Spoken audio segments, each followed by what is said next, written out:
Presented by LiftMaster and R&S Doors. Turn your garage into the envy of the neighborhood. Visit rsdoors.com. The closer of the week is Tevin Coleman, who scored a touchdown on the ground and one in the air. Spilling in, Tevin Coleman, the veteran. He's back with the Niners, and he's back in the end zone.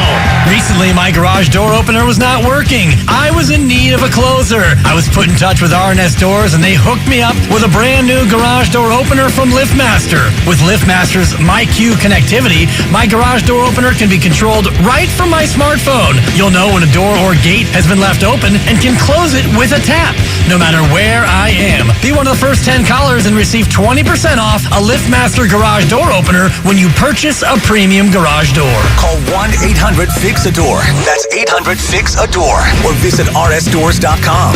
R&S Doors. Look for the red truck. At Harris Ranch, we do beef, just like we've done for over 50 years. Beef that's raised locally right here in California. Tender steaks, awesome burgers, and California classics like tri-tip roast. The flavor you crave, the quality you trust time after delicious time. Come on, it's time to get out and grill. Harris Ranch, we do beef. Legendary beef, legendary quality. It's Joe Shasky from The Morning Roast. And if you're an independent restaurateur or are starting a brand new business, then you gotta know about my friends at Trimark. Trimark, making independent restaurateurs' dreams come true in Northern California for over 55 years. Whether you're designing your next restaurant or you need equipment and supplies, this is where Trimark comes in. They do it all. And what's most important to them is being a partner to their business customers. Visit TrimarkWest.com. That's TrimarkWest.com. Let me guess. Unknown caller? You could reduce the number of unwanted calls and emails with online privacy protection. The latest innovation from Discover will help regularly remove your personal info, like your name and address, from 10 popular people search websites that could sell your data. And we'll do it for free. Activate in the Discover app. See terms and learn more at discover.com/online privacy protection.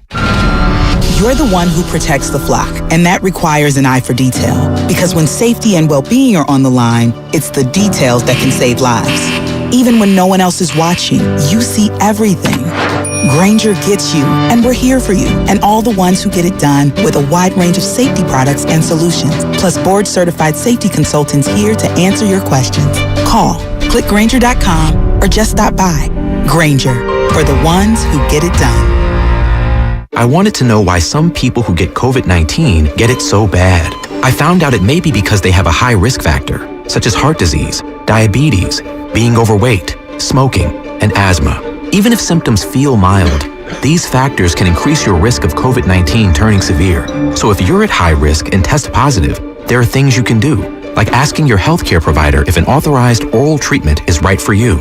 Learn about an option at treatcovid19.com. This message is sponsored by Pfizer. Some sunshine today with a high of 60 degrees in San Francisco. Weather brought to you by One Thing. Improve your gas mileage by properly inflating tires and taking your car in for a tune-up. Join Odyssey, and together, each of us doing one thing makes a greener tomorrow. It's time to wake up with a nice cup of morning roast. Featuring Fillmore's finest, Monte Hill. The pride of the Excelsior, Joe Butcher Boy Shasky. You're listening to 95.7 The Game, the morning roast.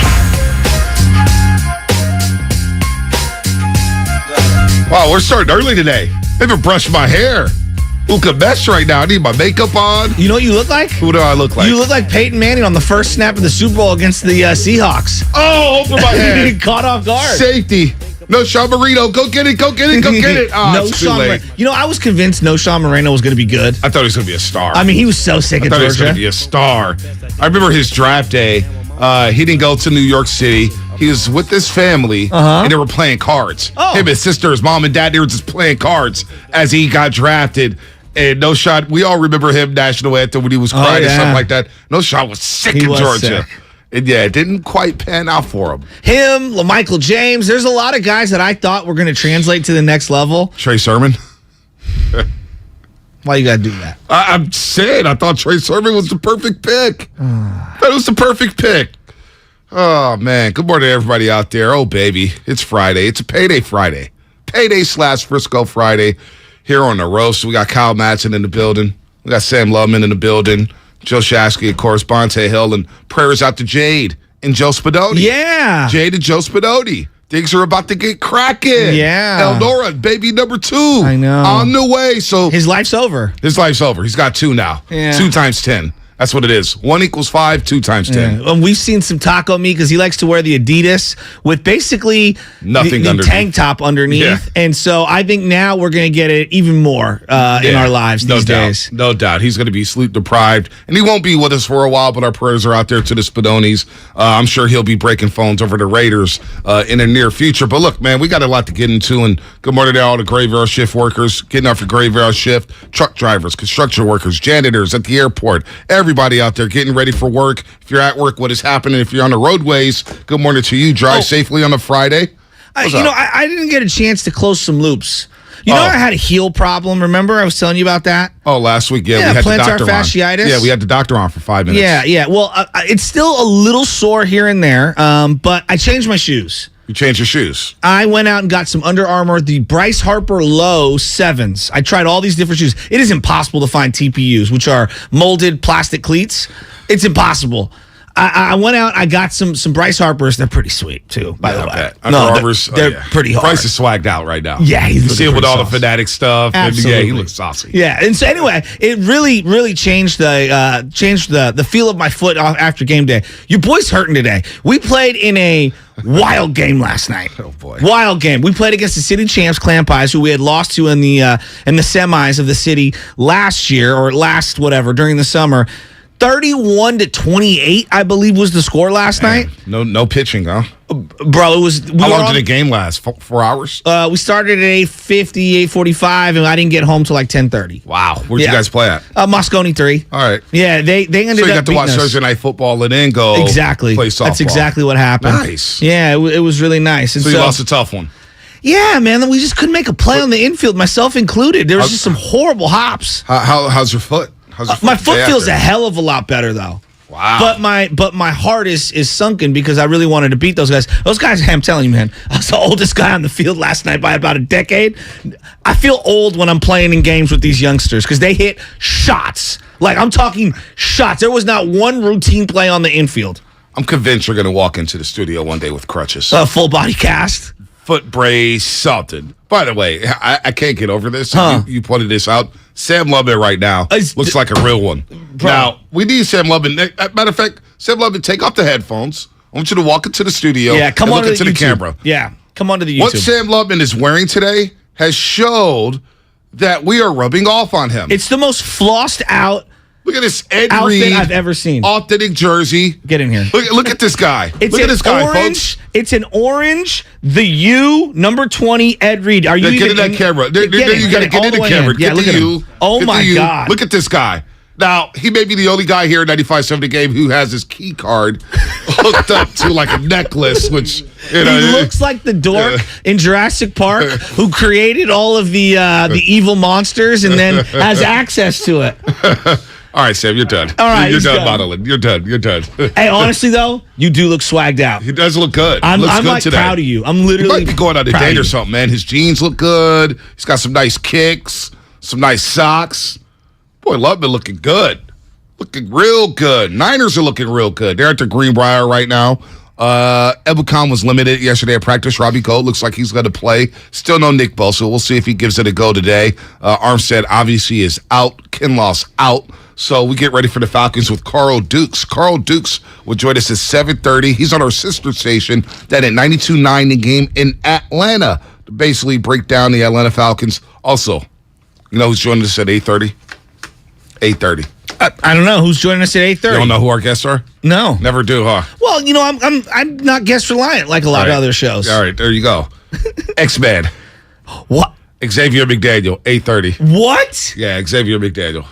Throwing up the X? Throwing up the X. The D-Generation X? Now, Lubman, if you could pull up the sound of when he first joined us, we had no idea who Xavier McDaniel was. Well, we knew that he was a former player. He was a former Knick, former Sonic. He was one of the greatest player, Celtic. Yeah. One of the New Jersey Net. Yeah. One of the greatest player in Wichita State history, if not the greatest player to ever come out of Wichita State. Let me think about that because there's He was the first guy to go double-double in the NCAA. Well, I was going to go baseball because I know there were some baseball players. Well, Connor Gillespie, who was a second-round draft pick from the Giants. Connor Gillespie. There's got to be somebody better on the baseball team for Wichita State.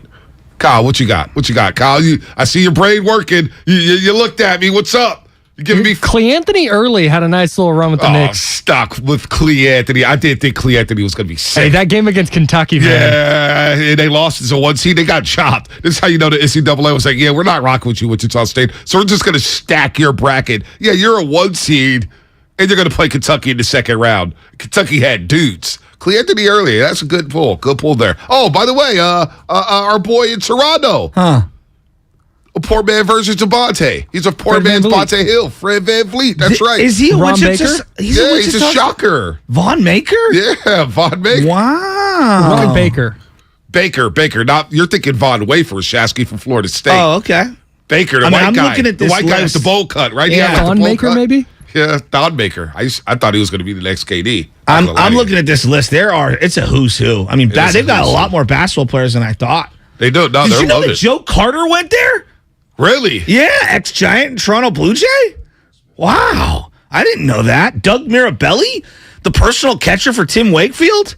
Yeah, right? So we've now become a college show. Yeah, no doubt. So Quindary Witherspoon got released yesterday. Shocked a lot of people. I was a little surprised as well. I thought he would be a two-way type of a player. And I don't mean two-way in terms of Santa Cruz and Golden State. I meant two-way in terms of, give you a little bit of offense in terms of his attacking the cup and then obviously give you some more of that perimeter defense. I liked his game. I liked his game a lot. But he got released yesterday, unfortunately for him. Hopefully he latches on to an NBA team in the near future. Klay Thompson's going to be back tonight. He will start and play about 18 minutes a night. So, Shasky, you don't have to worry about Klay Thompson anymore. Look, you don't have to worry. Lester Quinones, he got waived as well, the young man out of Memphis. But you don't have to worry about Klay. He's going to start.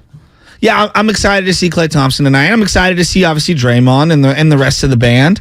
I just haven't seen anything from Klay. I know everyone's like, oh, it's just Klay. You got to relax. Okay, I hear everybody. Can I be a little worried? All right. No, you act he's an integral part of a championship core, and I want to make sure he's good. That's all. You just act like he's not part an of the 11-year checklist. vet. You're like, oh, my God, I don't know what I'm going to get from him. Well, he did miss 2 full years. Yeah, I know. So work him back slowly. I think it's fair to be skeptical. That's all. We don't need to rush him. You're, oh, my God. So anyway, Draymond Green spoke yesterday, his first day back in practice. But Xavier McDaniel, in case you guys want to know who Xavier McDaniel is, look, he's no scrub. This guy was a baller. And he once said this on his debut on the Morning Roast. Derek McKee got hit in Seattle, and I was livid. It was Mahorn hit him, and I mean, he hit him hard. And I told Derek, get your ass up. And I said, Nick, call the same play. And the officials knew I was mad. And he tried to come in. I said, you guys didn't do nothing. And I said, call that same play. And I promise you, any of these touch Derek McKee, I'm going to break somebody's jaw. And so we called that Xavier McDaniel on the Morning Roast. So Langford was in that day for you. Yeah. And Langford's face was like, oh, my God. And I'm over here chuckling like, hold on, man. He just got a little turned up. And we had to double-dump him. Oh, double-dump. And it took us 7 minutes to get him back on the air. 7 minutes. And he goes, I thought the show was taped. Is that what he said? Yeah, so now as a result, every time he comes on, I have to tell him ahead of time, just so you know, X, we are live right now. You call him X. So Raymond Ritter is also one of the most famous alumni at Wichita State. No way. Yeah. So, Double R? Double R. So no, he's the most famous. He's the most famous. Double R. Double R, who's been getting his money worth over the last couple of weeks since we'll go to State Warriors. Yeah, he has. He's talking about his job. I don't envy him. But Raymond Ritter, that day he was texting like, X-Men. You don't know who X-Men is? Oh, man, you got to be ready to roll. So he was loving it. He's got an X-Men jersey. Oh. Mullen FaceTimed him, said, we got to get you out there to the Bay Area. He still wants to come out here. Oh, man. So X-Men will join us at 8:30, and he'll have some thoughts.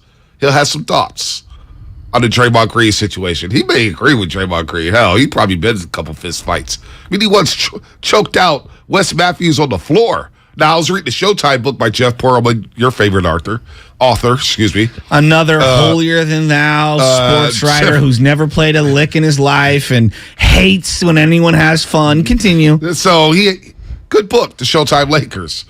And Wes Matthews. Jerry West would disagree with you. Well, he thinks he's been categorized completely wrong. That's the show on HBO Max. That was cold. They took some liberties that he didn't appreciate. That was wrong. I'm with Jerry West on that. A lot of people are angry about that. Yeah. But his book, The Showtime things Lakers. like him drinking when he doesn't drink. Yeah, well, that's not on Jeff Pearlman. That's on the execs at HBO. I'm just saying. Yeah, that's not on Jeff Pearlman. He didn't write that in his book. But so he's talking about Wes Matthews. And Wes Matthews was a backup guard on the LA Lakers who's kind of aloof. He's a funny character, right? He was about that life too. So one game, Xavier McDaniel was choking him out, right? In the game. Okay. And to break it up, and Wes Matthews was like, okay, punk. And he said some things after the game. Well, Wes Matthews had folks in New York City. Oh. And his boys was in New York City to watch the Sonics game and watch X-Men. And they stayed there after the game to kind of check X-Men. Now, let's not bring this up with Xavier McDaniel. I don't want to go down that road. What year was this, you think, approximately?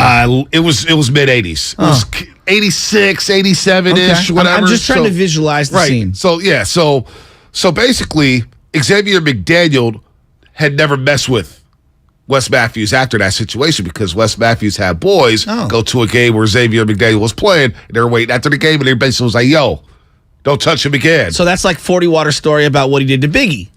Kind of. Gotcha. Yeah. You mess with certain people. I send my boys out. They send you a message. You don't do wrong again. Allegedly. So this was in the book. Jeff Pearlman. So 80s NBA, baby. Totally different era. Totally different era. Totally I different. mean, now we're out here like, I can't wait to join that team 3 years from now. We're all doing that, right? I mean, geez Louise. So Draymond Green spoke yesterday. We got the Warriors and Nuggets tonight, and I do want to get your thoughts on the Denver Nuggets because who's going to be the biggest competitor to the Golden State Warriors in the Western Conference? 888-957-9570. I do want to get into some basketball and kind of preview some things, right? I mean, Tuesday's the opener. Tuesday ring night. You know what I'm saying? I want to get the NBA landscape. Like, what's the team? Are we worried about the Memphis Grizzlies? Are we worried about the Clippers? Are we worried about the Mavericks? What about the Nuggets? They come to town tonight with Jokic, Murray, Porter Jr., and I'm not sure who's going to play, but they're a team that a lot of people are picking to threaten the Warriors in the West. Yeah, I definitely think they're going to be better. Obviously, Jamal Murray being back helps. I don't love Jamal Murray as much as everyone else does. I think he's a good player. I do. I think he's a really good. But who's he guarding on the Warriors? Yeah. Like, that's something I always ask. Like, who's he guarding? Same thing with Ja. Ja's a great player. Who's he guarding? And I get it. Steph Curry doesn't guard anyone. Go back to the playoffs. Play pretty good defense. Right. And I think I look at a lot of these younger, smaller guards, and the next evolution for a lot of these guys, we know you're offensively gifted. What can you do to offset some of your defensive liabilities? Right. And do you have the personnel outside of that guy playing guard to actually play championship level defense? I know the Warriors have that. Right. That's the one thing that when I look at Andrew Wiggins and why he's so important, he can literally guard just about anyone on the court. No doubt. Right? Like, that's what Draymond used to be able to do in terms of 1 through 5. And I still think Draymond Green can guard 2 through 5, maybe. Point guards maybe a little quick, but 2 through 5, times, absolutely. Yeah, but 2 through 5, no doubt. But Wiggins can quite literally, hey, you want me to guard Luka? I got you. You know what I mean? You want me to try to stay in front of, because it's tough,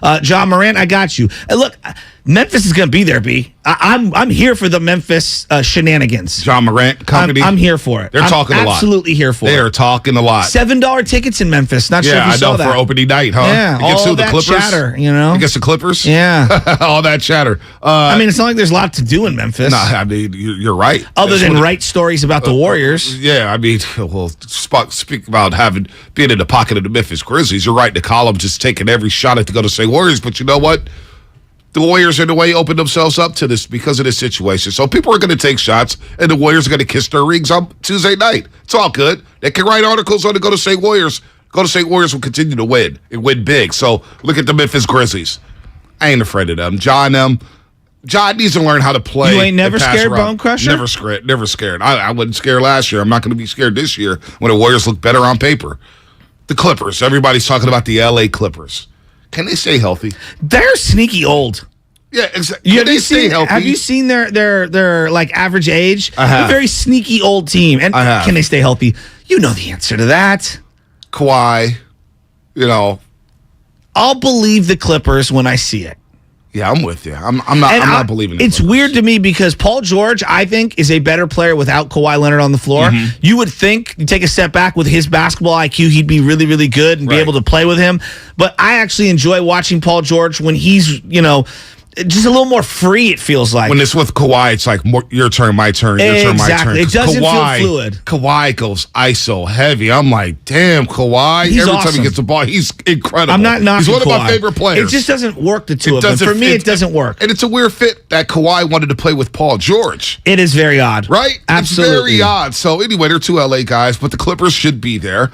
The Nuggets, look, I'm not a believer in the Nuggets in terms of championships. I still think they're a piece away. They need some toughness on that team. Jokic is so good, though. Jokic is incredible. So good. Incredible. But Jamal Murray doesn't play defense.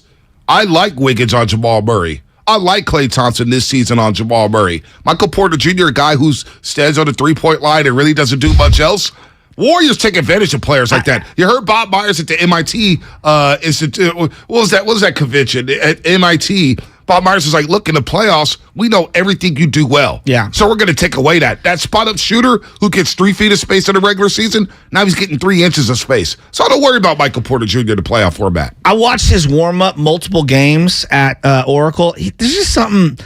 He's all hype. Like, to me, he's a good player, but we treat him like he is one of these next-level up-and-coming players. Right. I just don't see that. Yeah. And to me, he's a 4th or 5th best player on a team if you want to win a championship. No doubt. So there's a lot of... I'm seeing a couple of these texts on the Xfinity mobile text line, YouTube. Not worried about any other NBA team. I'm more worried about the Warrior team itself.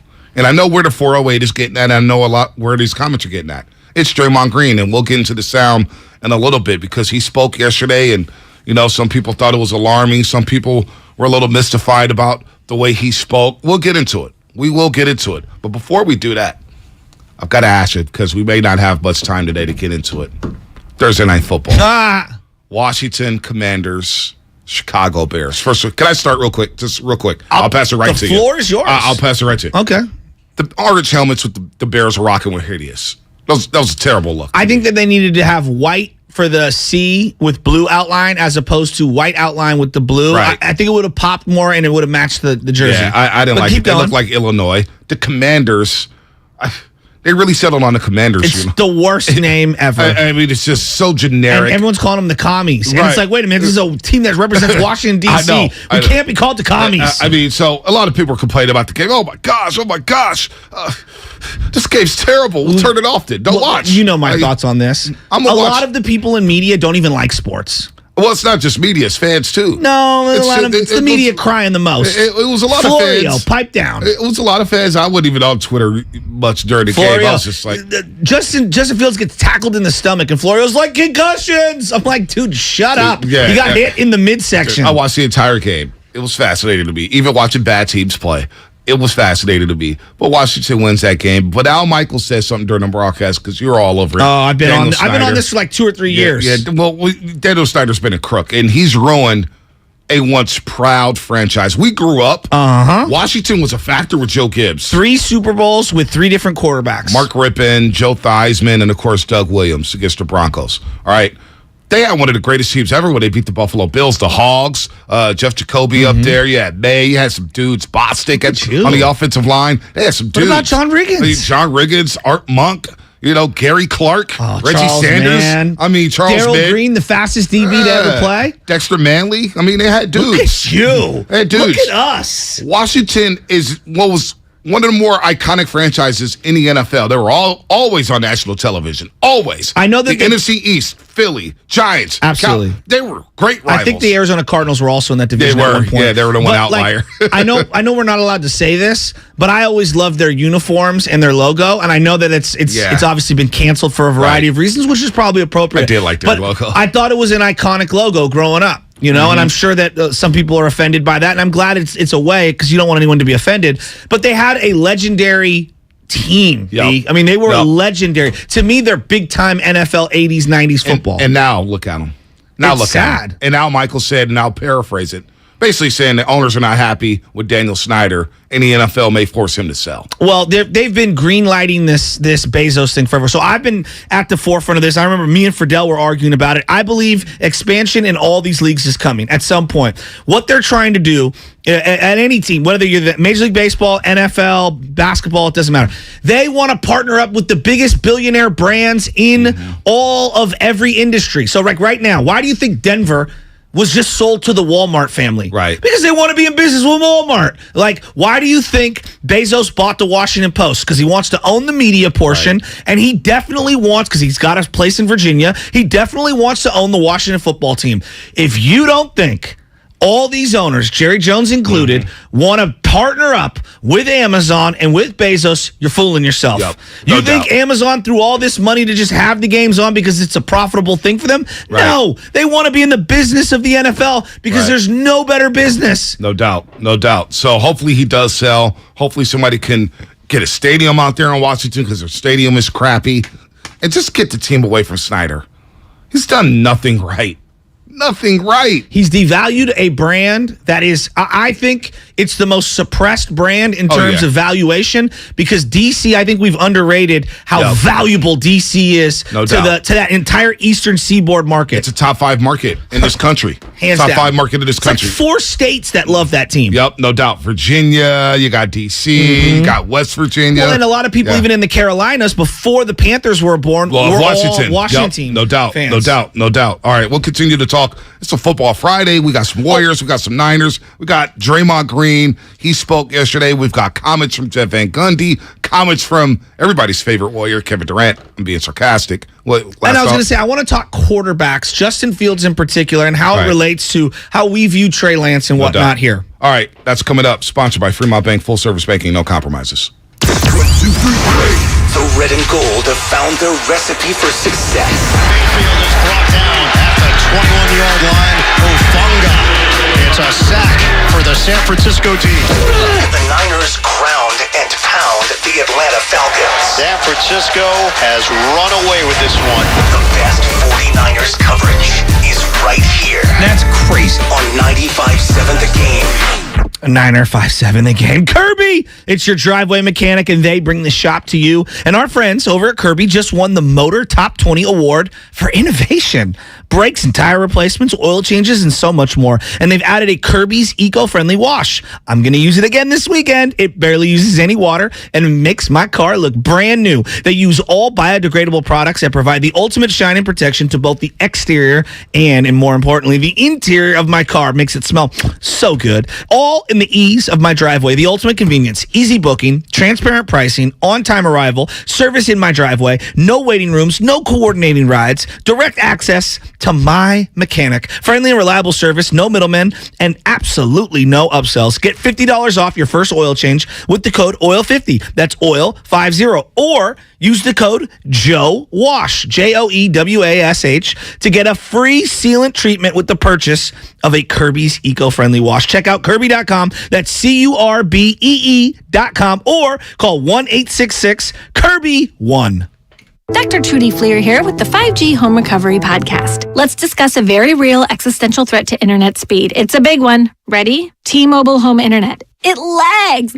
Now, what is lag? Lag is a delay in data being transmitted across the internet. For example, you're hitting that hot drop, the parachute cuts out, you've got an unsuspecting bot in your sights, and lag! You were actually eliminated 10 seconds ago. Nobody deserves that. So stop letting T-Mobile Home Internet ruin everything and switch to Xfinity. Learn more at xfinity.com/TMOFax. Get an amazing value on Xfinity Internet with unlimited data included. Switch for $55 a month for 2 full years with no annual contract required and no equipment fees for 24 months. Go to xfinity.com/TMOFax, call 1-800-XFINITY, or visit a store to learn more. Requires paperless billing and autopay. Ends 10/17/22. Restrictions apply. New fast internet and xFi Complete customers only. xFi Gateway required. Taxes and fees extra and subject to change. After 24 months, regular rates apply to all services and devices. Are you curious about who offers the best deals on top-rated Samsung, LG, and Sony TVs? The answer is surprising. It's not online, and it's not the warehouse clubs. The best deals on top-rated TVs are at Video Only. Don't believe it? Then check out the trade-in deals at Video Only. How about $500 for your old TV? Try doing that online. Before you buy that new TV, drop into video only. If you don't, you'll be sorry. From abortion to inflation, the issues in elections across the country have far-reaching implications for the Bay Area. We're breaking them down on The Home Stretch, Odyssey's new original political podcast. I'm KCBS political reporter Doug Sovereign. Each week, I'll talk with a range of experts to give you a no-fuss 15-minute download of the most pressing issues on this year's ballots. KCBS delivers all news all the time on the Odyssey app. And listen to The Home Stretch on the Odyssey app or wherever you get your podcasts. Odyssey celebrates Hispanic Heritage Month, honoring cultures from Spain, Mexico, Cuba, Puerto Rico, the Dominican Republic, and more than a dozen Latin American nations. More on the Odyssey app, and celebrate the sounds and stories of Hispanic heritage at odyssey.com/HHM. Have you considered walking through another door? I don't mean to pursue another opportunity, but upgrading a door in your home. Now, if you are in fact looking for another opportunity, Golden State Window and Door can provide you with plenty. You can create renewed function and design for use indoors and out. You'll find modern options like Marvin's Elevate In-Swing French Door, Barn Doors by Trustyle, or Anderson Big Doors that welcome in natural light. Golden State Window and Door features a variety of materials, sizes, and glass options. You can get inspired by the many possibilities when you visit goldenstatelumber.com. Click on virtual tours and you'll discover beautifully planned displays of doors and windows of all kinds that will spark your imagination. Then, talk with our builder or designer to see what might be a good fit for your home. Serving the Bay Area for 3 generations. Golden State. When you succeed, we succeed. It's the bottom of the 9th, the game's on the line, and your small business needs a loan fast. What's your move? Go to OnDeck.com, America's largest online small business lender. With OnDeck, you can apply in minutes, and if approved, get your funds as soon as the same day. Go to OnDeck.com. Your loan is on deck. Depending on certain loan attributes, your business loan may be issued by OnDeck or Celtic Bank, a Utah Chartered Industrial Bank member FDIC. Limited eligibility for same-day funding. OnDeck does not lend in every state. All loans subject to lender approval. I'm Bob Burke, founder and chairman of Burke America Parts Group, a family of brands that includes RepairClinic.com, an appliance and HVAC parts solution company that's grown into an international brand. Before AmericanEagle.com, we partially launched a new technology platform developed by another firm. American Eagle helped take our technology to a whole new level with digital marketing, software development, and business insights into our key markets, appliances, HVAC, and outdoor power equipment, and did so both on time and on budget. AmericanEagle.com has the resources, experience, and talent needed to produce solutions. Our new technology platform, developed by AmericanEagle.com, has produced tremendous results with higher traffic, conversion, engagement, and online revenue. If you have any home repairs you need to take care of, check us out at RepairClinic.com. If you need a world-class website or technology project, then I would highly recommend AmericanEagle.com. Call AmericanEagle.com at 773-NETWORK. That's AmericanEagle.com, 773-NETWORK.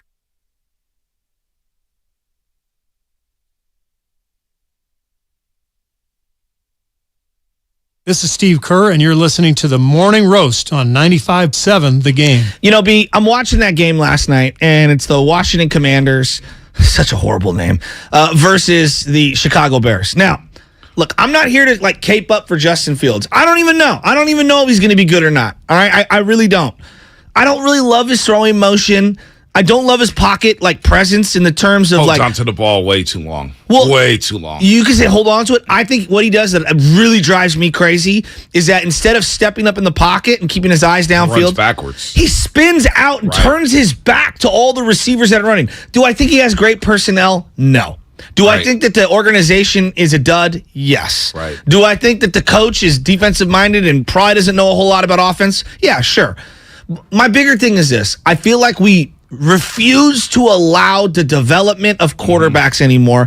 I look at the NBA, for example. So much of the NBA, because of how raw and how young these guys are, is let's get a guy in here and we're going to let him develop. Either he's going to develop on the floor and we're going to see where it goes from here, or, he's going to sit in the background and we're going to develop him through our G League and in practice and whatever, and we're going to ease him in. And so now you see teams like Oklahoma City, they've got a bunch of 21-year-olds and they're kind of learning how to play on the fly. I feel like the same thing is happening in the NFL at quarterback, and the reason why, The offenses in college that I watch on Saturday. You're starting to see it in the NFL. But they're so watered down now, right? So many times the quarterbacks, like, for example, Clemson's offense for Trevor Lawrence. Look back at the coaches at the line of scrimmage before the play snap. They all look over to see what the signals are. It's 5 wide. And they've been doing that for years. I know, but it's 5 wide, and we all look to the right, like you're saying, and it's like all slants. Oklahoma did it for a long time. A lot of teams do it in college, and they've been doing it for a while. And look, I don't even know. Like, I don't even like Justin Fields' throwing motion. I think he kind of throws it kind of goofy. But anyway, my bigger take is that we won't even allow a guy to kind of work through some things. I mean, we saw this with Trey Lance, right? And it was hyper sped up because they have to win now. And I get all that. Steve Young. Everybody loves Steve Young. He didn't become the 49er starter, and there's a lot of reasons why, until he was 29 years old. Warren Moon didn't get a chance to start for his first year in the NFL until he was 28 years old. 28. Now, I know Geno Smith is having a resurgence right now, and I'm rooting for him, actually. Even though I can't stand the Seahawks, I'm legitimately rooting for the guy. I just feel like everybody's ready to dump on all these young players, and we won't allow anyone an opportunity to develop. We just saw this in basketball with Jordan Poole. We're seeing it now with Wiseman, where it's like, 2 years later? Damn, he's going to be a problem, right? He is going to be a problem. And I get it. Everybody wants to win the Super Bowl every year. You're not the Chiefs. The Chiefs are an outlier. All right, they are a unicorn. Let me jump in here with Justin hop on in. Because 14 to 27 yesterday, 190 yards. He ran for another 88. He looked like the better quarterback. As much as he was getting crushed on social media yesterday, he was the superior quarterback. Did anybody watch Carson Wentz? Baldy on Twitter, Brian Baldinger was asking for Tyler Heineke. He was like, we may need to bitch this dude, Carson Wentz, because he's getting gun shy. And he's a veteran. Yeah. He's been in the league for a while now, 6 years? He's same draft class as Jared Goff. Justin Fields, as young as he is, because, look, one thing he does is he takes a lot of punishment. Oh, too much. He does not protect himself whatsoever. He's not going to last in this league playing football like that. His long release, the same thing I saw at Ohio State, takes so long to get the ball out. He waits. He's not You saw the graphic yesterday that said the Bears give him over 3 seconds of pass protection. It's the best in the league. He has time to throw.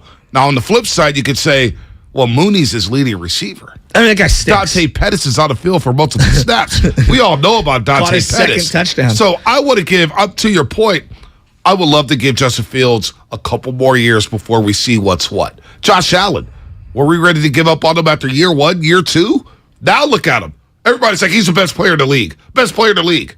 Well, and his first 2 years, he struggled. I mean, and the funny thing is, and I always come back to this, I was talking up Josh Allen, and even after the rookie year, B, I was like this biggest fan in college. No one else watched Wyoming. I'm telling you, because I tweeted about it a lot.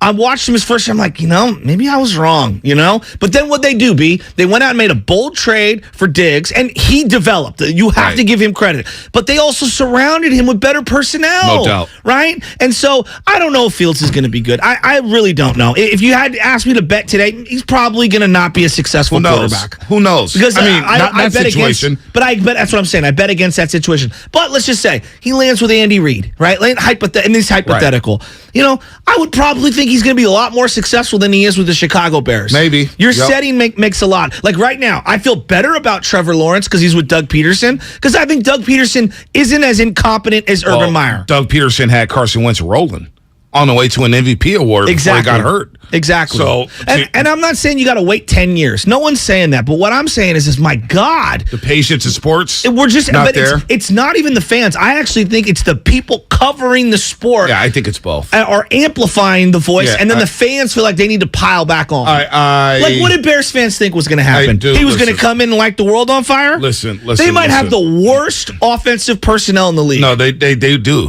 They do. Like, you play fantasy? Is there one fantasy player you're playing on the Bears? I played Komet yesterday, tight end, because all my tight ends are in the bye week. He got one catch for 15 yards, so there's that. You're in a, 12, 14-man league? Yeah, exactly. No one's starting Komet in a 10-man league. But to your point about development and patience and all that stuff, it doesn't exist. Think about James Wiseman. Thank you. Think about Kuminga, Moody. Are the people who wanted to ship James Wiseman out 2 years ago for the kid Miles Turner? Okay, how are you feeling this morning after seeing just a little in preseason? Probably foolish. But you know what? We get things all around, and I don't want to crush them. But I'm just saying, patience. To this thing about media and fans, We all do it. No, We're all in I'm one guilty. Pot. We're all in one pot.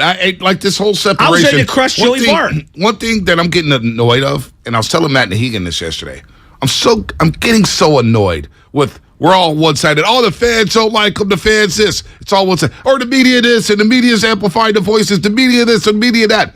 It all works hand in hand. Think about the Russell Westbrook video that's circulating around the country about him not being in the pregame huddle. Yeah. That wasn't a media member that posted that. No, that was a fan. Yeah. That was a fan, and people took it and ran with it. Yeah. So it works. The Jimmy Garoppolo lip reading. Yeah. That was a fan that saw that video and posted that. Not a media member. So we keep pointing our finger, oh, it's the media. No, the fans have something to do with it too. Well, look, think about the two players on the 49ers right now that a lot of people think are very good players. Eric Armstead and Jimmy Ward. If you would have asked me after 3 years, I'd say both are not NFL player starters.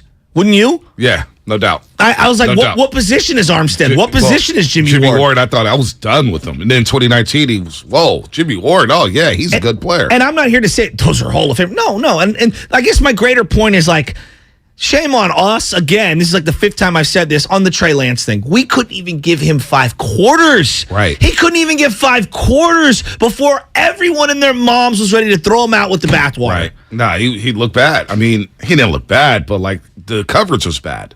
The coverage, he didn't get a shot. No. He didn't get a shot. So I'm going to try to be more patient is kind of what I'm going at. I'm going to try to be more patient in general. And I just think that we're way too hard on these young guys. Look at Andrew Wiggins. How many left him for dead?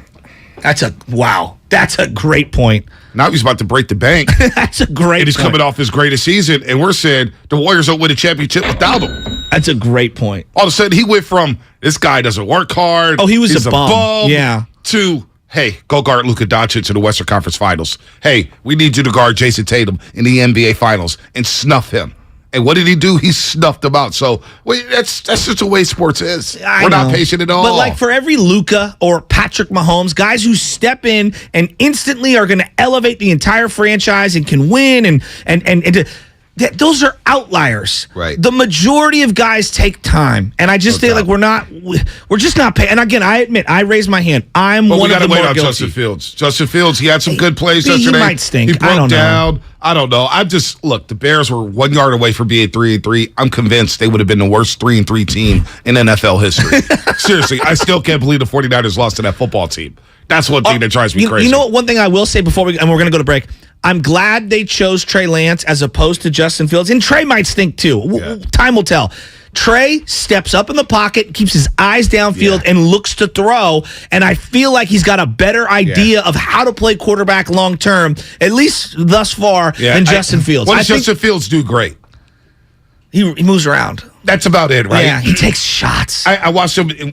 I went down to that game. Yeah. Clemson, Ohio State, Glendale, Arizona, J.K. Dobbins. And I came away from that. Kyle Batson knows because I've talked about this game forever. And I was just like, I'm not in on Justin Fields after that game. I texted him immediately. I'm not in on Justin Fields. I watched, he threw the game-winning interception, just didn't see it. Guys running wide open, Olave, and he throws a pick to the free safety. Mm-hmm. All right, we got to go, Kyle. Got to go. Both of you guys in my ear. We got to go. All right, Maddie Hegan, we're going. Brought to you by Fremont Bank. Full-service banking, no compromises. This Monday, we're live from Chase Center. Chase is amazing. Chase is developing its own identity. Hear exclusive player and front office interviews from 9 till 3. Out to Curry, lets it fly, 3 ball, left corner pocket. On your home of the NBA champion, Golden State Warriors. 95-7, The Game. If you own a business, this has been a bumpy ride. From pandemic to inflation, I'm sure you could use a break. If your business has 5 or more employees and survived COVID, you might be eligible to receive a payroll tax refund of up to $26,000 per employee. The challenge is getting your hands on it. Hi, I'm Howard Mackler, and that's why I founded GetRefunds.com to cut through the red tape and get you the money. The team of tax attorneys we have put together are highly trained in this little-known payroll tax refund program. We do all the work, charge not a dime up front, and simply share a percentage of the cash that we get for you. Businesses of all types can qualify, including those that took PPP, nonprofits, and even those that had increases in sales. We have helped return over $1 billion to businesses, and we can help you too. Just go to getrefunds.com/sports, Click on Qualify Me and answer a few questions. This payroll tax refund is only available for a limited period of time. Don't lose out on up to $26,000 per employee. Go to getrefunds.com/sports. That's getrefunds.com/sports. Listen to Kelvin. What he's about to say could change your life. I'm 6'2", and I was about 290. I lost weight fast. I trimmed down. Now I'm about 235. I'm probably at about 9, maybe 10% body fat. That's great. I lost probably at least 60 pounds in probably 3.5, 4 months. Color of my hair's coming back. Skin looks better.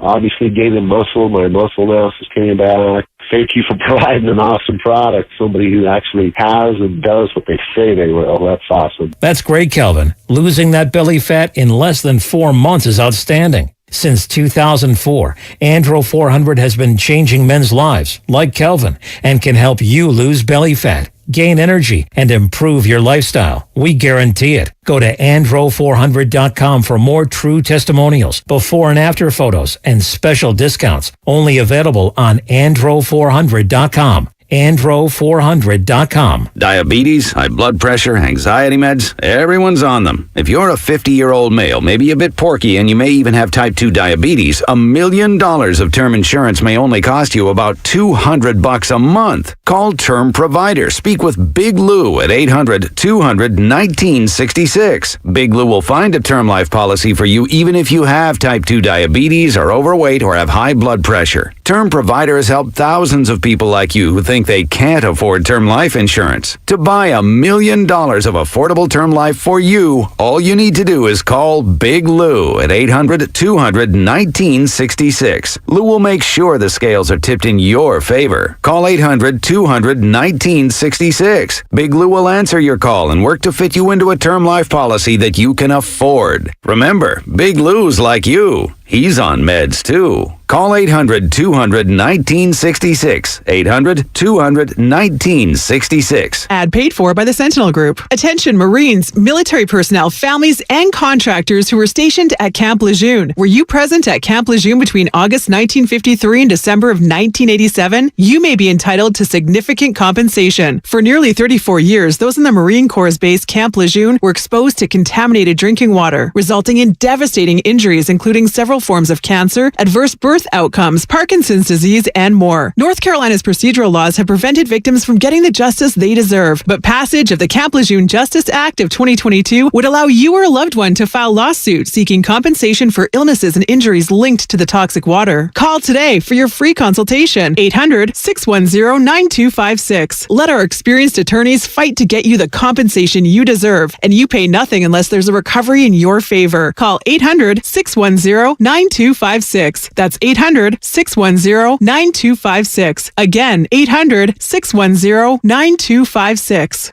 Fremont Bank.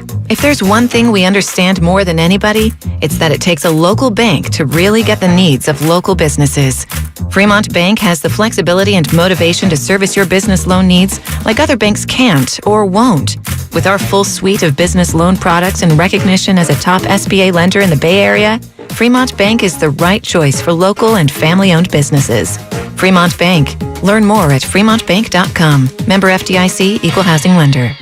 When you can't stop, there's Vicks VapoRub. Vicks VapoRub sends powerful medicated Vicks vapors right to the source of your so you can experience cough relief and breathe easier. Generations of families have trusted Vicks VapoRub to help relieve the worst cold symptoms. So next time you have a cough, reach for the Vicks VapoRub. Vicks VapoRub. Cough relieving is believing. At Lowe's, every pro is an MVP to us. That's why MVP's rewards members can earn bonus points on select products from brands like DeWalt, Purdy paint applicators, and GRK screws. Then redeem your bonus points for exciting rewards like tools, grills, Lowe's gift cards, and more. Join Lowe's MVP's Pro Rewards today to start earning. Bonus points calculated before taxes and fees after applicable discounts, if any, subject to program terms. While supplies last. Visit Lowe's.com/MVP's bonus points for details. Now through 10/28. Hey, it's Boomer Esiason, and we all know the game isn't over till it's over. So next time you need parts for your car, don't call it quits. Go to eBay Motors. They have 122 million parts to take your car into overtime. Get the right parts at the right prices. ebaymotors.com. Let's ride.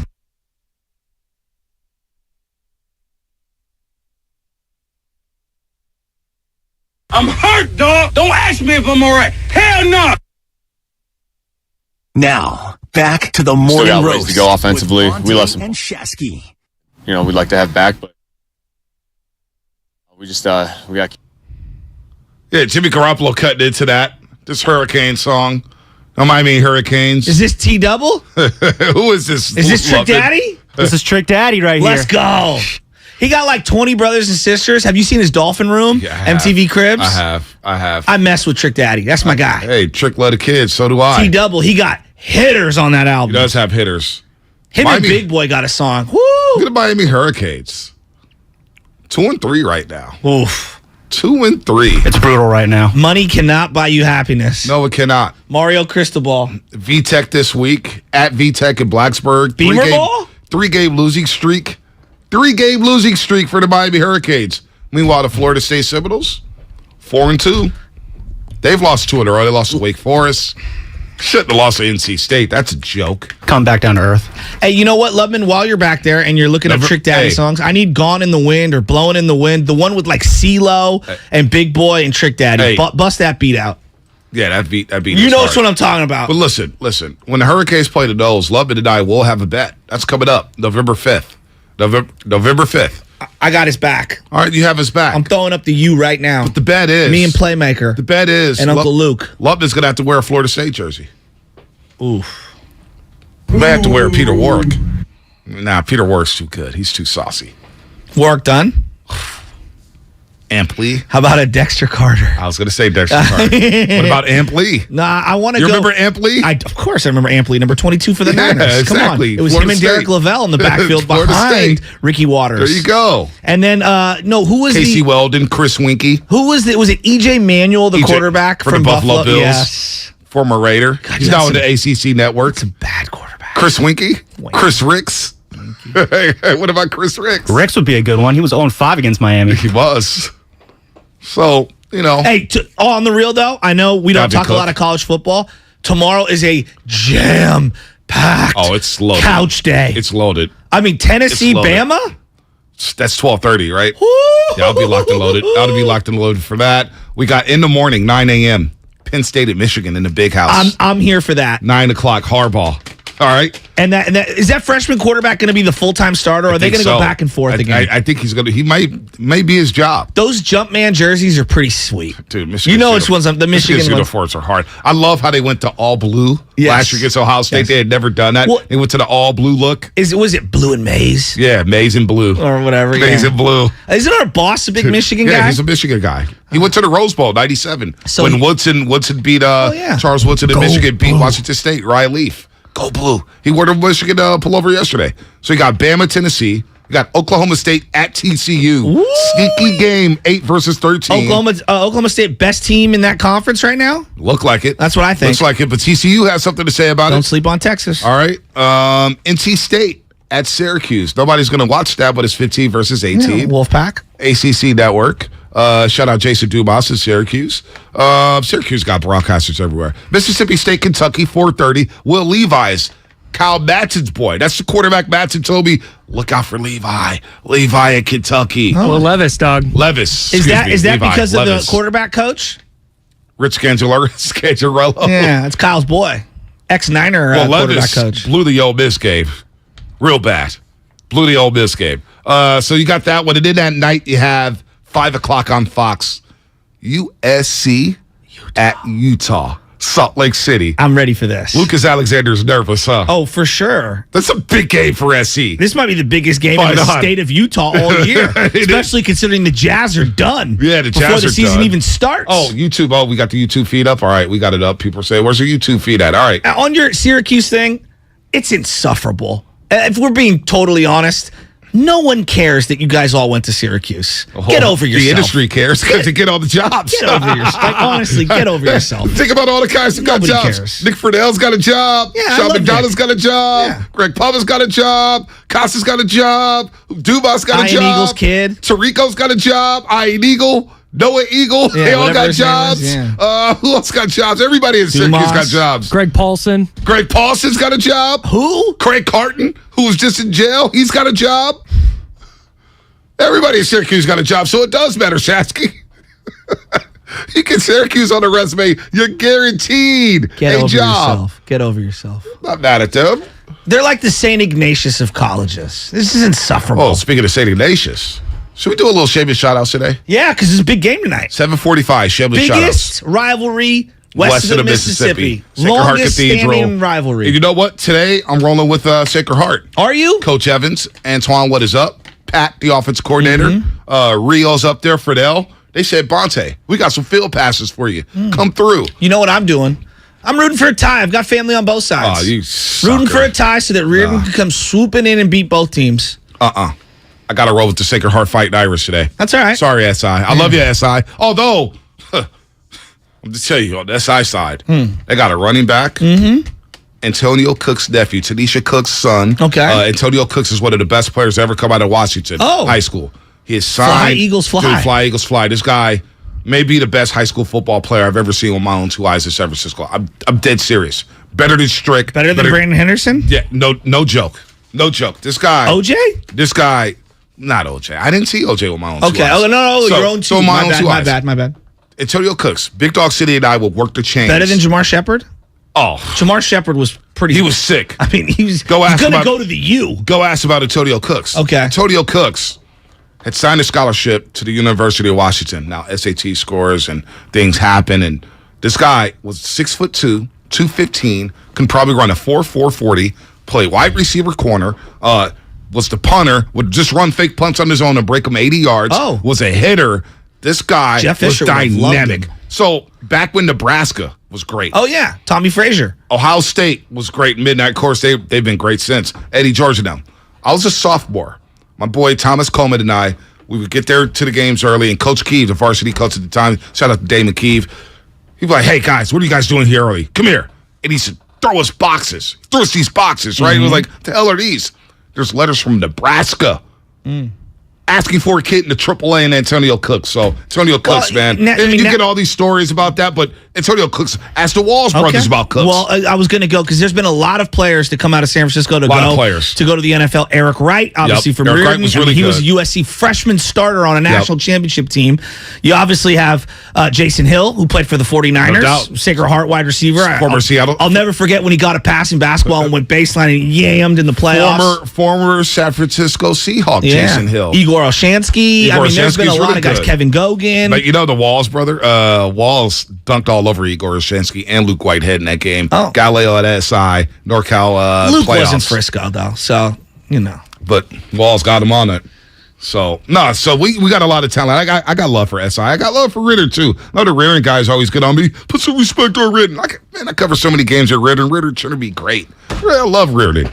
Love Reardon. I love my city schools. I love all of them. Now that I'm out, I love Reardon. I love SI. I love Sacred Heart. I love Who's University. leading the AAA right now? I do not know that. I shouldn't know that. I do not know that. But I got love for Washington. They got their new uniforms out there. Hurt Mission was doing okay. I'll look that up in just a second. But shameless shout out 745. I want you guys, a theme that we're having during football season, shout out your high schools. Yeah. There's big games all over the region. Yeah. Shout out your high schools. Shout out your pot water teams. DC Stars, Oakland Dynamites last Saturday. Everybody's like, man, you were at the DC Stars game? I had no idea so many people played. My guy Barry Hodge, his son plays for their 10U team, 10 and under team. This guy's a quarterback looking huge. Trucking dude. So shout out to the DC Stars. Balboa High, baby, apparently is leading the AAA. And don't forget, Balboa High won the 7A state championship last year. Remember, we had the coach on to celebrate that state championship. So that's my Steiny. That's your heart. That's your Steiny. You love you some Steiny. I do. 888-957-9570. Something different than what this show provides. Oh, yeah. That's what I love about 95.7 The Game. We got a buffet card. Guru Steiny, sophisticated talk. Is Guru good? I hope so. Yeah. I hope so. By the way, we're here. We're playing the Falcons this weekend. Yeah. And I don't know if you've noticed it. A lot of talk about Jimmy Garoppolo this week. Obviously, we're always talking about the quarterback, and we've been going down the rabbit hole of famous games against the Atlanta Falcons. The Niners and the Falcons have a long history. Even though the Niners pretty much dominated them throughout the 80s, it always felt like the Falcons and Niners low-key bitter enemies, not rivals, enemies. You know what the Falcons posted on their Instagram page the other day? Which one? It was their Instagram page. Oh, which one? okay. On the Falcons. Yeah. So they posted Deion Sanders guarding Jerry Rice. Oh. In that matchup. Was it the early 90s? The early 90s. With the black of course, helmets? It had to be early 90s. Well, What he else? played when he had the red helmet in the late 80s, too. Yeah. And that was when they had Atlanta, whatever, the outdoor stadium. Right. Atlanta Fulton County Thank Stadium. you. I was trying to They think moved what the it to name the was. Georgia Dome, You're always early good at 90s. that. Yeah. I love those You're always stadiums. good at that. Atlanta No, Fulton you're very County good. Stadium, Yeah. where they had the Braves there playing, yes. and the Falcons with the red helmets and the red jerseys. Were sick. When he had the Jerry curl. Yeah, when he had the Jerry curl with the headband around the neck, exactly, the chains. Exactly. Dude, he was. When he ran a 4.2 in Timberlands. His draft day when he sat there with Adrian Kramer with all the gold chains. It's the best. Iconic, right? So they were showing all I'm rooting these for highlights. Jackson State just because of Deion. To say, I am swag. That's the best. I am swag. They're having way too much fun. He's going to be on 60 Minutes this week, by the way. Deion Sanders. He might be Florida State's new coach. I would take that in a heartbeat. Come on, Deion. Come to Tallahassee. Let's go. Him Let's and go. all Let's the go. NIL money. Dude, come to Tallahassee. National Anything's championships. an upgrade over Mike Norvell for you guys. Hey, you're rolling with crystal ball, baby. Crystal ball. How's that working out? How's that working out? Back to the Falcons. All right, Falcons. So they were showing this highlight tape. There was a highlight video on their IG, and it's Deion guarding Jerry Rice. And they had some battles. Steve Young throwing late on the slants, and Deion's just picking it off and then doing his dance. He's hitting Rice. Rice is scoring on him, breaking routes on him, corner routes, out routes. It was great. I was like, this has been a sneaky rivalry. And I remember the one year the Niners didn't make the playoffs in that big stretch where they won 5 Super Bowls. 91. Because Billy Joe Tolliver and the Hail Mary. You remember that? Jerry Glanville? Dude, and Deion Sanders is on the sideline after that doing the too legit to quit with Deion. Like, MC Hammer, you're from the Bay. How about the year 98 when Chris Chandler and Jamal Anderson and the Dirty Bird did us in? Wow. I mean, I remember that. I remember that. Like it was yesterday. That fluky ass team. Like, can I just you know riff what, on though? that? I watched that team kick the crap out of the Niners at Candlestick. They punished us. No, in they that didn't game. win that. They didn't win that year at No, Candlestick. I'm talking about physically punished us in that game. That was one of those games. Jamal Anderson ran so damn hard. Oh, you mean in at that- the Georgia Dome? No, there was a game at Candlestick where he was running through guys. I swear to God, every other play a guy was walking off with injuries. Well, that year the Niners won at Candlestick and they blew him out. Yes, but then blew they him went out. down there later after obviously Garrison Hurst had exploded his ankle, and they lost to them later on in the year. in the playoffs. And they lost twice in the Georgia Dome. I thought that was their best chance to win a Super Bowl post winning the Super Bowl with Steve Young. Dude, I mean, Garrison Hurst tore his knee up on the first play of the game on a 9-yard carry, and they won 20-16. I remember the score like it was yesterday because I thought that team was just a fluke. The game at Candlestick, the Niners were up 31-7. And I'm like, all right, this team ain't that good. And then they won the regular season, and Jamal Anderson, remember, he was trucking Merton Hanks, and he had that iconic run. He was plowing dudes. He was a baller. He was a baller. And I'm going back. What's your favorite moment in Niners Atlanta Falcons history?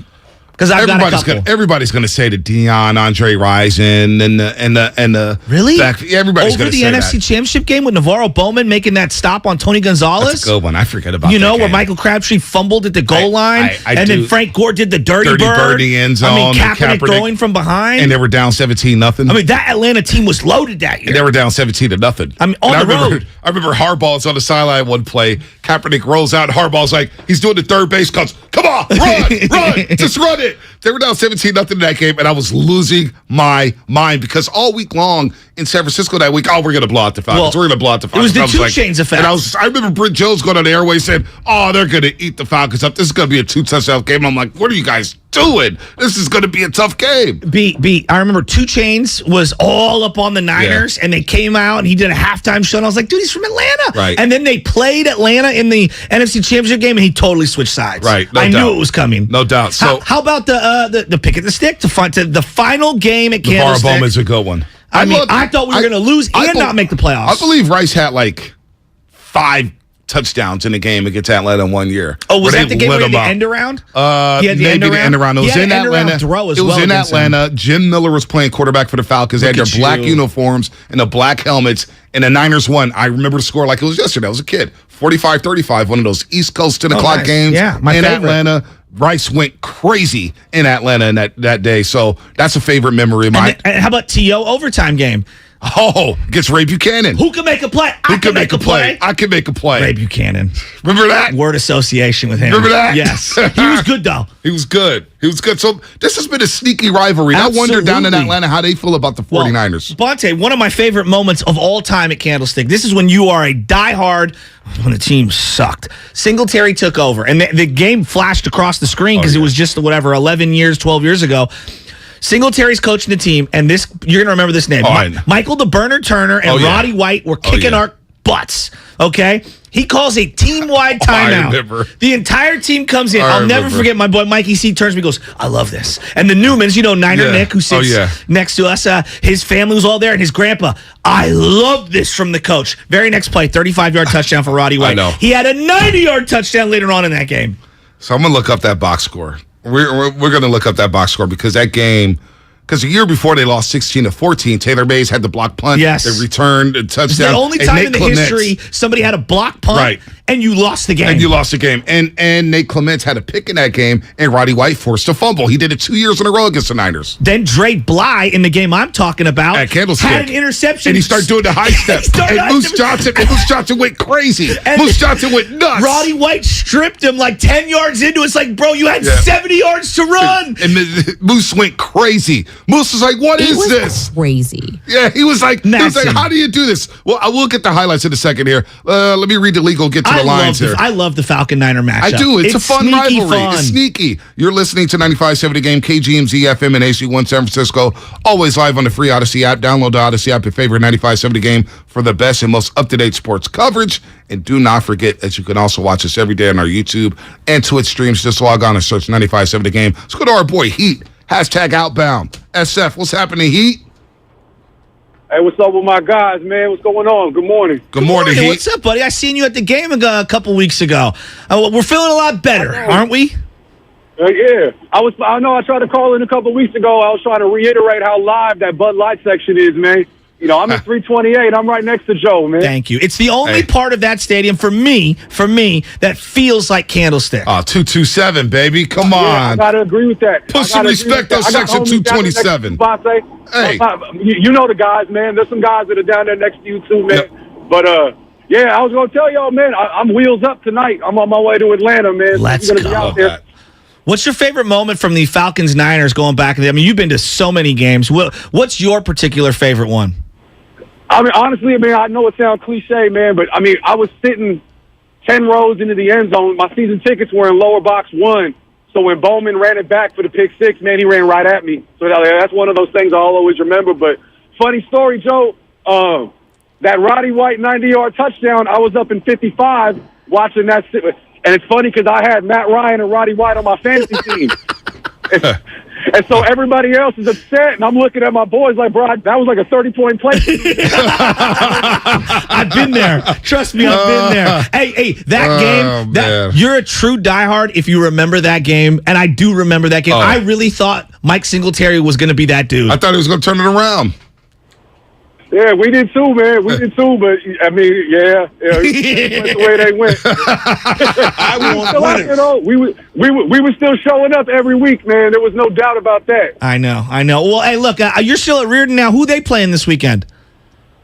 They got Sarah this weekend. Ooh, that's a tough Where's one. that game at? San Mateo? I'll tell you like this. I'm a counselor at Reardon. I'll tell you like this, man. My seniors, my juniors, they're pumped right now. They're so juiced for this game. Like, they're really pumped up, man. I got love for SH, not so much for SI, man, but it's Reardon all the way, man. Crusaders for life. Let's go. I love that. Hey, let's go. Listen, man, that's a big game. Sarah Reardon, you got Sacred Heart SI. Sarah's loaded. So, obviously, I went out to the De La Salle game. They got nothing but juniors. And their quarterback has been going to all these elite 11 camps. Oh. I can't get that out. Elite 11 camps.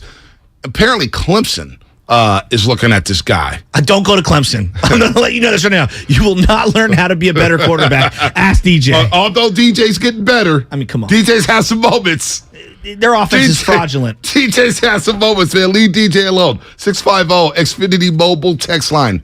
Dion versus Rison, slapping the helmet, most memorable. That's his favorite moment there. So the Andre pick of the six Rison was great. Yeah, the pick of the six. Let's go to the Andre Rison. It's 1994. Dion's first game at the Georgia Dome in a Niner uniform. They're wearing the all-white with the striped socks throwbacks, and him and Rison get into it. They're slapping each other, and then a couple of plays later, Dion jumps in front as they're about to score a touchdown in Atlanta and goes the entire distance, and he's dancing the entire way. What do you think? He danced 60 yards? He danced like 50 yards. And then hit the whole prime. Still to this day, in my opinion, the primetime high stepper in the end zone is the greatest dance It's of the all greatest time. dance. It's better than Gritty. But not only that. It's by far the best. And only one guy can hit it. And when we come back after the break, we'll play what Dion said after that game.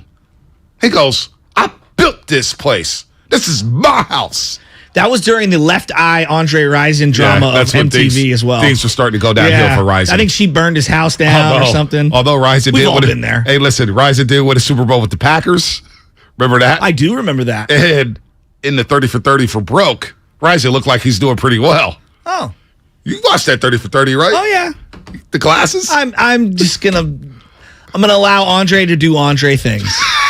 You look like you I love Andre Rison. I know you love Andre Rison. And I remember when Left Eye had the 80 tattoo on her, and he went to With the 89 Falcon. Yeah, when he went to Green Bay. And I was like, that is not aging well. That's not aging well at all. But you got some iconic moments. It'll be a lot of fun. Oh, wow. San Jose State, Fresno State, Saturday Spartans are 4-1 playing the Bulldogs. How about that? San Jose State, baby. Let's go, Sparty. Do you believe Alex Smith would have brought us back in Atlanta for the No, hell no. Hell no. 2-yard checkdowns at a time? Alex Smith coming back. I point to that game as the game. Either you watched Kaepernick throw from behind down 17-0 or you didn't. Yeah. And you kind of let me know by some of your responses if you didn't. Yeah, no doubt about that. He regressed after that. No, he did. He was awesome in that game. Glenn Coffey in that game. I pulled up the 45. Oh, Glenn Coffey had a touchdown in one of those So the Niners games. are down 35 to 10 and a half. Yeah. 35 to 10 and a half. That was a week after they lost to the Packers. I mean, not the Packers, the Vikings. I believe they lost to the Vikings the week before. On the Brett Favre play? Yeah, no doubt. Let me see. Our previous game. No, they beat the Rams. They beat the Rams 35-0 at Candlestick. Willis had a pick six. Remember that? Okay. That game against the Rams. And then the week before that is when they lost to the Vikings. Wow, that Vikings game. Sam Rosen on the call. Brett Favre to Greg Lewis. All right. We reference that twice a week. Sam Rosen. I love Sam Rosen. What's Sam Rosen doing right now, Lubman? What's Sam Rosen doing? Let's get him out of here. All right, what's coming up on the Jaguar game this weekend. Sponsored by the Golden State Warriors. We'll talk more 49ers. Chad Dukes will join us. Not Chad Dukes. Carl Dukes. Carl Dukes, excuse me. I'm thinking of Chad Dukes in Washington. I used to go on the show out there in D.C. Chad Dukes has been canceled. We'll go to Carl Dukes. All right, that's coming up at 7:30. Chris and Petaluma, your phone calls coming up, 888-957-9570. Dub Nation, the season begins now. Be there for Champions League night presented by the Chase Freedom on Tuesday, October 18th, as the Warriors host the L.A. Lakers. Live at the Chase Center. Get your tickets now at Warriors.com or call 888-GSW-HOOP. Representatives standing by. The Niners look for their third straight victory. The 49ers with a big win on Monday night. They back it up with a victory in Carolina. San Francisco has got a little something going now. Falcons. Mariota, well protected. Zips on for London. Our pregame coverage starts at 9 a.m. right here on 95.7 The Game. Hey, Becky, what about this beat for your next song? It's cool, but I'm into faster stuff lately. Like Xfinity that gives me beyond gig speeds. Got it. What about this then? It sounds powerful, just like Xfinity. Because its supersonic Wi-Fi has 3 times the bandwidth, you can connect hundreds of devices at once. That's what I call power. Unbeatable internet from Xfinity. Made to do anything so you can do anything. Get the Xfinity Supersonic Bundle with unlimited gig speed internet, Wi-Fi equipment included, and a free 4K streaming box. All for $50 a month with a 2-year internet rate guarantee and no annual contract when you add Xfinity Mobile with unlimited data at regular rates. Go to Xfinity.com/gig, call 1-800-XFINITY, or visit a store today. Limited time offer. Restrictions apply. Requires paperless billing and autopay. New gigabit extra internet customers only. Taxes and fees extra and subject to change. Xfinity Mobile requires post-pay Xfinity internet. Reduced speeds after 20 gigabytes wireless usage. After 24 months, regular rates apply. Requires compatible Xfinity gateway. Are you curious about who offers the best deals on top-rated Samsung, LG, and Sony TVs? The answer is surprising. It's not online, and it's not the warehouse clubs. The best deals on top-rated TVs are at Video Only. Don't believe it? Then check out the trade-in deals at Video Only. How about $500 for your old TV? Try doing that online. Before you buy that new TV, drop into Video Only. If you don't, you'll be sorry. Do you think all premium fuels are the same? Well, your engine doesn't. Shell V-Power Nitro Plus helps keep your engine running like new because it's engineered to defend against 4 main engine threats: gunk, wear, corrosion, and friction. So next time, choose Shell's most advanced fuel ever. It's fuel for thought. and engines that continuously use Shell V-Power Nitro Plus premium gasoline.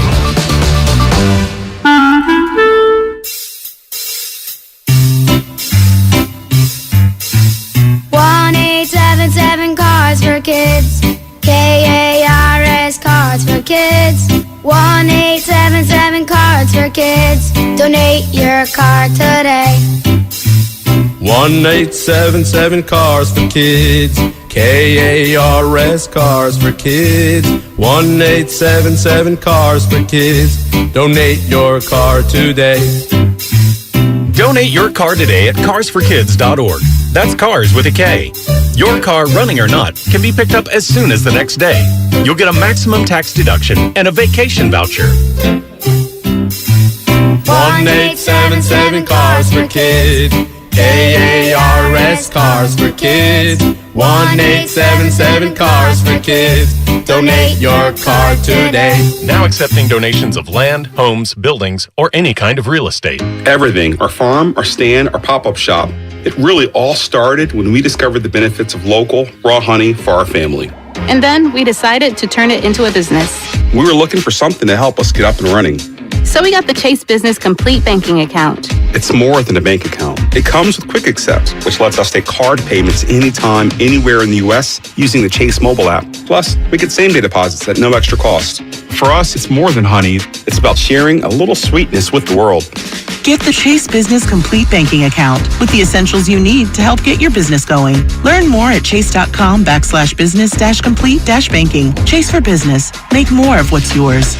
Quick Accept is not available in U.S. territories. Enrollment required. Usage subject to approval. Same-day deposits available for payments before 8 p.m. Eastern Time, Sunday to Friday. Fees and rates apply for checking and processing. Limitations and restrictions apply. Participants compensated. Merchant services provided by Payment Tech LLC and WePay Inc. Subsidiaries of J.P. Morgan Chase Bank and a member FDIC. Score big with Xfinity Internet. It's made to do anything, so you can do anything. Supercharge your home with the game-changing speed of supersonic Wi-Fi. With 3 times more bandwidth, it covers the field and then some. And blocks billions of threats with advanced security that helps keep you protected at home and on the go. If you're keeping score, that's internet that does it all. That's unbeatable internet from Xfinity. Learn more at Xfinity.com. Restrictions apply. Not available in all areas. Kelley Blue Book is the one-stop shop for pricing, fixing, selling, and instant cash offering. Instant cash offer is exactly what it sounds like. An official offer to buy or trade your car. Just enter your VIN or license plate, answer a few questions about your car's history, and what kind of condition it's in. In minutes, you'll receive an offer to sell or trade your car that you can be sure is fair. Then choose a dealer to purchase your car and schedule a time to meet. For all of the its, KBB.com. The new Google Pixel 7 Pro is super, especially when it's on Verizon, the network America relies on. It's supercharged, super powered, and a super... deal. You know it. Now, switch to Verizon and get the Google Pixel 7 Pro on us with select trade-ins and select 5G unlimited plans. That really is super. Yep, there's never been a better time to switch to Verizon. $899.99 device payment purchase with new smartphone line on select 5G unlimited plans required. $200 Verizon e-gift card with port-in. Less $700 trade-in/promo credit applied over 36 months. 0% APR. Trade-in conditions and additional terms apply.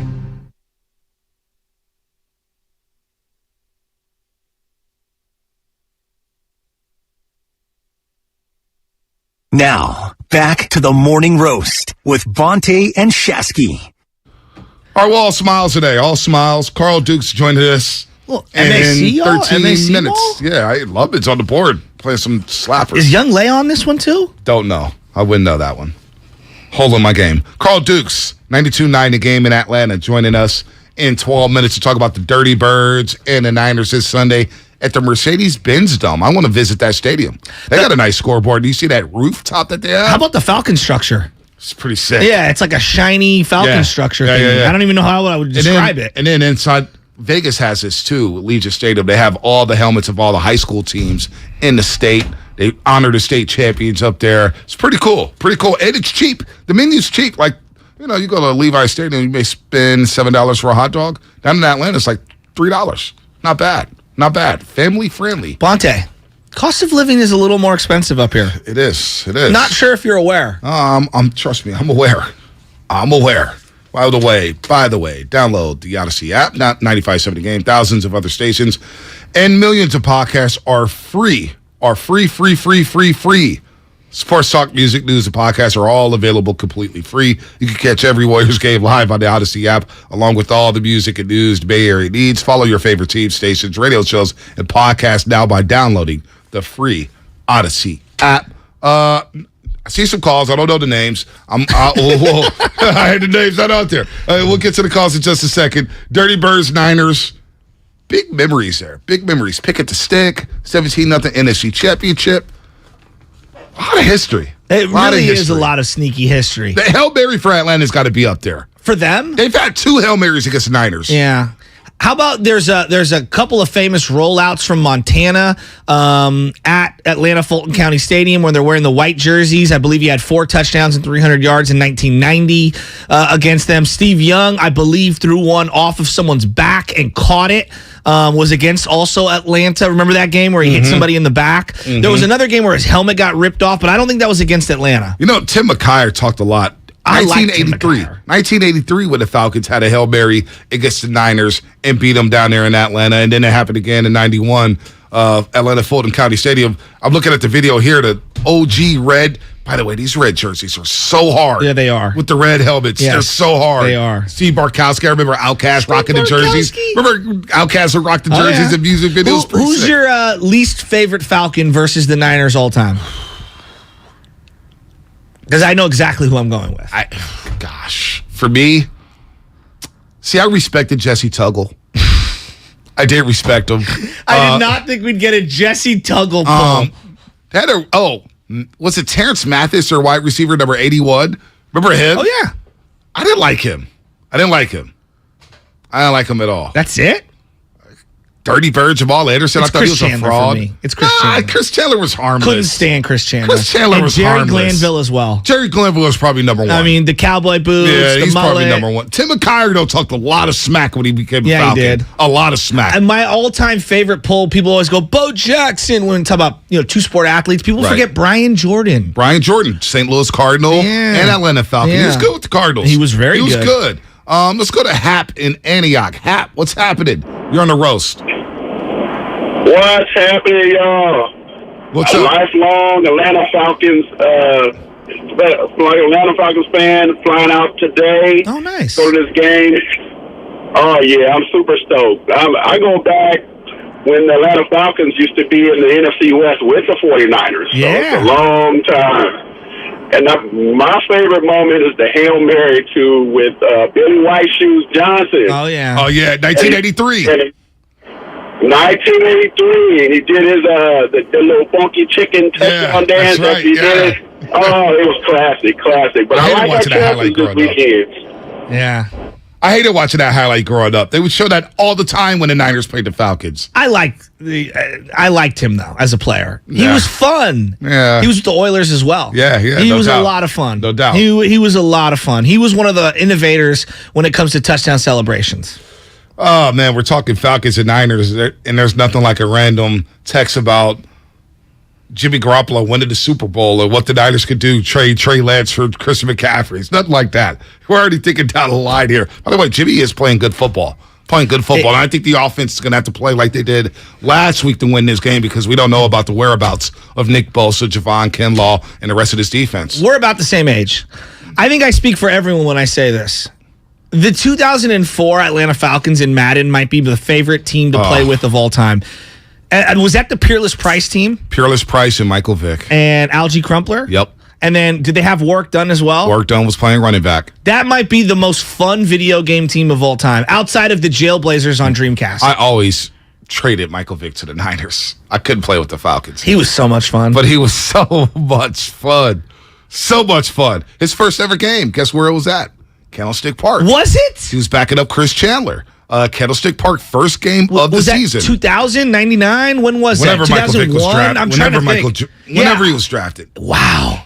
He backed up Chris Chandler. He played like a possession. I didn't know that. He played like a possession, no doubt. Learned something new today. Yeah, no, that was their You're first in your ever Falcon game. bag. Oh, old school NFC West, man. Old school NFC West. Fun time rivalry. Morning fan beat Atlanta. Bosa, a lot of people don't think Bosa's playing this week. Does that concern you if Bosa doesn't play this week? Of course it does, because he's one of the best players in the NFL. No doubt about it. But I look at this team, and I'm more worried about how they're going to try to, move the ball on offense because I think the Falcons have a really solid, underrated defense, and it feels like they've been, playing tight games. And Mariota's movement absolutely scares me when it comes to this defensive line. I think they're going to have to blitz a little more than they're accustomed to. You feel comfortable blitzing knowing that Mosley is out for the year? No, of course I don't. Yeah. Of course I don't. There's no doubt about it. I'm a little worried. And I get worried about the D-line depth in terms of this if they're on the field a long time. Well, absolutely. All of a sudden your rotations and your substitution patterns become a little different. And how much juice will they have left in the fourth quarter? We're kind of here now. It feels like it went from he's a game-time decision in terms of Javon Kinlaw to he might need another surgery and he's out for the year. That would stink. I mean, that happened so quick. It's so fast. So fast. That would be a problem. That's right. Tyler Miller, great knowledge. Julio Jones baptizing Emmanuel Mosley back in 2019. That was at the Levi game Stadium. that everybody said didn't matter when Richard Sherman didn't play. I went crazy. And I brought my whole family to that game, and we lost on a final touchdown by Julio Jones. Unbelievable. And he absolutely dominated us. George Kittle didn't get the yard, and they didn't go for it. They kicked the field goal. No, George Kittle fumbled. Yeah, that's what happened. Near the Falcons sideline. For the first down, on the sunny side of the field. He gets that first down, game's over. Yes, game's over. And that was the game that Danny Freisinger, our assistant program director, and Steiny both said, this game doesn't mean anything. Oh, I was on that show. Falcons were plus 10. I know. Lock of the century. Matt, I remember doing the show that week. I was like, guys, I was like, dude, this is not a team you want to take lightly right now. You cannot take them lightly. Sherman didn't play in that game. They had a plethora of injuries. K1 Williams was out. Yep. Ben Garland started at center. Grady Jarrett 8, bro. Grady Jarrett 8. And Niners had a 21-play drive that game, by the way. Remember that? Did they get a field goal? No, they got a touchdown. They actually scored. Juszczyk, I think, right? Yes. They got 6. The Falcons. I remember Danny Fry apologized to me the next day. I'm sorry, B. I'm sorry. And then Steiny just looked at me like, I was like, see, you guys just... that's not even... I love it. I love it. Let me know if we got some of those old school highlights, Lovin. Let me know. Oh, we got something? Oh, I got him. Oh, Taylor Mays. No. I thought he was going to be special. And you all did too. So don't pretend like you didn't. Dude, they practiced at City College of San Francisco. USC did. So I think they were playing in a bowl game. And Darnell Bing, I was convinced were going to be great safeties. Darnell Bing with the Raiders, and they moved him to linebacker. Raiders, the Niners had him too. Yeah, well, they tried to move him to linebacker. It didn't work out. Darnell Bing, who couldn't keep up with Vince Young in the Rose Bowl. Don't start me. Taylor Mays, his one highlight in the NFL. Going up 7-0. Falcons ensuing drive, and they will punt out of their end zone. Dominique Ziegler blocks it, caught by Taylor Mays in the back of the end zone for a Niners touchdown. Taylor Mays makes an over-the-shoulder grab, both feet in bounds. That puts the Niners up 14-0. 14-0. They lost 16-14. 16-14. How about this one? You want to talk about the game where Singletary huddled everybody 16 to 14. 16 to 14. God. How about Dre Bly? Oh, this is the second down at 9. Ryan over the top. It's intercepted. Intended for Roddy White. It's Dre Bly. He fumbles. Ryan tries to cover. Now we remember the speed we saw earlier in the game. It's a great play by Dre Bly, but what are you doing? Put the ball away. What are you celebrating for? You're going to get swallowed up in about 5 more yards. He put his hand behind his helmet and had the ball out like he was holding a loaf of bread and at like the 30. And I'm talking like the opponent's 30 and was literally high stepping. And Roddy White was like, "Give me that, give me that." I can't believe that. He had 70 yards to go and he started high stepping. I'll never forget that. I'll never forget. Wait, do you have the timeout play and then the very next? Because that was the same game. The timeout play and then the very next play is a Roddy White touchdown. They don't have it yet. Okay, when do we get it? They're working on that. How about Deion Sanders? Give it to me. When he fought Andre Rison. This is 2000, at the pick 6. 94. And after the game, he just said, "The hell with it. Let me let you guys know how I feel about the Georgia Dome." This is my house. I built this, and this is my house. I don't care if I'm with the Falcons or not. This is my house, and this will always be my house. Now let's continue. Now let's continue. He's so great. He's so good. Oh, God, I wish we had him for more than 1 year. He might be the greatest one and done in the history of sports. That's a great call. I mean, Melo is up there as a one and done for Syracuse. Oh, yeah. But I'm saying, in terms of one and done. So, Deion Sanders, Kawhi Leonard's on my short list. Yeah, that's a great Toronto. call. Didn't even think of him. But he wasn't Defensive Player of the Year. No, he wasn't. But he was damn good. He was Finals MVP. Absolutely. He was Finals MVP. And he beat the Warriors. Yeah, he beat the Warriors at that. He was unbelievable in that series. You know what? Kawhi is rising up that board. Right. You're right. He's up that board. Dion's right there. Come on, man. I can't think of another guy. I can't think of anybody else. One and done, greatest one and done seasons. And left That's us such a good call. Jock Peterson. See, Jesus had to derail the show. Just ruined. Just keep going, Sasky. Come on. Just stay focused. I know. It's just the guy. Come on. The guy. Hey, literally. Dion, you're not going to play on the right side of the field, and you're not going to play against right-handed quarterbacks today. That's the Jock Peterson. Literally, the guy. The season was down the drain after he got slapped. Literally. We don't talk about that enough. They had cameras for that one. Oh man! All right. We're gonna Carl Duke's coming up in moments. You know, it's interesting because Sam Lovin is one of them. They have Kyle Pitts. Are they gonna re-sign Jock? Who, the Giants? Yeah. I don't care. It's not important. Let's move on. Yeah. Oh, it's important in your world. No, it's not. I was thinking about this, and let me ask you this question. There was a lot of, I guess, people speculating that the Falcons were going to be in the quarterback market the year that the Niners took Trey Lance. Yeah. All right. And that's interesting. Had Trey Lance not been selected by the Niners, do you think that they would have taken him? That's the word on the street. They were 4? They were 4. And they took Kyle Pitts? And they took Kyle Pitts. A lot of people thought that the Niners should have taken Kyle Pitts. That wouldn't have been bad. I mean, you could look at it. You could look at it two ways. If you were like all in on Garoppolo, then why not take Kyle Pitts? I don't think they would have moved up in the draft to go take a tight end. I don't think they would have done that. They would have stayed at 12. But how about if they did do that and they took Kyle Pitts? And you have Pitts and Kittle at tight ends alongside Deebo Samuel and Brendan Ayuk. Kittle and Pitts? Kittle and Pitts. Kittle and Bits and Pitts Kits and and Bits and Bits and Bits. Yeah, I mean, Morton Anderson was on the Falcons forever. Cam Newton, great one and done in Auburn. Great one and done in Auburn. That's great. Good knowledge. One and dones. Got a Chris Borland text on the Xfinity mobile text line. Borland was that dude, though. One and done. He was. I mean, Willis was out that year. He was sick that year. New York Giants game? The run back? He got like 20 tackles. Bro, he was ridiculous. I bought a Chris Borland jersey. No, you didn't. I swear to you. I was obsessed.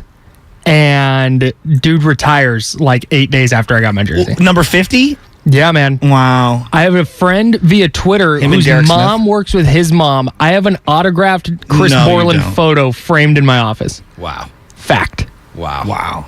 Big number 50 guy. He was sick. Bulky was sticking to that pick like crazy. Look what I found in the middle rounds. And then he was sick, though. And then he turned into Snitch Shasky by ratting everybody out in the NFL about concussions. Well, I mean, he's trying to protect people, but then he's like imploring people not to play. He was a little dude. Yeah. He made plays, though. He made plays. Borland was sick. He made plays. Oh, man. Carl Dukes may not be picking up. That's okay. May not be picking up. I want to keep going down this rabbit hole. Falcons, Niners.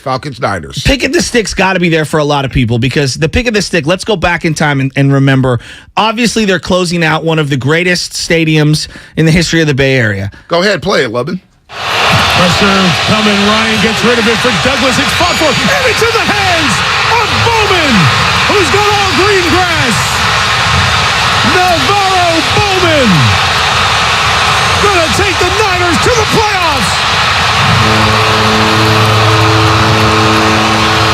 Now, if you remember correctly, if the Niners lose that game, I believe their playoff hopes were in jeopardy, and Matt Ryan is marching down and could win the game, beat the Niners at Candlestick in the closeout game at Candlestick because they would have had the Drew Brees thing from a couple weeks before and not been a face mask. They would have had home field advantage. Arizona would have had Seattle. Well, Arizona would have had control of their own destiny, I believe, and the Niners would have been on the outside looking in. And Atlanta got the onside kick that day. Mm-hmm. Right before that possession, they got the onside kick. They scored and then hit the onside kick. I remember being at that game and I was freaking out. I was like, where were you at? I was, by the visiting tunnel. Yeah? Where you can't see past 30-yard line. I was there because I was a promo intern at another station, and I was there all day at Candlestick Park. I remember seeing Eddie DeBartolo, and I was like, we miss you, Eddie. I go, we miss you, Eddie. It's good to see you. He goes, it's good to see you too. Like straight up like a Bob figure. Bob figure. Excuse me. Bob figure.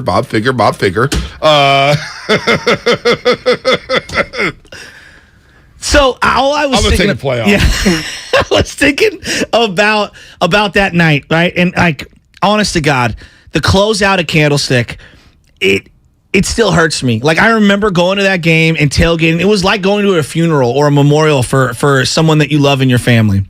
It was one of the saddest, yet also one of the great celebration nights that I can remember in sports. And for Navarro Bowman to end that historic stadium that way, it's one of the most incredible things of all time. It was pretty incredible. It was incredible. And then Boys to Men coming out at the end. It was great. Montana didn't come to that game. Yeah, well, don't even start me with that. You know where I stand on that guy.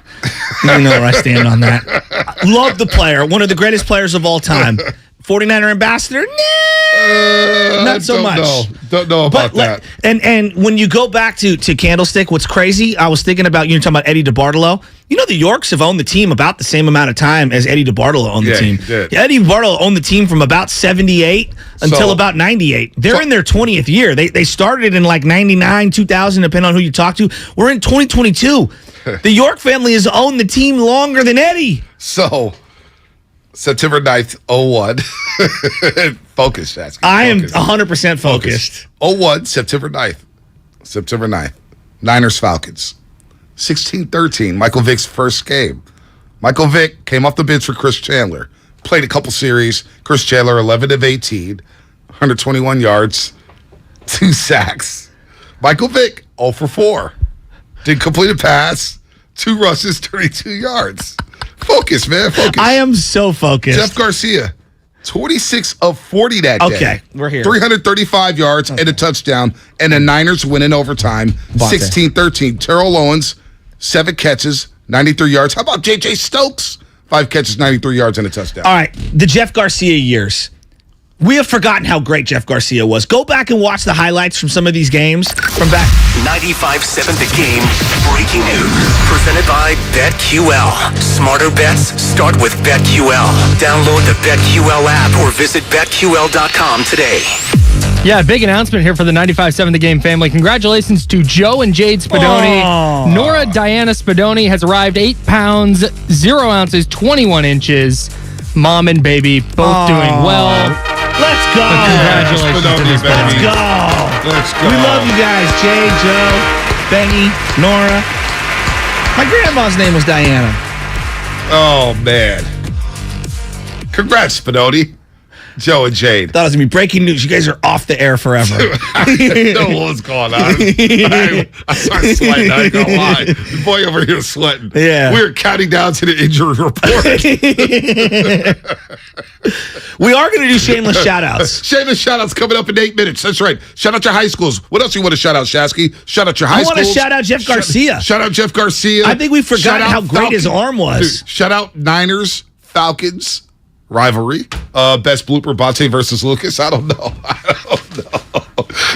Thanks, Carl, for everything. Carl Dukes. Listen. Do we have the timeout? Sam, I sent you the timeout. I want to hear the Singletary timeout. We don't have the timeout. We're off the rails here. We will get to Draymond in the 8 o'clock hour.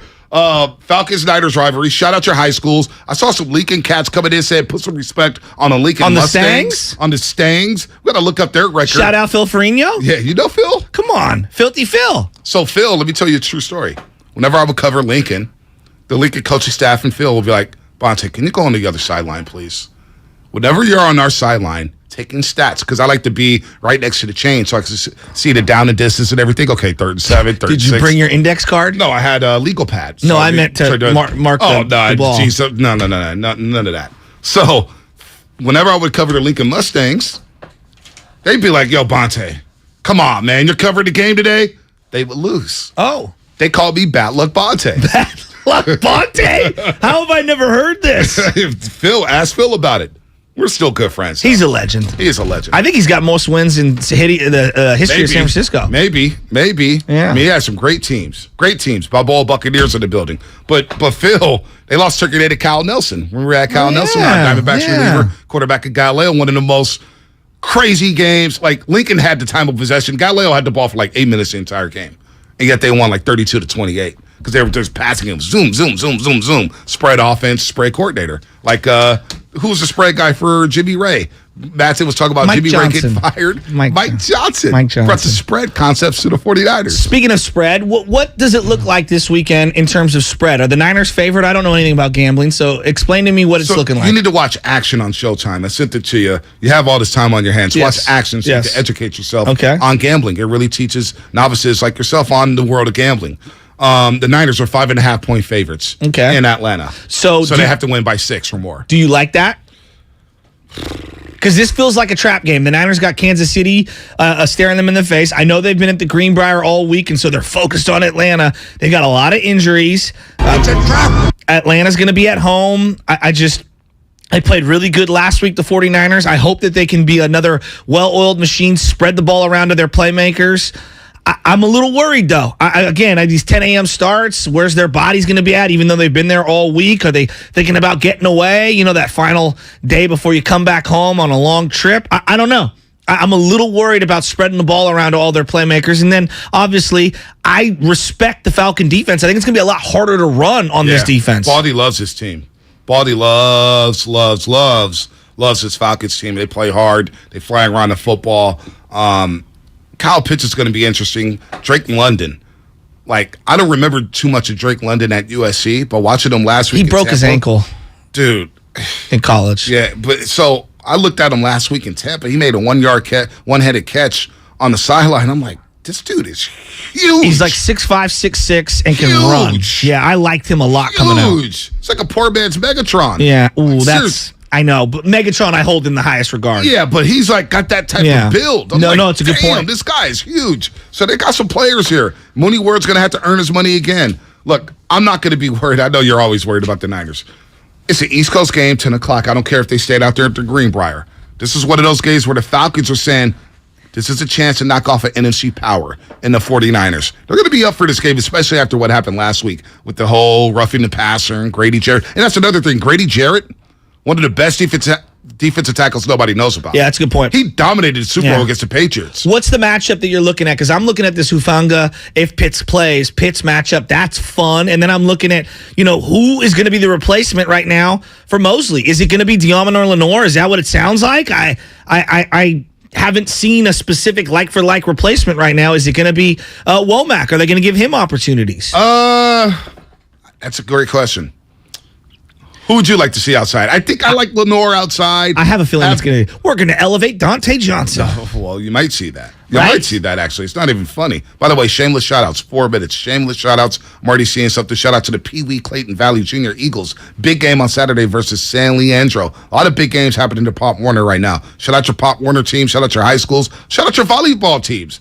Girls volleyball in full swing right now. It's go time. Girls volleyball. Shout out your girls volleyball team. So we'll do that coming up in about 3 minutes on the Morning Roast. The pick at the stick, I do feel like that's one of those moments, Falcons-Niners, that people remember the most, don't you?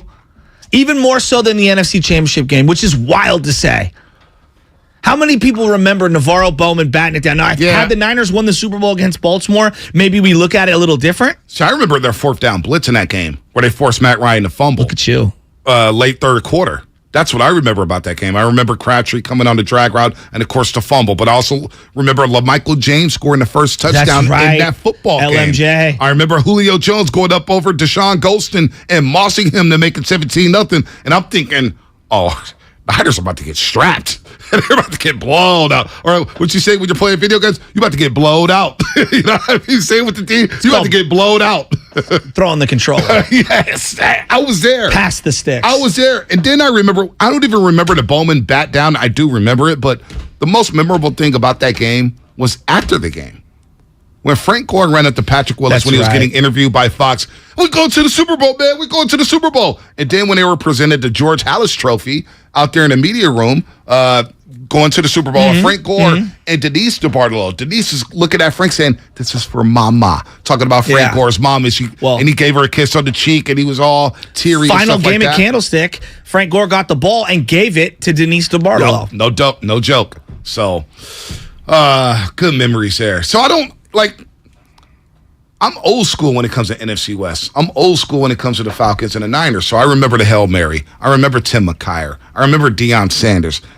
I still can't stand the Dirty Birds. Like, that team to me is an all-time fraudulent Super Bowl team. All-time fraudulent. Now, I know what happened to Eugene Robinson the day before the Super Bowl. That team, to me, though, was all-time fraudulent. They had no... Think about how they got to the Super Bowl. Gary Anderson was perfect. Perfect. All year long kicking field goals for the Minnesota Vikings. And he missed that kick at the end of regulation against Boston Chris Carter and the Minnesota Vikings. I mean, that Vikings team was so sick. Randall Cunningham? Was Rod Smith also on that team? John Randall? He was on the Broncos. Was he on the Broncos? Yeah, Rod Smith. I'm talking about the running back. Oh, Robert Smith. Excuse me. Yeah, Robert Smith. Yeah, I'm thinking of the undrafted wide receiver. No, I'm talking about the running back for Minnesota that year. All right, 888-957-9570.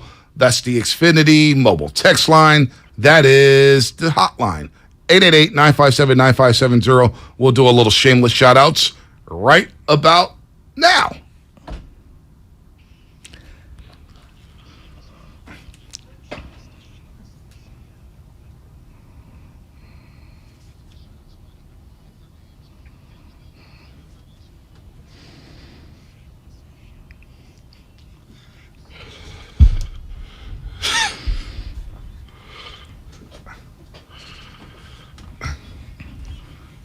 Sorry, nobody can hear the intro on YouTube. We're working on that with the music and everything. 888-957-9570. Shameless shout-out. Shasky, you get the first crack. Shout somebody out. I'm going to shout out my homie. It's his birthday, and I thought it was earlier this week, but it's actually next week. Sean Joyce, if you're out there, the people's choice. Happy birthday, buddy. The big 4-0. All right. Love you, bro. Lubman, what you got? Lubman? You know, I'm going to head over to the ice for shameless shout-outs this week. The Sharks start their U.S.-based schedule tomorrow night, so shout out to the Sharks. Let's try and have a better season than last year. Shout out to the Sharks. Matson, what you got? Who you shouting out, man? Shout out to Susanna with Chick-fil-A and Ceremony. Oh, yeah. Big Susanna guy. Went to Chick-fil-A yesterday. Pretty damn good. The hash browns were fresh. They were fresh. It was They're sizzling. not going to be fresh? Well, sometimes you go to fast food spots and they're sitting there for 10 minutes. And then you get the hash browns. You're like, damn, these are cold. You've never gone to McDonald's where the fries are stale. You're like, where's the salt? Why aren't these hot? I want fresh fries. Chick-fil-A, the hash browns are always sizzling, always fresh, spicy biscuit, really good. Shout out to Chick-fil-A. While we're here, shout out Jeff Bezos, who clearly told and greenlit Al Michaels to go straight up against Daniel Snyder last night on his own Amazon broadcast to get him out the way so that Jeff Bezos could take over the Washington football team. Shout out to Bonte. Shout out to Hood Bonte from 10 minutes ago. We're not going to go there. Shout out Sacred Heart and St. Ignatius tonight, battling it out Bruce Mahoney. in the Bruce Mahoney, one of the greatest matchups in the history of high school sports. Tonight, the longest standing rivalry west of the Mississippi adds another chapter. Kezar Stadium, is there a better setting? No, there's not. I'm going to be out there. Coach Evans and company, thanks for the field pass today. Shout out to all the high schools out there. Now let's go to the lines, and shout out to my board op for not knowing how to use the dump button. Tsunami in San Jose. You're on the morning roast here on 95.7 The Game. Tsunami, what's happening? What's up, big fellas? Yeah, Loveman's all rattled, man. I was talking to him. I said, go Yankees. And he was like, no, Giants. Anyways, boys, shout out to, you're talking WCAL, man. Another big rivalry game down south. Mitty versus Bellarmine. Oh, that's a big one. That's big. That's a big one. Battle San Jose. Yeah, that's the 408. And you know who's going to take that? My boys from the Monarchs, Mitty, Bellarmine. There it is. There it is. Bruce Mahoney will be out there. It's Kezar Stadium, 7 o'clock. I can't wait. I'm rooting for a tie. Yeah, you're soft like that. Well, I'm going Sacred Heart. I respect Bellarmine and Mitty, but, don't want to see them win. No. I respect all of them. You got to pick a winner. Ties suck. One of my first high school games I ever covered, it was a tie between Milpitas and St. Ignatius. I was like, how do I write the story? There's no winner. Well, there's no winner. That's where the creativity of the writer needs to come in. I actually got an award for that story. No, I'm lying. I didn't. Shout out the third grade undefeated St. Cecilia's volleyball team from my boy Jason Ramirez out there. St. Cecilia's Festival this weekend as well, Bonte. No doubt. Should I go? Half Moon Bay Cougars, 10 and under, 12 and under football team. Shout out to them in the 650. Shout out to Bob Figures. JW, SF, what's happening? What's happening, JW? Shout out to my son and his Vallejo squad, 6U, man. They beat the Gators 42-7. Ooh. Tomorrow. Ooh. Who you guys got tomorrow? We got Sack Kings. Sack Kings. Oh, I heard about the Sack Kings. I heard about the Sack Kings. They're supposed to be good, but my son and the rest of his team, they up for a challenge. He scored a 50-yard touchdown and like a 45-yard fumble touchdown to the house. It's good. We ready. I'm going to keep you posted, Bonte and Shaq. Hey, keep me posted. I love the Pop Warner organization. Sack Kings, they lost to DC Stars, but they beat the Oakland Dynamite 600 team. It's good to see the Dynamites last week. Coach Tom. What up, Coach Tom? Goof Tom. Germ was out there. Jeremy Jett and his son is out there balling for the Oakland Dynamites as well. Matthew and Vallejo. Matthew, what's happening? Shameless shout-outs.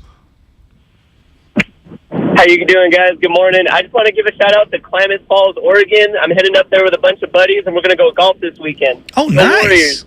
Nice. Not Bend, Oregon. Klamath Falls. All right, nice. That's fun. Let's go to Bo in the city. Bo. Hey, Bo. What's happening, Bo?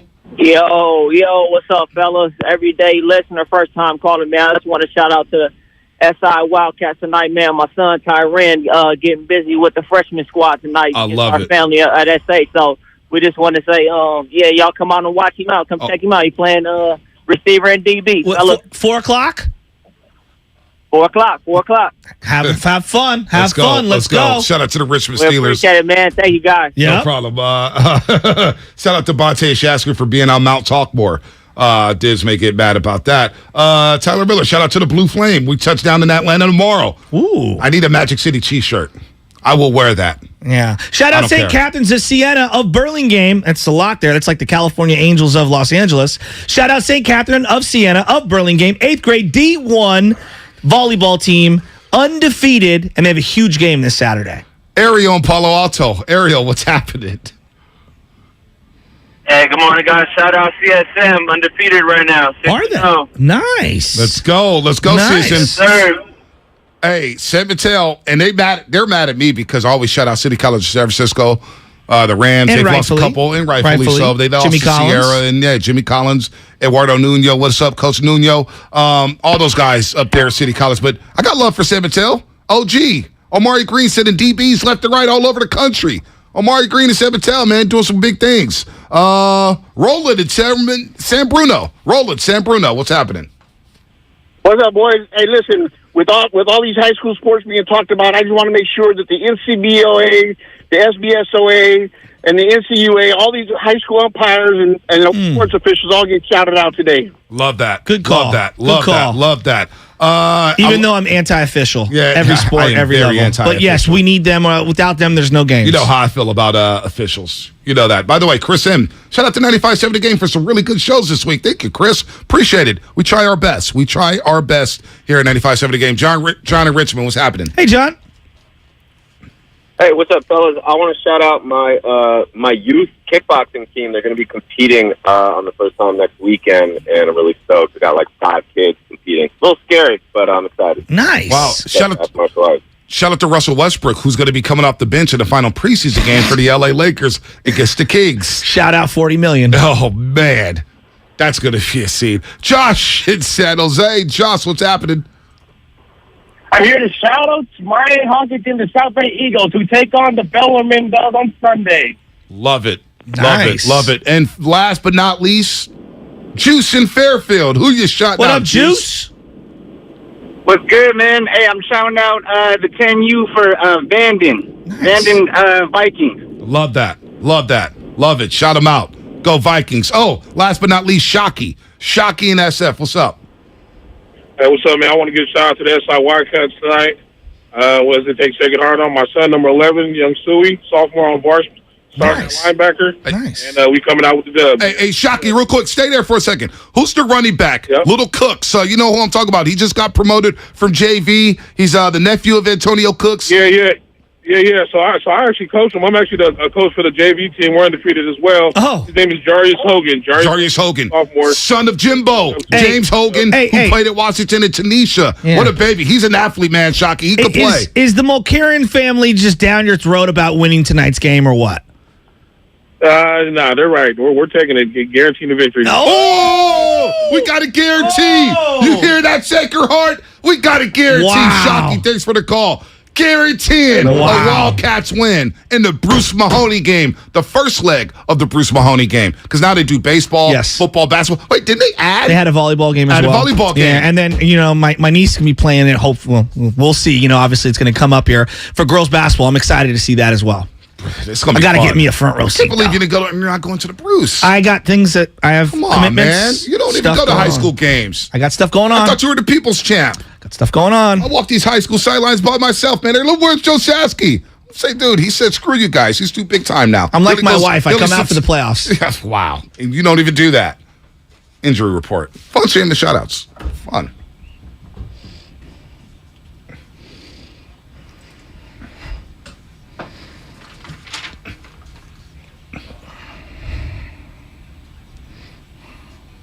All right, man. Shout out to everybody out there on YouTube, Twitch, the Xfinity mobile text line. We will get to Draymond Green. We're going to get to Draymond Green in the 8 o'clock hour. And Xavier McDaniel. You thought your boy slipped up this morning. Xavier McDaniel. You better be on point, Lovin. Get that dump bun ready. Oh, you got to go to the bathroom? Go to the bathroom. I'll be back. Go ahead. He's got a number 2 injury report. Atlanta Falcons got some good injury news yesterday. Tight end Kyle Pitts has been limited in practice this week due to a hamstring injury. We'll see if he plays. Pitts said he expects to play against the 49ers on Sunday, 10 o'clock kickoff, down in the dirty, the ATL. Niners looking to win their 3rd straight football game and remain in first place in the NFC West. The injury report brought to you by Boxing Gerson, Northern California's premier workers' compensation law firm, helping injured workers get their lives back for over 40 years. What's coming up on the game? Sponsored by Fremont Bank, full-service banking, no compromises. Draymond Green spoke yesterday. We're going to dive into that, plus the Warriors and Nuggets tonight at Chase Center. Xavier McDaniel, X-Man, 8:30 on the Morning Rush, right here on 95.7 The Game. Number 2.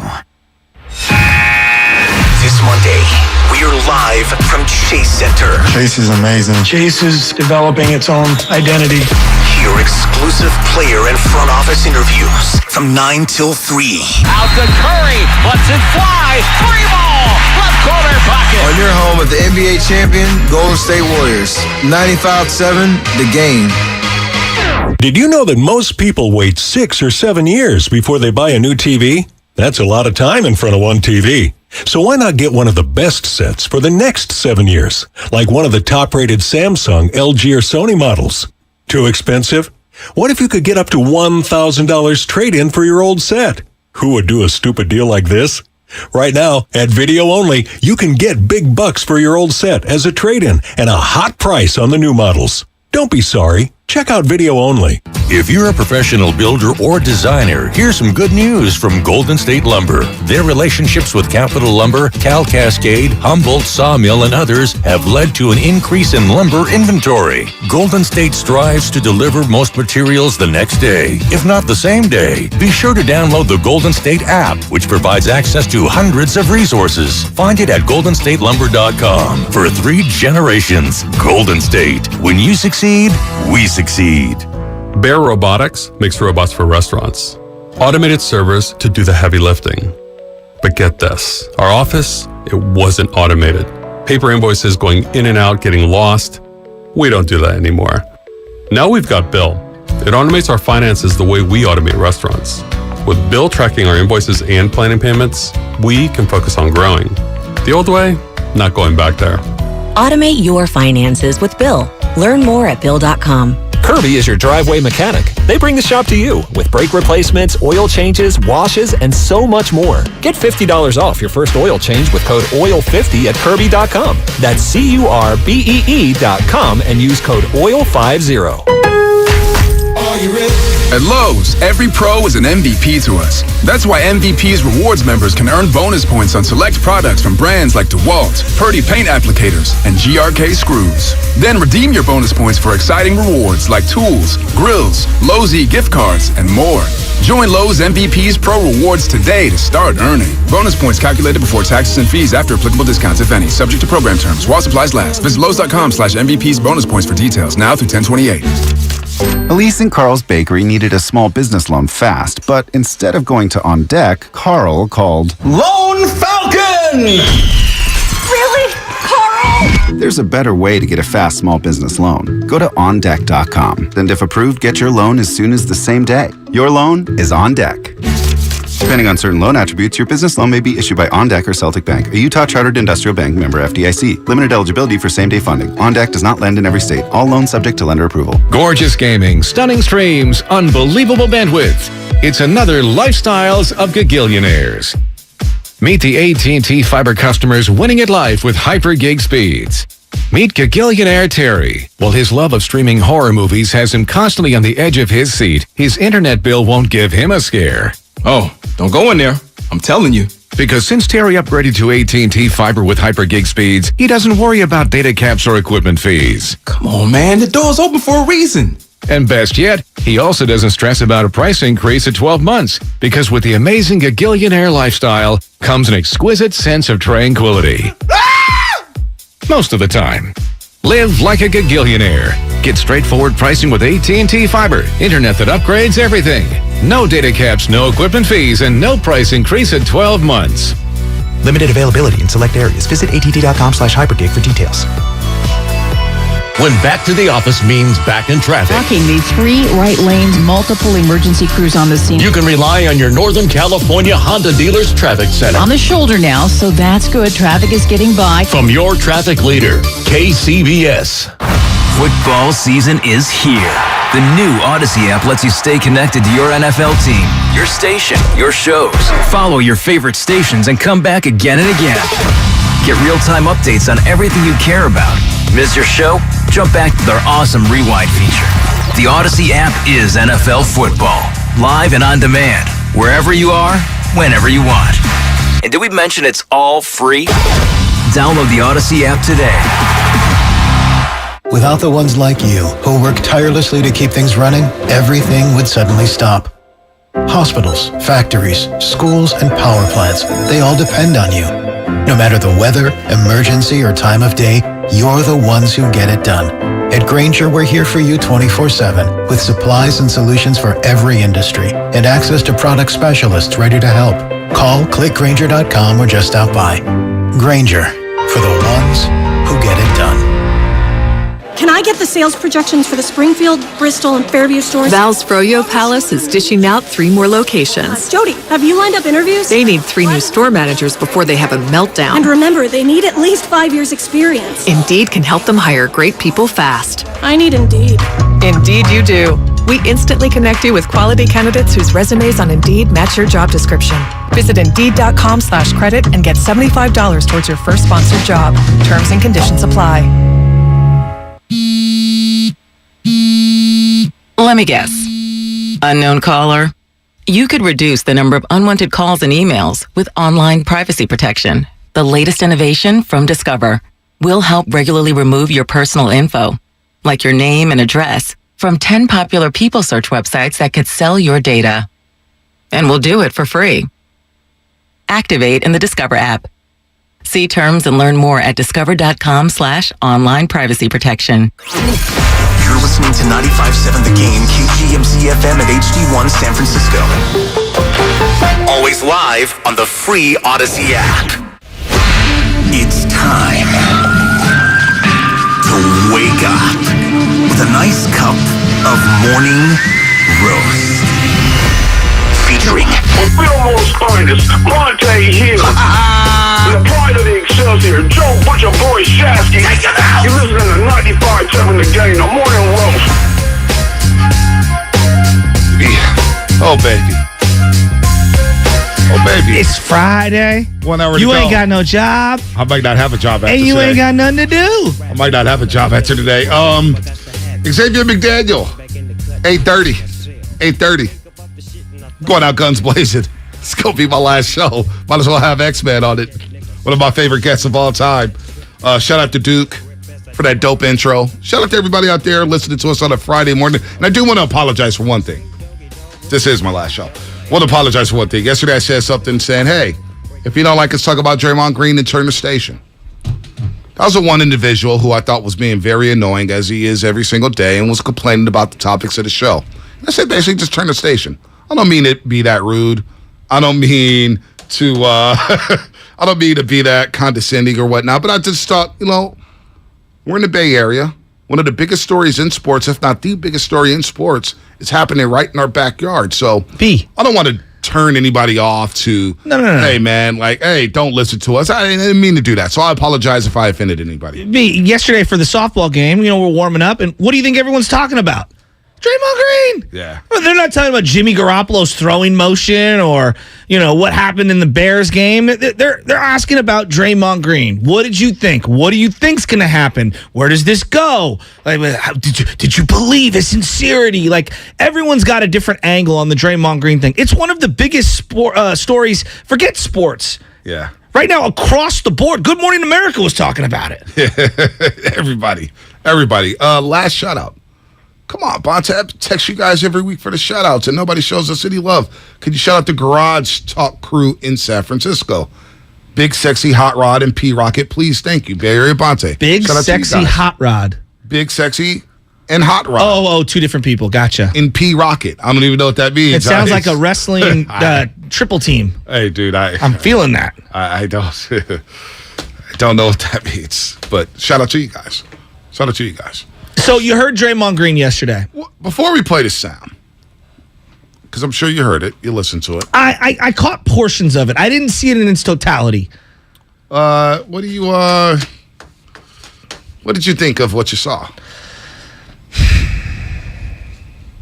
I don't think he could have said anything at that podium that was going to appease the masses, nor myself, because at this point the talk is kind of irrelevant. It's about the actions moving forward. And I say this as someone who has apologized over and over and over and over for all the terrible things that I've done to people that I love, or that I care about, or that I want to have an amicable working relationship with.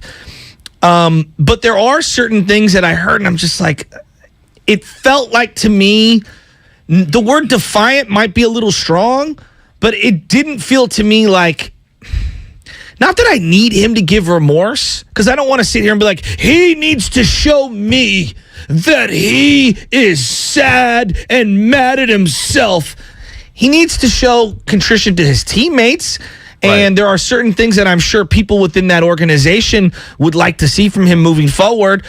But I don't know if him saying stuff or acting a certain way at a podium is going to achieve that. It's about the actions behind the scenes when there's no cameras. That's when the true test of if Draymond has made specific changes or if his teammates have allowed him to be back in their good graces. The only thing I wanted to hear was how could he move forward with Jordan Poole and then go to State Warriors. And there's a couple things that we'll get into. And, the Warriors have been talking about trust. Looney, hey, he has to earn our trust back. Kerr, hey, he has to earn our trust back.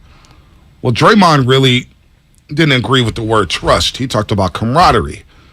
And I thought that was very interesting. But I do agree that how will they vibe on the floor? Because the one thing that the Warriors do for everybody in this market and around the world, they put a smile on their face. Yeah.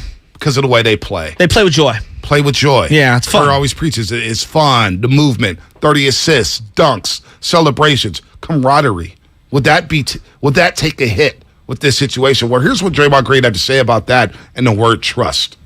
Everyone says build trust as a team. I don't really quite understand that. What's trust? Is it trust that you're going to make the right play? I think I always make the right play. I mean, to the best of my ability. I don't always make the right play, but to the best of my ability. So is it that? Is it, what is that? I think, what we do have to do is make sure we're together, make sure we're doing the necessary things that it takes to win a championship, make sure we got each other's back. But I think of so many different things when I hear the word trust that I'm not always certain that is the most fitting word for what people are trying to say. I think it always sounds good and everyone kind of has this idea of what that means. But yet, what does that truly mean? I don't quite know.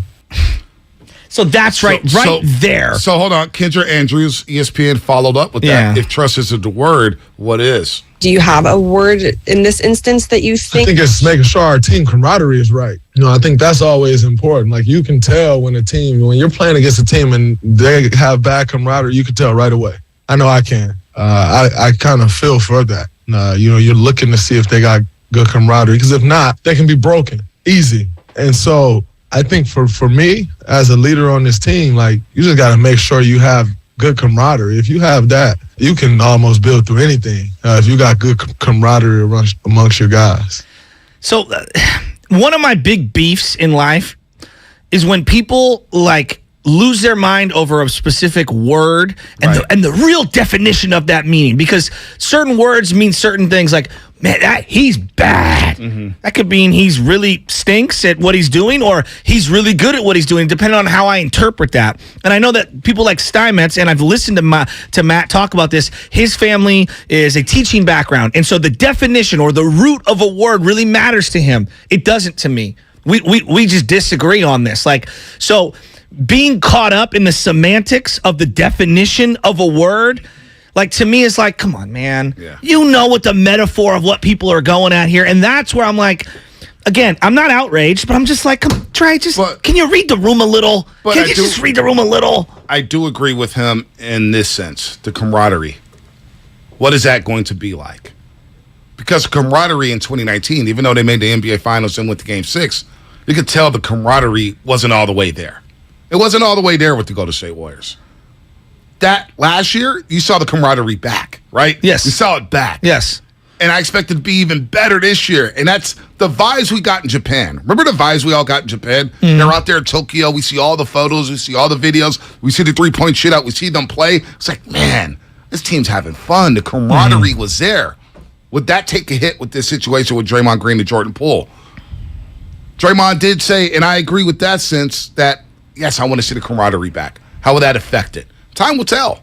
Time will tell. We'll get a glimpse at it tonight against the Denver Nuggets. But again, I don't want to pick apart all the words, because I've gotten in issues with people where I'll say something like this. For example, so-and-so was great. Right. Was he great, or was he really just kind of good? Right. And nothing is more annoying to me when people do that kind of stuff. I do that. I'm like, well, because I hear everything's great. I'm like, well, everything can be great. I hear you. Well, it's a great. But meet me in the middle in a situation like this, and this is where I'm at.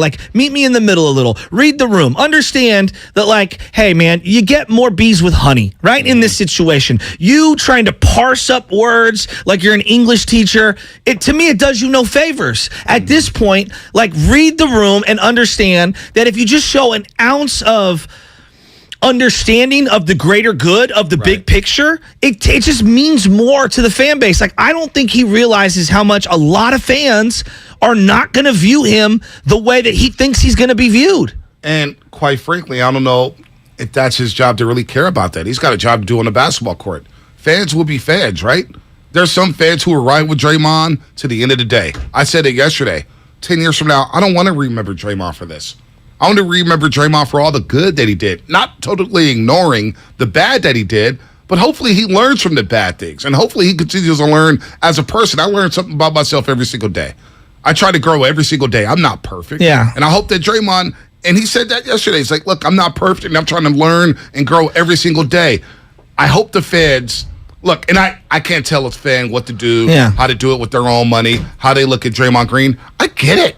I get why you would look at Draymond Green like this. Well, I personally believe that when someone shows vulnerability, even just a little bit, it makes them more endearing. It may not work day one, but over time, and I'm not saying you got to do it all the time, but I do believe that when you're constantly stubborn on your opinions and you don't show that vulnerability. So you don't think he did yesterday? Well, I look at Barry Bonds as an example, and no, I don't think he did that yesterday. But Barry Bonds, has he ever truly shown vulnerability? I think he has. What's the most vulnerable moment of his career? I would say it's one of the most endearing parts of his career. When he was playing? When he was on crutches and he was with his kid and he looked vulnerable physically and emotionally. Nico was wearing a Barry Sanders jersey. Yes, and he was on crutches and he did.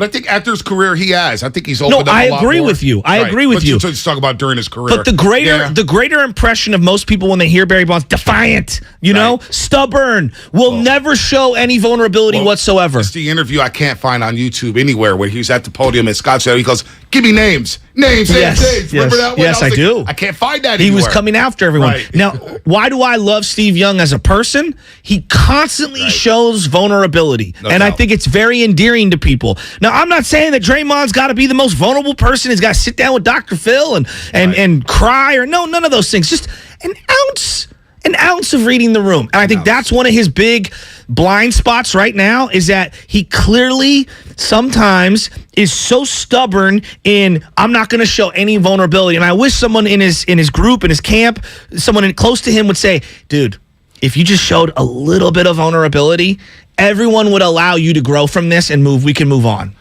Ponte, did you learn that you're still hood today? No, the hood would never leave me. I've grown from it. It just felt like the immediate dismissal. To me, the immediate dismissal of the word trust. It was like, here we go again. That's what I think a lot of people felt. It's, and I can see that because Looney talks about trust. Curry talks about trust. Steph Curry talked about trust. You didn't think that was backhanded? Everybody, it's just or at least interpreted as such? I just thought, man. When I thought in my head, I was like, oh, man. That's exactly the way I interpret it. Like, it's not the end-all, be-all, but yeah. But here's why I'm with you on that. Because I think about everybody else. I think about all the fans. I think about media members. I think about people who are around the Golden State Warriors. I think about how people view Draymond Green. I'm thinking, oh, man, that's not going to help. But I understand what he said. Look, I'm worried about the camaraderie. Because maybe in his mind, he thinks the trust is there on the basketball court. And what are we talking about? Trust on the court to make a good play? You heard him. Or are we talking about trust in the locker room? Camaraderie builds trust. Trust comes with camaraderie. They go together. I'm with you on that. It goes hand in hand. So that's how I saw it. I was like, I'm not. But I do when Kerr, Looney, and Curry talk about trust. Yeah. And he basically says, I don't see it like that. I can see why people say, he's being defiant. But here's another one. I'm worried about the relationship with Jordan Poole because we've yet to hear from Jordan Poole. We might not hear from Jordan Poole until, again, all this entire situation. At the end of the day, how's Jordan Poole feeling? Can you look at Draymond Green to say, well, Draymond Green was asked about that relationship with Jordan Poole? I'm not sure. As I said before, that's not up to me. Nor do I think there's much relevance. Quite frankly, we both know how to play basketball, and that is the most important thing for us. We're paid to do a job. We're going to come and do that job to the best of our ability. And, we want to continue to win. So we're going to do what we have to do to win. Everything else outside of that, well, number one, be handled amongst us. But number two, it's neither here nor there. What we do on the basketball court is what's important. I think sometimes we get so caught up into trying to analyze people's lives instead of analyzing basketball. And one thing I'm damn sure of is we play good basketball together. Hence the fact we won a championship. So we'll continue to build on that. So to me, that was telling. One is that Jordan Poole and Draymond may never be boys again. My hope is that 15 years, 20 years, when the Warriors are celebrating this championship and they're bringing everybody back to celebrate the 20-year anniversary of last season's championship, that they can get along. One of the things that bugs me so much about T.O. and Jeff Garcia is that they never rehash their differences. They're not boys anymore. And they played some of the best football of their careers together, Jeff Garcia and T.O.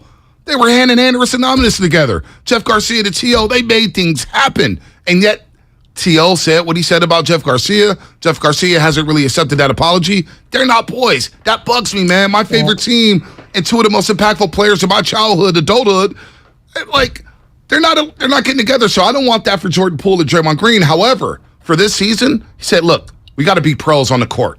That's what matters. They don't have to go home together and eat dinner. Barry Bonds and Jeff Kent wasn't having ribeye steaks together. You know what I'm saying? No, on the baseball field, they play together. So no, I hear you, and I agree with that sentiment. But in Draymond's perspective, I'm looking at Draymond, I'm saying you can't have it both ways. And this is the way I view it. Like, you can't tell me it's me and Clay and Steph, and we built this, and we're the family, and talk about how your camaraderie is part of what makes you better than everyone else, and then in the same sentence say, all that other stuff don't matter. Just judge us on winning and losing. It's like, well, wait a minute. If that's the case, then why'd you have such a big problem with Kevin Durant? You had this big issue with him not locking himself into this situation because of who you were and the core that you've built and the family that you have, and you felt like he was an outsider. To me, that's inconsistent. And that's my biggest issue right now.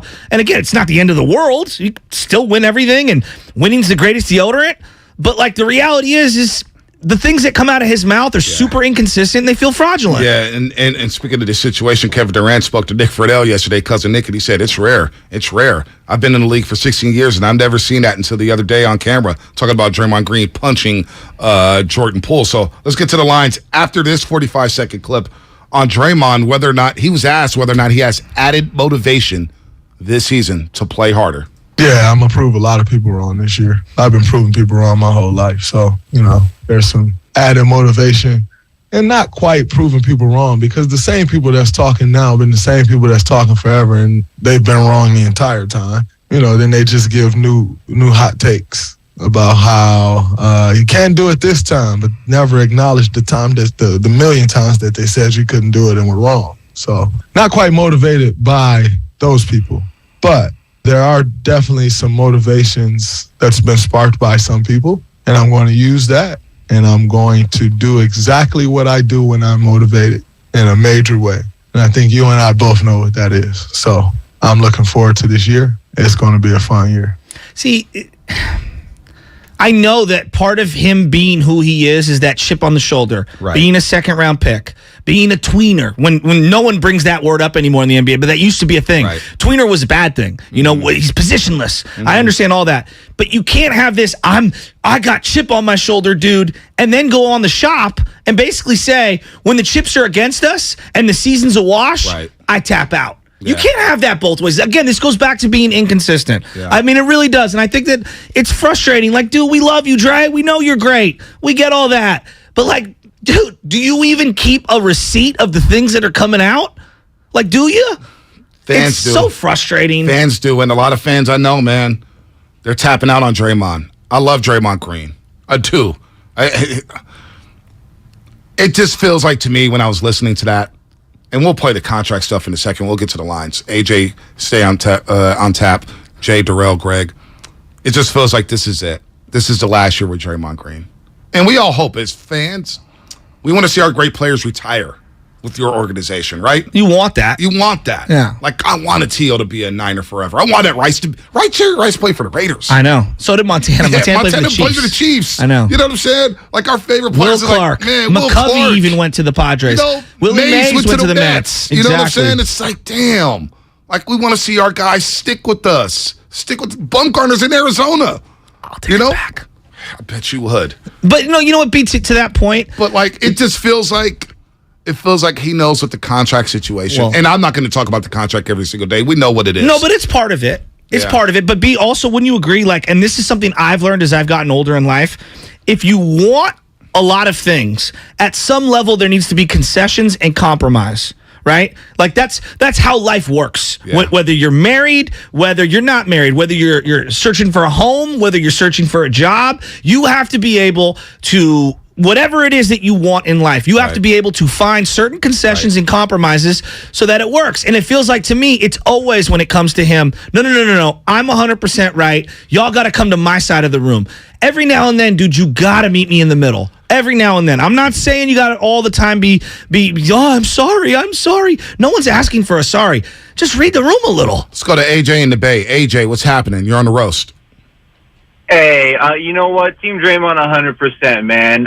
Joe, listen, man, we're talking about a roast. You're about to get roasted over here. Draymond was on point.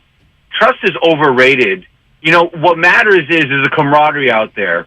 I don't care if he hangs out with Jordan Poole in the offseason. I don't care if he's going to a pool party or not. He's got his life. He's going to live his life. How do they perform on the court? That's all people care about. That's it. This is way overrated. No one cares about Jeff Garcia and T.O. being boys anymore. I don't go to sleep at night worrying about that stuff. I didn't say I did. I just said I wish that... AJ, real quick, hold on, AJ. I'll let you finish. I just said I wish they did. I don't go to sleep at night saying, oh, man, T.O. and Jeff Garcia, oh, my God. I never cared back then. I just wish that happened. I wish we could all get along at the end of the day. Teammates, like my teammates in high school, and I know it's high school, I love that most of them are still my boys. That's all we're saying, AJ. We're not thinking about it. We know how pro sports work. And the coach didn't trust him in Game 4 for the entire second half until 4 minutes to go. Like, we act like he's got all the trust in the world. That there is an element of camaraderie, part of the root word, if you want to go definitions. Trust is in that definition. Let AJ finish. Go ahead, AJ. You can finish. Yeah, you know, it's a narrative that people want to stick to, and then people, you know, the masses will always have what they want to lean on, but what matters is what happens in between that room, between those guys, and how they go through things, and not everybody else blowing it out of proportion. And you know, a man does wrong, he does wrong. Whatever happens to understand But when part of your team, and I'll let you finish, but when part of your team is coming out and using a specific word for 3 days straight, and then I'm talking multiple people, Curry, Looney, they're all using the trust word, and then the first interview you have or you sit down, what do you say? You dismiss that one word? That felt hollow. And you know what's funny? Go ahead, AJ. It felt very dismissive. We get the Daryl and Greg to the other guys in that room. Go ahead, AJ. This conversation is dismissive. You know what I'm saying? So it's all good. This is what people do. This is how people treat people. What are you talking about? I don't know what he's talking about. What are you talking about? Daryl in Oakland, what's happening? You're on the roast. Hey, guys. I've been listening to this, and Draymond has a reputation, and here's the one thing that's really hard to recover. The founding father, what is his name, Thomas Paine, he had a great quote. The hardest thing to recover is a tarnished reputation. And so the Warriors have a reputation as well. Guess what? Their reputation took a hit. And look, I have kids that are 2 and 5. I don't want to see somebody punch a teammate that vicious. They're not going up for a rebound, fighting for a rebound or anything. Draymond walks up to him and then punches him as hard as he can. I don't want to see that guy. He has a reputation, so do the Warriors, and that reputation was tarnished. It took a hit a little bit. It definitely took a hit because Jeff Van Gundy in the New York Post saying, I've never seen this. And he coached the Knicks. He said, I never seen anything like this. He didn't get suspended. A lot of people around the NBA are alarmed that Draymond Green didn't get suspended. Again, I trust the Golden State Warriors and how they did their due diligence. I give Steve Kerr and Bob Myers all the respect in the world. They're great people. They understand what's happening here. It's a tough situation to navigate. I trust them to navigate this situation. Can they be pros on the court? And can there still be camaraderie within the basketball team? That's where we're at now. I'm not going to go and rewind 2 weeks. Will it linger? No doubt. There's no doubt. And it ain't just going to be the media that's going to be pinpointing every little handshake and every little interaction. It's going to be fans too. It's not going anywhere. Just is what it is. So, play some Draymond thoughts, and we got a break here, Saskia. Got to be quick. Maybe I'm the foolish one for thinking that the zebra could change his stripes, right? Maybe this just is who he is, and he's never going to change at all, and that's totally fine. It might all work out for them. It might. Look, man, Draymond's a good dude. I don't think he's a bad person. He had a bad act. I don't think he's a total bad dude. There. So I agree. I'm not going to go there with Draymond Green. Xavier McDaniel is going to join us coming up here. Brought to you by BMW Fairfield, former NBA player. Xavier McDaniel, one of Wichita State's greatest players of all time, one of the greatest college players of all time, played in the NBA, had a few run-ins on his own. How does he feel about Draymond Green and Jordan Poole in this entire situation? That's coming up, brought to you by BMW Fairfield. Now open in the Fairfield Auto Mall, they provide a luxurious, all-encompassing experience to address all of your BMW needs. Visit BMWFairfield.com today to book your visit. That's BMWFairfield.com. Opening night is less than a week away.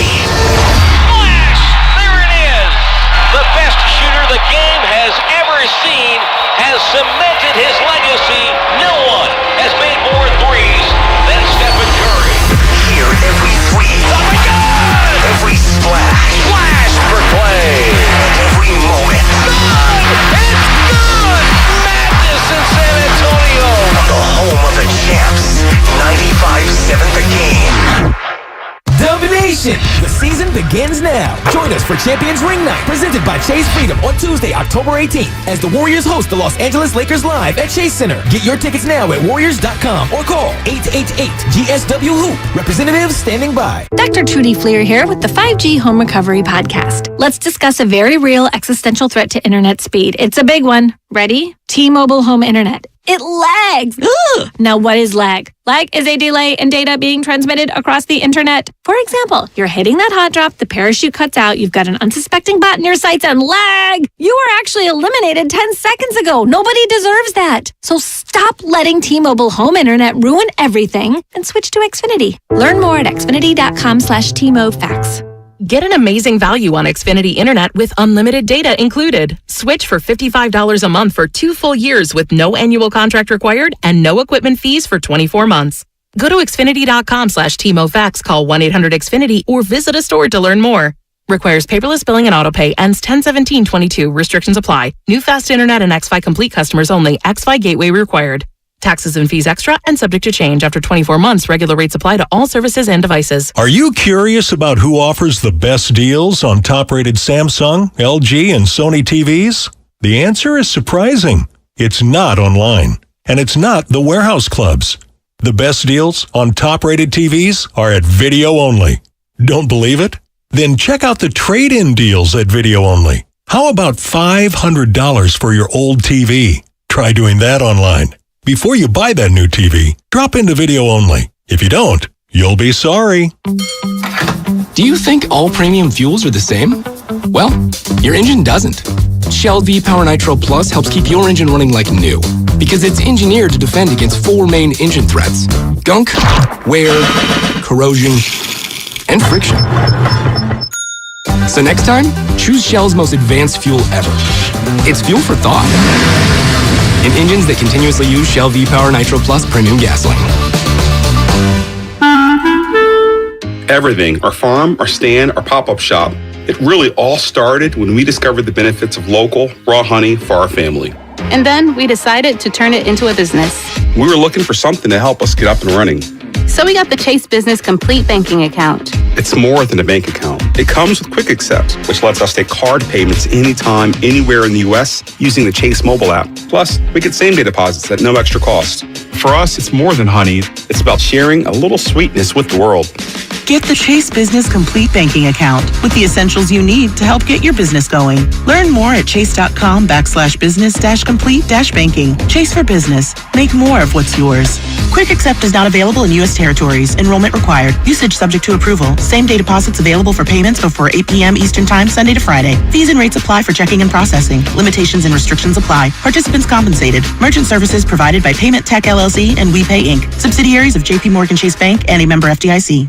As you know, sports teams plan well ahead of the next season. If you're thinking of remodeling your home, consider the same strategy. Talk with your designer or builder now about your next project. Golden State Window and Door has new inventory coming online. Milgard, Anderson, and Marvin. See Golden State Window and Door's wide variety of accessories at convenient showrooms across the Bay Area or goldenstatelumber.com. Since 1954. Golden State. When you succeed, we succeed. Without the ones like you, who work tirelessly to keep things running, everything would suddenly stop. Hospitals, factories, schools, and power plants, they all depend on you. No matter the weather, emergency, or time of day, you're the ones who get it done. At Grainger, we're here for you 24/7, with supplies and solutions for every industry, and access to product specialists ready to help. Call, click Grainger.com, or just stop by. Grainger, for the ones who get it done. Get in zone, AutoZone. Welcome to AutoZone. What are you working on today? Thinking about gas mileage. A bottle of Gum Out Fuel Injector Cleaner can clean your entire system and help your engine get more MPGs. Right now, you can get 2 bottles for only $7. A great deal to help you go a good deal farther. Find Gum Out Fuel Injector Cleaner and everything you need for better fuel efficiency at any of our 6,200 stores. Get in zone, AutoZone. Restrictions apply. Some sunshine today with a high of 60 degrees in San Francisco. Weather brought to you by one thing. Install a low-flow shower head and keep water off when brushing teeth or shaving to save water every day. Join Odyssey, and together each of us doing one thing makes a greener tomorrow. Score big with Xfinity Internet. It's made to do anything, so you can do anything. Supercharge your home with the game-changing speed of supersonic Wi-Fi. With 3 times more bandwidth, it covers the field and then some, and blocks billions of threats with advanced security that helps keep you protected at home and on the go. If you're keeping score, that's internet that does it all. That's unbeatable internet from Xfinity. Learn more at Xfinity.com. Restrictions apply. Not available in all areas. The annual Harmony Walk to End Hunger and Homelessness in Richmond is October 22nd. Register at gripcares.org. Hear local music, take your kids to the bounce house, and make a difference together. Register now at gripcares.org.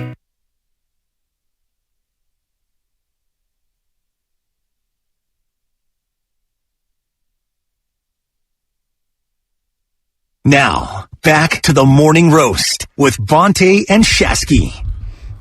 That Trick Daddy, baby. Blow that drill Drop in the top and let the sun shine in. Ooh. I got the voice down a little. Come on, keep going. Drop the top and let the sun shine in. and blowing No the wind. wind. Little CeeLo. Hey, Big Boy on this one might drop one of the tightest verses of all time. It's a great song. Love me some Trick. Daddy Fat Sacks? We're efforting Daddy Fat Sacks. We're efforting Xavier McDaniel. This is a tight. Hey, Trick, I might have to play some Trick Daddy. I'm absolute first thing bangers. I do. He's got bangers, dude. Straight up bangers. He had his run. Him and Trina. Baby, cause I'm a thug. All day, every day. Oh, dude, he got so many hitters.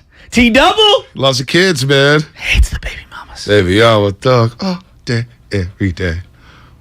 Oh, wait, you guys had a blooper because I was trying to sing the song a long time ago. Remember that? What was that? We were doing that with Kate Scott because Kate Scott actually knew about that Trick Daddy song. The one rap song she knew. That is shocking. Slide. We got X-Men. It's time to bring the X-Men. Next time we have them on, we need an intro for Xavier McDaniel. Yeah. What would be your intro song? What would be? Let's bring him in. Xavier McDaniel. Of Mama course, said knock you out. Wichita State Shocker legend. An NBA legend. The X-Men. Was a great Seattle Supersonic. Great New York Knick. Played with the Celtics, Suns.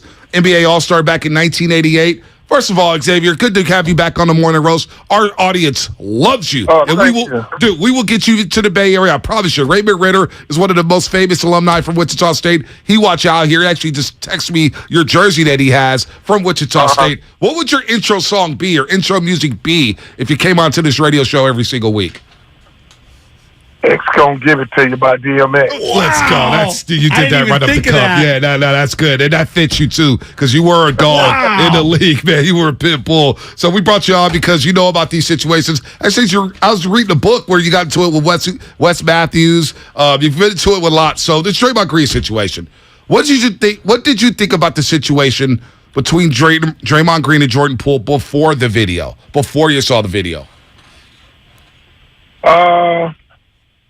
I just thought maybe they got in a heated battle, like maybe in a scrimmage or something, or, that's what most of the things happen when you're in like a scrimmage or something. Right. And then sometimes the scrimmages get intense because the loser may have to run sprints at the end of the day, at the end of practice. And so when I first heard it, I didn't think much about it, but when I looked at the tape and whoever leaked it should get fired.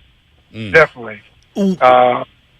But looking at it, I think that they were still talking to each other. Mm-hmm. They were still mouthing off at each other because most times in a fight, if you're in the park or on the playground playing ball, when a guy walking up to you, you're probably still talking.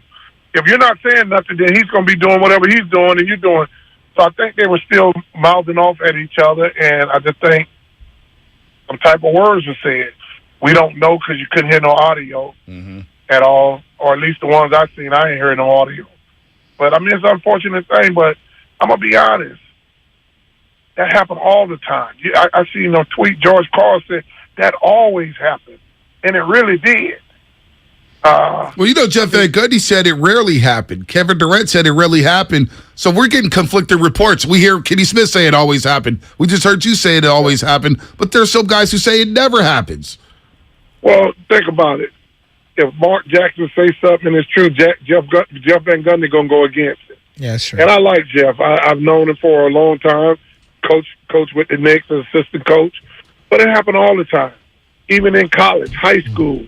It happens all the time. It just don't be reported. Because who is filming practice in the 80s and 90s? Nobody. We didn't film practice. I've never watched a video of us. I think they may have some type of filming on practice where the coaches went back, but we never got a chance to watch those things. So at least I don't ever remember being filmed in practice. So, but I do know fights happen because I've gotten in a couple fights with teammates. And I think with me and Dale Ellis, that was a little bit more personal because I had my daughter in my hand at the time. But people don't even realize. And they say you can't go back from that. Me and Dale Ellis have been friends since 1987. And I still talk to him to this day. It was an unfortunate situation thing that happened. I think he had a lot of things on his mind because I had nothing to do with what him and Nate McMillan was talking about. I just agreed with Nate McMillan. So paint the picture for me here. You're holding your daughter. How old is she? Where are you guys at? Like, I've never heard this story. I would paint the picture for me a little here. And she was an infant when me and Dale and others got in the fight in 1990, and I just got a call. I just picked her up and and I was heading back to the office because me and Dale Ellis had got into a skirmish at practice. And so when we got in when I got to the office of Queen Anne, I see him leaving, and I didn't pull underneath. I pulled in front of the building and parked, and because I knew I wasn't going to be there long, and I knew what it was about. And I guess he must have came back up when he seen my car. And so he gets off the elevator like, I should hit you in your fucking head, but you got your baby in your hand. I looked at him and started laughing. Next thing you know, I see a fist coming. It hits me. It dazed me a little bit, but I recovered, and that's how we got into the scuffle and the fight. So things happen. Things can get escalated. But after that, basically, you know, once we got in the fight, all of it came out. We never played together again, but we have still remained friends since. It took maybe a couple months after that. Nate McMillan, Xavier, and I was with Phoenix, and we were both in the same hotel. And him and Gary came to my room. Come on, man, we're gonna shoot some pool and have a couple beers. And they the ones who got me and Dale to shake on it, and we hugged. And it's like, man, you guys been brothers, man, for all these years and stuff. And we just let it go, and we've been friends since on. So things can get back to normal, but it's got to be both parties got to be able to do that. Xavier, you just told us that you got punched while holding your infant, and then you swung back? I'm like, that's insane. No, well, I gave you the short version. The short version, the long version was Paul Roper, who was our video coordinator at the time. I think he's assistant coach somewhere. I want to say Portland, maybe. But Paul Roper, and I was like, hold my baby. And he was like, nah. I said, if you don't hold it, basically, I'm going to whoop your tail. God. So I guess he took my baby upstairs, and she's like 32 now, just got married. And so, and then me and Dale, we got to fight and commenced. I mean, it's all been on the internet. It's still on the internet. No, I know. I read about it. Xavier McDaniel averaged 15.5 points per game, over 6 rebounds. So you and Dale Ellis was able to patch things up. Do you think Jordan Poole, how, let me ask you this, Xavier. If you got punched like that by Draymond Green, would you be able to ever get over that? Because now teams, he's got it. There's only 40 million views. I'm telling you, yes, because that's why I said Jeff Van Gundy don't remember. Me and Mason had a fight. Yeah, first day of training camp, right? It wasn't the first day. It was like the second or third day we had a fight. He was getting the ball on the inside, and I was blocking his shot, and I was like, get that crap out of here. I wasn't saying crap, but basically that's what I was saying. And he stole on me and went into the locker room, ran into the locker room. I tried to kick the daggone door in. And then Pat Riley had to call a meeting because I was so furious, and I was like, hey, man, ain't nobody going to F and hit me, and I don't get a hit back in. What happened? He got cut off. I don't know. Got cut off? What's going on? I have no idea what happened. I'm doing like a bunch of stuff at once. Yeah, no, he had to double dump him there. I'm going to get him back on. Okay. All right, we'll get it back up. I got tears coming out my eyes. Okay, dude. B. Hold my baby. I'm going to go take... That takes the whole hold my beer to a whole nother level. Hold my baby. Oh, my God. When he said also that he called Pat Riley, I thought they called the police on him. That's what I figured they were going there. Right. Wow. We'll get X-Man back on in just a second. Oh, my God. Way to double dump. I love X-Man, You're man. teary-eyed. It's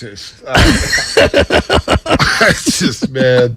He just keeps it all the way real. My favorite is when he tells the guy, hold my baby or I'm going to mess you up. Yeah. You don't hold my baby, I'm kicking your ass. Oh, my God. So I get a lot of people, a lot of texts here. We'll get Xavier McDaniel on. People are saying, Bonte, it's been fun. We will follow you, my boy. What I do? Am I getting fired?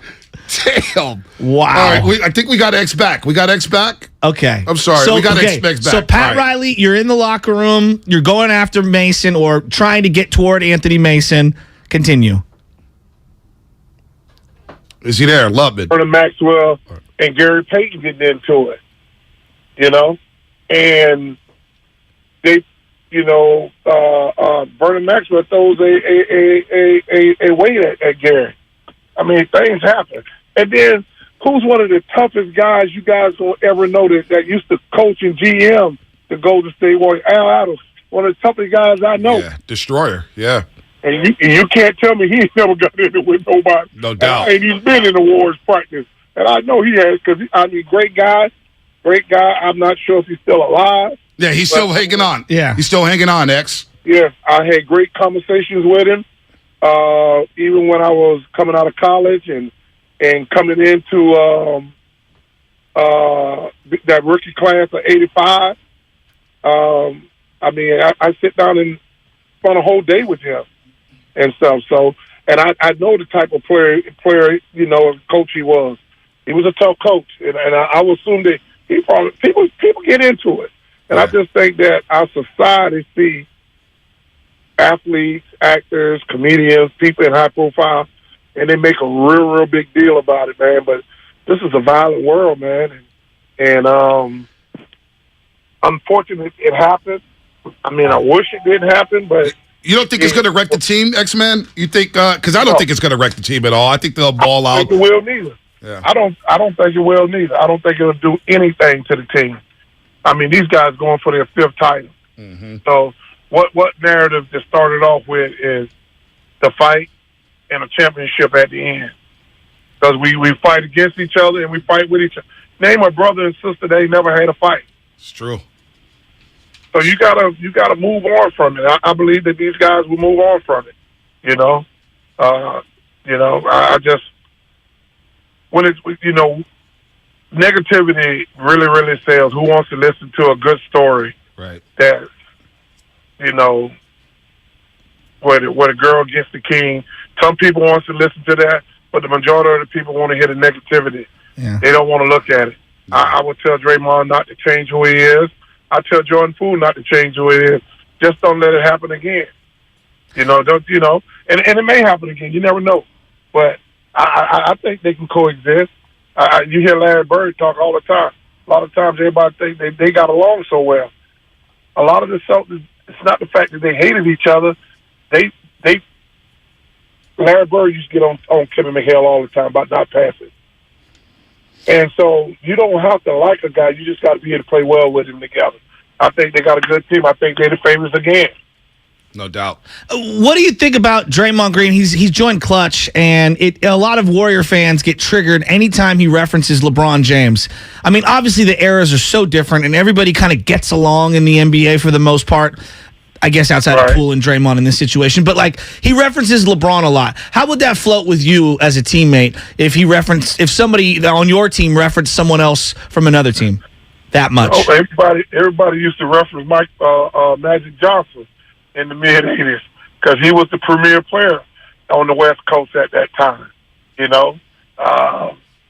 So it was just one of those things that's what people do. I have no problem with it. As long as he come and do his job, that's all I care about. I don't care about nothing else. As long as he's doing his job, that's the thing that you gotta understand. X-Man, now that we're here, I want to know who's the guy that you still hate from your basketball playing days. Who's the guy that maybe you didn't get an opportunity to tell him you don't like him? I don't know.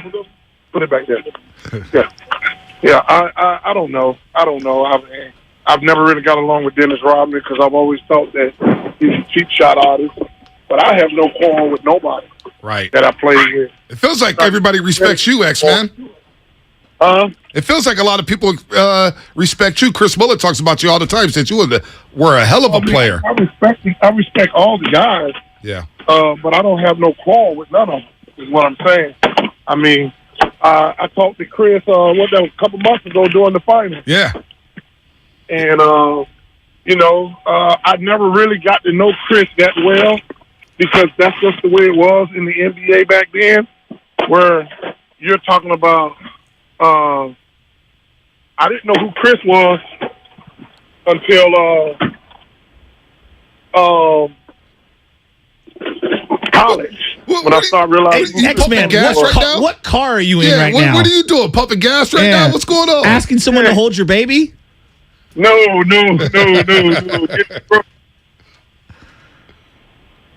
Did you hear me? No, what'd you say? We missed it. I said to get some groceries. Oh, nice. Okay. All right, man. You're still doing the shopping, huh? Look at you, X-Man, getting out there, man. Hey, we got to get you to the Bay Area. Chris Willard talks highly of you. Yeah. Raymond Ritter does. We want to see you at a Warriors game. Imagine cutting him in line. Dude, our audience loves you, too. X-Man, thanks for the time, as always. Yeah, y'all just got to let me know when, man. Absolutely. Absolutely. I want that uncensored podcast. Oh, here we go. Here's your song, X-Man. Is he still there? Yeah, I'm here. Oh, yeah, we got the theme music here. There you go. There it is. There you go. Xavier McDaniel. Thank you for joining us. Oh, my baby. Wow. Let's go, X-Man. We'll talk to you soon. All right, thank you. Anytime. Oh, boy. Man. I don't even know where to go. Shit, it happens. Things happen. Can you imagine Spadoni leaving the hospital? Hold my baby. I'm going to knock this dude out right quick. And if you don't hold my baby, I'm coming for you. Dude, I've got tears coming down my eyes, man. Xavier McDaniel always does it to me. Just when I think it can get no better. Could you imagine a Clash of the Titans? Anthony Mason versus X-Man? He said it was historic. And he said Anthony Mason ran in the locker room. Anthony Mason ran from Xavier McDaniel. He said, I wanted to kick the door down. He had Mason running from him. Wait, do me a favor right now. We're going to take some calls in a second. Google Xavier McDaniel choking. Okay. And there's like all kind of photos coming up on Google. I'm telling you, man. I need to do an uncensored podcast with him. Oh, you do? Yes. Okay. I want him to be my wingman from here on out. Oh, wow. Makes me feel good about myself. I mean, B, I love you, but this guy could kill someone with his pinky. You weren't even around the first time he came on this show. I mean, it's so good. I had to be here this You time. didn't even retweet it. You didn't say anything about it. You were acting so jealous of Langford for being in that day. I want the hold my baby drop on this show for the remainder of my life. Said hold my baby, and if you don't, I'm going to kick your ass too. What the hell? I just looked up Xavier McDaniel choking, and it's like so many different pictures of him choking out Wes Matthews. There's so many of them. Can you play the cut that when he first came on the show where he was talking about Derek McKee? I mean, I had tears coming out my eye. You haven't loved it? Play it. Derek McKee got hit in Seattle, and I was livid. There was Mahorn hit him, and I mean, he hit him hard. And I told Derek, get your ass up. And I said, Nate, call the same play. And the officials knew I was mad. And he tried to come in. I said, you guys didn't do nothing. And I said, call that same play. And I promise you, any of these touch Derek McKee, I'm going to break somebody's jaw. And so we call that Xavier McDaniel on the Morning Roast here on 95.7. I'm looking at, I just did Xavier McDaniel choking and then Google Images, and I swear to God, it's him going head-to-head with Jordan. It's him choking Wes Matthews. It's him choking Juwan Howard. It's him choking some guy it looks like Al Bundy. I don't know. Like half the pictures, the other guy who he's like going against is on the floor. It's him and Rick Mahorn. It's him and Michael Cooper. I mean, Barkley. This is incredible. One of him and Larry Bird. It's like a who's who of guys he's choked out. It's him and Alonzo Mourning. You could get a pretty good starting five out of the guys that he's choked out. His list is better than Derek Jeter's hit list. Oh my God, that's a 3. I'm so lightheaded. I'm laughing. I got tears. I got dried up tears rolling down my eyes. He's the Suge Knight of the 80s. I just want to get to the finish line, man. I might pass out. I'm airhead. I just want to get to the finish line. Wow. Change over. Hey, let the guys know. Willard, 9, 10. Just come in. No, 9, 10. We got to leave, dude. Yeah, we got to start our weekend. I'm about to pass out. I'm red. The studio's 75 degrees. I don't know if it's my last show. I'm all over the place. I'm going to take this call. We don't even have names or cities. No. It's day 52. Hey, who's on the air? Who's on the air? Hey. Oh, that Hold on. It's Phil. Hey, Fillmore. Hey, how many Xavier McDaniels have you known growing up? None. Oh, my baby. But the Somebody say, hold man, real quick, blood. I'm finna knock this cuz out. I ain't never heard. He's a classic. Oh my! I'm with you, Bonte. I couldn't stop laughing, blood. I swear to God. I'm like, I was mad he didn't finish the Pat Riley story though. I know. He had the story kind of picked up somewhere else, and y'all didn't want to stop momentum. I was like, man, I wanted to know what happened. Well, Lubman got rattled. He didn't even have a curse word, and Lubman dumped him anyway because he was paranoid about what he's going to say. That was the FCC pulling the cord on the station. Lubman was potting down so many panels and pushing so many buttons. I was like, damn, what's going on, dude? It's all good. Hold my it's baby. There's just so much going on during that segment. So we've had Xavier McDaniels on the roast 3 times. Xavier McDaniel choking out Marcus Camby. I mean, this is just incredible. So listen. It's incredible. Listen. Xavier McDaniel's been on the morning roast 3 times. Twice we've had the double-double. Twice. He's a double-double. All right, I'm going to go to line 4 real quick. Or do we flex? Do we just flex? All right, let's flex. Let's flex. All right.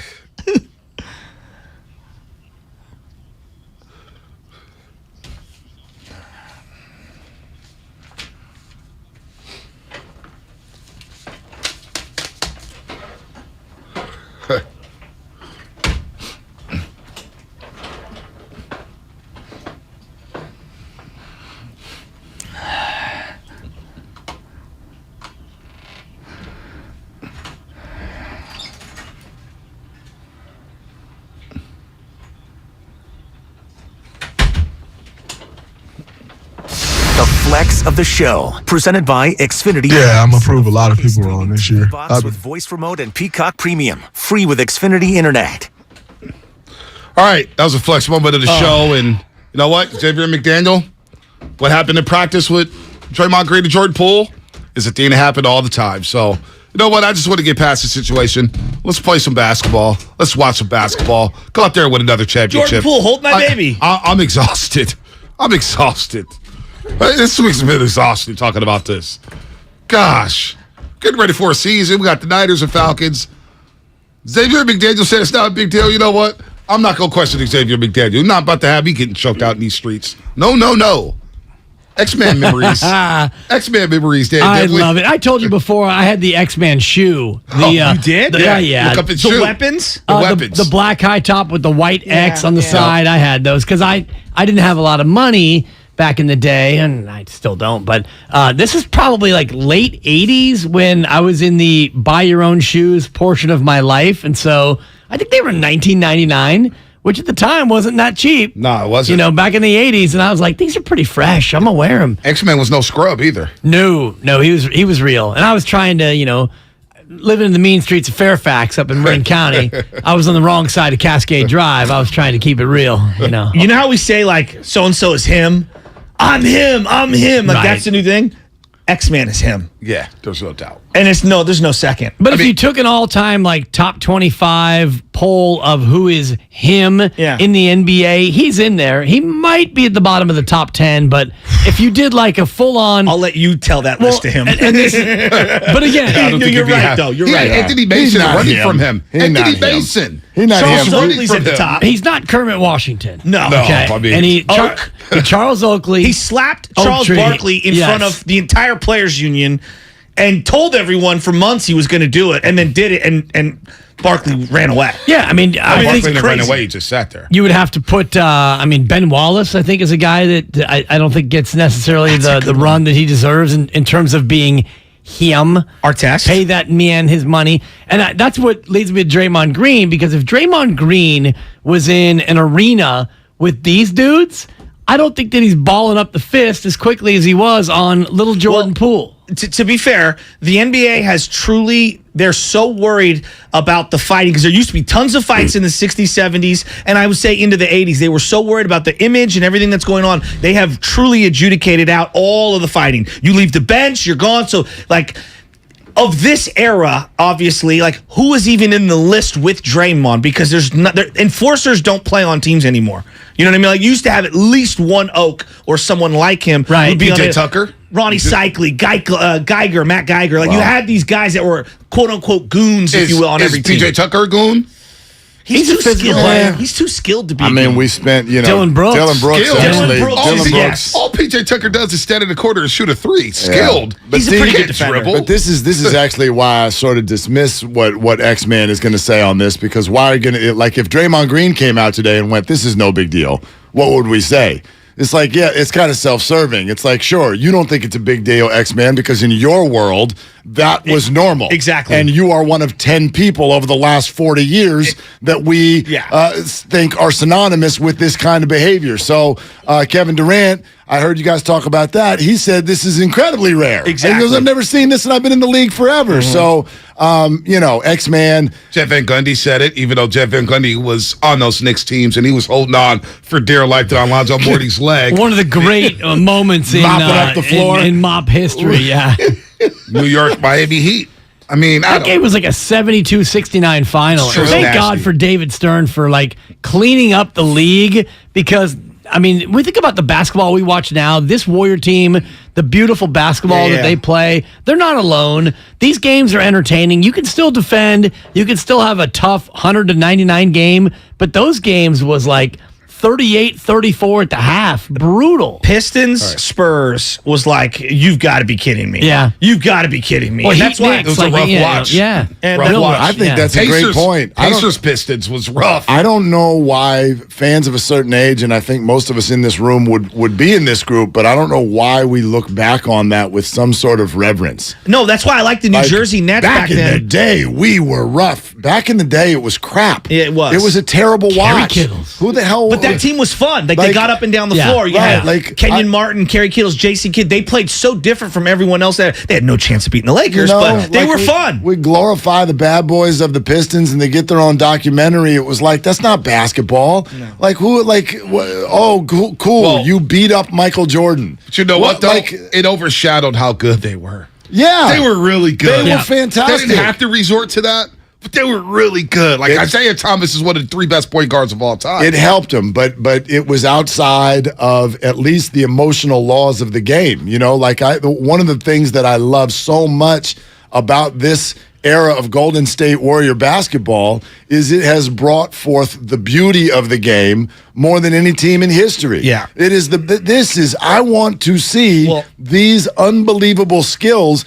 And we're all right. Steph Curry probably could not have existed in this form back in the day. I think he would have adjusted. He It would would have have been found very a way. different. It would have been different. It would have been different, right? But my point is, why should we be robbed of that? No, that's not a good thing. You got to see the Redeem Team doc, because they explain how 92 we send all of our greatest players over there, and what it did is opens up the world to playing basketball. Right. And then by the time 2000 comes around, 2004, the skill level of the rest of the world, because of the FIBA rules that they were going with, it forced them to change the way they play basketball. And then they bring in Coach K and whatnot. But it really, you look at the skill development of the Ginobilis, the Pau Gasols, the Dirk Nowitzkis. Those are the evolutionary change to what you're seeing now in the game. All right, so what's your big takeaways on what Draymond had to say? All right, let me read the legal first, and then we get your takeaways. You're listening to 95.7 The Game.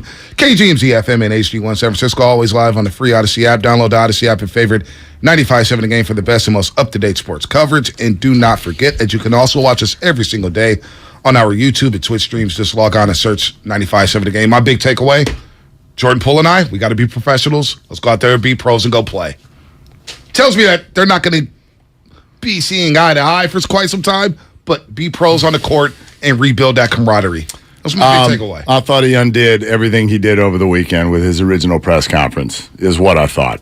I thought it was incredibly disappointing, and it's not to say that he needs to fit into anybody else's box.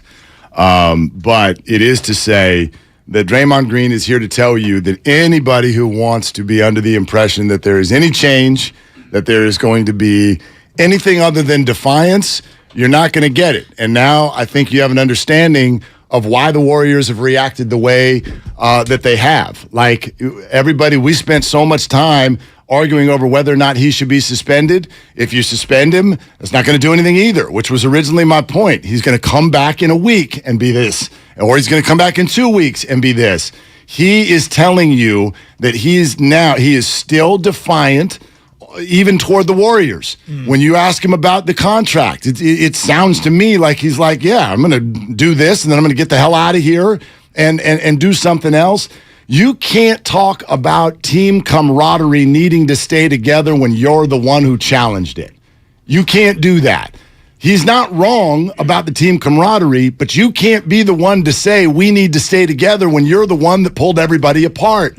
But he has to say that. That's the problem. Right? That's the problem. But isn't that the truth, though? You can't. Camaraderie's got to be there. You're not. No, it is the truth. But he is the one who put the camaraderie in jeopardy, and the whole dismissing of trust. I don't even know what trust means. Yeah, what do you think of that? I don't know what Tibbs? you're talking about with trust. I mean, well, what it really means, Draymond, trust is I need to trust that you're not going to punch me in the face if I say something to you in practice. That's what trust is, and it's hard when you get in those situations because the one question that I really would love someone to ask him is, why did you punch him in the face? You know, just a simple question. Why did you hit him in the face? You know, forget trust and camaraderie and suspensions and all that. And by the way, he's opting in. He's not opting out. I know he's opting in. What I heard him say that's contractual. It's not about wanting to stay with the Warriors and be with this group. What I heard him say, Mark, is basically another year. You don't like me. Yes. You're going to have to do something with me because I'm opting in. That's what I heard him say. Well, and I think that's probably a discussion that they've been having because. For me, and again, the real hard part about listening to him challenge the word trust is he made it sound like that came from outside the building. Yeah, but that was my biggest thing. The word trust came from Steph Curry, Steve Kerr, and Kevon Looney. Right. If those three don't have your respect, then who the hell do you respect? Well, that would honestly be the question right now. And so when we talk about where this is going from here.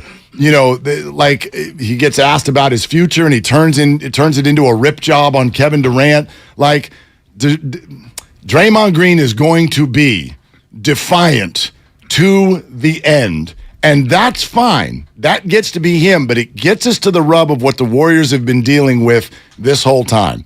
If we can all go into the premise, and I do, anger management and inward looking, he's not going to change. Yeah. But he's a phenomenal basketball player. So here's the rub inside the walls of Chase Center. Do we cut bait or do we keep winning? Because this idea of all healing together, no. What do you think fans want? Fans want to keep winning, right? I think they want to keep winning. They want to keep winning, but they want to keep winning without having to tolerate Draymond Green. And that's, as a fan, you can want both. But in reality, I don't know if you can achieve both. And that's where, inside the organization, they spend a lot of time figuring out what to do. And Mark's right. If you suspend him for 1, 5, 10, 20, 4, whatever you suspend him for, he doesn't come back any different than he leaves. So knowing that. Maybe worse. Exactly. Right. Maybe even more Exactly. defiant. So knowing that, what do you do? Because you want to win. They want to win more than we want them to win. That much I can pretty much guarantee. You know, they're actually the ones doing it. We want them to win, but I think there's a lot of fans who they're sick of Draymond Green. They want Draymond gone, but we still want to be a championship team. And I don't know if those two things can exist together. A lot of fans realize you don't win that championship last year without Draymond. Now, I know he struggled, but you needed Draymond Green, just like you needed Jordan Poole. I think fans realize that. The contract stuff, I kind of like them just dipping in and say, hey, look, I got a player option next year. I got the deal. He already said it at media day. I know I'm not getting an extension. Already understand that. Right. So he knows this could be the last ride. This could be the last year. With that, I'm cool with that. Now, let's not talk about it. We all know. I know. Contract's there. That part's fine. I think it's going to affect anything on the court. Then he's weaving it into pot shots at Kevin Durant. Well, you know, LeBron if you're going to James take your contract to the public, you better deal with what it's like. Oh my gosh, how did we get here? Why are you talking about that? You know, again, and so the big question becomes also, and this is what I think also the Warriors were probably dealing with a lot over the last week. What happens if something happens again? I hadn't even considered that. I thought about it. I don't know what happens. I don't know what happens. What Keyshawn, T.O., deactivation for the year? I don't know. I don't know what happens. I mean, That's up to them. This is where it does come into play of we're a business, we're a corporation, we have liabilities, we've got things that we've got to consider. There's no doubt in my mind that they sat down and had that conversation. If we just continue as things are, which is what they chose, what happens, what's our liability, what's our situation, and what's our answer if and when this happens again. City Lock says if it happens again, you get another 2 weeks of Radio Gold. That's what you get. Good shot, City Lock on YouTube. Not bad. Not bad. It's not bad at all. I don't know. I just want to see this team play. What do you think the reception is tonight? Playing the Denver Nuggets. Preseason game, but he's making his return to Chase Center. What do you think the fans do at Chase Center? I actually think they're going to cheer him. I think it'll be a little bit mixed. I think most of them will. Most will cheer, but that's the way fans what would work. you guys do? Well, personally, I'm not a huge booer, but if I'm in the crowd as a fan, not in obviously the media seats, that would be a little bit awkward. Credential dangling. But by the way, I heard you look good on KPIX today. Thank you. Yeah, Streets pictures of my baby too, which was really good. Gianna Franco surprised me with a little baby shout out, baby Lila. It's been a big baby run here at 95. I heard you guys hit the breaking news. We'll congratulate Spadone on our own. But yeah, good. A tail of the tape, by the way. Spadone's baby already bigger than my baby. My baby's almost 7 weeks old. So if we have to go like baby v baby right now, my baby's plus 155 in the hair. Tortoise in the hair. It'll get there. Seriously, that you little bring peanut. up hair with Dan Dibley. I can't believe it. Actually, she's got more hair. My baby's got more hair than I can ever possibly grow again. But for me, Bonte, the boos would come out naturally because I'm done with Draymond Green. And yesterday, you're really done. I'm done. I love this team. I've always loved this team. I'm done with Draymond Green. And I wouldn't boo, and I don't. It's not your thing. That's not my thing. But if I were just going as a fan, I think my natural reaction would probably just be to cheer a lot less. Like it would probably be just kind of a chill, whatever reaction. Have you ever booed at a game out of curiosity? Absolutely. Okay, but not the home team. Not the home team. Yeah. Ever? No. Ever? I don't. You know what? You booed the whole team. Of course. You know how many times I was a candlestick and I'm like, this team put up 0 points in the first half, and I spent my hard-earned money. No, I I literally, no joke. Your team could be 7-1. They scored 3 points in the first half. My boy Mikey C. We used to sit in section 8 and in section 12. And in section 8, you were right in front of the press box. And my boy Mikey C. used to step up on the seat, turn around, and go, Jimmy Ray, you suck. He'd be screaming. Oh, man. Because they used to have the open window. I don't think the media was open for Candlestick, the windows. Did they? I don't think so. I've never been in a Candlestick. Yeah, I know that for where they call plays, they pulled up the windows and they could hear you, and you'd see them. There was no direct access to go behind. You had to come where all the people were and go down.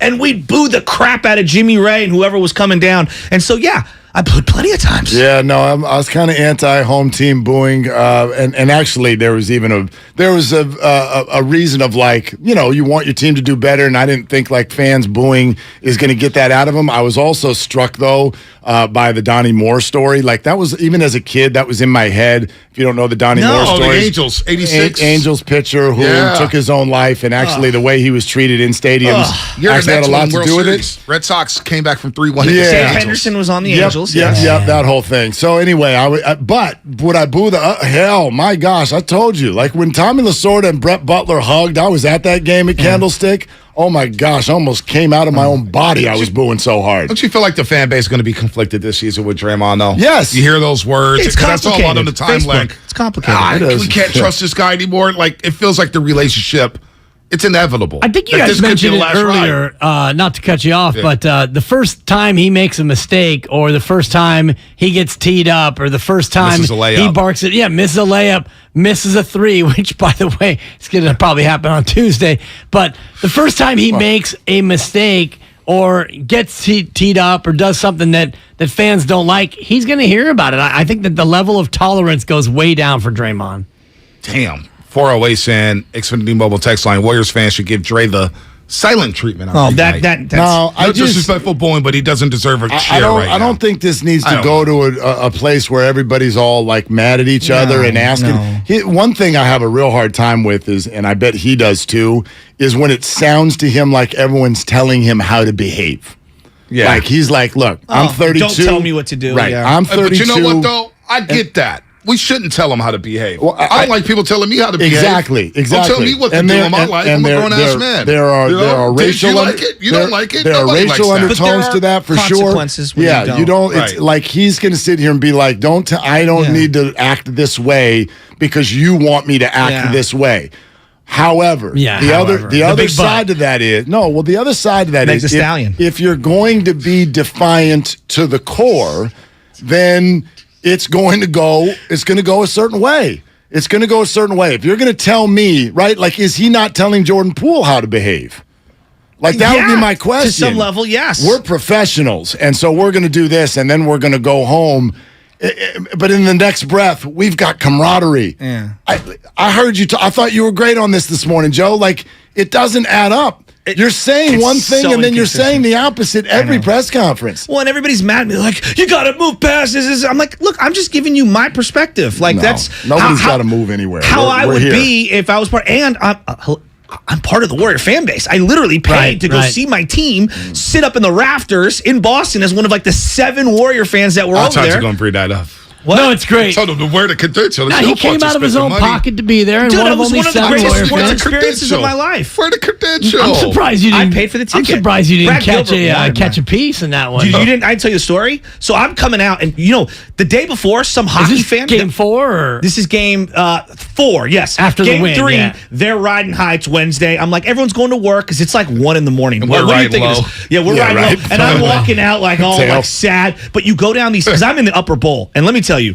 All of the grandmas, you're Draymond. I mean, red-faced. I mean, it was January 6th. So anyway, point being is that I'm coming out of there, and it is cement stairs for days, almost like Candlestick, where I'm like, there's no security anywhere. What's it going to look like if we win a game? I'm like legitimately worried. Well, Friday night, it's a liquored up crowd. Game starts at 9 o'clock. I'm coming down the stairs, and I watched the day before some fan got sucker punched from behind in some hockey game, and I'm thinking, this is going to be me. Should I just take the jersey off? Like, I was legitimately worried, and I had ran into other Warrior fans, and they were like, I can't believe you're wearing your jersey. Because there was literally nobody there. Right. I'm coming out after we win. I'm like, yeah, like literally like that. And Being I'm like, humble like always. Exactly. And I'm running down the stairs and I'm looking, I'm like, there's no security anywhere. Right. And I start hearing all of the slurs and they're coming at me. I'm wearing a bright yellow San Francisco Warriors Wilt jersey. And some guy grabs me and I thought it was someone going to hit me. Huge dude, I'm from Oakland. And I'm like, let's walk out together. And so we walked out together. And it was great. And I felt so safe. Oh, my God. I ended up bringing him to Bonte. Yeah, well, we never got to meet because some things happened around the Senate conference headquartthis. Yeah. This guy was humongous, though. Yeah, the guy was Thank humongous. God. Yeah, I'm not even going to continue on with the story. Actually became sad. But I'm not going to lie to you. Great story. I was so, because when you get out, it is 10 blocks in both directions where it's just it's just people. It's all Boston. Bagpipes. Yeah. And it's 1 a.m. on a Friday night, and it is a liquored up, pissed off They lost, Boston crowd. And I'm just like the plucky white guy by myself wearing a yellow jersey, tiny, okay? And I'm like, someone's going to lay me out. Plucky and tiny. Someone's going to lay me out. And anyway, it was very, I was one of the most, I would say, anxiety-filled leaves of a stadium I've ever had. Wow. Yeah. Great story. Oakland, you better not ever slander Oakland ever again. Oh, bro, I put my arm around him. He's like, I played for City College. I was like, thank God. Thank God. He listens to us every day. I was like, thank God. And then I asked him, what the hell are you doing out here in Boston? He's like, oh, my girl goes to school out here. Hallelujah. Oh, it was great. That's a good story. That's because usually when you go on the road, you're with another person, right? Yeah. So I was by myself on the road. I was by myself in Dallas. That's true. I was by myself. Dallas hits a little bit differently, and pun intended, than Boston. No doubt. Dallas is a little bit of a, Although the trash talk from Dallas fans, there's an Indian guy sitting next to me, this white guy sitting behind me. Oh, you liberals from California. That was their trash talk. That's the thing. That's their the thing. one. It's like, Nancy Pelosi. Exactly. What a sick Like word. we Oh, think my of it. gosh. We think of it like Boston and then Dallas. You're like, oh, the Mavericks. What? Then we forget. Yeah, you're in Texas. You guys are all Different. moving here. Oh, We you guys, hate you. It's different. You guys pay how much money for houses? It's like, great, dude. Seriously. Sick bird. Your team stinks. Right. They're losing. What's the worst booing now that I'm thinking about? Worst booing that I ever saw, that I was a part of, was when John York finally came to center field, to midfield for the Jerry Rice retirement ceremony. It's the last time I've seen him publicly in the middle of the field since then. Can you guys, I mean, we don't have the video footage the way we do with Joe Lacob. Right. It was bad. Yeah, he needed Rick Barry out there. That's what he. You know, Come on, come on, people. Well, Come on, Steve Young people. went By the way, Steve Rick Young Barry went was to the good podium yesterday. that day. It happened happens all the time. Move on. Rick Barry's always good. That's right. And then he promote 3 different things. The promos get longer. Yeah, that was actually not live. That was just a recording of every Rick Barry interview that's ever happened. He just wants you to move on and promote his website. Yeah, exactly. Totally. RB24. Always RB24. That's GoSleeves.com. Yeah, thank you. Pickleball.com. Go to pickleball.com. I actually use RB24 and DoorDash and Caviar just in case it works. I always try that promo code. Totally. Come on, Lids, buy a new hat. RB24. Oh Just my to let you guys know, 20% off. He hasn't toured Chase Center yet. Why? I don't know. He's not happy about Barry's that. been there plenty of times. times. But no, he's been to Chase Center. He sat next to Mullen. Mullen told me he sitting next to sitting courtside next to Rick Barry was one sort of an experience. That's a movie screen. That's a movie screen. He's trying to start calling anything. What's going on? I charted 59 moving screens in the Chicago game. I charted Rick, dude. How about when he threw Put the pin down. Who was it that he goes, I was at the Orlando Warrior game. Oh, Clifford Ray and fell he asleep. fell asleep on me in the middle of the game. Clifford Ray fell asleep. He goes, oh, he always fell asleep. Movies, this and that. Damn, he always Rick. falls asleep. That's what Cliff does. We Oh, know that. man. You get older and you start to just straight nod off. I'm not quite 78 like the Famer, but I'm at a point now where I could probably during the break close my eyes and grab 3 or 4 minutes easy. Probably. Yeah. Hell, I haven't been on a plane flight and actually still been awake for takeoff in years. Yeah, Oh seriously. my gosh, gone. That Chicago trip where we took all those pictures of Bonte. The only reason I was still awake because I wanted to walk back there and say hey to you and your girl. Other than that, night. You know about my story? I thought it was the hypothermia. You know about my story? I love it. I still want to know why you're so upset about that. Because you got booted? So I didn't take a nap. It was that like day. he came back to I was sit ready with me stretch. and he was offended to have to be back there in the were back in of the the last bus. row to play. Bougie and I had Bonte. no room. That day, I was like, I'm going to get a haircut. I'm chill. I'm not going to take a nap. I'm going to sleep on the plane. This is class. It's all good. We got bumped to the last row of the plane. The last row.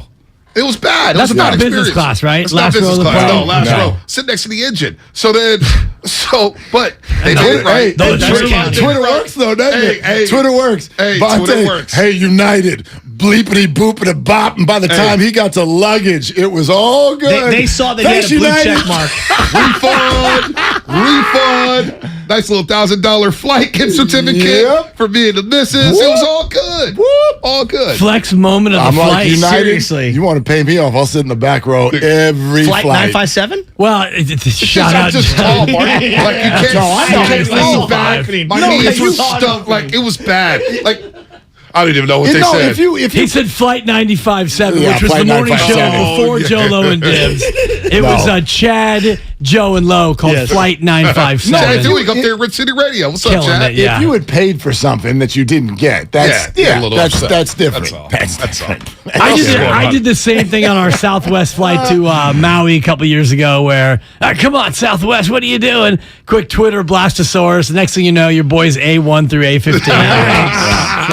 I hated to do it. Nice. I didn't want to do it either because the roasters, everybody's retweeting. They're like, you better take care of my boy Bonte. I was like, damn. Yeah, because you were back there with all of us regular fans. They're all like, hey. Well, Mark posted a picture. Can you spot Bonte? And somebody said, yeah, I know that hairline from a mile away. I was like, damn. And you see nothing but a 5 head. I'm like, damn. Your boy hairline looks shot right now. Man, it was all bad. And this room really doesn't have a lot of room to comment on hairlines. I'm struggling these days. I mean, I'm holding out for dear life, man. I'm holding on. Willard Salt and Pepper is still great. The hat's doing you no favors. You need to crack that baby off. You know what it is? Because like when I gel my hair and then I put the headset on and then it flattens the rest of the hair, it makes the baldness look even more profound. That's what I've noticed. I hate to admit this because you and I have come a long way, but a couple weeks ago you were walking through here with no hat, and I was like, he's losing his hair. I know.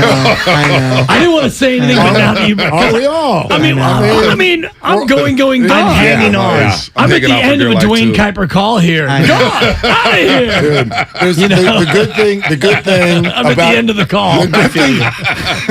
Good thing about airlines is just like speeding on the freeway. There's always someone going faster. Exactly. I had a good buddy. Exactly. I arrived at college. You're on fire today. Dude, I arrived at college and there was a good buddy. I'm like, bro, you're 22 and your hair's gone. Like, what the hell's happening to you? Lance, I love the guy, and I look at him, I go, God darn it. Lance. Poor guy. I got a buddy. He's going to be Mr. Clean by 25. Yeah, no doubt. My buddy, ignore the nickname, but his nickname is Wet Wet. He's been holding off for dear life for 15 years. And I'm like, dude, just go home. Yeah, Just let it go. home. Let it go. Like, You too good for your home? The back, and my guy, I'm just like, what? Just let it go. Yeah, It's all good. Adina Mazel. Yeah. Just good. I'm like, Just go home. I let it like go. that. I like that. Just go home. Like, you know, when people got the ball spot in the back and the receipt in the front, you got the baby hairs. It's like, all right, Man, if LeBron shows up bald on Tuesday, that's going to be fantastic. well, he was bald and then had hair I know. 2 days later. I know. Yeah. Brian Urlacher. Yeah. Whoops. LeBron's a great example of just go home. 'Cause, I mean, that thing has been, Let it go. Yes, I agree. Well, Durant too.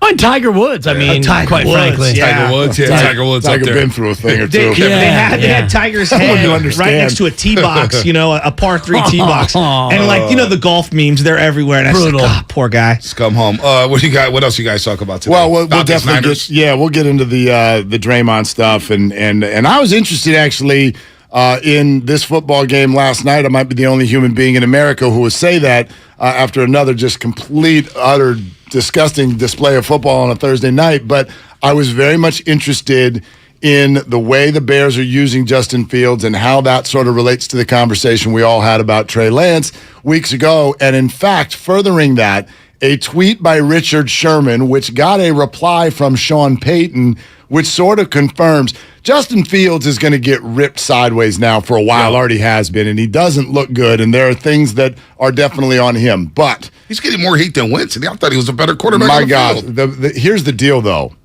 Justin Fields, when he gets into the open field, is a problem. He As is a runner. Yes, I agree. And the Bears, this is the opposite. Everyone here in the Bay Area, why are you running Trey Lance? You're going to get him killed. Hey, Bears, why are you not running Justin Fields? And this is direct from Sean Payton, a man who knows a thing or two about calling plays. The Bears are not putting Justin Fields in any position to succeed because they're asking him to do the opposite of what his skill set is. They need to do what Kyle Shanahan was trying to do with Trey Lance. And spoiler alert, they're going to try to do it again next year. It's we were talking about it, and I'm watching Justin Fields, the spin out and go backwards back to the whole field that you're going to throw to. Turn your back it on the drives field. me crazy, Yeah. right? He is a great runner. The difference between, not that Trey's better or whatever, he's got a long way to go. They both have a long way to go.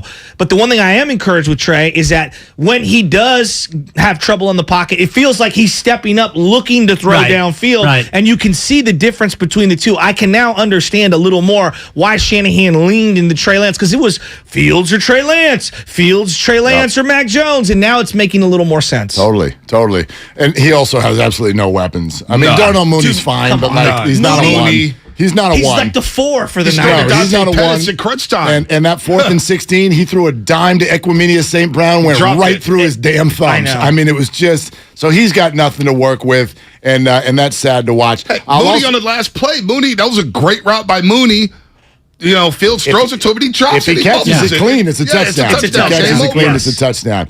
The brand new GM of the Giants is going to be on the show today, too, at 11:30. Nice. Oh, yeah. Patella. Pete Patella. Yep. That's right. Patella. All right, so you're going to tell What's the him big that question? I want a shortstop, and I'd like maybe a first baseman. Yeah, and no, a right tell him fielder. it's all- He's gonna be not all about Santa you. with your Christmas list. Write your Jack. Christmas list. What's the big hair. question? We'll go through all the names. What's the one thing you got to know about Patella? What are we doing? Trash cans? Don't wires? hyperextend it. Yeah, no, his whole thing, he was the developer of whatever the Astros player development system was, which obviously Feels like they're going to win again. has worked at an unbelievable level. So we'll find out a little bit about what that system is and how quickly Marco Luciano's going to get his butt up here to Oracle Park. Does Jordan have a brother who can come play for exactly. us? Seriously. Exactly. I mean, that guy's a monster. That series is over. I've Isn't seen it? over that. Game one. It's over. Game one. Yes, That's it's it. over. Hey, real quick. Also this, tonight, I can't think of the last non-Giants baseball game that has care about? activated me as much as tonight's Dodgers-Padre game. Let's go. Look at us. Let's go. Gonsolin gets who? Exactly. What's that? Gonsolin gets who? Is it Musgrove? Snell. Blake Blake Snell. Oh, I don't like I know, that for the but he's got Padres. it. But he's got a good playoff history against the Dodgers. Yeah, Remember when he was with He Tampa? got pulled. If He got they hadn't pulled taken early. him out, we He would got have had pulled Game early. 7. I don't like Snell in this game. I know. This is going to be got fun, Musgrove. though. Yeah, It's throw- going to be super fun fun. He hasn't Yeah. thrown a strike in a year and a half. Bruce We'll see what Mahoney happens. game in the city. You guys don't care about high school No, I football. love that. You know I'm all about the Mahoney Come game. on, man. The Mahoney game, Keysar Stadium's Lots going of to be drinking rocking. in the Golden Gate Park. Park area. Oh, maybe. Don't snitch on the kids. I'm talking about the adults. The kids, exactly. All right, we gotta go. We gotta go. Willard Dibs coming up next. 1, 2, 3, the red and gold have found their recipe for success. Mayfield is brought down at the 21-yard line. Ofunga. It's a sack for the San Francisco team. And the Niners ground and pound the Atlanta Falcons. San Francisco has run away with this one. The best 49ers coverage is right here. That's crazy. On 95.7 The Game.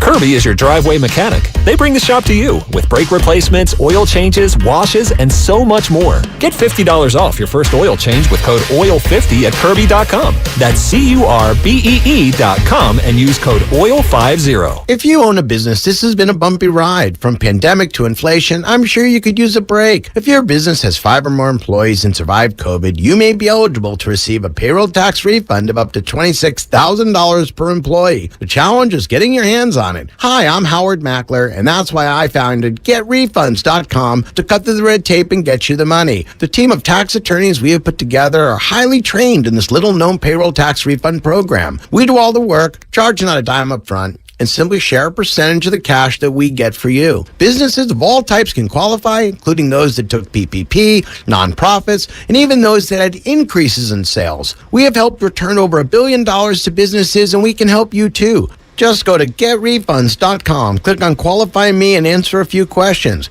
This payroll tax refund is only available for a limited period of time. Don't lose out on up to $26,000 per employee. Go to GetRefunds.com. That's GetRefunds.com. Have you considered walking through another door? I don't mean to pursue another opportunity, but upgrading a door in your home. Now, if you are in fact looking for another opportunity, Golden State Window and Door can provide you with plenty. You can create renewed function and design for use indoors and out. You'll find modern options like Marvin's Elevate In-Swing French Door, Barn Doors by Trustyle, or Anderson Big Doors that welcome in natural light. Golden State Window and Door features a variety of materials, sizes, and glass options. You can get inspired by the many possibilities when you visit GoldenStateLumber.com. Click on Virtual Tours, and you'll discover beautifully planned displays of doors and windows of all kinds that will spark your imagination. Then, talk with our builder or designer to see what might be a good fit for your home. Serving the Bay Area for 3 generations. Golden State. When you succeed, we succeed. UCSF Sports Medicine Center is dedicated to treating every type of athlete, from kids to adults, amateurs to elite professionals. As one of the best orthopedic programs in the nation, UCSF has programs to optimize an athlete's performance and the latest advancements to treat the most complex sports injuries. With locations throughout the Bay Area, now including Marin, Walnut Creek, and Redwood Shores, it's even easier to make an appointment today. Visit ucsfhealth.org so you can get cleared to play. UCSF Health, redefining possible. Alice at 97.3 is celebrating the return of Alice in Winterland. Friday, December 2nd at the SAP Center in San Jose. Starring John Mayer, One Republic. See you at Alice in Winterland. Matt Nathanson. Plus more to be added. Tickets on sale now at Ticketmaster. Get everything Alice in Winterland at RadioAlice.com.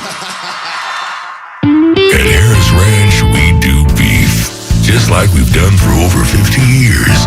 Beef that's raised locally right here in California. Tender steaks, awesome burgers, and California classics like tri-tip roast. The flavor you crave, the quality you trust time after delicious time. Come on, it's time to get out and grill. Harris Ranch, we do beef. Legendary beef, legendary quality. When back to the office means back in traffic, We unfortunately have a really bad situation going on in Hayward. you can rely on your Northern California Honda Dealers Traffic Center. Traffic is still jammed from Whipple, but I can see it starting to improve now that you have... From your traffic leader, KCBS.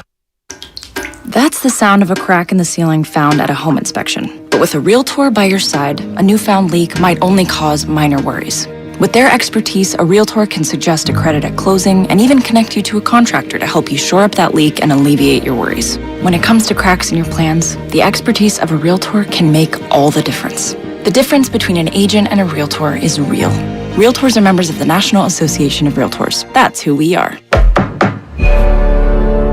When people have a craving to explore new and traditional Asian cuisines, they head to P.F. Chang's, where scratch-made dishes come from the 2,000-year-old tradition of wok cooking. P.F. Chang's wanted to explore new possibilities for their website. They turned to AmericanEagle.com. AmericanEagle.com re-architected P.F. Chang's website, integrating multiple third-party systems to create a unified digital experience. The results? Improved page speed and performance, personalized content based on users' location, intuitive online ordering, an increase in organic search visibility, and a 40% increase in new users. For scratch-made Asian cuisine, visit your local P.F. Chang's or go to pfchangs.com for website design, development, digital marketing, and hosting that produce efficiency, revenue, and results. Visit AmericanEagle.com. P.F. Chang's and AmericanEagle.com. Another example of the best businesses in the world, turning to the best in the business for websites. Go to AmericanEagle.com or call 877-WEB-NOW1. That's 877-WEB-NOW1.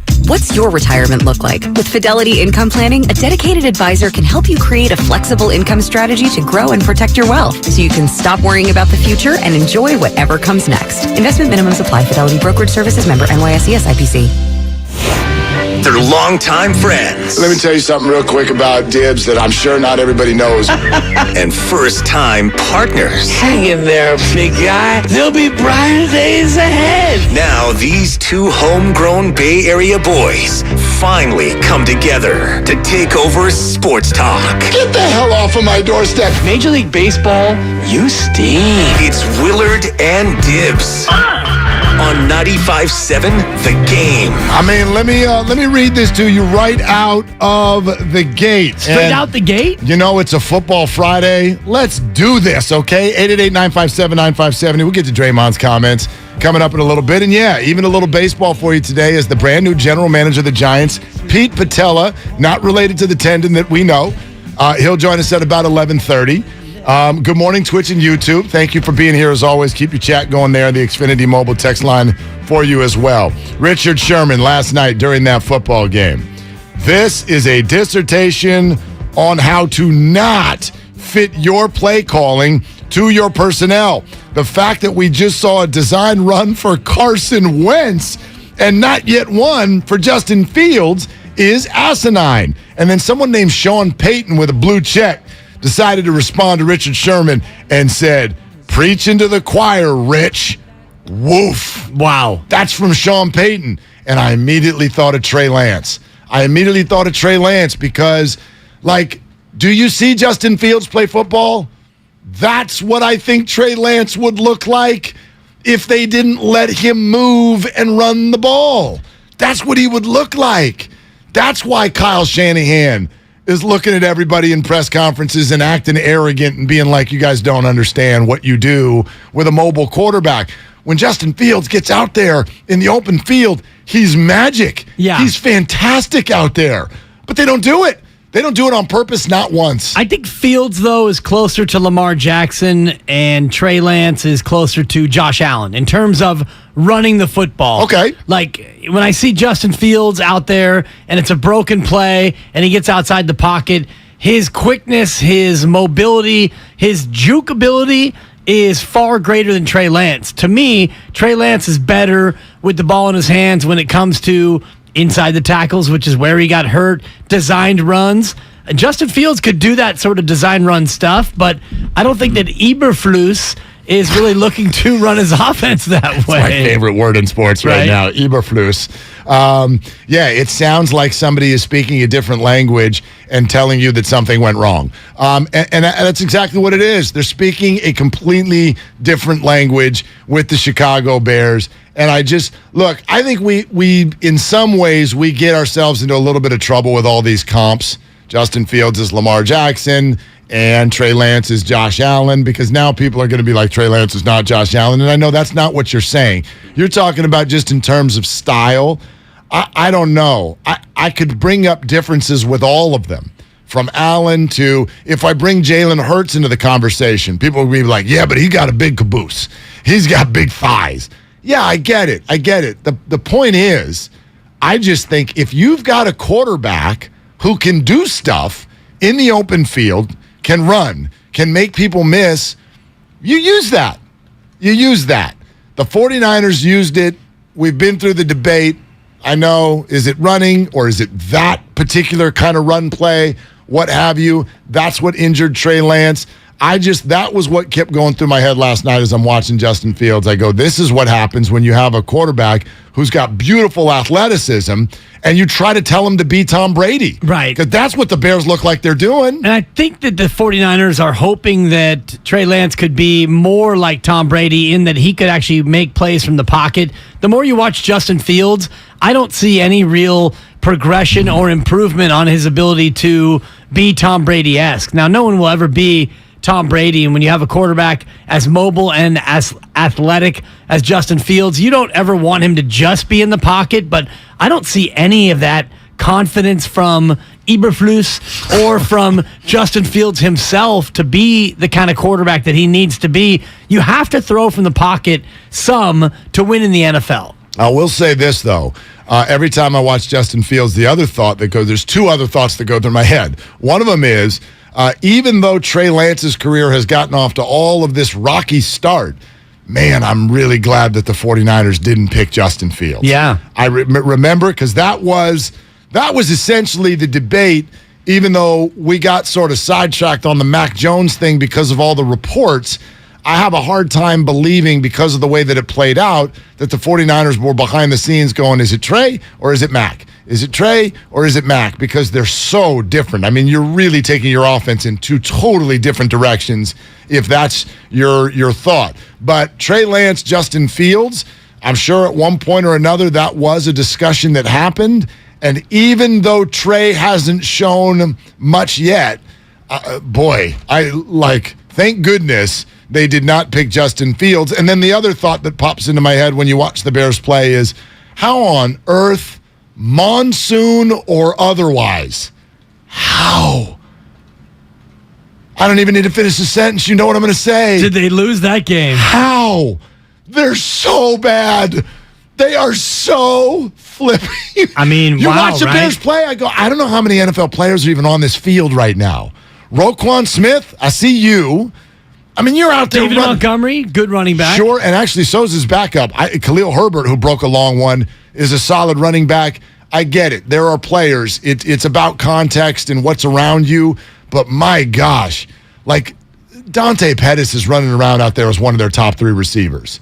I don't need to tell 49er fans. Right. Dante Pettis is one of their top three options in the passing game. And he might be their number one option. I mean, he caught the touchdown. Yeah. He makes plays. He had the big play against the Niners that won that game. But, you look at that offense, and it's been this bad for how long in Chicago? That's what continues to amaze me is the Bears have not figured out the quarterback position at all. And, you watch Justin Fields in college, and he was a great player in college. But you look at what he did at Ohio State, and it doesn't really translate to what will happen in the NFL, and that's where you have to give Kyle Shanahan at least the benefit of the doubt, because Trey Lance ran much more of a pro style at North Dakota State, and he was throwing the ball in his 1 year from the pocket a lot more than Justin Fields was at the FCS. And so you figure those skills, forget the level he played at, but the skills that he showed should translate better to the NFL than Justin Fields. I could see Justin Fields' career going a certain way, and the comp I'll give right now, because it's way too early to put this on a guy, like I hope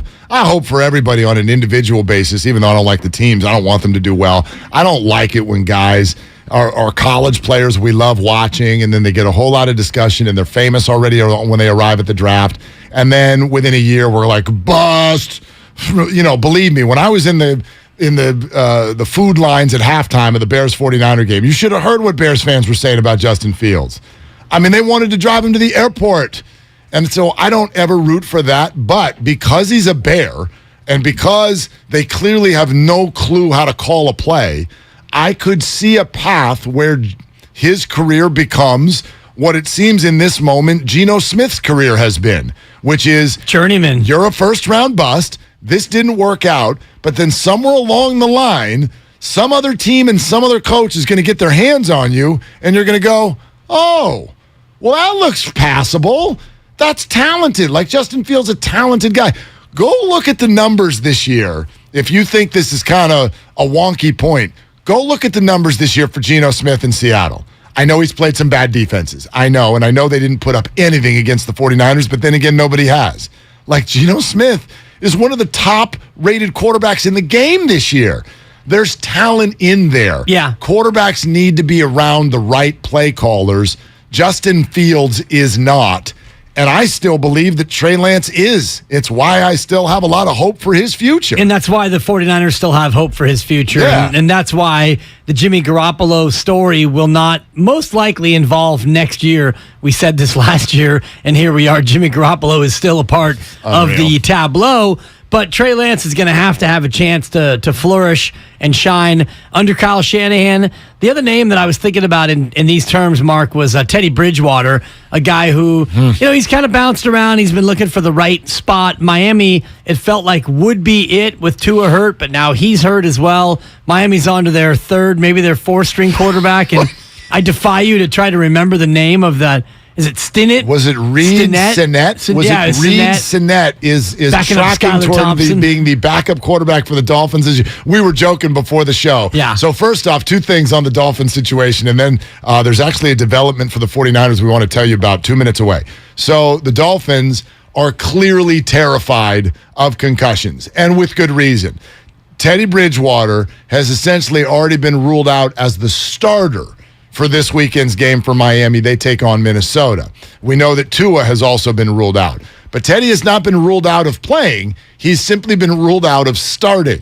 He is still in the concussion protocol, but Bridgewater may get cleared tomorrow, and the Dolphins immediately announced if Teddy's cleared, then he'll be the backup. Because we're still really terrified that you're going to be mad at us about concussions. Exactly. So even though he's totally cleared and ready to play, we're still not going to play him because we really are tired of you all getting mad at us. Right. That's essentially what they said. So we'd rather go with Skylar Thompson. And someone named Reed, who is now, he's the backup to Skylar Thompson for the moment. Even if Teddy gets healthy, I mean, you may still see Reed Sinnett or Teddy Bridgewater might be the backup or whatnot. But to your point, I mean, Geno Smith, the numbers he's putting up with Seattle, in part, maybe in large part, is because they're always behind and they have to throw it. They don't have a great ground game. But as he's been throwing it, he's done very well this year. Yeah, and I mean, remember, like they played ahead in that Detroit game and scored 48 points, and they just kept pouring it on. And that Saints game last week, if you watched it, also really, really fun. Geno Smith is he's been a thing, and he has been kind of thrown out by multiple teams to this point in his career, and now suddenly looks like a very passable NFL player. I could see it going that way for Justin Fields. The other Dolphins thing that I wanted to bring up, I joked, like, it's week 6 in the NFL. The Dolphins are my 2022 example as to why I never loved playing the preseason sports radio game win-loss. Because the Dolphins That's a win. They're playing the Jets week 5. That's a win. Oh, yeah. Did you have Skylar Thompson and Reed Sinnett on your bingo card as what's happening by week 6? We have no clue. The story of an NFL season is always so wild. There's always so much stuff that jumps out at you. Players you've never heard of that become relevant, players who get hurt, and you're already on a third or a fourth string quarterback by week 6. So they're my this year example. I mean, who knows? Like, we're now sitting here. The Niners have won 2 in a row. We think they can compete for the Super Bowl. What's going to happen Sunday? Hopefully nothing. Right. That could change this entire story. I had Miami at 3-2 at this point, just so you know, Mark. And what are they? Are they 3-2? 3-2. Okay. I had them beating New England. They did. I had them losing to Baltimore. They won. I had them losing to Buffalo. They won. I had them beating Cincinnati. They lost. I had them beating the Jets. They lost. But I had them at 3-2. You had them at 3-2. You nailed it. But I'm 1-4 on their 3-2. You nailed it. And to the Niners' point, I mean, I had them beating Chicago. They didn't. I had them losing to Denver, but good. I thought differently about Denver. And they kind of did? I guess. And I also have them beating Atlanta. But the more I think about this game, and we'll get into it as the show goes on, you got me a little bit scared, Mark. You've got me running scared on this Atlanta game. There is one thing that may start to swing what I've been calling my appropriate or healthy fear of this game in Atlanta. There's one thing that could start to swing that in the other more normalized direction, and it is this piece of news that, ladies and gentlemen, practice has begun at Greenbrier today for the San Francisco 49ers. Hello, friends. And Nick Bosa is practicing. Okay. He is on the field practicing. Now, Kyle Madsen also popped his head in here and said something right after Nick Bosa. We got the news that Nick was practicing. And he goes, do you want him to play or not? Because I don't. So it's funny because I get where Kyle's coming from. I always want Nick to play. I want Nick to play and I want him to be healthy at the end of the game.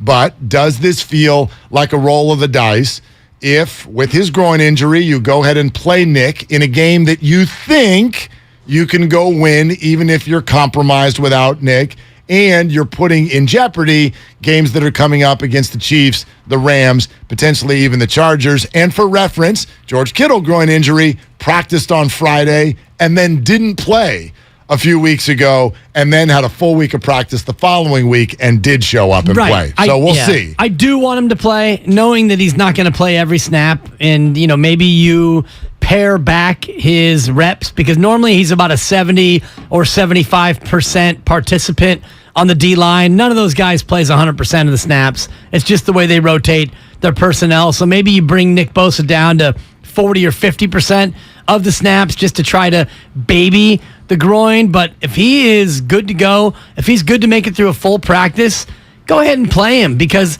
all these games count the same. And, if you save him for Kansas City, you're not making sure, you're not guaranteeing that he's going to be healthy through that game either. And you're also not guaranteeing you're going to win that game just because he plays by any stretch. I mean, right now, home game, 49ers, Chiefs. Chiefs would be favored, right? Yeah, I checked it yesterday. Where is it right now? 1.5. Chiefs favored? Yes. Yeah. One and a hook. And this could change, obviously, each week. It changes based on what we see. Like the Chiefs are playing the Bills this weekend. If the Bills go out and win that thing by 3 touchdowns, which I don't think is going to happen, but if they were, obviously that line could move. But, yeah, the Niners will be a slight underdog in that game, even with Nick Bosa. Here would be my guess on how the Nick thing is going to play out. I think what you're going to see after today is a questionable tag on Nick Bosa. Yeah. And the reason they're practicing him today is because they would like the data on how that feels tomorrow. So, Nick, do some practice work today, then go to bed, then wake up tomorrow. Let's assess how you're doing. If there's nothing negative that happens from you practicing, we're probably going to give you the go-ahead to go ahead and play. If there's anything that tightens up or doesn't feel good, you're going to see the 49ers probably come out Sunday morning and say, oh, we're going to test it or whatever. Right. You'll get the midnight Adam Schefter tweet Saturday night saying Nick Bosa is not expected to play. So just because he's practicing today, I still think this thing is totally up in the air. But I don't think either way that's going to be a deal breaker, at least for me, in terms of can you beat Atlanta. If you don't have Nick Bosa, you should still be able to beat Atlanta. Should. Well, yeah, of course. And you're favored by 5. So basically, the implied odds are to where you're probably, and I'd have to check the actual money line, but you're probably minus 185 on the money line, and Atlanta's probably plus 165, somewhere in there. I can get that here pretty quickly. You're almost a 2-1 favorite to win this game. And if you don't have Nick Bosa, if he's declared out of the game, I don't think the point spread moves at all. The number is at 5.5, and the straight up win odd is minus 235. Oh, it's 235 for 5.5. Okay. To win that game straight up. So that's almost 5-2 odds. Yeah. So although I will say at the 5.5, the Falcons are a little bit more, and this is getting into the weeds where people may not understand what I'm saying, but just put it this way. The 5.5 is more pushing toward going to 5 than it is going to 6. Well, it was 5 yesterday. Yeah, so it's at 5.5, but more money at the moment is coming in on the Falcons plus 5.5 than it is coming in on the 49ers minus 5.5 is maybe a better way to say it. I'm really looking forward to this Sunday because it's a no red zone Sunday for the first time all year because you got Niners Falcons in the morning. Then you mentioned Buffalo, Kansas City. Mm-hmm. That's a game you watch every snap. And then Philadelphia, Dallas on the Sunday night spot. It's a no zone. It's a no zone Sunday. You do your house how you do your house. I'm going to do my house how I do my house. The Red Zone channel always on. I get that. We keep it on even during the week. Will it be and we a just play the Sunday? music on Tuesday. Oh, absolutely. It's 2 screens. Yeah. I got the boys this weekend. They're never going to, listen, I've tried to teach the boys to be 49er fans, and they are. But like they're not going to give up their fantasy team and their Red Zone channel. I was laughing my butt off listening to Bonte and Joe this morning. They had a caller, I forget his name, but they were going through their favorite memories of Falcons 49er games, both good and bad through the past. And one of these callers brings up the 80-yard touchdown from Matt Ryan to Roddy White to break the 49ers' hearts a few years back. And he goes, man, that was a crazy one because I was sitting there and I'm watching Roddy White run down the sideline and the crowd is crushed. And my boys are all sitting there just, oh, my gosh, and there's boos and there's cussing and everybody is so mad. He goes, well, I didn't want to tell any of them, but I had Matt Ryan and Roddy White on my fantasy team. So I'm watching the Niners' hearts get broken, but I'm thinking, yo, dudes, that's like 30 points for me. and that's how my sons are too. So yes, it'll be a 2-screen Sunday. Red Zone will be on in the corner always. Well, if you're going to get your heart broken by an opponent, you might as well have it be where you have the quarterback and the receiver in your fantasy. I usually just bench my dudes when they're playing the 49ers. Really? That's what I usually do, unless I don't have another choice, because I hate that. Even if they're like a top line, like Patrick Mahomes. If you have Mahomes, are you benching Mahomes? I guess I would do, probably not. There are exceptions. There are exceptions. Okay. But, like last week. If it's a borderline RB2 or a wide receiver 3. Last week, DJ Moore is my WR2. I'm like, hit the bricks. Get on the bench. I'm not starting you against the 49ers. Well, it's a lot easier, too. I'm like, Charvarius Ward's going to crush you. Exactly. Yeah, I don't want to have anything to do with that. That's actually a smart play when you're going against this Niner D. I actually have the Niners D as my D. Nice job. In fantasy. It's pretty fun to watch that unit. It's a pretty impressive unit, watching them go out and do their thing. Speaking of getting ready for the NFL weekend, get at the heart of the NFL every week with the In the Huddle podcast. Former offensive lineman Brian Baldinger, who we know so well here at 95.7 The Game, and NFL insider Jason Luckham for a team up with the man who pulls no punches. That's Carl Dukes. They take you around the league, give you the inside scoop on the storylines that matter most, dive deep in the matchups that determine who wins and who loses. New episodes every Tuesday and Thursday, so a new one just came out yesterday. Follow In the Huddle on the free Odyssey app or wherever you get your podcasts. Okay, here we go, okay? If you have not heard Draymond Green's post-practice audio from yesterday, you need to hear a lot of it. You need to let it sit. We need your comments on it. We have comments to make. And that is all coming up next. It is 888-957-9570. Your texts, go to the Xfinity mobile text line, and your comments on YouTube and Twitch, always read and always welcome. Thanks for being with us this morning. Willard and Dibs, 95.7 The Game. This Monday, we're live from Chase Center. Chase is amazing. Chase is developing its own identity. Hear exclusive player and front office interviews from 9 till 3. Out to Curry, lets it fly, 3-ball, left corner pocket. On your home of the NBA champion, Golden State Warriors. 95.7 The Game. Hey, Becky, what about this beat for your next song? It's cool, but I'm into faster stuff lately. Like Xfinity that gives me beyond gig speeds. Got it. What about this then? It sounds powerful, just like Xfinity. Because its supersonic Wi-Fi has 3 times the bandwidth, you can connect hundreds of devices at once. That's what I call power. Unbeatable internet from Xfinity. Made to do anything so you can do anything. Get the Xfinity Supersonic Bundle with unlimited gig speed internet, Wi-Fi equipment included, and a free 4K streaming box. All for $50 a month with a 2-year internet rate guarantee and no annual contract when you add Xfinity Mobile with unlimited data at regular rates. Go to Xfinity.com/gig, call 1-800-XFINITY, or visit a store today. Limited time offer. Restrictions apply. Requires paperless billing and autopay. New Gigabit Extra internet customers only. Taxes and fees extra and subject to change. Xfinity Mobile requires post-pay Xfinity internet. Reduced speeds after 20 gigabytes wireless usage. After 24 months, regular rates apply. Requires compatible Xfinity gateway. Do you think all premium fuels are the same? Well, your engine doesn't. Shell V-Power Nitro Plus helps keep your engine running like new because it's engineered to defend against 4 main engine threats: gunk, wear, corrosion, and friction. So next time, choose Shell's most advanced fuel ever. It's fuel for thought. In engines that continuously use Shell V-Power Nitro Plus premium gasoline.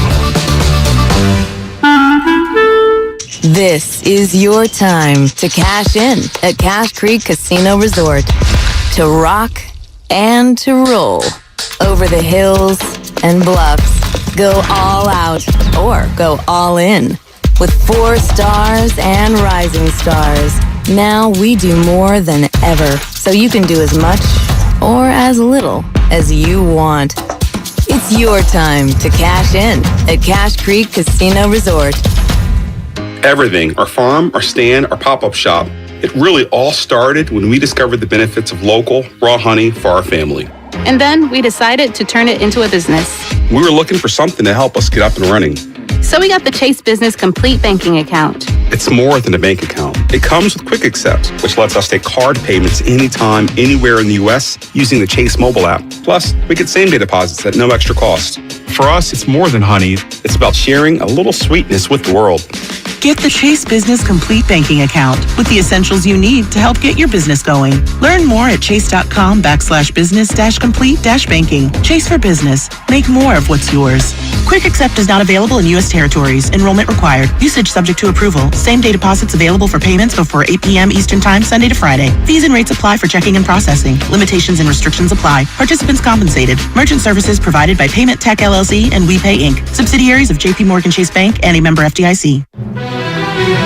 From abortion to inflation, the issues in elections across the country have far-reaching implications for the Bay Area. We're breaking them down on The Home Stretch, Odyssey's new original political podcast. I'm KCBS political reporter Doug Sovereign. Each week, I'll talk with a range of experts to give you a no-fuss, 15-minute download of the most pressing issues on this year's ballots. KCBS delivers all news all the time on the Odyssey app. And listen to The Home Stretch on the Odyssey app or wherever you get your podcasts. Locked On Warriors is a daily podcast covering your favorite team, the defending world champion Golden State Warriors. I'm your host, Cyrus Softas, and every Monday through Friday, Locked On Warriors brings you all of the biggest Warriors stories in around 30 minutes. We cover Stephen Curry and the dynasty that is one of the greatest teams in the history of this beautiful game. Listen to the Locked On Warriors podcast every day on the Odyssey app or wherever you get your podcasts.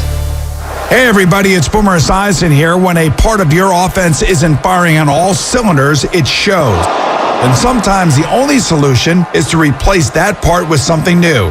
It's true on a championship team, and it's also true with cars. That's why I love eBay Motors. They have all the right parts at the right prices. 122 million of them, by the way. And that way you can get the parts that you need to make your car a winner. ebaymotors.com. Let's ride. Attention, do you suffer from severe fried chicken-related cravings? If so, Kentucky Fried Chicken's $6 two-piece drum and thigh combo may be right for you. The combo contains tasty chicken, creamy mashed potatoes, a flaky biscuit, and an ice-cold drink. Side effects may include more money in your wallet, happiness, and the urge to lick your fingers. Order KFC's two-piece drum and thigh combo in the KFC app for just $6. That's finger-licking good. Price and participation may vary. Limited time offer. Tax extra. Why spend hours negotiating with a car salesman to get the best price for a vehicle you want to buy? At BMW of Fairfield, we give you our very best, most competitive price right up front. By eliminating the price negotiation process, we create a comfortable environment that helps our guests enjoy an experience that's often hostile and difficult at other dealerships. There is a better way. Experience it for yourself at BMW of Fairfield. One price, one person, 1 hour. We're all on this planet together, so join Odyssey and find your one thing. Now that it's autumn, check window and door seals for proper insulation and replace your furnace air filter. Join Odyssey, and together, each of us doing one thing makes a greener tomorrow. What's your one thing? Wildfire is coming. Get set by knowing what to take and where to go. If you need to evacuate, go early to protect your family and community. Wildfire is coming. Do you have a plan? Learn more at readyforwildfire.org. You're listening to 95.7 The Game, KGMZ FM at HD1 San Francisco. Always live on the free Odyssey app.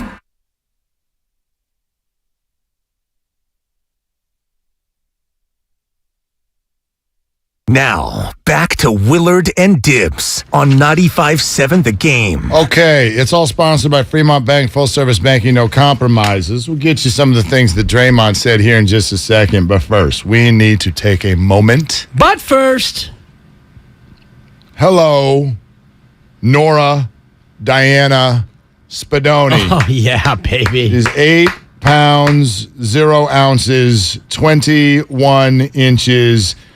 Jade and Joey Spadoni, family with all of us here at 95.7 The Game. We cannot wait to meet Nora. Congratulations. And Mom, great job. Incredible Great job. Yeah. Great job. It sounds like everybody's happy and healthy. So great way to start our weekend. And Benny's got a sister. Yeah, Benny.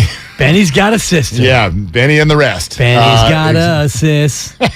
Yeah, a few different options there. I went there. Yeah, Benny's got a Benny.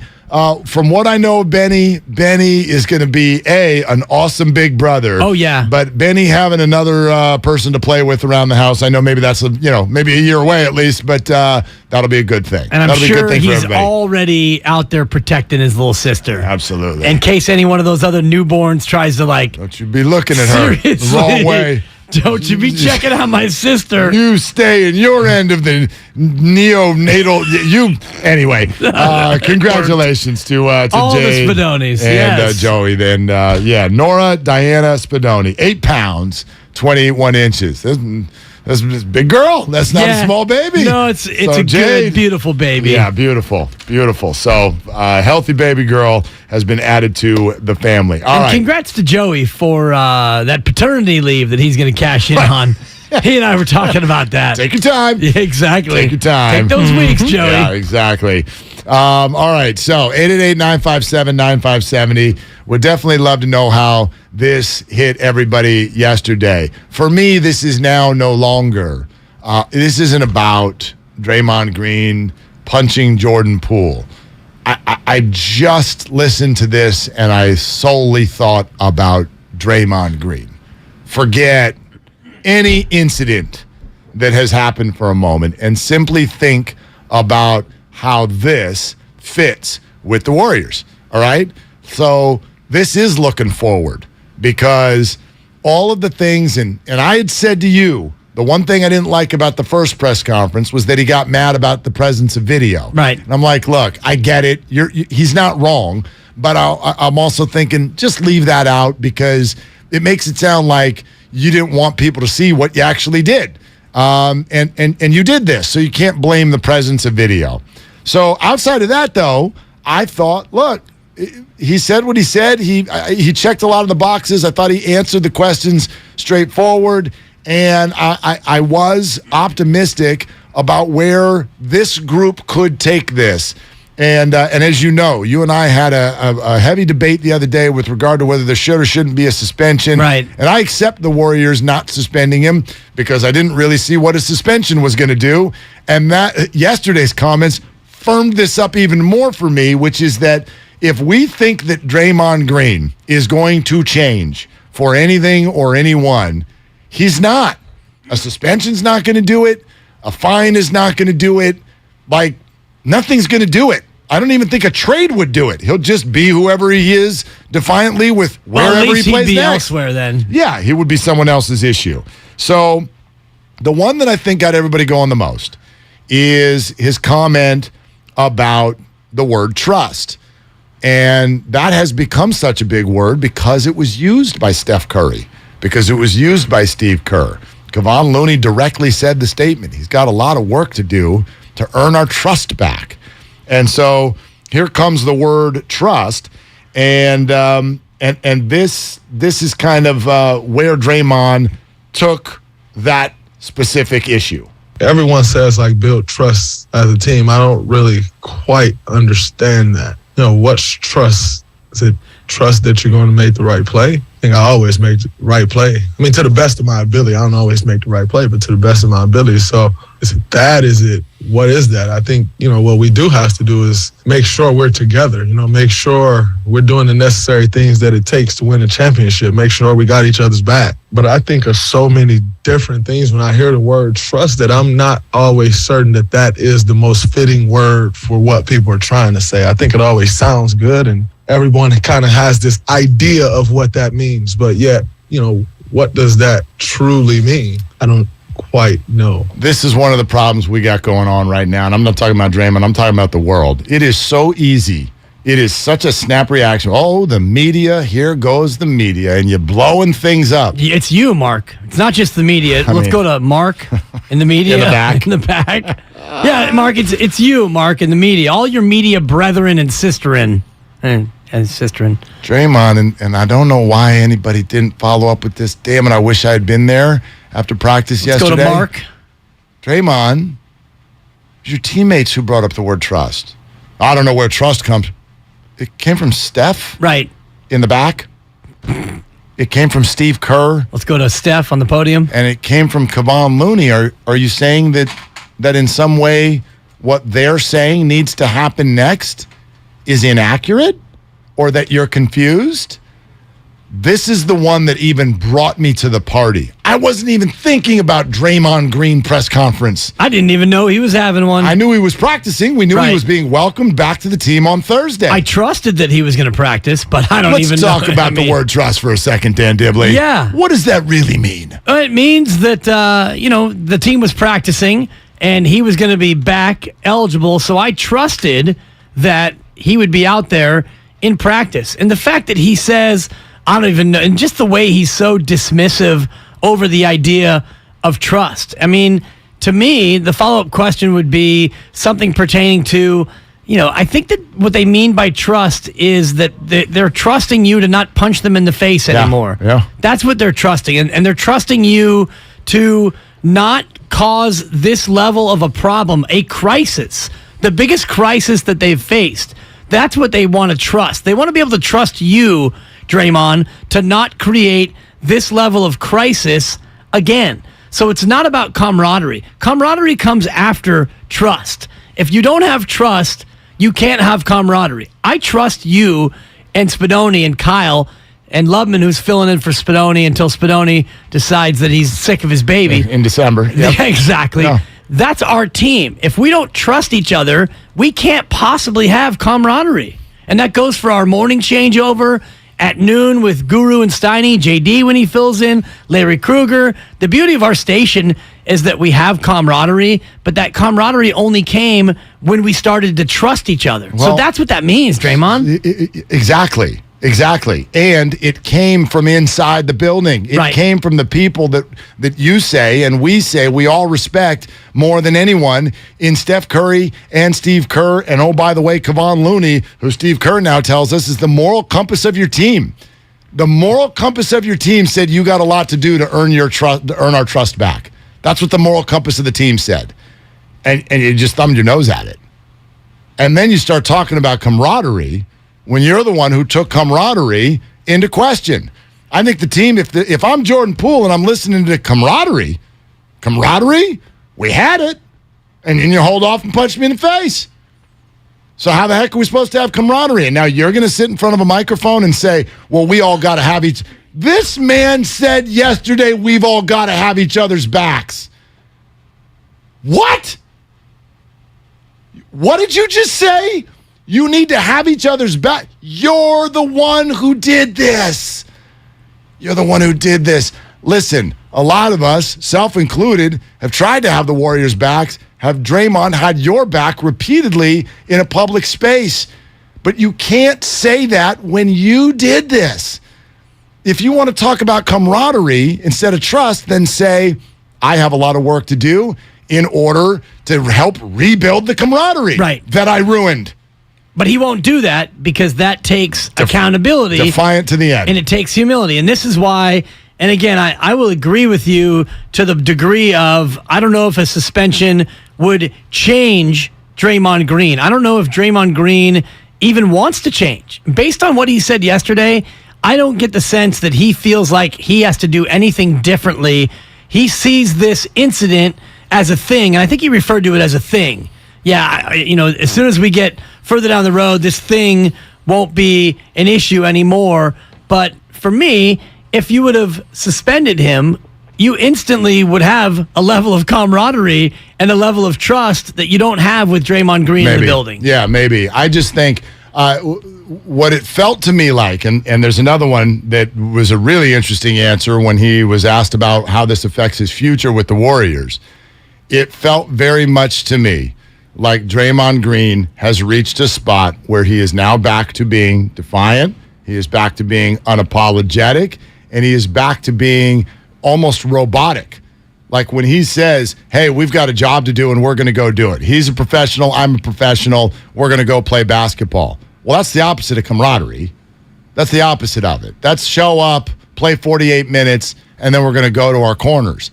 That's the opposite of camaraderie. So again, and I share what Joe Shasky said repeatedly this morning, there were so many comments yesterday that seemed to fly in the face of one another. So you don't get to have this both ways. And the reason this is upsetting to me today is because they're the Golden State Warriors. They're the gold standard of chemistry and dynasty and camaraderie and all of the things that they have been for the last 10 years. And I came out of last week's experience and what all of these guys said feeling like, you know what?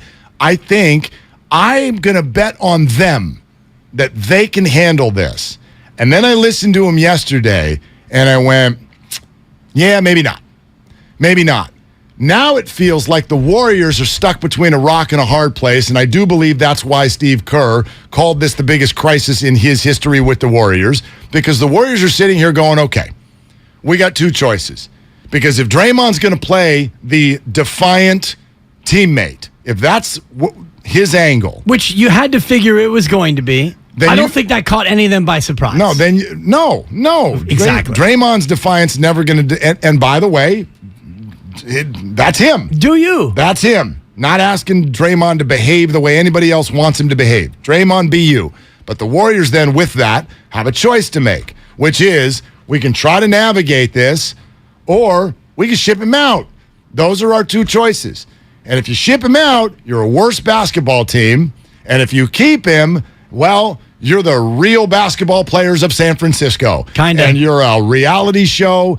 And you've got infighting potentially, you've got feelings hurt, you've got trust that needs to be rebuilt, and someone who defiantly says, I don't even know what that means. And now you got to navigate it, and you got 2 more years contractually obligated to the guy, and you are stuck. And if you want to know why it took the Warriors 6 days to come out and have a firm press conference about it, you just got your answer. Because they're like, neither of these answers are good for us. Have you ever eaten a lemon, Mark? I have. And this is I like to just take a slice and put it in water. No, I don't like to eat them. I'm not talking about lemon and water. Okay. I'm talking about opening up a lemon and eating the lemon. This is one of my favorite moments from Quest, my first of my 3 babies.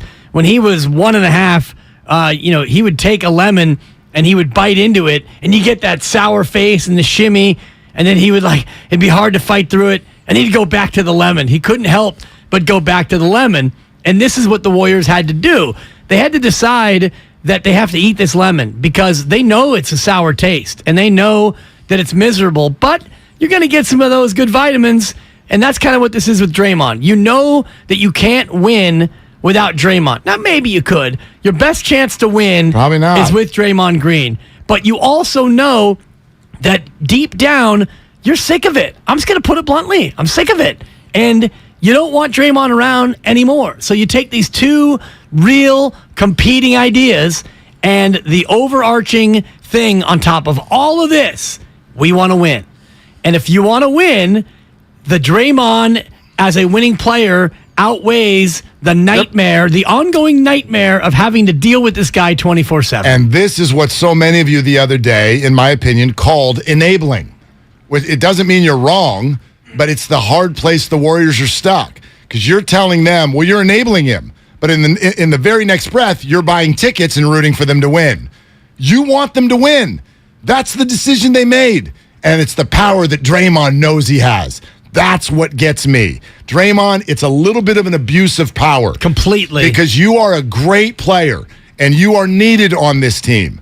But you could also do that in a way that is very open and honest and with your teammates. And now we've reached a spot where even your teammates are like, we're not feeling this, man. And your response was, instead of hearing them and taking one step in your direction, instead of that, your response was, take it or leave it, suckers, $52 million. Double guns in the air, basically. I don't care if you flip me off. Fine. I don't care. You don't need to do anything for the fans, Draymond.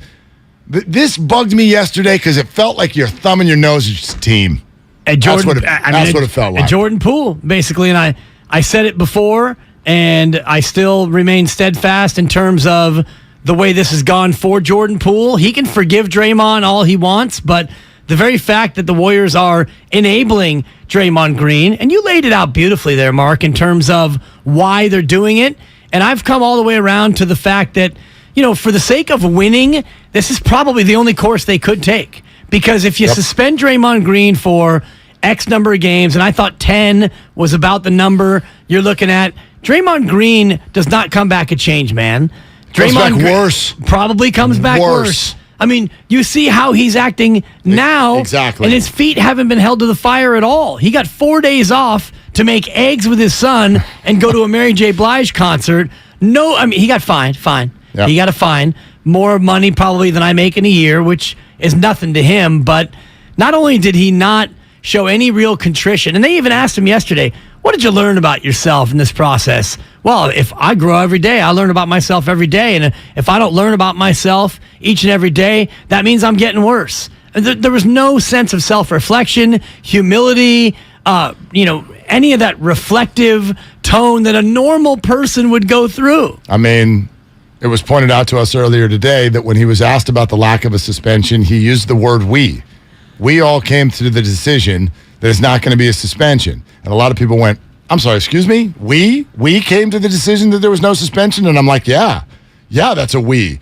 If you don't think that Draymond and his agent, you don't think Clutch was involved in a discussion with regard to Draymond potentially missing ring night, I think you're crazy. Of course this was a we. And that tells you why they didn't suspend him. And you can say that's the Warriors cowering in front of Draymond. But if you suspend him for 10 games, listen to the defiance you heard yesterday. What do you think you would get in 3 weeks if he comes back having missed ring night? It almost like I'd be worried he was out to sabotage the season just to stick it to the Warriors. Right. Is how I think he would react. He's asked about his future with the team. And then we'll go to the phones. Listen to this. I don't like to let contract drama linger, especially when it's involving me. Quite frankly, what other people do with their contracts, or if you're going to let a contract situation linger, then you better be damn sure that you're willing to handle all the effects of a contract lingering that it can have on the team. And quite frankly, everybody don't do that. We've seen LeBron James have contract situations. We've seen Steph Curry have contract situation, and they handle it, and they handle it the way it's supposed to be handled. Can't say that for everyone. And so if you're going to let a contract situation linger, you better be ready to deal with what comes with that every single day and the effects that it can have from a day-to-day situation. Sometimes it's good, sometimes it's bad. And quite frankly, I'm not willing to deal with that every day. So my contract is what it is. I have 2 years left on my deal, including this year. And I am a Golden State Warrior trying to win another championship in this organization. That's what it is for me. That's not something that I'm going to harp on all year. I mean, I accept anything he's saying about his own contractual situation, but when you go through this and you're asked about the future of the team and you somehow weave your way to ripping Kevin Durant, which is exactly how I heard that. Yeah. How'd we get there? It's what we do. How'd we get to, hey, Draymond, how does this affect your future? Well, let me hold on. Let me rip Kevin Durant for a second. What? It's a sociopathic tendency in his behavior. It's extremely antisocial attitudes and behavior that shows a lack of conscience. And he continually, repeatedly shows this behavior. And so we all expect, and you actually made this point last year during one of his blow-ups during the course of the season, and you said, if you're expecting Draymond Green to do anything other than be Draymond Green, you're fooling yourself and you're wasting your time. Yep. And I'm back to that same point again where you punch Jordan Poole in the face. In a normal situation, you would be punished. And even if you weren't punished, you would show such great remorse that you would do everything you could to try to make this thing better. And yet, for me, all he's done really is double down on his behavior and his lack of conscience. I'm not here for Draymond to do anything for us. Yesterday got me because it sounded like he was turning his back on his team. And that, as a Warrior fan, was a punch to the gut, is what yesterday was. especially where we're only 3 days removed from his original comments about this, which sounded completely the opposite. Rob and San Bruno, let's get this thing going on Willard and Dibs. Hey, Rob, what are you doing? Just riding around. I feel like, man, look, the Warriors did this to themselves. Me personally, I don't think Draymond's that great of a basketball player.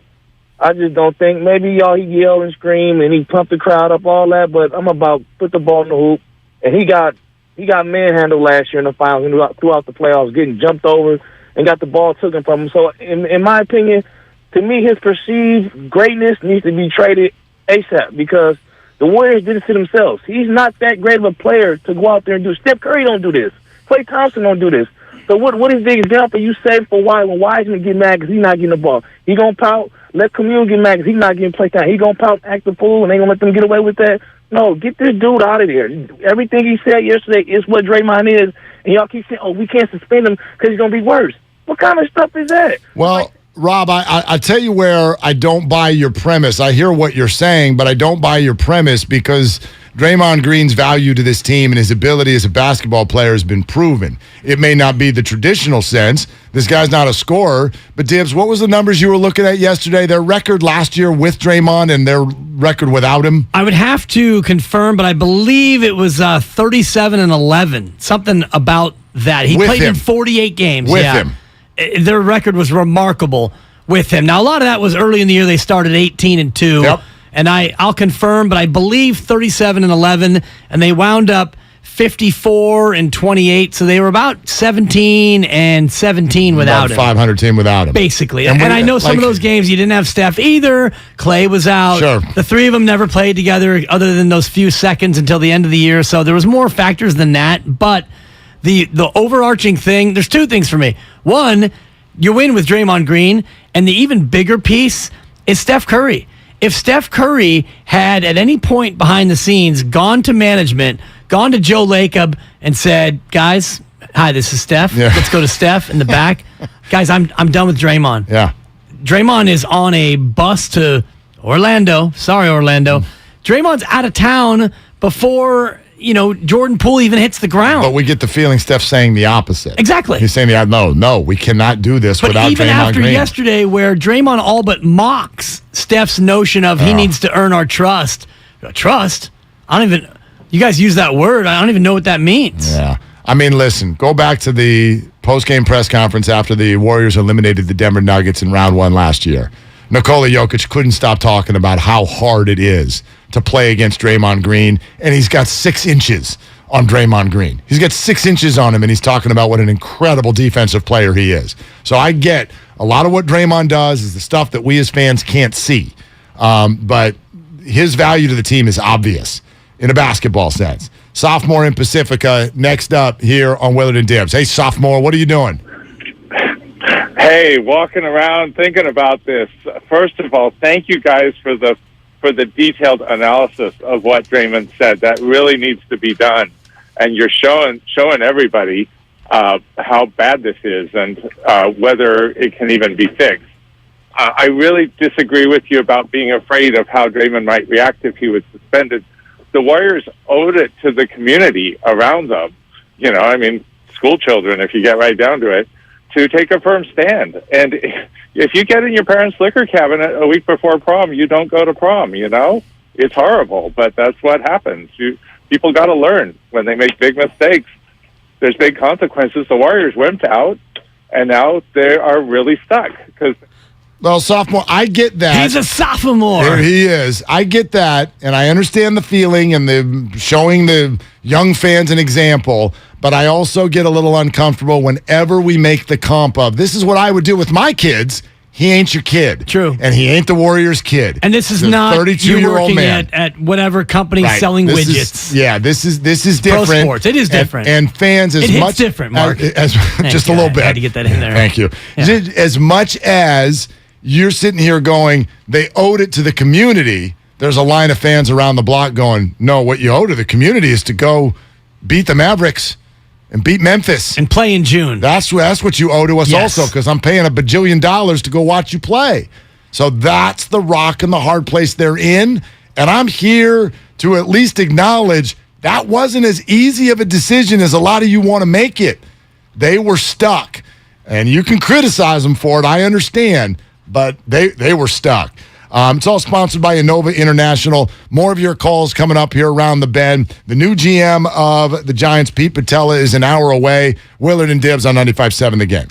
Brought to you by On Deck Small Business Loans. When you own a small business, sometimes you need funds fast. So go to OnDeck.com, America's largest online small business lender.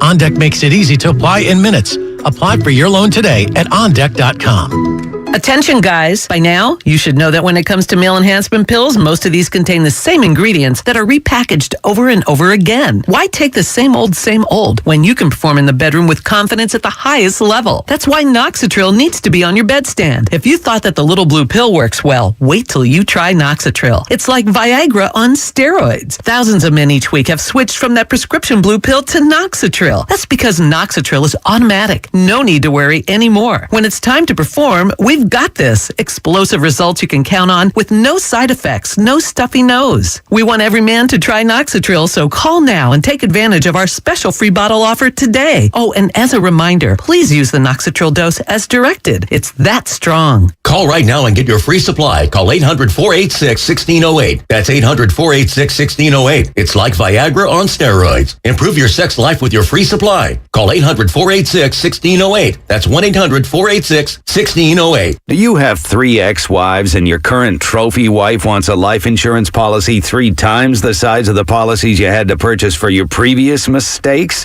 If so, you need to call Big Lou at Term Provider, 800-200-1966. Big Lou is intimately familiar with your problems, and if you're 50 or 60 years old and in reasonably good health, a $1 million policy should only cost about $100 to $200 per month. Big Lou may have a solution for your previous policies as well. You may even save enough money to lighten the load on your new $1 million policy. Remember, call Big Lou. He's like you, except he's only on number 2. Call Term Provider at 800-200-1966. That's 800-200-1966 for $1 million in term life insurance that you can live with. Call Big Lou at 800-200-1966. 800-200-1966.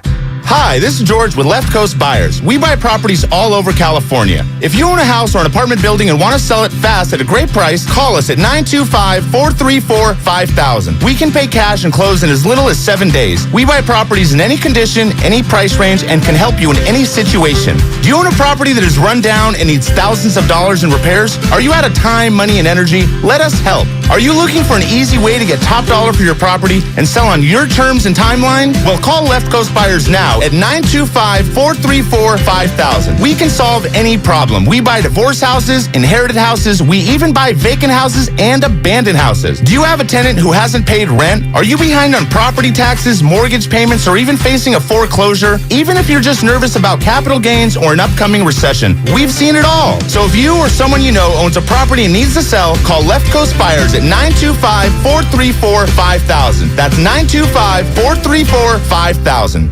Score big with Xfinity Internet. It's made to do anything, so you can do anything. Supercharge your home with the game-changing speed of supersonic Wi-Fi. With 3 times more bandwidth, it covers the field and then some. And blocks billions of threats with advanced security that helps keep you protected at home and on the go. If you're keeping score, that's internet that does it all. That's unbeatable internet from Xfinity. Learn more at Xfinity.com. Restrictions apply. Not available in all areas. Get a cash offer for your car, truck, or SUV today at your local Bay Area Chevy dealers. Selling has never been easier. Just bring it into a Bay Area Chevy dealer, get a free appraisal, and we'll make you a cash offer on the spot with no obligation to buy. We buy any make or model, paid off or not. Find your local Chevy dealer at BayAreaChevroletDealers.com. Realtors abide by a code of ethics. This is Article 9 in action. Beth, a first-time homebuyer, knew nothing about the home buying process, except that she wanted to buy a home. But her realtor had the expertise to make sure Beth understood every document, even giving her copies to review with her lawyer so Beth could close on her first home with confidence. Complicated things explained in simple terms. The difference between an agent and a realtor is real. Realtors are members of the National Association of Realtors. That's who we are. Prescription products require an online consultation with a healthcare provider who will determine if a prescription is appropriate. Restrictions apply. See website for full details and important safety information. Subscription required. Refund available for 60 days after purchase. Hey guys, did you know there's a generic form of Viagra that works just the same but is 90% cheaper? And you can get it online? Just go to 4hims.com/joy. You'll get a free medical consultation, discreet shipping if prescribed, a 100% online process, and trusted generic alternatives to the biggest brands at 90% off. That's right, get generic for Viagra, the same active ingredient as brand name Viagra, but 90% cheaper. It's the same medication you get from your doctor, but with zero copay, no expensive appointments, and no awkward face-to-face conversations. Results are guaranteed or your money back. To start your free online visit, you need to go to this exclusive address, 4hims.com/joy. That's 4hims.com/joy for your free online visit. FORHIMS.com/JOY. What's your retirement look like? With Fidelity Income Planning, a dedicated advisor can help you create a flexible income strategy to grow and protect your wealth so you can stop worrying about the future and enjoy whatever comes next. Investment minimums apply. Fidelity Brokerage Services, member NYSE SIPC. 95.7 The Game has your tickets to see The Who, October 24th at the SAP Center. For your shot to win, head to our contest page at 957thegame.com.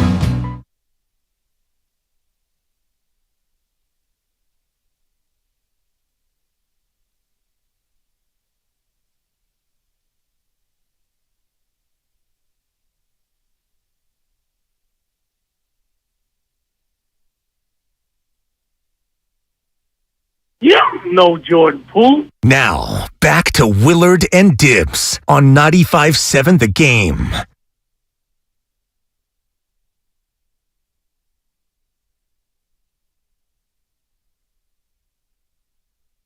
Because I can't hear me. There you go. Let's do the show. Hello.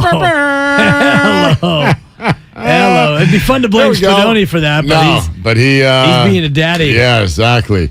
He's busy. That's actually kind of the dad right after you have the baby. Like, it's a very unique moment. Like, what do? You stare at the baby, go back to mom. She's like recovering. What can I do for you? Nothing. You did this to me. Totally, right? dude. You go back to the baby. You're looking at nurses and doctors, and you're like, I don't know. They're just gonna go get a snack. Like, what do you do? It's so funny because I went and got a snack after a couple hours go by. It's like, all right, now what? Come back, baby's gone. They wheeled him out. Went go and go do something. Yeah, give they the don't baby do that anymore. First bath? No, they would take first bath or they do it all in the room now. Depends. Yeah, if the baby's healthy, they keep him or her with you the whole time. It's like, man, would you mind taking this thing for a little while? I can use an hour off here. I'm going to hit balls. A little break. Totally. Well, actually, and I bet now that Spadone is a second-time dad, I remember what the role is once that baby's born and you have other kids. You go take care of the other kid. Exactly. Get the hell out of here and go take care of Benny. We got this here at the hospital. So whatever the Spadone family is doing, man, we're thinking about y'all. So, okay, a few things to get through. I want to get back to the phones. I want to read a text message that just came through from a very good friend of mine who has quite a basketball background, and he thinks we're both nuts. Although I responded, and I'm hopeful that now he doesn't think we're as nuts. But before we do any of that, I want to read this from Matt Mayoko with regard to Nick Bosa on the practice field for the 49ers today. He is, if you are just joining us, practicing. However, Mayoko writes, Bosa back on the field, but it looked as if he was taking part in only limited individual work. This does not necessarily bode well for him playing Sunday against Falcons. Okay, well, then rest up, get ready for Kansas City is the way that has to go. And they've got depth in the D-line. We'll get into this more next hour as we unveil our picks for Week 6. You already got a win yesterday. I took an L with my Chicago Bears. That one hurt. Yeah, you took the L, but you'll bounce back. Last night I took an L. Yes, you did. So funny. I hate this, and I blamed Kyle for this. And I texted him, and I blamed him for this. When I went to that Chicago 49er game opening week, and I get down on the ground at the airport, and I get my bag. You have multiple ways to get downtown. We could Uber, but it was a Friday afternoon, a lot of traffic, and everyone's like, it's going to take you an hour to take an Uber. You might as well take the L. Yeah. And the L is like $5, and the Uber's going to be like $70. So I'm like, I'm taking the L. And I get on the L, and it just gets in my head. I'm like, tonight I took the L, and tomorrow bounced back. Like it was in my head for 45 minutes, and I blame you, Kyle. I blame you because you're Captain Pun, and my mind wouldn't have gone there if it hadn't have been for being around you so much. Okay, well, if you were actually around me so much, Mark, you would know that I don't like Big Sean, and that song would not have come into your head. No, yes, it would. Yeah, no, wrong, because it's the whole idea of whenever something happens in life, your mind goes to Is weird... that 21 Savage? Yeah, Either way, I don't like either one. Whatever. It's just all about puns and every single thing that's like, oh, we could change the words here and make it this or that or the other. Anyway, it's your fault. That's the takeaway. Yeah. Yeah, it's all on you. You don't know Kyle Madsen. Yes, I do. All right, what about this from my buddy? Fire Kyle right now. I think you guys are crazy. The guy, Draymond, lives on the edge emotionally. The way he plays, the way he defends, the way he rebounds, the way he screams. And now you want him to be contrite? It's not his personality. And if you let the air out of the balloon, you may not get it back in. You can't have it both ways. End of story. That's why the Warriors wimped out. Okay. Wimped out. That's an interesting way to put it. Well, I responded and said, we're actually saying the same thing. I don't want Draymond to be contrite. You don't want air out of the balloon? Totally. No. Listen, I've said this a few times. I want to make sure that I do not come off sounding like I would like Draymond to behave the way I would like him to behave. And this is how you behave. You fold your hands when it's dinner time. Put your napkin in your lap. Napkin in your lap. You fold it this way, okay? You got 2 forks. Use the one on the outside and on the way in. First one's for the salad, then... forget all of that junk, okay? Drink red wine with pasta if you want. I don't give a rip. I don't have any rules here. My point is, I don't need you to be contrite. I need you to hear your teammates. What I think doesn't matter. What they think does. I think that matters. Steph Curry, we don't trust you. Kevon Looney, we don't trust you. Draymond Green, what the hell is trust anyway? That doesn't feel good. And then you're talking about camaraderie. Your words sound like there's none. There is none right now. And you're telling me, Draymond, that camaraderie matters. And I'm listening to y'all, and it sounds like there's no camaraderie. Well, you can see it on the floor, according to Draymond, from other teams. You can see when other teams don't have camaraderie. Because you can break them, were his words. When you have a Laker team that won't even huddle together, when Russell Westbrook is not going into a huddle, that is a team that you can clearly see lacks camaraderie. Memphis was a team that had camaraderie last year, and certain teams have camaraderie and then they don't. When the Warriors had D'Angelo Russell, they didn't have that same level of camaraderie. He was a guy who didn't fit. So now you've got Draymond Green, the sole person who has broken the camaraderie, it seems, and you've got his teammates saying, you need to earn our trust back, and this is how you go about attempting to earn the trust, by dismissing the notion of trust out of hand. This is a problem, Mark, and this is why I thought even if you discipline him, you suspend him, you take away ring night, I'm not thinking that would automatically bring about change in Draymond, but at least in the short term, you would have established camaraderie in that spot. Absolutely. Yeah. To me, this is nothing to do. That was my bad, by the way. Oh, good. Yeah, that was my bad. I hit something over here. Anyway, you still have my trust. I'll try to earn it back. The caller line right now, the board looks like a who's who of 95.7 The Game dignitary callers. Man, we got hitters. Robin, we got Priest, we got Jonathan. Let's go. Robin in San Francisco here with Willard and Dibs. Hey, Robin, it's Willie and Dibby. What are you doing?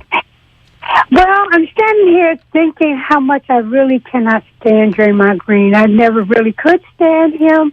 And so I'm going to speak from a parent point of view.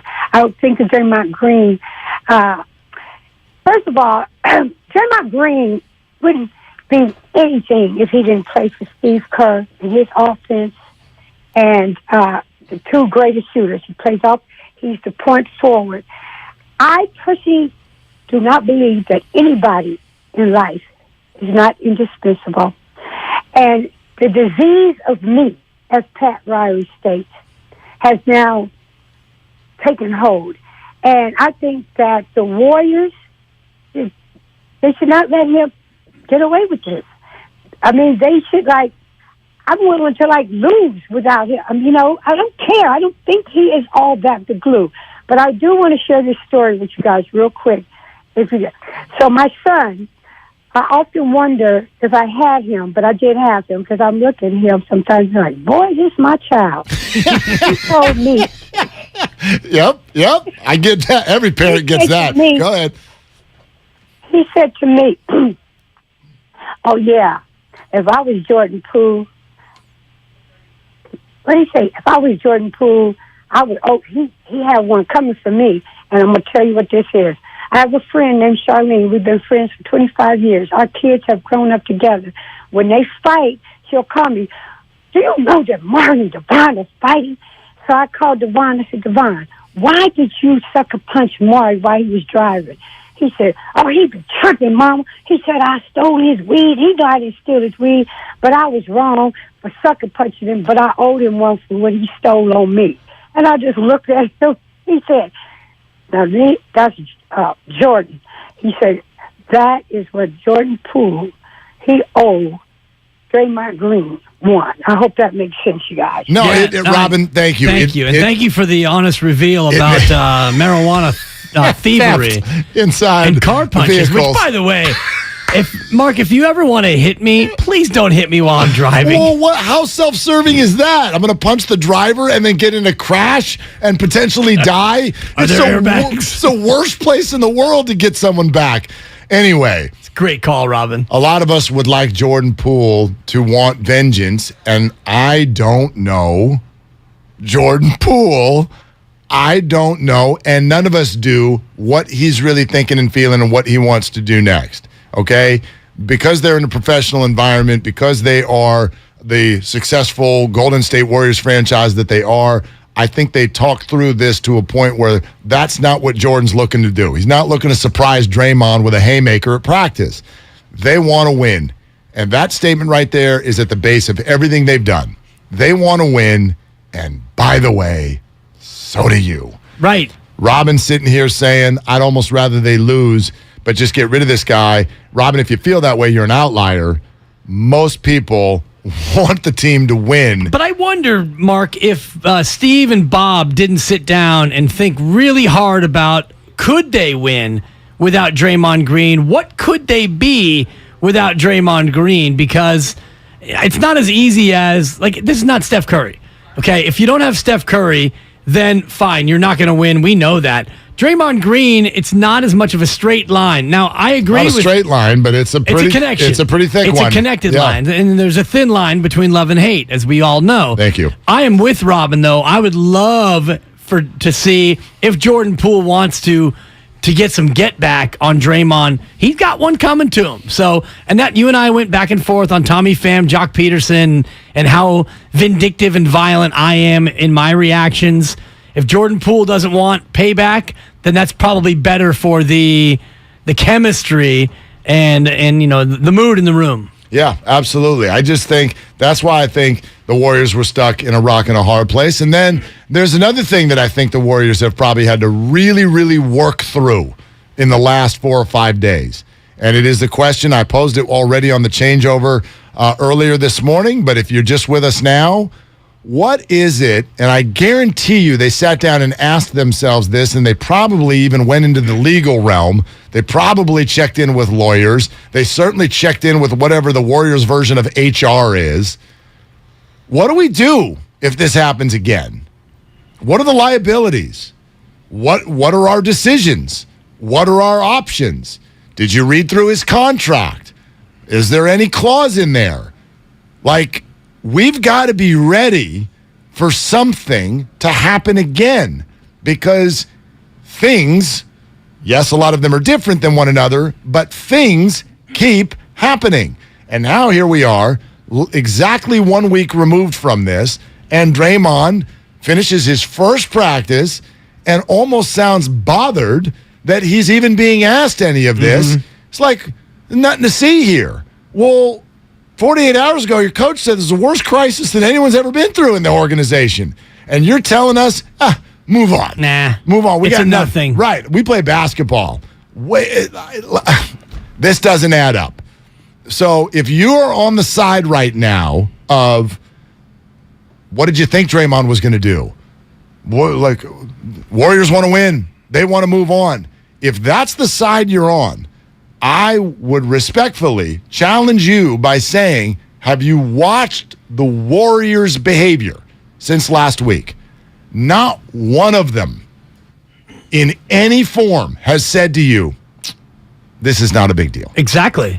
We are fine. They have said that we're going to work through it, and part of that is with Draymond Green at ring night. And this is where, and I'm kind of in that camp, though, Mark, of what did you expect yesterday from the press conference? There's what we hoped he would do, and you and I feel so naive now for even positing this last week, saying, what if Draymond came out and said, I'm seeking help? And I mean, how stupid was it for me to even offer that as a possibility? That was me being hopeful. And I think this is the same vein when we talked earlier this week about what if Draymond grabs the mic and honestly, come on, he's not. No, he doesn't think he's got anything to apologize for. Exactly. So even that notion of him saying, Dub Nation, my fault, even doing something that simple is well beyond the pale for Draymond Green. Okay, here we go. Let's do it. He's You coming don't after know you. Jordan I Poole, love it.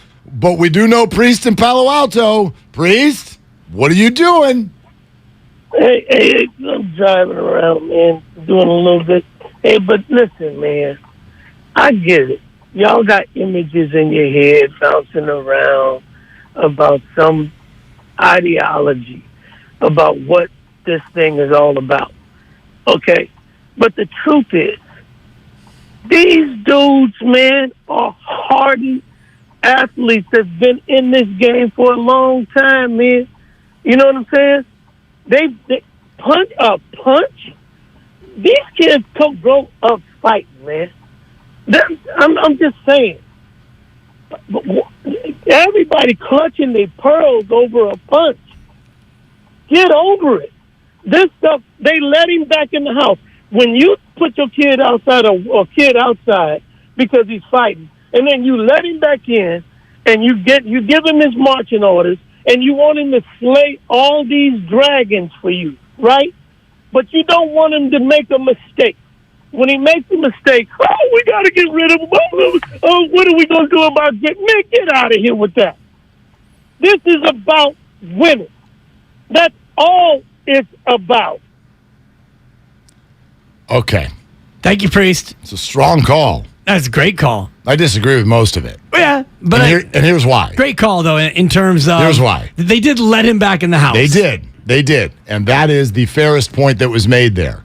But I will reiterate, I would like any of you, instead of bringing your opinion to ours, it's a big deal. It's no big deal. It's a big deal. It's no big deal. Instead of doing that, can someone point out to me the one member of the Golden State Warriors and when? Point out to me when anyone not named Draymond looked at any of you and said, we got this. This is no big deal. It happens a lot in the NBA. Yeah, just a punch, Mark. Has anyone with the Warriors given you that vibe at any point over the last week? If you can find it, I will change my opinion for you right here in the middle of the show. Guess what? You're not going to find it. Even Draymond Green hasn't come out and been that dismissive over the thing, Not yet. as he referred to it. Not yet. I guess as it continues to come up, because he will be asked about this repeatedly, and somebody, might have been Steiny earlier in the week, mentioned every city you go to, there's going to be a question. If Draymond Green has an avail, as we call it in the business, post-game or in between games, this question's coming up. Well, and stop spotlighting the 8 examples that you keep finding of players who are like, this happened every Tuesday. Because we've got a line of people who are like Kevin Durant yesterday is like, I've never seen this in my life. I've never seen this in my life. But you all want to ignore that because Kenny the Jet Smith is like, yeah, man, happened. An X-Man who literally wants to punch everyone he ever encounters in the history of mankind tells you, yeah, this is normal. And you're like, see? No big deal. It's a big deal. And Priest is They're is telling wrong. you it's Yeah. a big deal. Exactly. And they all didn't grow up fighting, by the way. Steph Curry did not grow up fighting. He went to Montessori school and was raised as the son of an NBA player. Klay Thompson didn't grow up fighting. I don't know if Kevon Looney grew up fighting. Klay is on a boat to Tiburon. He's on a boat to Tiburon. He's fighting the tide, Mark. Yeah, this happens every day. Clay's like, oh, look, there's a snapper. Like, this is not normal. I really get bugged by this. There is a portion of our world where, and man, maybe this is Draymond's world. I think it was. Maybe this was X-Man's world. And maybe, for some of you listening, this is your world. But if the Warriors are telling you, yeah, this is our world, I'd shut the hell up. That's not what they said. Right. That's not their culture. This isn't my opinion. It's theirs. And this is not, you mentioned them earlier, the Detroit Pistons, the bad boys of the late 80s with Bill Laimbeer, Rick Mahorn, and Isaiah, Vinnie Johnson, Joe Dumars, Dennis Rodman, James Edwards. That's a tough team. Yep. Now, I don't know how many times they threw hands at practice with Chuck Daly at the helm. It could have been, hey, it's a Tuesday, let's fight. Right. That was 30 years ago. Tuesday's fight day. And that was them. This team, this culture, seriously, this camaraderie, this group. What do we know about Steve Kerr and Bob Myers? They're sensitive, emotional people. And the culture of this team is one of sensitivity. It's not a culture where you go up and you fight your teammates. Joe, go to the parade. This bus is going up and down Market Street, and all the players were holding babies. Did you see Bob Myers when Klay Thompson got hurt? Yeah. He wept. Yeah. The general manager was disconsolate. This is not a group that just walks around, right? Hauling off, punching each other. That's not the culture there. The culture. If anybody has any questions about it, that's not it. Jonathan in San Francisco on Willard and Dibs. Hey, Jonathan, what are you doing? Just flying like an eagle, listening to 957 The Game. Yes, sir. Hey, I just want to say to you guys, I got no problem with the pressure of Draymond Green, because you know why? Some dudes need that energy, so I expect nothing less from him. I remember watching an HBO documentary, and it's about two of the greatest producers in the industry of music. And you know what the title of that documentary is? The Defiant One. So for all those people who want Draymond Green to change, I got a song for you. If you don't know Dre by now, if you don't know him, you will never, never, never know him. Ooh, yeah! That's a solid 4 for Jonathan. Very good. I love that he actually played multiple roles in his song as well. If you don't know Dre. He was the lead and the backup. That was some stuff. Only Jonathan in San Francisco. But he is right to that extent. If you don't know Dre by now, you will never know him. Right. So, and that's the frustrating part, because they do know Dre by now, and they also know that suspend him or not suspend him, the likelihood of this happening again is the same. High. Well, it's the exact same. If you suspend him 20 games, he comes back unchanged. If you don't suspend him and you let him go to ring night, his behavior is unchecked and he remains unchanged. I don't know how he would come back. My fear is actually the suspension would even make it worse. He would maybe be even more defiant, more upset with the organization. Sadly, I think you're right. More ready to haul off and do whatever his own thing is. All right, 888-957-9570, the number. We will continue to take your phone calls. Also, reminder, Pete Patella, the new general manager of the Giants, about 35 minutes away, and the 49er injury report is out, and we will pass that along to you in full. Coming up next, it is Willard and Dibs on 95.7 The Game. Is there something really absurd that skeeves you out? Getting a paper cut on my eyeball. A fear you can't shake? I'm going to leak ocular fluid down my cheeks. It's going to go into my mouth and I will perish. Whatever scares you, I want to talk about it. Join me, Larry Mullins, on my new podcast, Your Weirdest Fears. Listen and subscribe to Your Weirdest Fears on the Odyssey app or wherever you get your podcasts from. Kansas City Steak Company, another AmericanEagle.com success story. Started in 1932 as a family-owned butcher shop, today they're a leading distributor of superior all-American steaks delivered right to your door, ready for the grill and your taste buds. When it came to their website, an average site wouldn't do. They chose AmericanEagle.com to take their website to the next level. With a dramatic increase in competition and a softening market demand, they had two challenges: improve their brand presence and message, and produce a positive return. AmericanEagle.com got to work and executed usability studies and detailed audits of site experience, digital assets, and marketing. The result? An integrated digital marketing and customer experience plan, organic traffic increase of 20%, and a long-term roadmap for success. If you love great steaks, go to kansascitysteaks.com for website design, development, and online solutions that bring efficiency and results. Visit AmericanEagle.com. If you need a results-driven website, call the team at AmericanEagle.com at 877-WEBNOW1. That's 877-WEBNOW1. 95.7 The Game has your tickets to see The Who, October 24th at the SAP Center. For your shot to win, head to our contest page at 957thegame.com. O'Reilly! Count on the professional parts people at O'Reilly Auto Parts to recommend the best products for your vehicle and budget. Get maximum cooling system performance for 10 years or 300,000 miles with Peak Long Life Universal Pre-Mixed Antifreeze and Coolant. Now just $3.99 after mail-in rebate. Limits apply. Stop by O'Reilly Auto Parts today or visit O'ReillyAuto.com. O'Reilly Auto Parts. Listen, could Robert change your life? At the age of 55, I started putting on weight, and I got to the weight of about 210 pounds. Always hungry. The heavier I got, the less energy I had. And about 6 months ago, I started taking the Andro 400, and I started realizing I had more energy. I felt better, and my mind was clearer, and I started losing weight.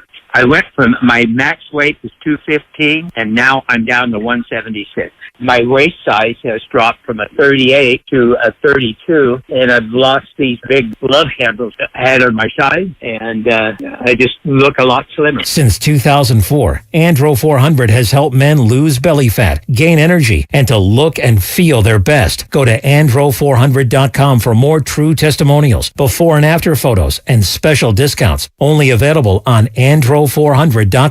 andro400.com. If you're a professional builder or designer, here's some good news from Golden State Lumber. Their relationships with Capital Lumber, Cal Cascade, Humboldt Sawmill, and others have led to an increase in lumber inventory. Golden State strives to deliver most materials the next day, if not the same day. Be sure to download the Golden State app, which provides access to hundreds of resources. Find it at goldenstatelumber.com. For 3 generations, Golden State. When you succeed, we succeed. Are you curious about who offers the best deals on top-rated Samsung, LG, and Sony TVs? The answer is surprising. It's not online, and it's not the warehouse clubs. The best deals on top-rated TVs are at Video Only. Don't believe it? Then check out the trade-in deals at Video Only. How about $500 for your old TV? Try doing that online.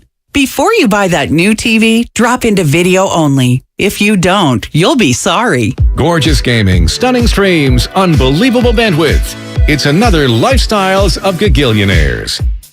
Meet the AT&T Fiber customers winning at life with hyper gig speeds. Meet Gagillionaire Terry. While his love of streaming horror movies has him constantly on the edge of his seat, his internet bill won't give him a scare. Oh, don't go in there. I'm telling you. Because since Terry upgraded to AT&T Fiber with hyper gig speeds, he doesn't worry about data caps or equipment fees. Come on, man. The door's open for a reason. And best yet, he also doesn't stress about a price increase at 12 months, because with the amazing Gagillionaire lifestyle comes an exquisite sense of tranquility. Most of the time. Live like a Gagillionaire. Get straightforward pricing with AT&T Fiber. Internet that upgrades everything. No data caps, no equipment fees, and no price increase at 12 months. Limited availability in select areas. Visit att.com/hypergig for details. The following is an attorney advertisement. If you get sidelined by a workplace injury, the workers' compensation attorneys at Boxer & Gerson can help get you back in the game. Our team of skilled attorneys will fight by your side for the treatment and compensation you deserve. We care about justice for injured workers. That's what makes us Northern California's premier workers' comp law firm. Call Boxer & Gerson at 510-345-2341 or visit boxerlaw.com for a free consultation. Boxer & Gerson, your life is worth the fight. You're listening to 95.7 The Game, KGMC FM at HD1 San Francisco. Always live on the free Odyssey app. If you don't know Dre by now, if you don't know him, you will never, never, never know him.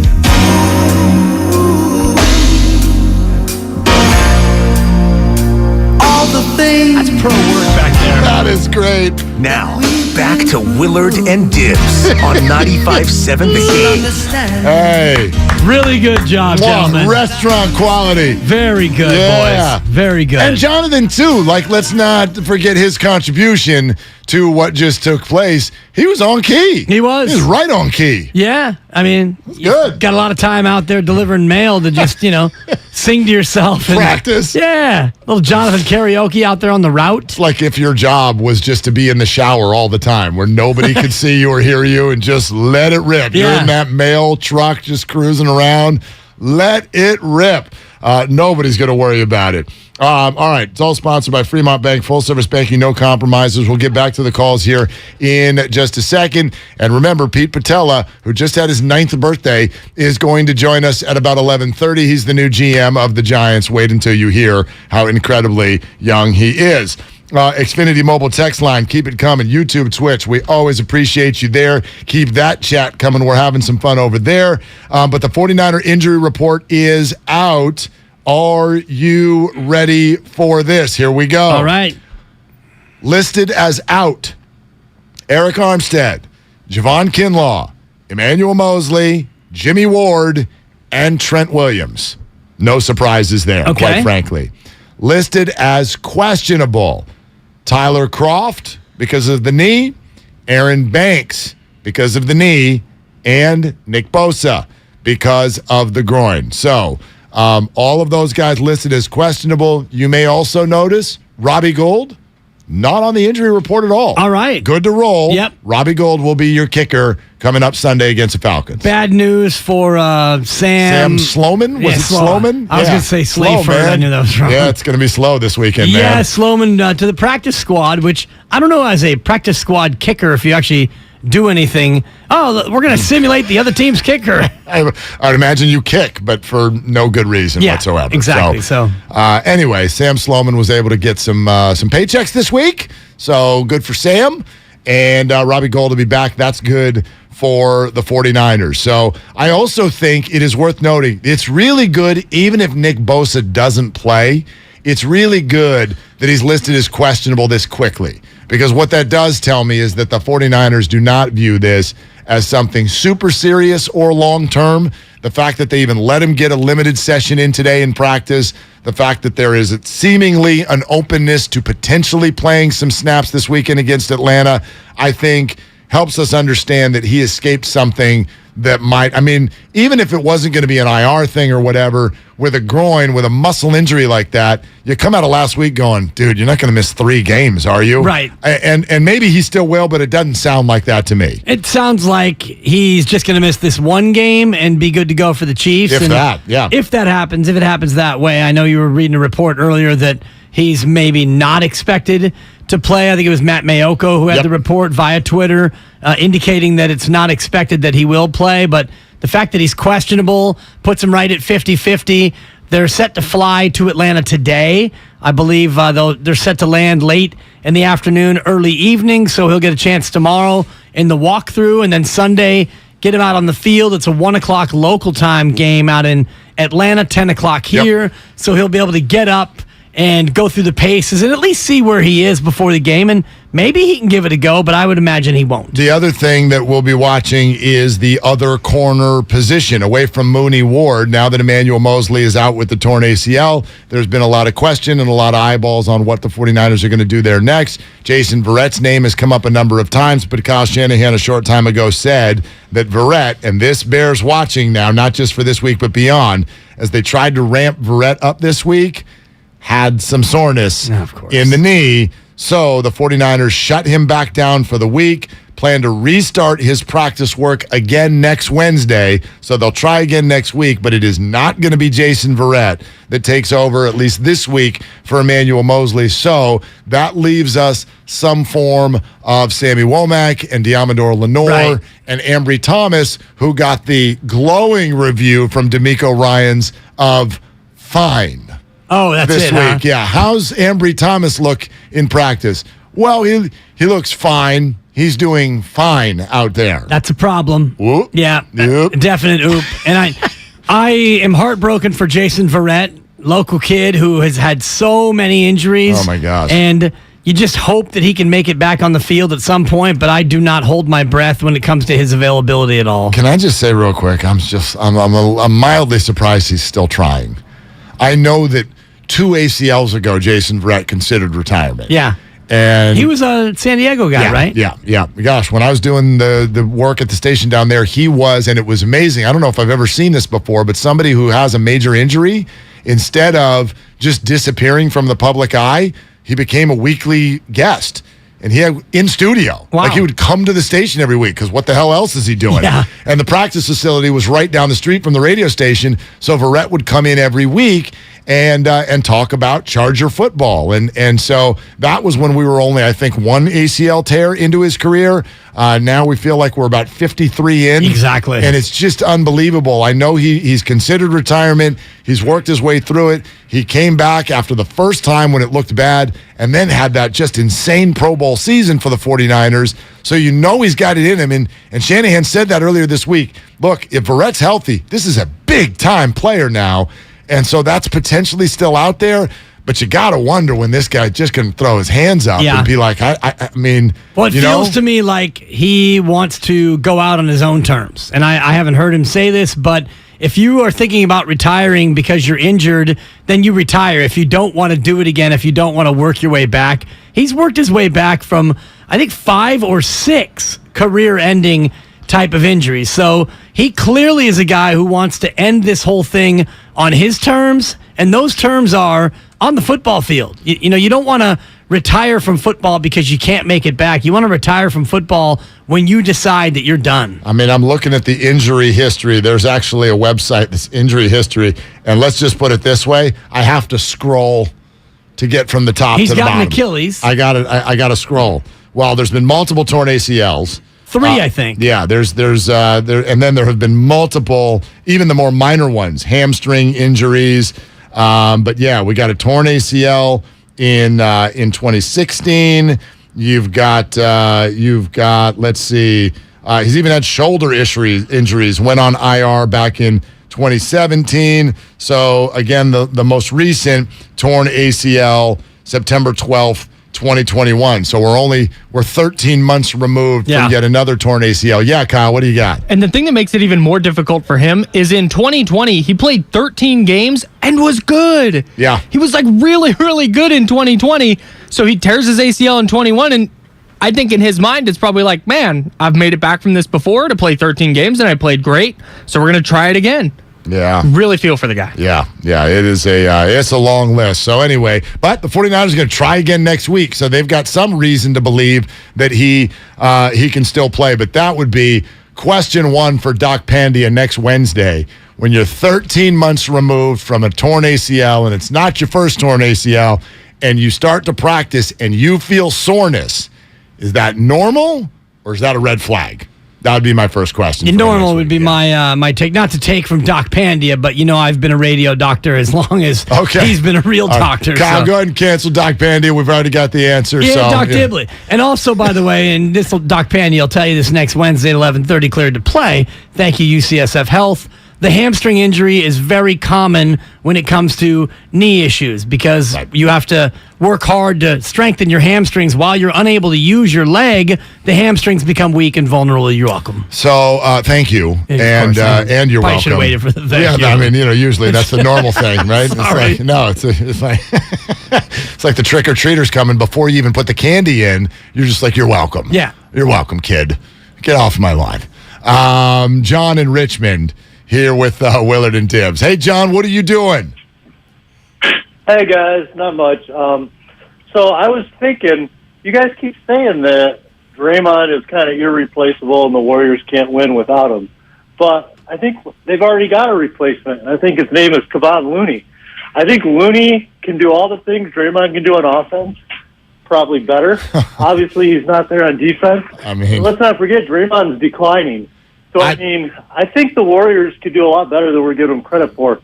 John, respectfully disagree with just about everything you said, and in fact, I'd flip what you said. You said he's not quite there defensively, but he can do everything Draymond does offensively. It's the other way around. I want you to watch Tuesday night. Kevon Looney is not bringing the ball up the floor, quarterbacking, getting everyone to their spots, and delivering passes on a dime to cutting Steph Curry and cutting Klay Thompson. That is not in Kevon Looney's repertoire. The only thing that Kevon does as well as Draymond on offense is set screens. Right. Neither one is really an offensive scoring threat. Kevon Looney, probably a better rebounder right now than Draymond is on both ends of the floor. Defensively, Draymond is still a better defender. Kevon's a good defender, but Draymond can switch 1 through 5. They're different defenders, right? Absolutely. Yeah. Draymond Green is your point guard. Everyone who talks about Steph Curry as a point guard, I don't see Steph like that. Steph Curry is Steph Curry. He's a point guard and a shooting guard all in once. Draymond Green does the majority of the ball handling. All of the traditional names, right? It's all positionless basketball in so many cases now. You got centers shooting threes, and you got point guards who don't bring the ball up. So it messes with our sensibilities. But if you mean it in terms of who brings the ball up and gets everybody in their sets, Draymond Green, not Kevon Looney. John in Menlo Park next up on Willard and Dibs. Hey, John, what are you doing? You guys doing, sir? I just wanted to talk about Draymond and Poole issue, and I do agree with you that Draymond is a big part of the Warriors' success. And we all know that if you're a Warrior fan, you ought to know the importance of this guy. But I noticed that people are not I don't hear people talking about the role Poole played in that whole altercation. He pushed Draymond. And, that's what started the whole thing. And I'm not sure there's a set of rules to follow when after you push somebody. We all react differently to situations. So Draymond is temperamental. We all know that. But Poole, if he hadn't pushed Draymond, we would not be sitting here talking about this situation here. Yeah, but John, it all started for me when Draymond got in his face. That was really the first aggressive incident in all of this. You get in his face, then you get pushed, and then you fire off the right hand. Getting in someone's face is a 3 on the inflammatory scale. The get off of me, push away I'll even say it's a 5 on the inflammatory scale. I think it's actually closer to a 4. Leading with the straight right hand where you come out of your shoes. It's an 11. It goes to 11. I mean, I also, respectfully, John, you're able to have your opinion. I think this is the portion of the conversation we've all already had. Okay? I really, personally, I don't want to go backwards and do the whose fault is it. Like, we've had a week now to deal with the video and what we all think about this. My reaction today is based on what Draymond said yesterday and the fact that it feels to me like he's thumbing his nose at his team. Okay? This is not about how we want him to behave. It's not even about the punch that happened last week. If you're just joining us, it is this, okay? Draymond Green had practice yesterday, back with the team for the first time, and after Steph Curry and Steve Kerr and Kevon Looney all came to the microphone last week and stated in different ways that this is about trust and that Draymond needs to regain our trust. They all said that. Then Draymond countered yesterday with this. Everyone says, build trust as a team. I don't really quite understand that. What's trust? Is it trust that you're going to make the right play? I think I always make the right play. I mean, to the best of my ability. I don't always make the right play, but to the best of my ability. So is it that? Is it what is that? I think, what we do have to do is make sure we're together, make sure we're doing the necessary things that it takes to win a championship, make sure we got each other's back. But I think of so many different things when I hear the word trust that I'm not always certain that is the most fitting word for what people are trying to say. I think it always sounds good and everyone kind of has this idea of what that means. But yet, what does that truly mean? I don't quite know. So I think we can explain it to you, but more importantly, stop with everyone's talking about trust. No, Steph is talking about trust. Steve Kerr is talking about trust. Kevon Looney is talking about trust, and you are responding by saying that doesn't matter. What matters is that we're all together. I'm sorry, who is it that's challenged the Warriors' togetherness? You don't get to come out today and be like, we need to stay together. Can you imagine this? Okay, everybody loves to do a comp. If this were my family, if this were my work, all right, okay, fine. For once, go there. Oh, we're going to play this now? Go there. I love it. All right, okay? You're in your family, all right? Let me come up with one bad comp, all right? You got an abusive dad, okay? Man, sorry, Dwayne, rest in peace. Dad is throwing haymakers and just screaming F-bombs at young children and a doting spouse, okay? And then after another drunk episode, here comes Dad to sit everybody down on the couch and go, all right, gang, we need to stick together. Hey, bleep you, pal. Wow, so close to Father's Day. Is going to be your response. So I keep saying this has nothing to do with how I want Draymond to act. He's him. And I've been accepting of that for the whole decade. And I got the receipts to borrow their term. So this isn't that. This is my read that it sounds like you just looked at the most important teammates on this team and went, you're full of it. Your opinion stinks. And I wonder what trust means to Draymond, because he talked about that word and he poo-poos the notion of trust as it pertains to this incident in this conversation. I wonder what trust means to him. What's his definition of trust as it pertains to working together with his team? Because, they trust him to make the right play, and I always make the right play within the best of my ability, which is accurate. He's out there trying to make the best play. He's trusted to do that. That's absolutely part of the trust that goes with Draymond Green. We trust you to be the primary ball handler and make the right play to the best of your ability. That is true. But we also trust you to comport yourself in a manner that does not make us wonder if we're going to get punched in the face. I just think that there are questions here that need to be asked, but I'm not going to come down on anybody in the room because I get it. They're really hard to ask. There's a lot that goes on here. The interview can go south. These are beat writers who have to be around this team every single day. You don't want to come off as combative, but like the question you asked in the changeover today never got asked. Why did you, there's no audio. You're right. Why did you hit him? And by the way, this whole trust response, okay, Draymond, you want someone to explain it to you? We can't. We're just reporters. But what about this? Forget basketball. Do you think your teammates trust you as a person right now?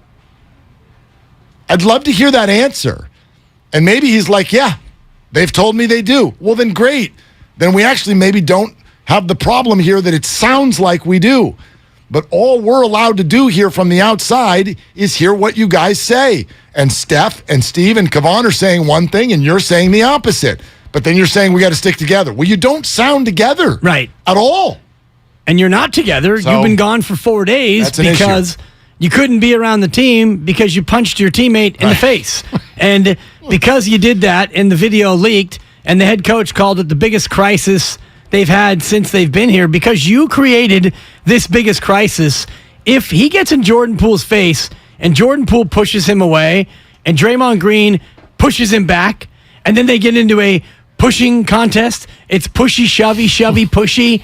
None of this happens. It's because you balled up your right hand and you came out of your shoes and you tried to take his face off. That's why there's no camaraderie. That's why you're not all together, because you had to take a time out. Because they don't trust you. Right.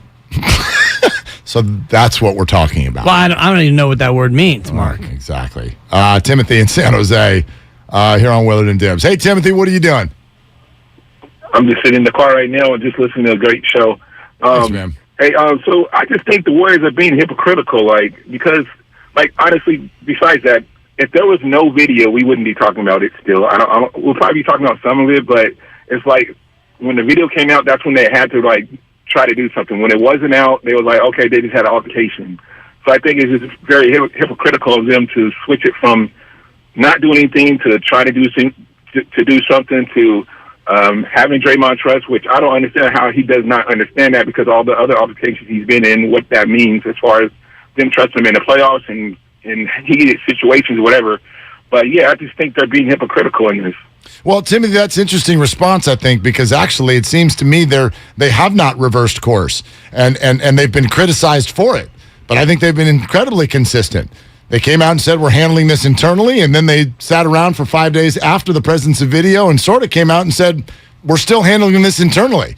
There's a fine. We're not telling you what it is, and we're not suspending him, and we're going to deal with this. That feels very consistent. You may not like it. Yeah, and I don't. And I totally get that. Yeah. But I don't think there's been anything inconsistent with what the Warriors have said from the beginning. I agree with that part of it, and you made a great point in terms of had they come out after the video leaked and done something different, especially dramatically different, then you could look at a hypocrisy or an inconsistency, and you spoke to it from Jordan Poole's side, which is, oh, now you're going to do it? Right. Now you're going to suspend him for 10? Now that the video's leaked? Where was this before when you all knew I got punched in the face? This is the old Jimmy Garoppolo. Oh, now you love me. Right. Oh, now you need me. Okay. So I think they have been consistent. Yeah. I disagree with what they've done, and we've been over this a bazillion times, and, I'm open to what they've done, and certainly to your opinion of it and many other people. This is really kind of splits people right down the middle. Some people, there's the no big deal. I'm not saying you're a no big deal camp, but there's the no big deal camp. There's the it's a big deal, but don't suspend him. There's the it's a big deal, suspend him camp. And then there's the it's a huge deal, get rid of him camp. Right. Four different camps, Mark. A lot of camping. Yeah, and I wonder if some of the Warriors themselves are in different camps on this, because, again, that's kind of what it feels like. Pete Patella, the GM of the Giants, who just joined the squad, is going to join us here in just a few minutes. Napa Chef next up on Willard and Dibs. Hey, Chef, what are you doing? He's pulling up to the hospital to go visit my baby in the NICU. Oh, congrats is everything going all right? Congrats. Yeah, she's getting bigger, hopefully coming home soon. Okay, beautiful. Nice. Wanted to talk about Draymond's reaction to Juwan Howard punching the Wisconsin coach.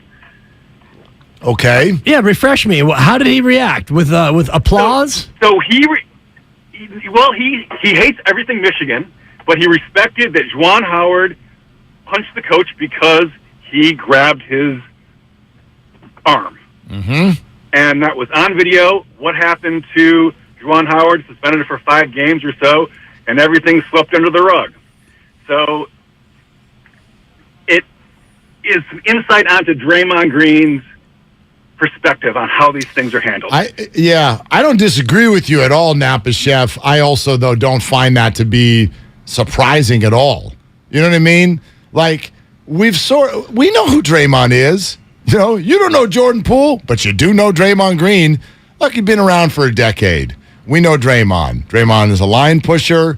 Draymond is defiant. And these are all of the things that in many ways have made him a great basketball player out of the second round. So we've all understood it, I think. We have all accepted it through the years.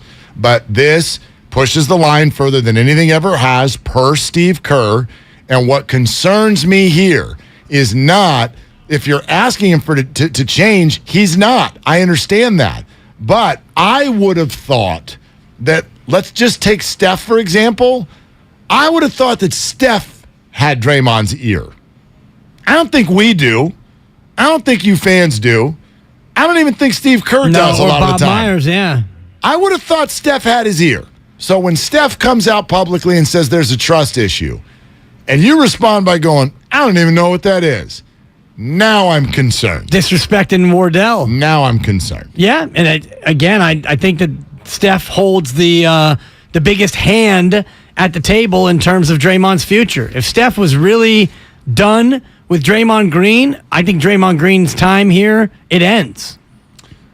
Pete Patel is the brand new GM of the San Francisco Giants. What kind of offseason does he expect? This player development system that he created in Houston that has worked so well, what the hell is it? And how do you get a job like that at age 33? All of these questions coming up in moments with the new Giants GM on Willard and Dibs on 95.7 The Game. Blink 182 is back June 22nd, 2023 at the SAP Center, and 95.7 The Game has your shot at tickets. For your chance to win, head to 957thegame.com/contests. Attention, guys. By now, you should know that when it comes to male enhancement pills, most of these contain the same ingredients that are repackaged over and over again. Why take the same old when you can perform in the bedroom with confidence at the highest level? That's why Noxitril needs to be on your bedstand. If you thought that the little blue pill works well, wait till you try Noxitril. It's like Viagra on steroids. Thousands of men each week have switched from that prescription blue pill to Noxitril. That's because Noxitril is automatic. No need to worry anymore. When it's time to perform, we've got this. Explosive results you can count on with no side effects, no stuffy nose. We want every man to try Noxitril, so call now and take advantage of our special free bottle offer today. Oh, and as a reminder, please use the Noxitril dose as directed. It's that strong. Call right now and get your free supply. Call 800-486-1608. That's 800-486-1608. It's like Viagra on steroids. Improve your sex life with your free supply. Call 800-486-1608. That's 1-800-486-1608. Diabetes, high blood pressure, anxiety meds, everyone's on them. If you're a 50-year-old male, maybe a bit porky, and you may even have type 2 diabetes, $1 million of term insurance may only cost you about $200 a month. Call Term Provider. Speak with Big Lou at 800-200-1966. Big Lou will find a term life policy for you even if you have type 2 diabetes, are overweight, or have high blood pressure. Term Provider has helped thousands of people like you who think they can't afford term life insurance. To buy $1 million of affordable term life for you, all you need to do is call Big Lou at 800-200-1966. Lou will make sure the scales are tipped in your favor. Call 800-200-1966. Big Lou will answer your call and work to fit you into a term life policy that you can afford. Remember, Big Lou's like you. He's on meds too. Call 800-200-1966. 800-200-1966. Don't waste your time trying to sell your old car. Donate it to Cars for Kids. It's the easiest and fastest way to donate your car and get a tax deduction. Donate online at carsforkids.org. That's cars with a K. 1-877 Cards for Kids. Donate your car today. From abortion to inflation, the issues in elections across the country have far-reaching implications for the Bay Area. We're breaking them down on The Home Stretch, Odyssey's new original political podcast. I'm KCBS political reporter Doug Sovereign. Each week, I'll talk with a range of experts to give you a no-fuss 15-minute download of the most pressing issues on this year's ballots. KCBS delivers all news all the time on the Odyssey app. And listen to The Home Stretch on the Odyssey app or wherever you get your podcasts. You've got advanced prostate cancer, but you're not waiting around. You want straight talk, the facts about Orgovix. Orgovix Relagolix 120 milligram prescription tablets is a treatment for adults with advanced prostate cancer. Fact, Orgovix is a different kind of androgen deprivation therapy treatment, a pill, not an injection. Orgovix may cause serious side effects, including a heart condition called QT prolongation. Tell your doctor right away if you feel dizzy, faint, have a racing or pounding heart, or chest pain. Orgovix can cause harm to an unborn baby or miscarriage. Use birth control during treatment and for 2 weeks after Orgovix treatment. The most common side effects include hot flushes, increased blood sugar and blood fat levels, muscle and joint pain, decreased blood hemoglobin levels, increased liver enzymes, tiredness, constipation, and diarrhea. Other side effects include weight gain, decreased sex drive, and erectile function problems. Orgovix may cause infertility. Talk to your doctor if infertility is a concern for you. Go with Orgovix. Ask your doctor. For more facts, visit gowiththefacts.com. Score big with Xfinity Internet. It's made to do anything, so you can do anything.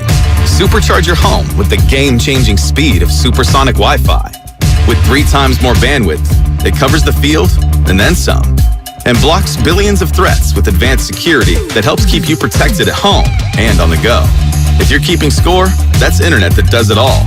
That's unbeatable internet from Xfinity. Learn more at Xfinity.com. Restrictions apply. Not available in all areas. Get a cash offer for your car, truck, or SUV today at your local Bay Area Chevy dealers. Selling has never been easier. Just bring it into a Bay Area Chevy dealer, get a free appraisal, and we'll make you a cash offer on the spot with no obligation to buy. We buy any make or model, paid off or not. Find your local Chevy dealer at BayAreaChevroletDealers.com. Hey, I'm Andy. If you don't know me, it's probably because I'm not famous. But I did start a men's grooming company called Harry's. The idea for Harry's came out of a frustrating experience I had buying razor blades. Most brands were overpriced, overdesigned, and out of touch. At Harry's, our approach is simple. Here's our secret. We make sharp, durable blades and sell them at honest prices for as low as $2 each.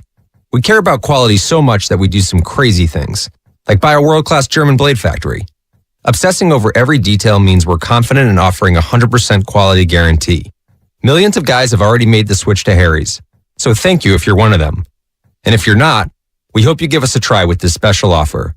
Get a Harry starter set with a 5-blade razor, weighted handle, shave gel, and a travel cover. All for just $3 plus free shipping. Just go to harrys.com and enter code JOY at checkout. That's harrys.com, code JOY. Enjoy!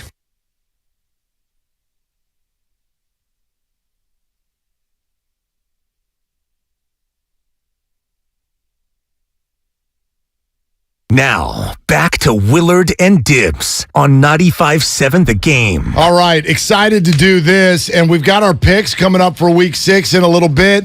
Steiny and Goo. Is Goo back? JD, yes. What do we got? Goo back? All Goo right. back. Steiny and Goo looming here in less than a half hour. But excited to have this conversation here on Willard and Dibs with the brand new general manager of the San Francisco Giants, Pete Patella, who joins from the Houston Astros. Pete, welcome to the Bay Area. How you doing? Great, Mark. Thanks for having me this morning. I'm sitting in my office here at Oracle. Flew out a few days ago, so digging into everything, but really excited about the opportunity. We're excited to talk with you. How on earth did you do this by age 33? What the hell are you doing, Seriously. Pete? What's going on over there? I've been very fortunate. I've been around a lot of good people over the years. Got to learn from them. So, yeah, just very, very fortunate, I think, to be surrounded by a lot of people I could learn from. So welcome to the Bay, and now get to work is probably the way that goes. And so when you start to, when you start to roll up your sleeves, right, in a new organization, where do you begin? Do you start going through every player that you already have and looking at other players that are out there? It's got to feel kind of daunting, right, to take on a new organization like this. Yeah, there's a lot of work to do. I think it all comes down to, having a plan going in terms of, what to do with all those conversations and highlighting, obviously, sort of the classic SWOT analysis, strengths, weaknesses, opportunities, threats, and then trying to prioritize what are the things that we want to do as an organization with regard to, our resources. And, I have certain ideas coming in, and, I think the staff here is doing great work and doing some things that maybe we weren't doing in Houston and vice versa. So I think just a ton of conversations, with coaches, players, staff, just to get a feel for what is done here and, what could we add on to make things even better. And then, like you said, digging into all of the players internally, externally. So yeah, it's a lot of work, but, it's a lot of fun, and it's why I do the job. So I'm really excited about being with an organization so invested in the team. Well, Pete, I would love to hear more about that because again, with the Houston Astros and the success that they're having, and you're 33 years old, I imagine you're somebody who has a lot of options in the coming years as far as where you want to go. What attracted you to this specific organization? Yeah, it's a great question. Yeah, I think first and foremost, like I said, the investment in the team from ownership, from the historical payrolls to the staff to the facilities, there's really a lot of support there, and it doesn't happen across all clubs, and I think that sets us up to be in a position where we can fire on all cylinders. So, when you're in a job like this, you don't want to be constrained by certain things, and I feel like the opportunity here is great to work with Farhan, to learn from him, to add anything that I may be bringing from Houston, and it's a beautiful city too, and great fan base, great historical franchise. It really just checks all the boxes. So I'm really excited about it. And part of the, I guess, due diligence in getting a new job is taking a look at the current assets on the roster. And what do you make of where the Giants are coming in? 107 wins a couple years ago, a little bit of a regression this year to 81-81. Do you like the starting point with which you find yourself? Yeah, and I think that's something that Farhan and Scott did a great job in terms of building depth throughout the roster. And when you look at teams that don't have depth, they may be able to add big pieces, but when you look at all the playing time that the depth pieces get, it may drag things down a bit. And I think it's a great starting point just with having the depth here, having the versatility, and then also the coaching staff who's able to work with the players to put them in the best position to succeed. Because I think I don't think it can be overlooked that this team won 107 games in one of the toughest divisions in the league a few years ago. So, I think that's what I see when I look at the roster. There's obviously some guys who are developing. I think I saw Duvall was up to 104 miles an hour to end the year, and so there are going to be guys who pop, and that's what I want to focus on, making sure those guys are put in the best position to be able to make those leaps.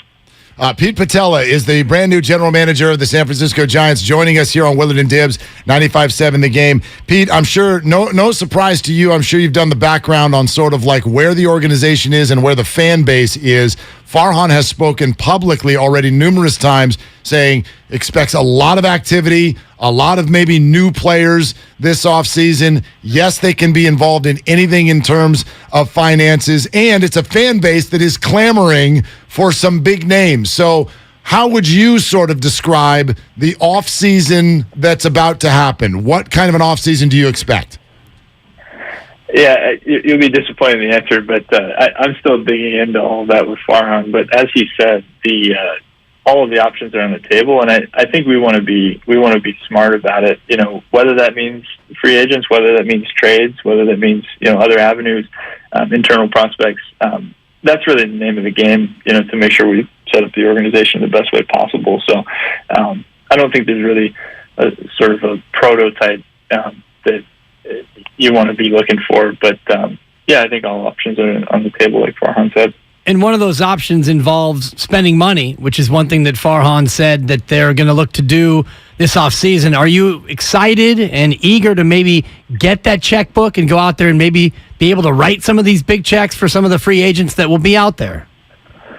Oh, for sure. I mean, I think when you look across the league, there are sort of different tiers of clubs, and there are clubs who may be able to develop some players internally, but they're not really able to add to it. Then there are the clubs who do both, and I think that's how you get up into that upper tier. But you have to be responsible about it so that you're not stuck with contracts that may be weighing down the team and whatnot, and limit flexibility and everything. So I think there's just a lot of work done that needs to be done in order to understand what is the best fit. Pete, you sound like a humble guy, but I'm going to ask you to flex here for a second, just a little bit, because you've been given the credit for a player development system that obviously really worked well in Houston, and the Giants are at a spot as their farm system has gotten better in recent years, but they really wanted to take the next step. What words can you put to this player development system that you worked on that's done so well? Yeah, well, I mean, first of all, I think, in baseball, you tend to have singular individuals who are get credit for certain things. I think, it takes a village, as we say, and there are a lot of people involved in the system that we had in Houston. But I think it all comes down to basically figuring out what are the parts of a player's game that can be developed, and then trying to figure out systems to give players feedback on those things, and put people in place and processes in place to support the development of certain items. But there's also an alignment with player acquisition in terms of international signings and the amateur draft. We want to be focused on acquiring players who we think are in a position that we can help them, and may have certain traits that are a little tougher to develop, but then the other traits we feel that that the system can help those guys. So I think you have to have alignment between draft and international and player development in order to be the most successful player development department. Pete, this may be a bit of an odd question, but how did you do it to go from a college student as an intern to work your way up through an organization to now be in a position where you're the general manager of the Giants? What was the journey like, and what were some of the attributes you had and some of the different things that you decided you were going to take on to help you make this unbelievable rise? I appreciate the kind words. I think it all comes down to a lot of it just talking to coworkers. There are a lot of very smart people in the game in different areas, whether it's someone like Dusty Baker or, a new sports scientist or analyst, and trying to understand just all facets of the game. And I think having a curiosity about those things and being able to connect with people and including the players, and trying to understand how that impacts them. And I think in Houston, I had the opportunity to be around a lot of different people, and we had a very collaborative atmosphere, and everybody was focused on the same goal, and that was winning the World Series. And that was something that was evident here in the interview process. Everybody's very humble here, and wants to do the right thing, wants to improve, and that's a recipe for success. So very excited about that. Pete, we know we're at a time here in October where you're not allowed to say any names, so we'll just say them for you. So Aaron Judge, Trey Turner, Carlos Correa, we'll have you back on as soon as you guys are ready to announce those three, okay? Sounds good. Okay, right. Perfect. So we'll slate you in for early December then. Wonderful. A hot stove show with Pete Patella. Pete, welcome to town and congratulations. We look forward to seeing you over at the ballpark soon. Yeah, definitely. Thanks for having me, guys. I appreciate it. All right, there he goes. Look forward to the spending. Pete Patella. The spending spree, the shopping spree for Pete Patella. Yeah, Aaron Judge, or you're never allowed on here again. I mean, that's got to be a fun situation to walk into a job and your boss says, here's our budget. Here's $100 million. Exactly. Go play. Go have some fun. Or more if it you makes know what sense. I mean? Yeah. No joke. Go get some players, kid. I mean, how many jobs in America are like that in 2022? We've got an unbelievable budget flexibility all over the place right now. Show me the money. Show me the money. Who the hell says that right now? Speaking of budget, we got bills to pay. Oh, that's right. All right. We got picks. We got Steiny. We got Goo. We got Willard and Dibs on 95.7 The Game. If you own a business, this has been a bumpy ride. From pandemic to inflation, I'm sure you could use a break. If your business has 5 or more employees and survived COVID, you might be eligible to receive a payroll tax refund of up to $26,000 per employee. The challenge is getting your hands on it. Hi, I'm Howard Mackler, and that's why I founded GetRefunds.com to cut through the red tape and get you the money. The team of tax attorneys we have put together are highly trained in this little-known payroll tax refund program. We do all the work, charge not a dime up front, and simply share a percentage of the cash that we get for you. Businesses of all types can qualify, including those that took PPP, nonprofits, and even those that had increases in sales. We have helped return over $1 billion to businesses, and we can help you too. Just go to getrefunds.com/sports, click on Qualify Me, and answer a few questions. This payroll tax refund is only available for a limited period of time. Don't lose out on up to $26,000 per employee. Go to getrefunds.com/sports. That's getrefunds.com/sports. Dr. Trudy Fleer here with the 5G Home Recovery Podcast. Let's discuss a very real existential threat to internet speed. It's a big one. Ready? T-Mobile Home Internet. It lags. Ugh. Now, what is lag? Lag is a delay in data being transmitted across the internet. For example, you're hitting that hot drop, the parachute cuts out, you've got an unsuspecting bot in your sights, and lag! You were actually eliminated 10 seconds ago. Nobody deserves that. So stop letting T-Mobile Home Internet ruin everything and switch to Xfinity. Learn more at xfinity.com/TMOFax. Get an amazing value on Xfinity Internet with unlimited data included. Switch for $55 a month for 2 full years with no annual contract required and no equipment fees for 24 months. Go to xfinity.com/TMOFax, call 1-800-XFINITY, or visit a store to learn more. Requires paperless billing and autopay. Ends 10/17/22. Restrictions apply. New fast internet and xFi Complete customers only. xFi Gateway required.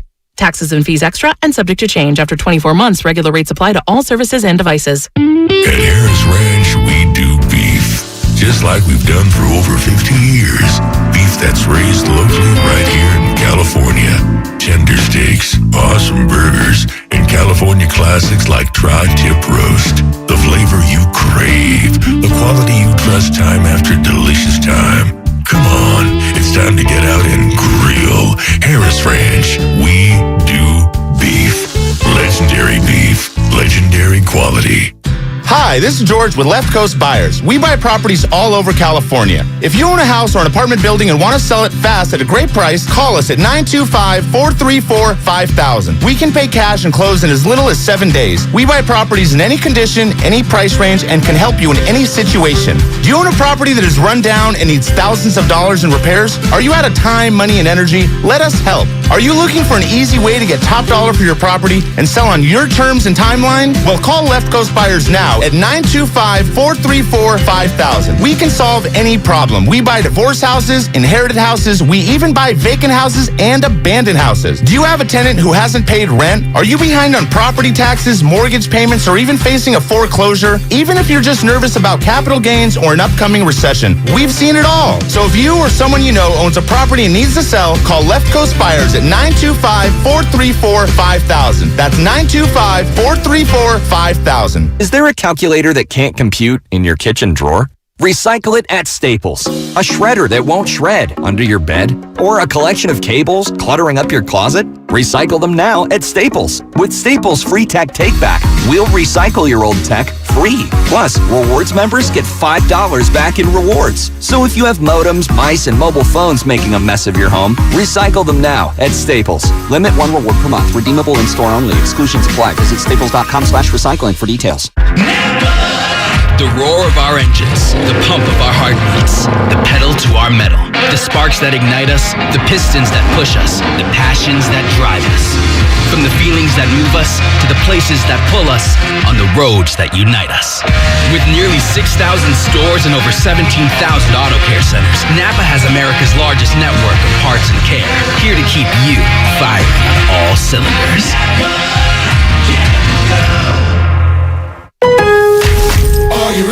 At Lowe's, every pro is an MVP to us. That's why MVP's rewards members can earn bonus points on select products from brands like DeWalt, Purdy paint applicators, and GRK screws. Then redeem your bonus points for exciting rewards like tools, grills, Lowe's gift cards, and more.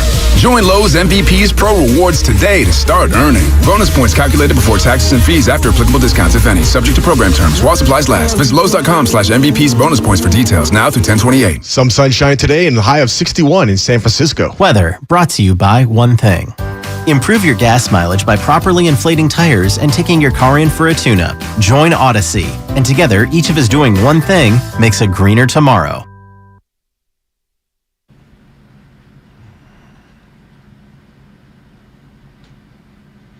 Now, back to Willard and Dibs on 95.7 The Game.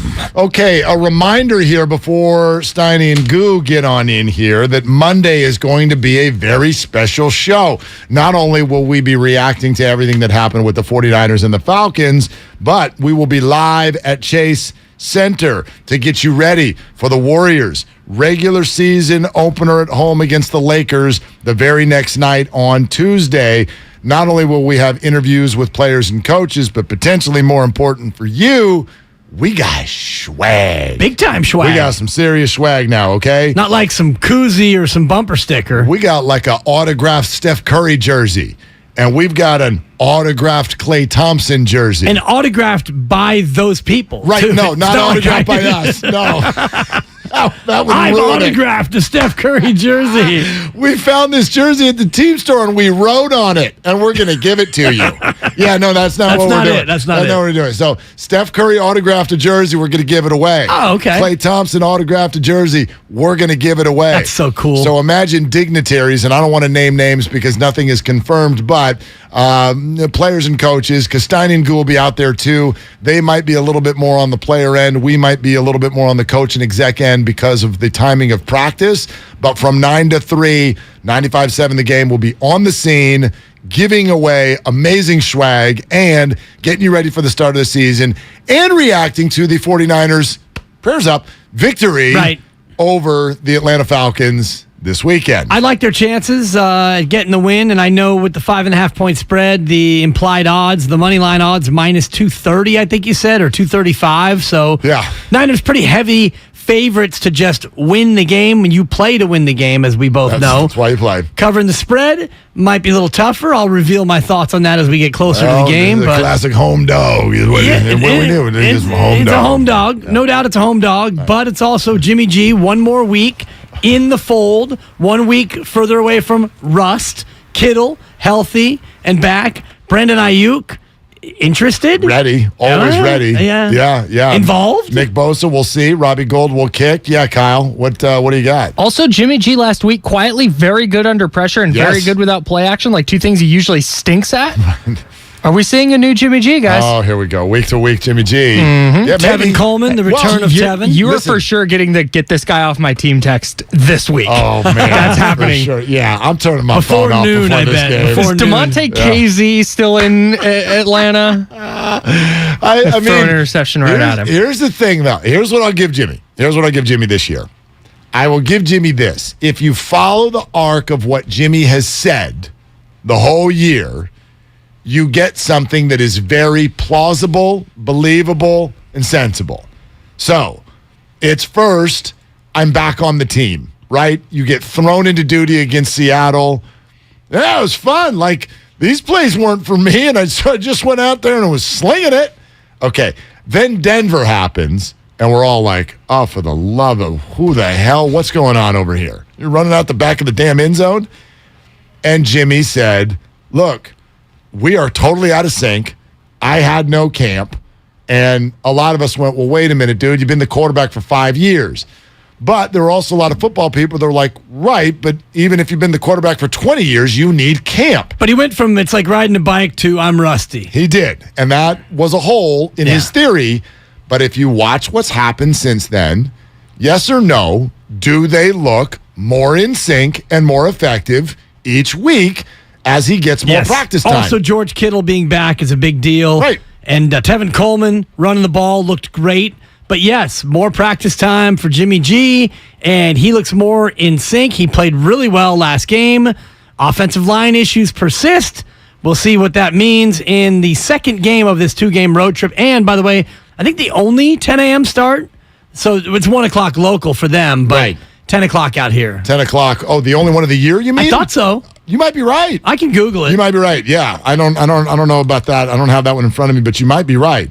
And we're going to do picks, the top 5 games of the week here in just a second. But I also want to add this. Yeah, confirmed. I don't want to do the whole their offense has been fine, but they haven't played anybody good. Hold on now. Hold on. First of all, I'm not ready to say the Rams are not a good football team that won the Super Bowl earlier this year. That's number one. But number two, remember the offense is only playing the other team's defense. That's all they're doing. So while you can call Denver crappy, I'm hearing you, but you can't call their defense bad. That is a good defense. The Rams' defense is a solid defense, and even the Panthers' defense is not a bad defense. So this idea that they've been working their way through some sort of a soft part of the schedule, the softest defense they've played, Seattle Seahawks. And that was a traumatic game because you had a quarterback switch you didn't know was coming. And, oh, by the way, they played well. They put up 27 points in that game. So I'm going to give them the nod for that. They do. They look better each week, but they're going to need to play well in this one. I still think the 49er defense is fine, but the 49er defense is not the 49er defense that we've known through the first 5 games. Yeah. They are missing Emmanuel Mosley. They might be missing Nick Bosa. Bottom line, this is a different group. I still think they can be effective, but it would be comforting if the 49er offense could score 3 touchdowns in this game. Yeah, 3 touchdowns may not be enough, and you may need 3 touchdowns and a field goal, as I mentioned yesterday. Oh, yeah, you can have some field goals, I think too. doing 24 might be the number. And if Robbie Gould is good to go to kick, then a field goal is definitely a part of the proposition in terms of what they can get. And Atlanta's offense is better than I think that they get credit for. Better than Carolina. Absolutely. Yeah. And better offense than Denver, I would say, considering what Russell Wilson has become. So this is an offense that it's not the worst that they've faced. Now, their offense probably isn't as good as Seattle, but Seattle's offense against the Niners that week was their worst game offensively, partly because the Niner D was so good. By far. All right, Steiny and Goose shortly, but right now, let's dive into the picks. Kyle Madsen, get on in here and take us through the top 5 games of the week. With the scoring update at the top of the board is that Dibs is still our leader, but now by 3 games because you had a loss last night, I had a win. Choke So artists. I'm back to 500. You are 3 games ahead of me, Kyle and Spadone, who knows where the hell you are. Wow. You're somewhere back there. It's kind of like when you drive somewhere together and then you lose the people in your rearview mirror. I'm like, I don't know where they went, but I just hope they'll catch up. They're both sitting in the 3rd row. Yeah. Kyle's actually in the trunk. It goes you and I in the front seat, 2nd row empty. Spadone in the 3rd with his various children. Kyle's in the trunk. I'm trying a new strategy this week. Okay. And I hate it. So what I did was and it screwed Dan Dibley. So bad. Well, I'm here for it then. So I made my picks last night, let them marinate, woke up this morning, and flipped them all. And when you're 29, 48, and 3, why not? You got to do something. Why the right? hell not? Well, Dibs, would you like to explain what happened? So I made 2/3 of my picks. I was reffing yesterday. Shout out California High, Cal High, and San Ramon taking on Livermore. I was only able to make 2/3 of the picks. I saved the final third for after the match. So I go to make my picks after the match. Kyle's already made his picks, and so I decide I'm fading Kyle. Fade the Kyle, yeah. So I go Oppo Kyle for the final 5. Come to find out, he switches those 5. Oof. So now Kyle and I, we share a birthday, and we also share 5 picks. There it is. Your Pick. teammates. Thank you. Your teammates. I'm excited Sorry about for the this. update. That's good for me. We have like 3 games different this week. All right, so let's hear it. All What are the top 5 games? Let's give some picks. We've got Minnesota -3.5 at Miami. Miami, the home dog. Okay, I love the home dog in this one. I really believe this number is based on 3rd-string quarterback, but Miami moved the ball against the Jets just fine with Skylar Thompson. I do not like Minnesota on the road outdoors right here. They've been low-key not great. Give me Miami plus the 3.5. I'm with you. The 3 in the hook is what swings it for me. 3 points is the most frequent differential in NFL history. I could see Miami losing by 3. I'm happy to have the hook in my pocket. Spadoni and I both on Minnesota -3.5. That's great news for you guys. Arizona -2.5 at Seattle. Okay. Mark your lone wolf in it here. I don't understand this one, and it scares me because why is Arizona favored? Arizona's been awful. Seattle is a different animal at home that's good. Their offense has been the most underrated in the league. Seattle doesn't cover. They win. They win this game outright. Well, Mark, you taught me one thing early on in our 12-plus months together. If something looks odd, lean into it. There's a reason. And I'm leaning into this, baby. Seattle's not very good. I mean, they've played well. They've put up 50 on Detroit. This Arizona team's better than that. Give me Arizona. All right, Buffalo -2.5 at KC quickly. Spadoni, lone wolf in it with Buffalo. I love KC in this. Patrick Mahomes is a home dog. I think hasn't happened in his entire career. Patrick Mahomes dog. Yeah. Give me not bad. Yeah, give me the Chiefs. Yeah, I'm with you on the Chiefs. I think they win this one outright. Sunday Night Football, Dallas at Philly. Philly favored by 6.5 at home. Which is way too much, and this is the one I'm leaning into because it's too much. That sounds too much. I'm leaning into it. Give me the Eagles. Cooper Rush has got to come back down to earth, assuming he starts. Yep. I like Philadelphia to stay unbeaten in an easy one. Sorry, Goo. Spadoni, a lone wolf with Dallas plus 6.5, and the Niners 5.5. I'll take them just because they're the better team. A healthy fear, but give me the Niners. 24-20 is your final. This smells like a backdoor. 24-13. Give me an Atlanta cheapie to make it 24-20. That's your final. Niners win. Falcons cover. All right, there it is. Our full spread formation across all social media platforms. Nice. As we head into the weekend. And we head into Steiny and Goo as well. You're listening to 95.7 The Game, KGMZ FM and HD1 San Francisco, always live on the Odyssey app. Goo, it looked like your shoulders tightened up a little bit when we both picked the Eagles there. No, Dak is ready. It's Dak's team. I don't want him back. A segment of the fans don't want him back. But the Eagles will beat the crap out of Dallas, reverse devil tongue. So then when he does come back because of the money and the contract and the politics, it will come off an L on prime time. And Cooper Rush has been phenomenal taking care of the ball. But I'm taking the Eagles the other way, which means Dallas may win if you look at my record. No, I dig what you're saying, though. I dig what you're saying from this perspective.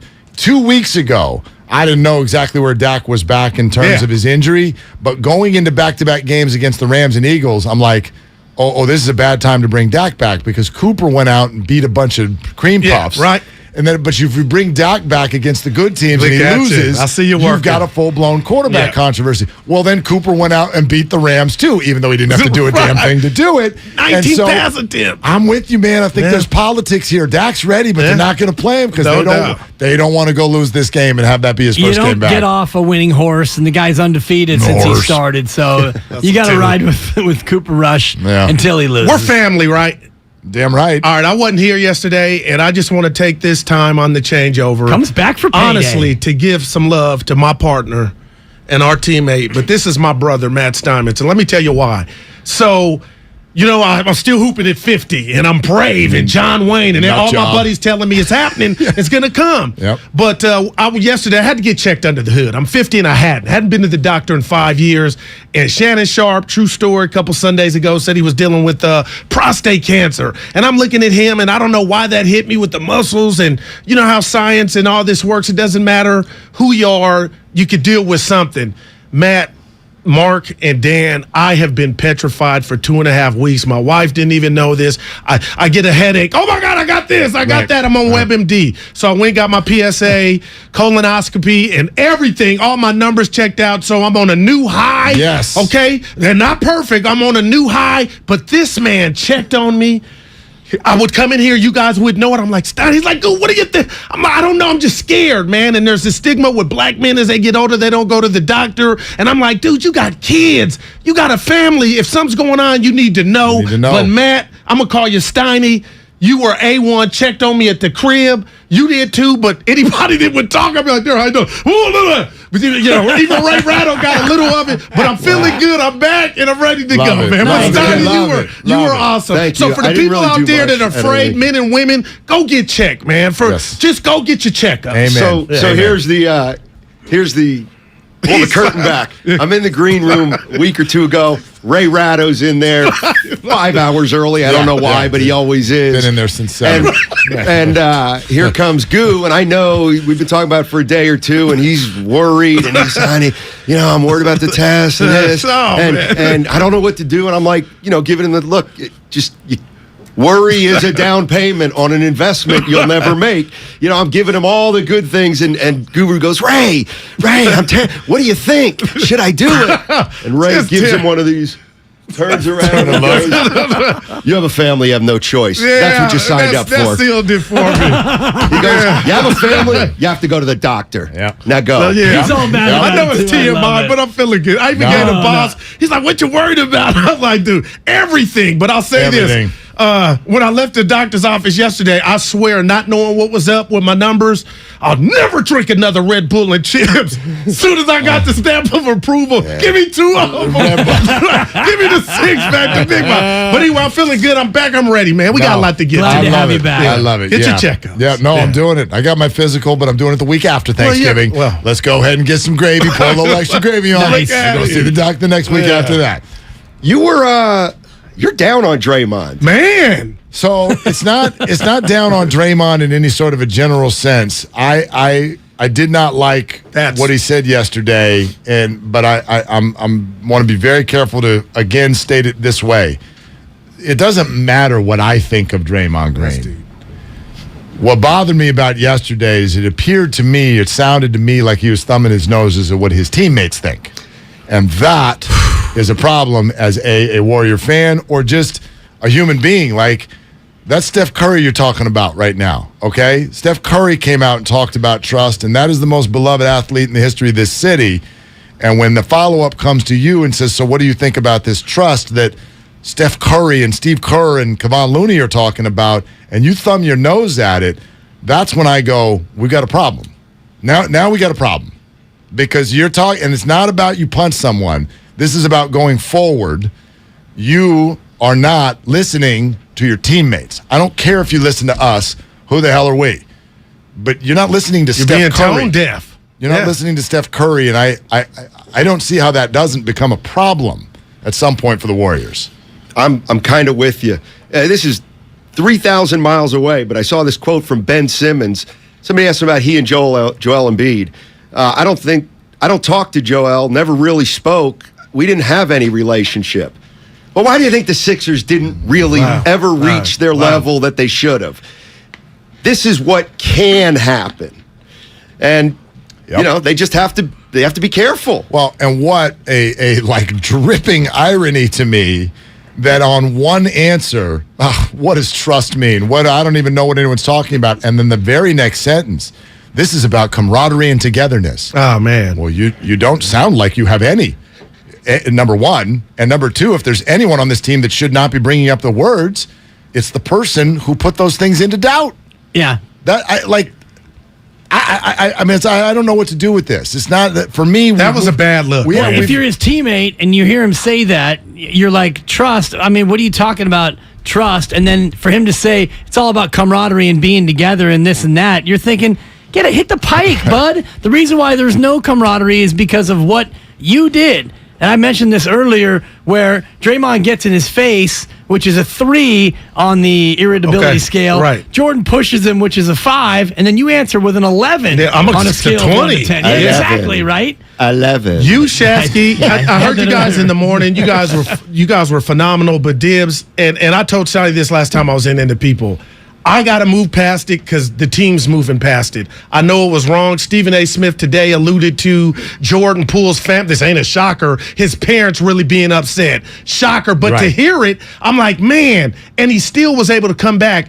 I'm like, just me. My last thing I'm throwing at the Draymond poster board is, it ain't about how you're moving on. To me, thank you. It's about how Jordan's moving on, and we have no idea. Else. But Dibs, you said something was so profound to me. Nobody's asked Draymond why he threw that punch. That's the one question. Mark, nobody's asked Good that. point. How would he? Why did you ball it up? Why was there so much vengeance? And I would love to hear him answer that. And the perfect time to do it was when he was complaining last weekend about how there was no audio on the tape. Okay, Draymond, then Dibs, why did you hit him like that? Tell us what happened then. What made you go there? It's we had the a caller simplest earlier, question. Chef Jeff from Napa, who brought up the Juwan Howard incident. Remember when Juwan Howard punches the Wisconsin coach? And but that wasn't this. Draymond said on his podcast, though, and I read the quote to Mark during the break. This is really good. Basically, I'm glad Juwan didn't apologize because the coach grabbed his arm. How come no one's talking about how he grabbed his arm? And then Draymond goes on to say in his podcast, I'm glad Juwan didn't apologize. And then now So there you go, Steiny. So there you go. That's what we saw yesterday at the podium. Defiant and unapologetic. Color me not shocked. Yeah. So we already knew all that. That's the baseline. That's Draymond. So I'm fine there. But call me naive next. I thought maybe you weren't that to Steph Curry. Okay. You can be unapologetic to us. You can be unapologetic to an opponent. I sat here for the last 10 years thinking you weren't defiant towards Steph. That's big, Steiny. And that's what yesterday sounded like. Man. I told Dibs this. When he goes, what is trust? What is trust? I'm like, hey, Socrates, make a layup, all right? And then you won't have to worry about it. Hey, let me tell you what trust is. Trust is your teammates not having to worry that you may punch him in the face. Right. Yes. Oh, that's overblown. Is it? Well, it's not overblown now. That's the trust. Like that did rub me the wrong way a little bit. And that's why when his teammates say he's got to work to earn our trust back, that doesn't help. But that's what they're talking about. They're not saying we need to trust him to be able to run the 3-on-2 fast break or to be able to defend the other team's best player. That trust is not broken. The trust that is broken is what Steiny's saying of, what kind of mood is Draymond in today? Do I need to keep my head on a swivel? Do I need to wear boxing headgear to practice today? Because he was tired. He was tired. You could tell he was kind of tired of it all. Like, we're here to win a chance. What do I dare say? The real Dre was coming back. Like, he was kind of over it. That's the way it seems. He's like, I did my apology press conference. Back to normal. Move on. Like, wait a minute. Yeah. I mean, we haven't even heard from Jordan yet. And again, I wouldn't feel this way if that blended with anything that anyone else was saying. But if you got a line of Warriors over here going, you need to earn trust. This is the worst thing that's happened to us since we've been here. We're going to figure it out. We're going to find a way to move on. We got to figure that. We got to do this. We got to do that. And then Draymond shows up and goes, "What's the big deal?" Wow. I think to me tonight's fascinating. To me, trust again is that he's got to in some way prove, and he can only do it by actions, to every player that he's all in. That all he's going to try to do this season is help the Golden State Warriors. Nothing else. That's got to be his number one focus, because there have been too many times in the past where you say, Draymond's thinking of himself a little more than maybe the team with this. That's the thing that's going to take time, I think. Good first month of the season. You know what, Draymond? Because here's the one thing. I do believe, I heard you say this, and we could go back and forth a million times. Draymond will never learn. I don't think you said it, but Draymond, he'll never learn. Let's say anybody says that. Something may happen.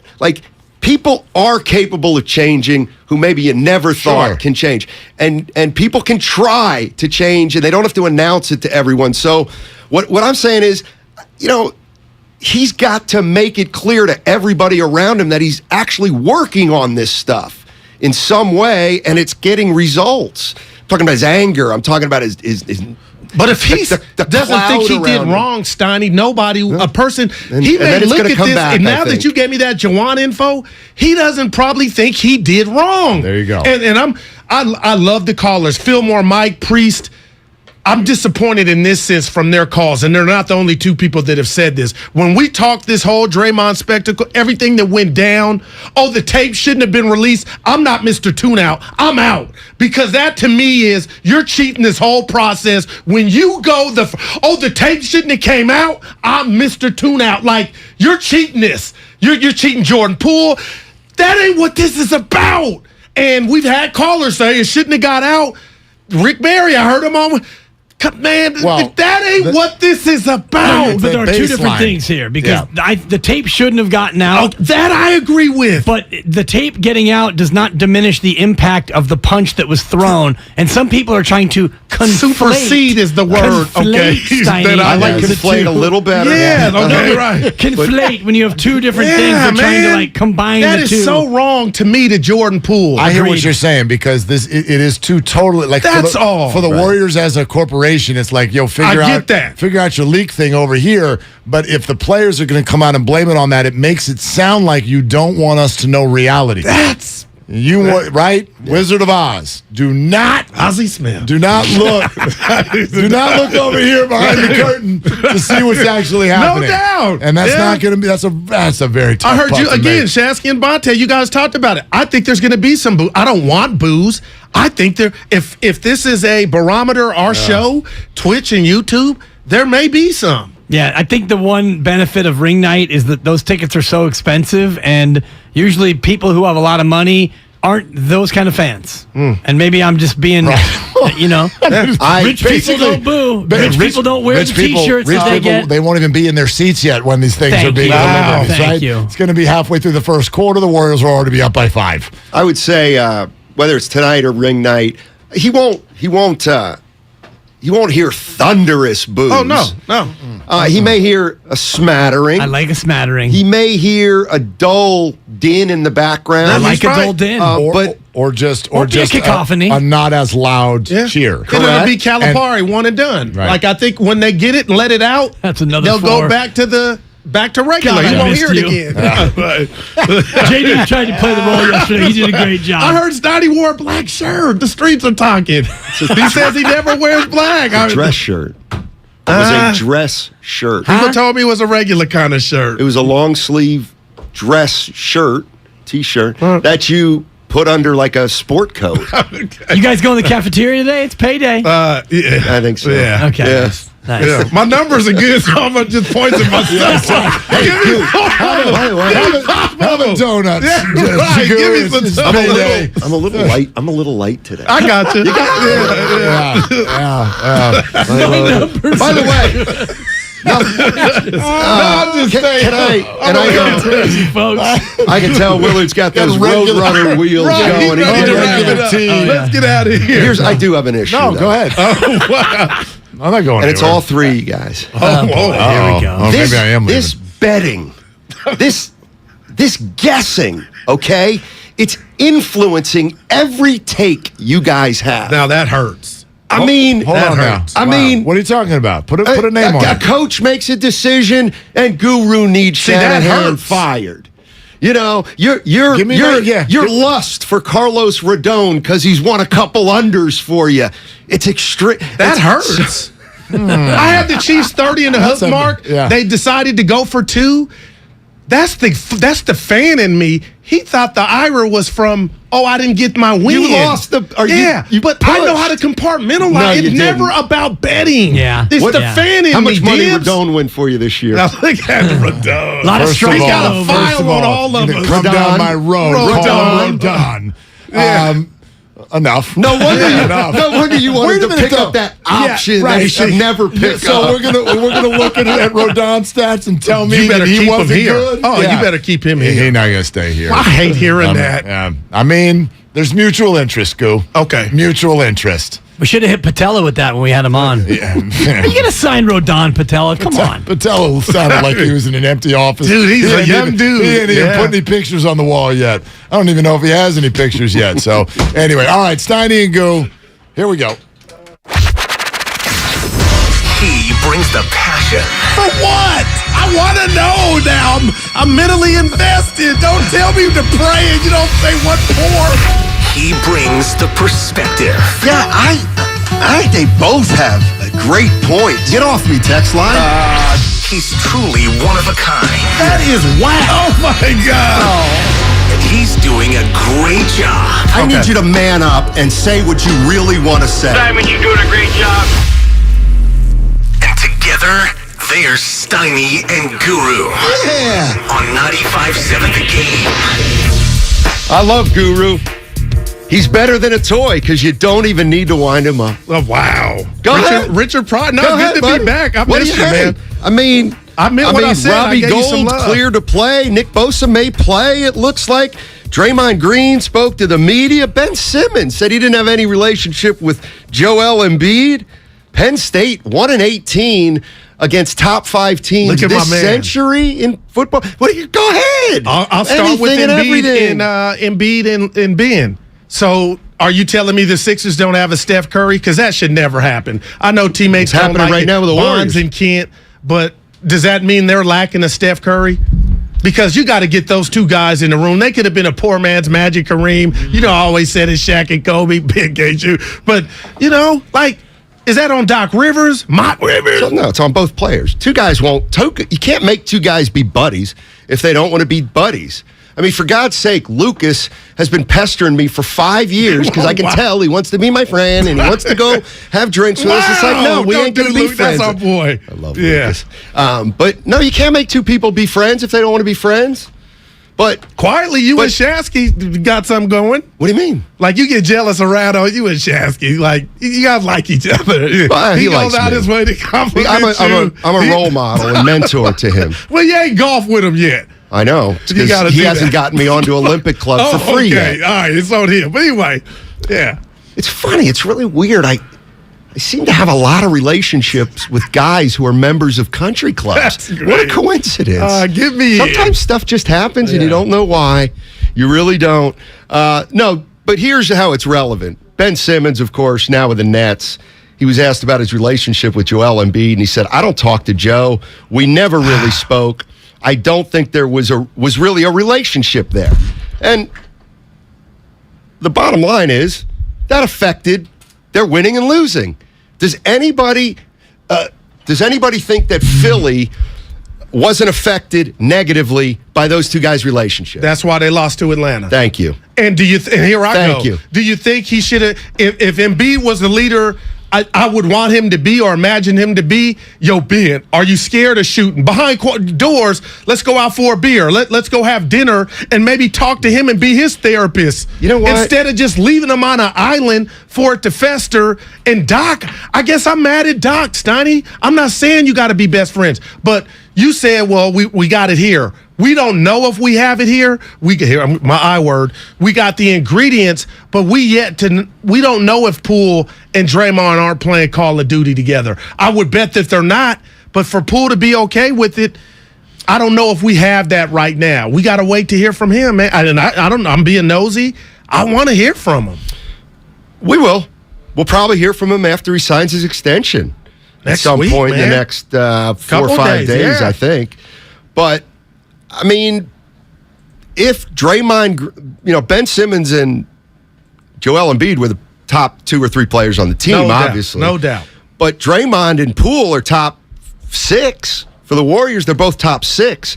So all I'm saying is I kind of agree with you, and we're going to play some of the Draymond sound from yesterday because there's a couple things that I want to get into that he said, and I want to ask Warrior fans if some of the things that Draymond doesn't think matter, if fans actually think they matter. So I definitely want to take a listen to some of Draymond's stuff, and then we'll put that to bed for the weekend because, hey, regular season starts Monday, the 49ers. We're going to talk about them all day. Robbie Gould cleared to play. There you go. That's big. You need 3. Hopefully you don't need 3. But Bosa, you said practice. That's the one for me. You know what? Your guy. You know what? I'm not.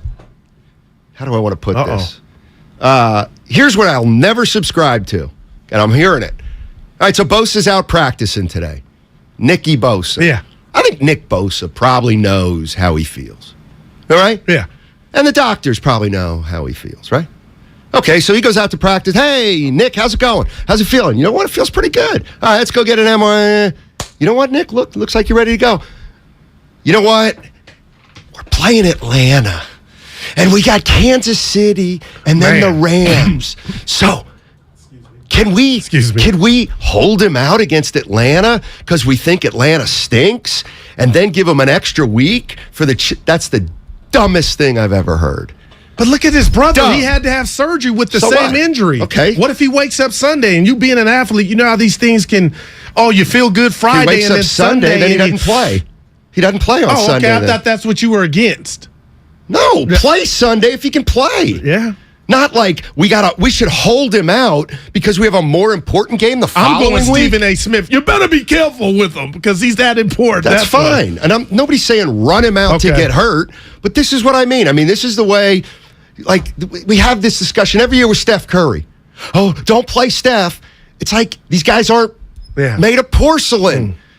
Nick Bosa was born and made to play football. So if he's healthy, and it happens to be the Falcons, go out there and wreak havoc against the Falcons. Plus, it's a road game in the NFL. There are no such things as sure wins. That I agree with. Those kind of things. I'm overlooking it. I'm not, because of Chicago and how bad did they look last night? Chicago and Denver when I thought they should have won, but man, Steiny, we're talking about arguably, if he's not the best, Bosa here, one of the best defensive players in the league. Is he better than your guy? I think it's a tie. What if I told you it's a tie? Okay. I'd say it's a cop-out, and I'd say you're gutless. But you created the fence sitting. I like when I'm on there sometimes. There you go, People copying don't like again. it, though. Look at you.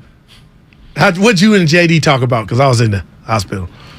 Everybody said, Steiny, you're nice to JD and you're mean to Guru. But that's our relationship. I'm a big boy. I wasn't nice to JD after the show. I lowered the boom. Oh, look at some things. Well, that's our guy. No, I'm just kidding. But the San Francisco 49ers, 10 a.m. game against the Atlanta Falcons. Not a lot of chatter about this game, and let's face it, it's because of Draymond Green. Yeah, no doubt. And he plays tonight. Like, I watch more preseason basketball this year than I have probably my life. You think you'll be able to see anything tonight between Poole and Draymond, or will they be cognizant of that and try not to do anything that people can try to read into? Again, and I'm part of it, a lot of people are disagreeing how, especially with what Draymond did at his podium game yesterday, but it'll never manifest, I believe, Steiny, like Shaq and Kobe in 2004, where they lost to Detroit and Kobe he'll say he was not passing Shaq the ball. He wasn't passing. So there can't be any of that. But are you watching tonight? Like, I'm looking to see if Is it on there's any of TV? that. Yeah, it's on TV. By the way, I got to figure out my TV situation. What's happening in the I lab? tried to watch the Warriors. Who's their last Portland. I took over 219. I couldn't find it. What you mean you couldn't find it? Yeah, they had NBA TV and NBA Sports Bay Area. Said I was blacked out from NBA TV. Well, okay. Because I have. Well, no, I don't get it. Like, this gets me mad now. Yeah. Go ahead, because I'm a nerd, black nerd. I like this stuff. Well, what channel is it on for you? NBA 696 or 698. All right. I love the young people. Oh, wow. That's E. And E's the one that told me he had on a black shirt. And he said it wasn't dress shirt. It was a dress shirt. Yeah. It was a dress shirt. Well, he says it wasn't. Okay. Yeah. My bad. You guys are wrong. I had to cite my sources. This is where I am a man of nuance. It's a long sleeve black shirt. That's nice. It's a dress shirt, essentially. Yeah. Does Was it look by like itself? No. Okay. Well, yeah, but I had a pair of shorts on. Listen, I'm talking about that pitch black Metallica concert shirt. All right? Never, ever. I'm talking about a black T-shirt with a pocket in the front. No. Okay. That's what I'm talking. Yeah. I'm talking about a black T-shirt, short sleeve with no logo. Unacceptable. But a long sleeve shirt that's nice, that's just plain black with a pair of crisp khaki shorts. Stuff looked good yesterday. Jim Harbaugh. All right. Kind of. All right. 888-957-9570 is the number. We're going to talk some 49ers. Obviously, they got a game against the Falcons on Sunday. And obviously, we're going to wrap up Draymond Green by taking a listen to some of the things he said yesterday. And they got Guru feeling some kind of way on 95.7 The Game. Do you think all premium fuels are the same? Well, your engine doesn't. Shell V-Power Nitro Plus helps keep your engine running like new because it's engineered to defend against 4 main engine threats: gunk, wear, corrosion, and friction. So next time, choose Shell's most advanced fuel ever. It's fuel for thought. In engines that continuously use Shell V-Power Nitro Plus premium gasoline. It's the bottom of the ninth, the game's on the line, and your small business needs a loan fast. What's your move? Go to OnDeck.com, America's largest online small business lender. With OnDeck, you can apply in minutes, and if approved, get your funds as soon as the same day. Go to OnDeck.com. Your loan is on deck. Depending on certain loan attributes, your business loan may be issued by OnDeck or Celtic Bank, a Utah Chartered Industrial Bank member FDIC. Limited eligibility for same-day funding. OnDeck does not lend in every state. All loans subject to lender approval. Like bones, your teeth lose density and become weaker over time, which can lead to tooth decay. And that can make your visit to the dentist feel like this. But if you want your dental visit to feel like this, try Crest Densify. Crest Densify actively rebuilds tooth density to extend the life of teeth by remineralizing enamel. Densify from Crest, the #1 toothpaste brand in America. Smile, Crest has you covered. Ew. Stuck in a cycle of rewashing your clothes? Ugh. Because you can't remove tough laundry odor? Ugh. When detergent by itself can't cut it, use new Downy Rinse and Refresh. With a breakthrough odor-removing formula, it removes odors in 1 wash, better than the leading value detergent in 3 washes, keeping all your laundry fresh. Now you can break the cycle of rewashing with Downy Rinse and Refresh.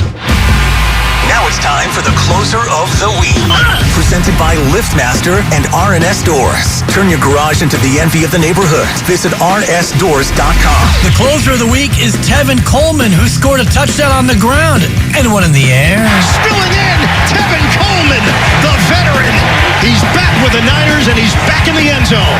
Recently, my garage door opener was not working. I was in need of a closer. I was put in touch with R&S Doors, and they hooked me up with a brand new garage door opener from LiftMaster. With LiftMaster's MyQ connectivity, my garage door opener can be controlled right from my smartphone. You'll know when a door or gate has been left open and can close it with a tap, no matter where I am. Be one of the first 10 callers and receive 20% off a LiftMaster garage door opener when you purchase a premium garage door. Call 1-800-FIX-A-DOOR. That's 800-FIX-A-DOOR. Or visit rsdoors.com. R&S Doors. Look for the red truck. From abortion to inflation, the issues in elections across the country have far-reaching implications for the Bay Area. We're breaking them down on The Home Stretch, Odyssey's new original political podcast. I'm KCBS political reporter Doug Sovereign. Each week, I'll talk with a range of experts to give you a no-fuss, 15-minute download of the most pressing issues on this year's ballots. KCBS delivers all news all the time on the Odyssey app.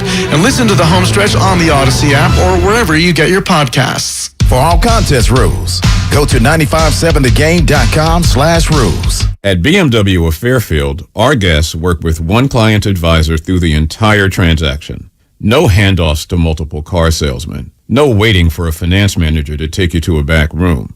Client advisors at BMW of Fairfield are thoroughly trained in every aspect of the process, so they can lead you efficiently and effectively through the purchase from start to finish. There is a better way. Experience it for yourself at BMW of Fairfield. One price, one person, 1 hour. At Right Way Garage Doors, we consider what we do inspired craftsmanship. We see our craftsmen as artists using wood, glass, and metal as their brushes. Your home is their canvas. Their work inspired by the vision you have for your home's first impression. Right Way Garage Doors has been delivering the highest quality work with the right value and the right customer experience for 42 years. For a limited time, save up to $500 plus get no interest financing for up to 24 months. Call 877-DOOR-808 or visit rwgaragedoors.com. The award-winning documentary Beyond Homeless, Finding Hope offers real hope for transforming homelessness in San Francisco. Watch at beyondhomeless.org. Do you know what people see when they Google you? Search engines don't always get it right. And when they're wrong, it's your reputation on the line. So what do you do when you don't agree with your search results? Call Reputation Defender at 800-831-0771. Reputation Defender by Norton is one of the most trusted names in online reputation repair. We have over a decade of experience in fixing people's search results, and we can help you too. Using cutting-edge approaches, Reputation Defender pushes unflattering information down to lower pages of your search results, where few people ever look. We also promote the good stuff so that it rises to the top, letting you put your best foot forward. Your good name is too valuable to leave to the whims of a Google algorithm. You owe it to yourself to take control with Reputation Defender. Visit www.reputationdefender.com or call 800-831-0771 for free advice on your situation. 800-831-0771. That's 800-831-0771. The annual Harmony Walk to End Hunger and Homelessness in Richmond is October 22nd. Register at gripcares.org. Hear local music, take your kids to the bounce house, and make a difference together. Register now at gripcares.org.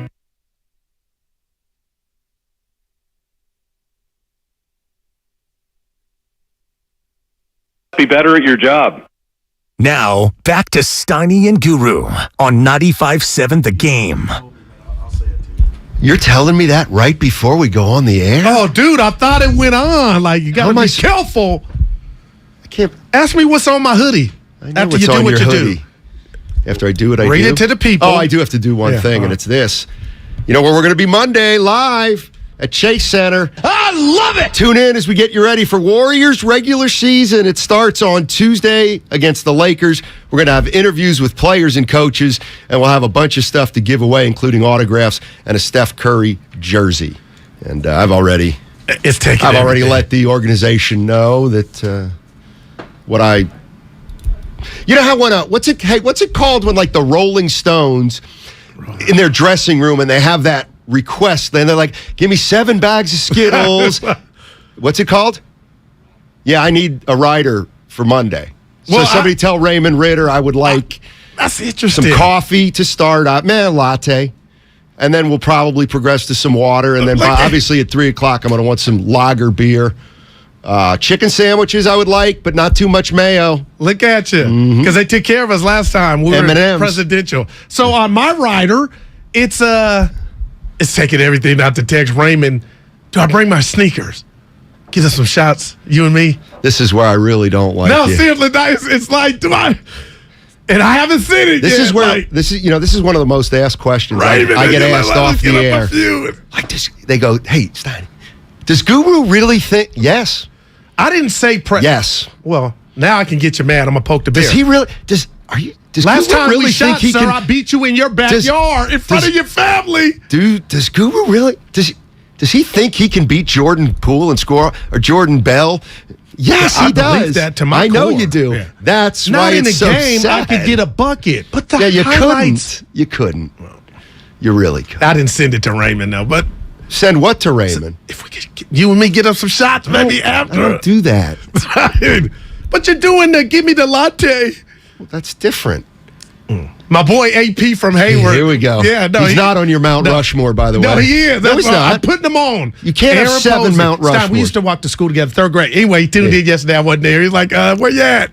Big dog. That's why he called me Big Dog. But he's a Steiny fan, so shout out to AP. Aaron Posey. Anthony Peeler. What's your shirt about? Oh, Kennedy High School in Sac, where my daughter goes. All right. She plays volleyball. I wear this today, not knowing last night they lost 84-0 in the football game, varsity to Grant High School. But Grant's tough. 84. Grant's a good squad. Have some class, Grant. When do you They start run the just run and running shoot, the ball? I believe, at Grant. Dude, Grant had some athletes. I'm sure they did. 84-0, no. When do you stop scoring? What are you supposed to do if you're just running up the middle? I woke up to Facebook. The parents are calling for the whole athletic staff to be out. Of the winning team or losing team? Losing team. 84-0. Where's the pride? What was the line?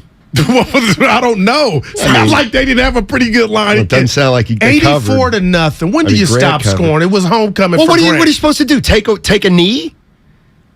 Would you honestly do for- it? Like, when would you say, fellas, don't go in the end zone? Well, here's the thing. Had Grant put their Make-A-Wish kid in yet? Oh, my God. Did you... 84-0.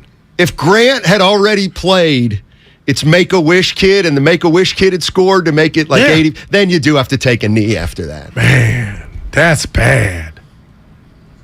So what are you saying? You wouldn't award that? No, I'm just saying if I'm the Kennedy coach, I'd say I would resign. I would text the kids group chat, hey, I'm done.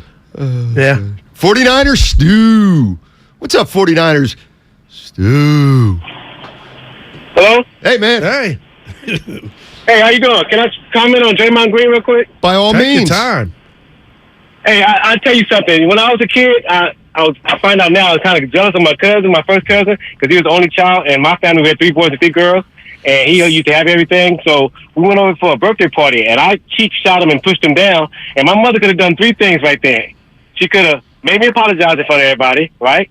She could have whooped me in front of everybody, and I'm 62, so I come from the era where you can whoop Or 3, she could have made me, and this was the beginning of the party, she could have made me sit in the chair out in the backyard and watch everybody have fun. And that's just what I did. That's the one she chose. And that one hurt me the most. And I think that's what hurt Draymond the most, by not being allowed to come in the arena on ring night and sit at home and watch it from home. The other thing is, I've been in recovery for 18 years. Right. And one of my buddies in recovery say, you know what? I used to drink. I didn't have a problem, but everybody around me have a problem when I drink. And that's Draymond Green's problem. He thinks it's all about him and it affects him. But he got to think about the other people, like Pooh's family and all that kind of stuff. Well. And one last thing, I feel that the Warriors could have handed out the fine and plus 1 year mandatory anger management class. That's all I got. Thanks for taking my call. Yeah, 49ers Stu basically feels the Golden State Warriors are gutless. But the highlights. No, but the classes, that's when we're going too far. I don't think so. But nobody should enroll you in a class. You got to say, you know what, Goo? You're I'm right. drinking too much, Steiny. I'm about to go get some help. That's different, man. Some people are forced into rehab. There are things called an intervention that some families do. Okay, and I'm going to say this to you. Whoever those persons are, there's steps to it. Something happened, that it went down, then something happened again. This guy's never been punished. I just hate the case. Hey, I'm going to say this, and I got to be careful here. Do you think they suspended KD for KD and they wanted him to be a part of the future, and that's why he got the suspension? You mean Draymond? No, KD. They did it for KD to appease Kevin Durant. No, I don't think they did. I think by then they knew Kevin Durant wasn't coming back. Then why was this different, I ask you? Why was there no suspension and this was... Well, first of all, this was nobody violent. walking around to say this was not worse you're than what asking Dre. me why did the Warriors... I can't answer that. That's deep. I can't answer that question. Man. When I want to put this to bed, that's the question I have when this is all said and done. It's done. But why did this not merit that? Yeah. Here's what Draymond had to say about his relationship with Jordan Poole in the future. I'm not sure. As I said before, that's not up to me. Nor do I think there's much relevance. Quite frankly, we both know how to play basketball, and that is the most important thing for us. We're paid to do a job. We're going to come and do that job to the best of our ability, and we want to continue to win. So we're going to do what we have to do to win. Everything else outside of that will, number one, be handled amongst us, but number two, it's neither here nor there. What we do on the basketball court is what's important. I think sometimes we get so caught up into trying to analyze people's lives instead of analyzing basketball. And one thing I'm damn sure of is we play good basketball together. Hence the fact we won a championship. So we'll continue to build on that. I'm not sure I agree that Draymond and Jordan Poole can be really good together if they don't like each other. Right. I'm sorry. Here's where I do think basketball is different. Right. I think in baseball, you can have some guys that don't like each other because, I'm sorry, for the most part, it's an individual sport. Football, I also believe that you can hate each other. Yes, because there's a physical element that you can almost take out on somebody else. Basketball is different. I just think it's different. There's too few guys on the court that matter too much to each other. And again, I'll just quote what Ben Simmons said in his relationship with Joel Embiid. I don't talk to Joel. We never really spoke. I don't think there was really a relationship there. I hate to hear that. So I believe that lack of a relationship off the court certainly was a negative influence on the Philadelphia 76ers. So if that's the case, if Jordan, this is where I disagree with Draymond. Jordan Poole and Draymond Green, I do think need to have a relationship off the floor. I do. There's got to be some level of respect there. But that may be severed for life, It may be. And if that's the case and it bleeds out into the court, it's over. Then the dynasty is over because they will not be able to win if there is still friction here or awkwardness. Listen, I'm not saying they can't get over it at all. That's not what I'm saying. I'm just saying Draymond Green, to me, he's got to go more than halfway. I'll say this. Sometimes you don't think he understands that. Well, the other day it was about his relationship and getting it mended with Jordan Poole. And yesterday, to me, again, I don't want to psychoanalyze him, Steiny. It was about basketball, and we're here to just ball out. This is where I disagree with you, Steiny. What would it look like? Like I gave you the Kobe example in L.A. to where I saw it on my television where Kobe was on remember he didn't shoot against Phoenix in the playoff game and you knew something was going on. What would that look like on the court when you say bleed over?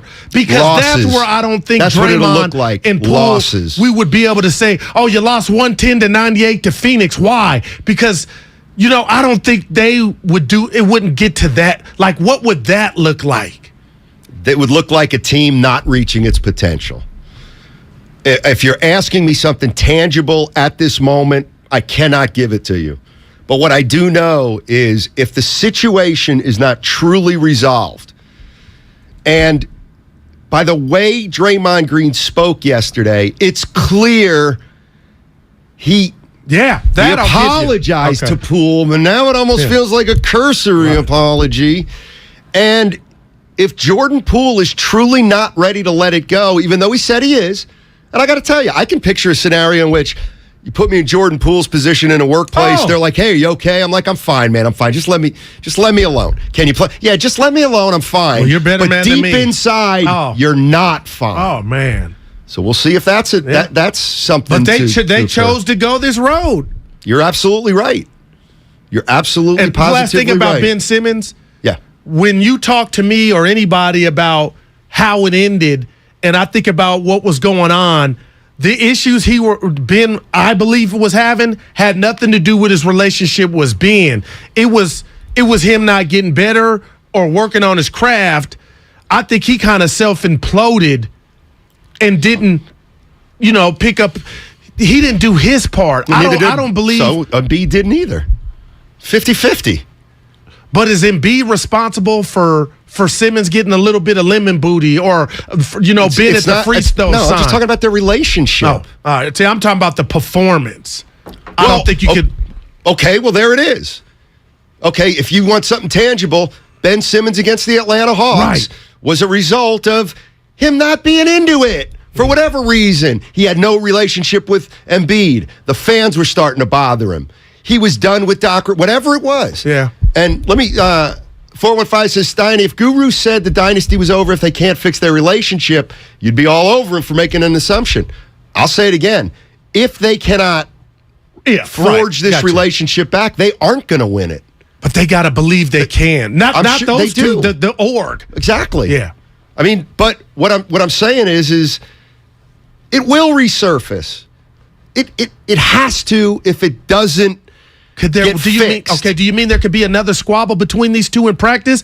I'm saying feels like the team will not be able to reach its potential if Draymond Green and Jordan Poole do have lingering issues and they haven't properly healthily moved forward. Wow. It will come back. It's kind of like teams have a team meeting. Oh, team meeting for the Angels. All right, yeah. And we aired out some stuff. Yeah, a week later, you've lost 4 in a row, and everything's come back. Why? Because you just aired your grievances. You didn't fix anything. This needs to be dealt with.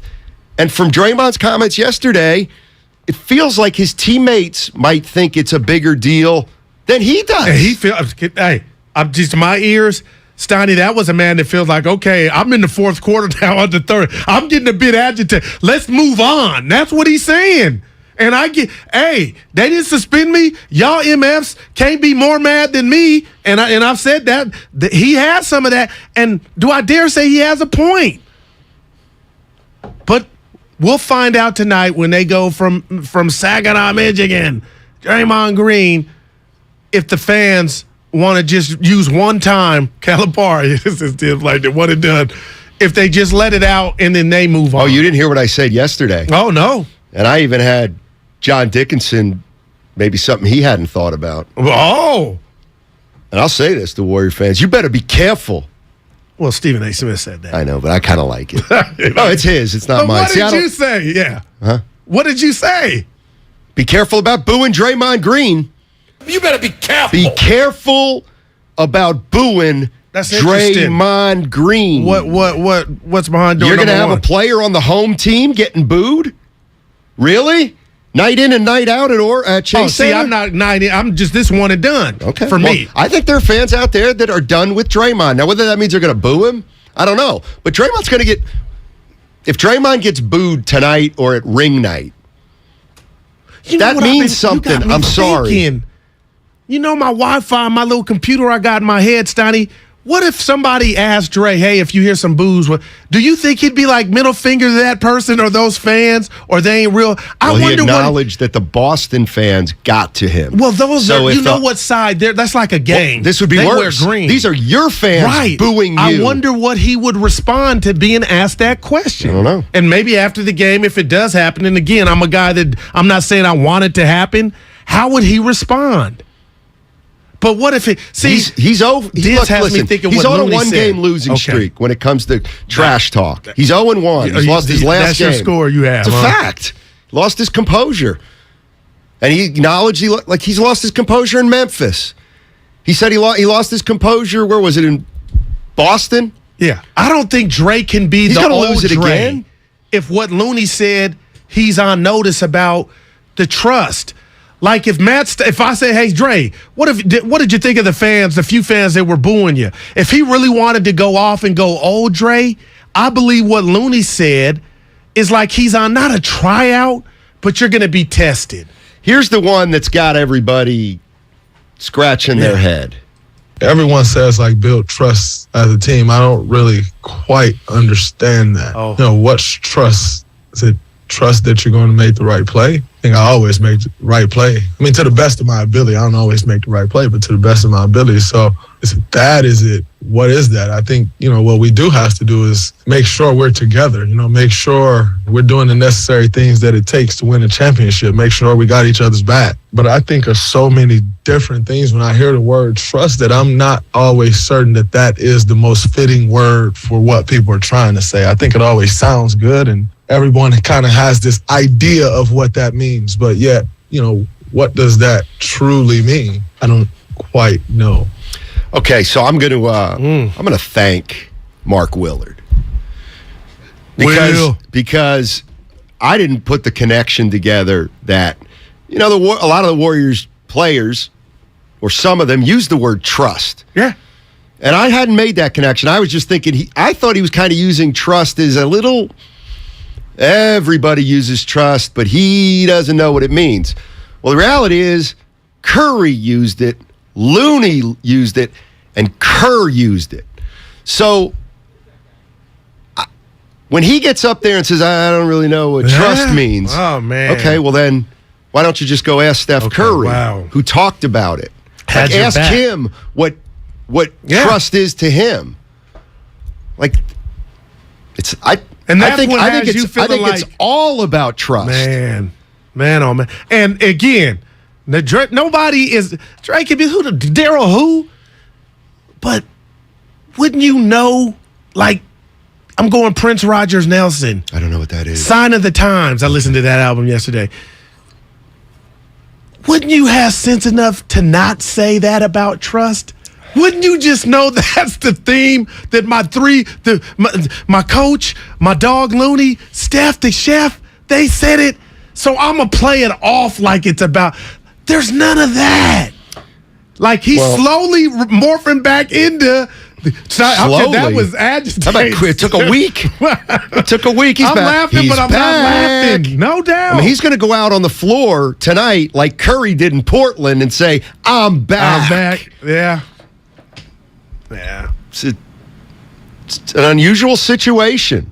Really is. Let's go to Steve. Steve's in Florida. Hey, Steve, how you doing, man? Hey, I'm good, fellas, man. Hey, check it out. The Warriors, they look soft, man. They look gutless right now, man. Just like you guys said, but for real, I'm way in Florida, and we're talking about it, man. How you go to work and punch your teammate? That's your coworker. Hey, listen, Guru, if you punch Steiny in his face right now, he'll never forgive you, ever. I don't care what you say. Listen, man, Draymond went up there yesterday looking all nonchalant. Man, he looked like a dog up there, man, a bully. And guess what? I don't want to see him win another championship. He go on the floor tonight, we're going to boo him. I promise you. Everybody's going to boo him. He got to go, man. Thanks. Listen, he's going to push Poole and Wiggins away, just like he did with KD. That's not a host at the station saying that. No. That's a Warrior fan. And do you think, Steiny, he's by himself? No. Like if we were, I'm going real. If we, I ain't been to you been to jail, Steiny. You been to jail? No, you ain't been to jail. Well, the whole date.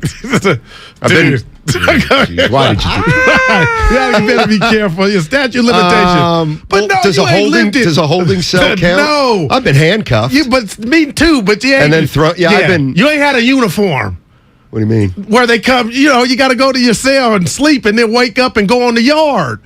See, on the yard, I've spent time behind bars, but I don't think you don't have a number. You've never had a number. Right. Like my I don't friends in think prison, I have they can remember record. their number like a social security number. Like it was da-da-da-da-da. It might have been a misdemeanor. Well, I don't know. You ain't been in. Yeah. Okay. Well, I mean, I was in protective custody. Okay, that's where I would go. But listen, that's the only place to me, if you want to say, oh, just get over it and go ball, that this would be okay. So that's why you got so many other NBA players chiming in on they couldn't get past it. So don't make it seem like I hear a lot of people I respect that I know have not did jail time or been in the pen. That's what they call it, Johnny, the pen, saying, oh, just roll the ball out there. Nah, man. Oh, now, in that venue, I get that, but not at work. And if I hit you like that, I promise you, hey, Guru, you want to go get some coffee? I'd never get in your car. Hey, Guru, you want to come over and eat? I'd never eat your food. Because I would always believe the big payback, James Brown, is coming. I mean, I just think, and I don't know if people agree with this or not, but the caller who said if Guru punched Steiny, he'd never forgive you. And I have to be honest. If you and I got into it, and it was a fight, and you knocked me out, that's different. I could get over that. If it was a fight. What I couldn't get over is if you punched me the way Draymond punched Jordan Poole. That's all. Now, that's going to be an issue because that one hurts. My timing's off. I'm all in stepping on you. Steiny, that I'm right with you. It wasn't a fight. No, I don't. Can I say something to you before we wrap this up? What if Draymond went up to Poole, hit me with your best shot? Doesn't matter. No, that in my world, if Jordan, I know I can't fix what I did. What are you, 7 years old? No, I'm a grown ass. It doesn't work. Come on. And Poole, like, get a hold of yourself. You gonna let me hit you, and it won't be on tape. Oh, please. Those are the type of thing. That's the only thing that could. If I'm Jordan, get me past you think this. Jordan Poole really wants to take a swing at Draymond Green and he's just standing there with his eyes closed? Why would you seen those videos where they have the slapping yes, game? and you know what? That's not going to serve. Dude, it with my help. It's not. I wish Willard Dibs was here so I could run it by him. It's not. Producer E, would that be the craziest thing though?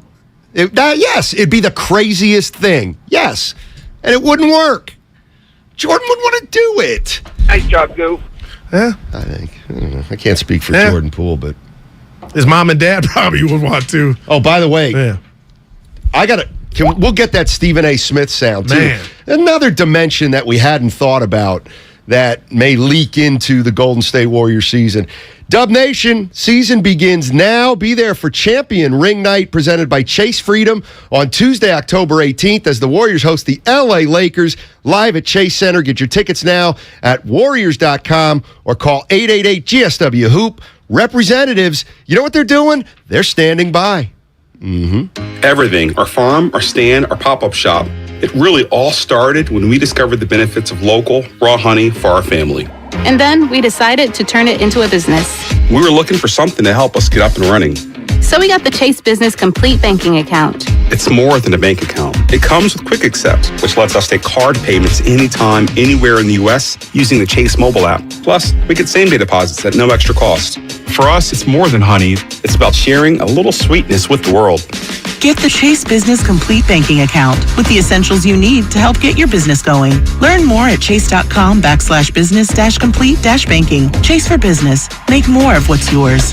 Quick Accept is not available in U.S. territories. Enrollment required. Usage subject to approval. Same-day deposits available for payments before 8 p.m. Eastern Time, Sunday to Friday. Fees and rates apply for checking and processing. Limitations and restrictions apply. Participants compensated. Merchant services provided by Payment Tech LLC and WePay Inc. Subsidiaries of J.P. Morgan Chase Bank and a member FDIC. Did you know that most people wait 6 or 7 years before they buy a new TV? That's a lot of time in front of one TV. So why not get one of the best sets for the next 7 years? Like one of the top-rated Samsung, LG, or Sony models. Too expensive? What if you could get up to $1,000 trade-in for your old set? Who would do a stupid deal like this? Right now, at Video Only, you can get big bucks for your old set as a trade-in and a hot price on the new models. Don't be sorry. Check out Video Only. It's easy to think all money managers are pretty much the same, but at Fisher Investments, we're clearly different. Different? How? You sell high commission investment products, right? No, Fisher Investments doesn't sell any commission-based investment products. Well, you must earn commissions on trades. Nope, never at Fisher. We're a fiduciary, obligated to act in our client's best interest. It's the highest standard of care for a financial advisor. How do you know what's in their best interest? We get to know our clients and then tailor a portfolio based on their goals and needs. But you probably sneak in some hidden and layered fees.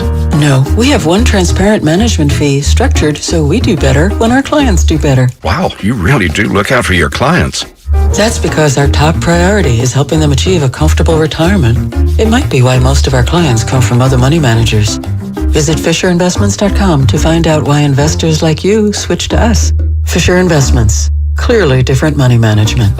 Investments and securities involve the risk of loss. Kirby is your driveway mechanic. They bring the shop to you with brake replacements, oil changes, washes, and so much more. Get $50 off your first oil change with code OIL50 at Kirby.com. That's CURBEE.com and use code OIL50. Can I get the sales projections for the Springfield, Bristol, and Fairview stores? Val's Froyo Palace is dishing out 3 more locations. Jody, have you lined up interviews? They need 3 new store managers before they have a meltdown. And remember, they need at least 5 years experience. Indeed can help them hire great people fast. I need Indeed.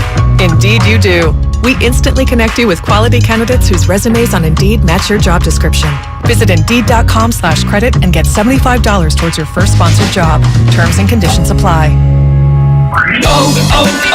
O'Reilly!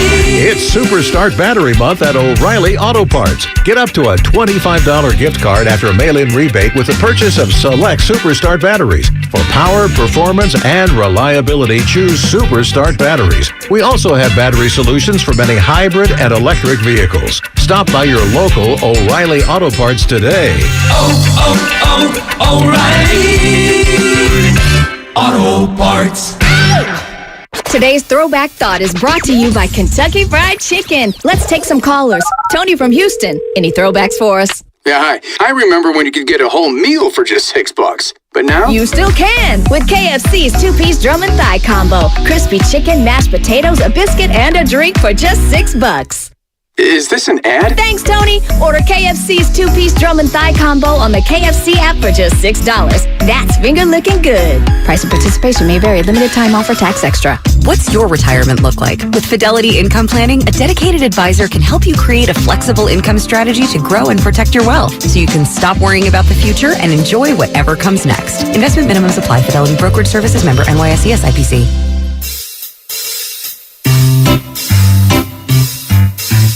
1-877 Cards for Kids. KARS Cards for Kids.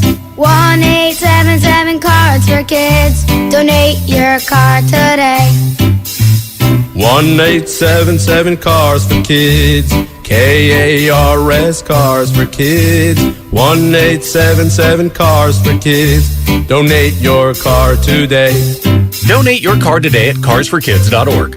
Your car, running or not, can be picked up as soon as the next day. No title, no problem. Call 877-CARS-FOR-KIDS or go online at carsforkids.org to donate today. 1-877 Cars for Kids. KARS Cars for Kids. 1-877 Cars for Kids. Donate your car today. Now accepting donations of land, homes, buildings, or any kind of real estate. You're listening to 95.7 The Game, KGMZ FM at HD1 San Francisco. Always live on the free Odyssey app.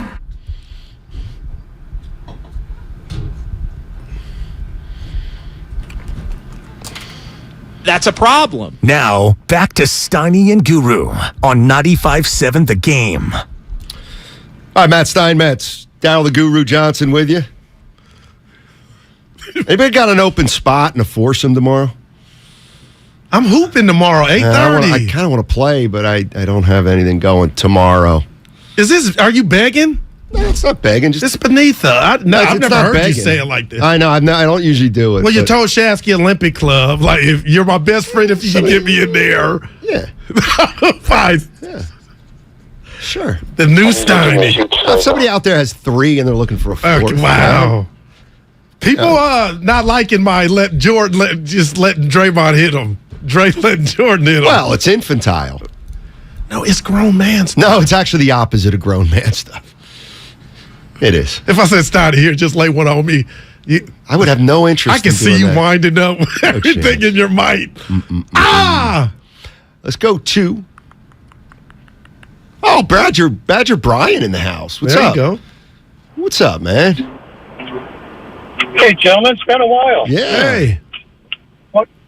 Wanted to weigh in on Draymond, the gift that keeps on giving to sports talk shows around the country. Mm. And I would say this to the fans locally here. You're just now learning what the rest of the country has known for a long while. He's a punk.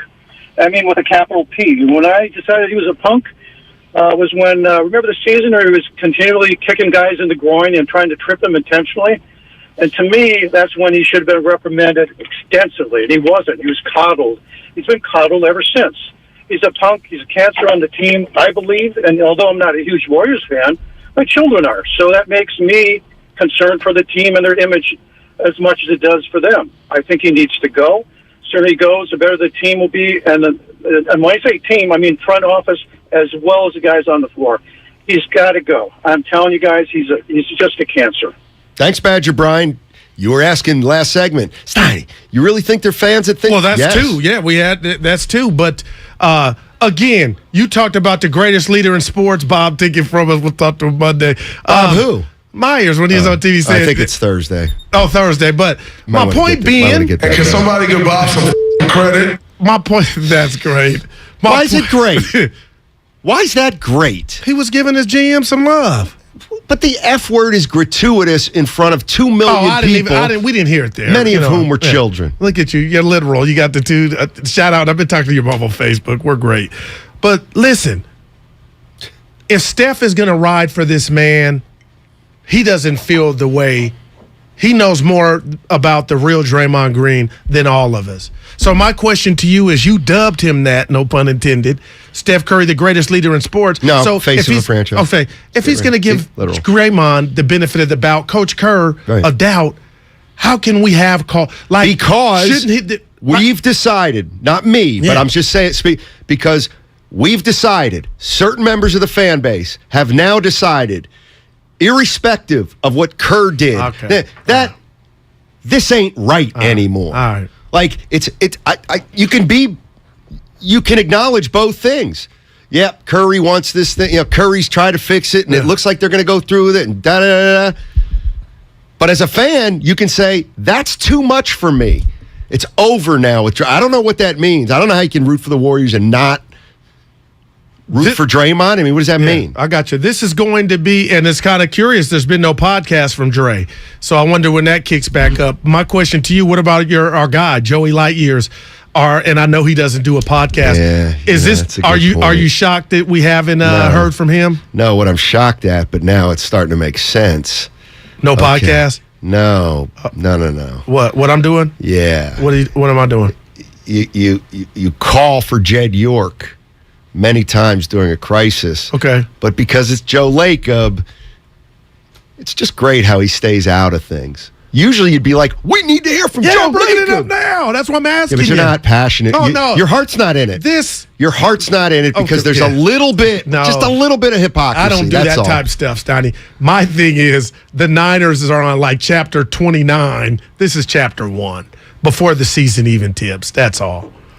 Yeah, look at you. Instead of just processing my take, you gotta why is it like? No, that's the problem. You think I just lobbed it up like they were doing pool holes at the end so he could get all those home runs?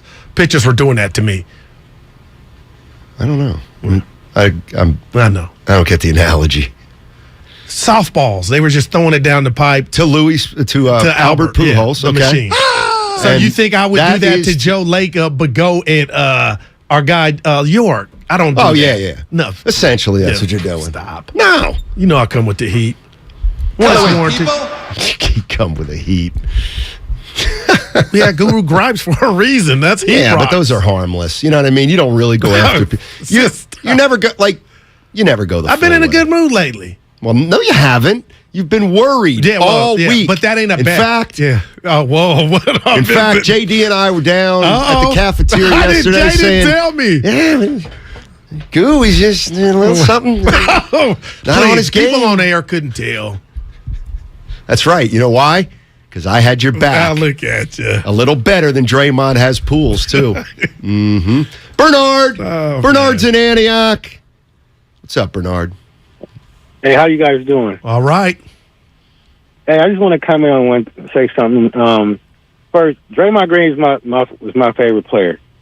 And I think he brought something to the Warriors that they were missing for a long time. Teams would talk about they would go out the night before they played the Warriors. I heard Shaq say stuff like that, and because they knew that game was a pushover. He brought a sense of toughness, and the organization finally getting stable.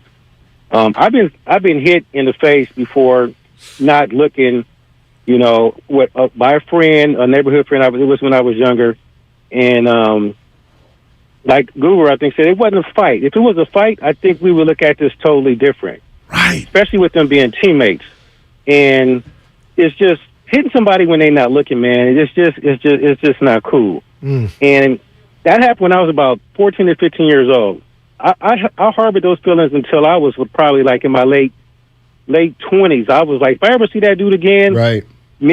I'm gonna get him. Me and my friends gonna jump me. I never.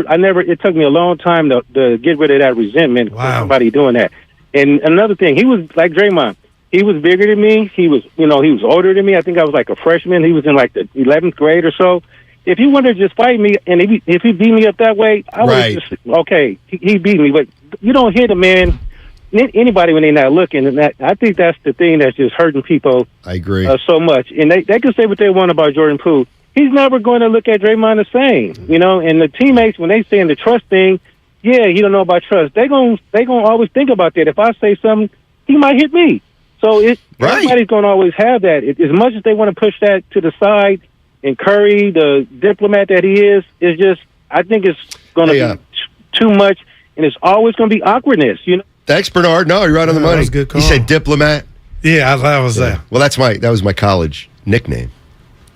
That is dope. Yeah. Who gave that to you? Not to me. That's the mascot of Franklin and Marshall College. I thought they were playing on your name. It's the Franklin and Marshall Diplomats. Okay, wow.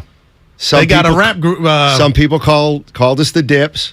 Wow. Our That's mascot, what they call me daily, but Ben not Franklin today. I wash my hair. Ben Franklin and John Marshall. Oh, okay. They ran around. They had big heads. Oh, They yeah. our mascot. Yeah, wow. Look at you. A lot of people wonder what's up with the hair. I get to see Marky D today, so I watched it. No product. So you see it's a little higher, like a bread box, and you have no comment. Why don't you go? No. I'd like to see you go Oscar Gamble. Dude, it's long too, Steiny. That's as long as I've ever seen it. No, stop. I had it way longer. It'll get curled up if I let it go long. I can't remember seeing it that long. But I don't want to do it for you. All right.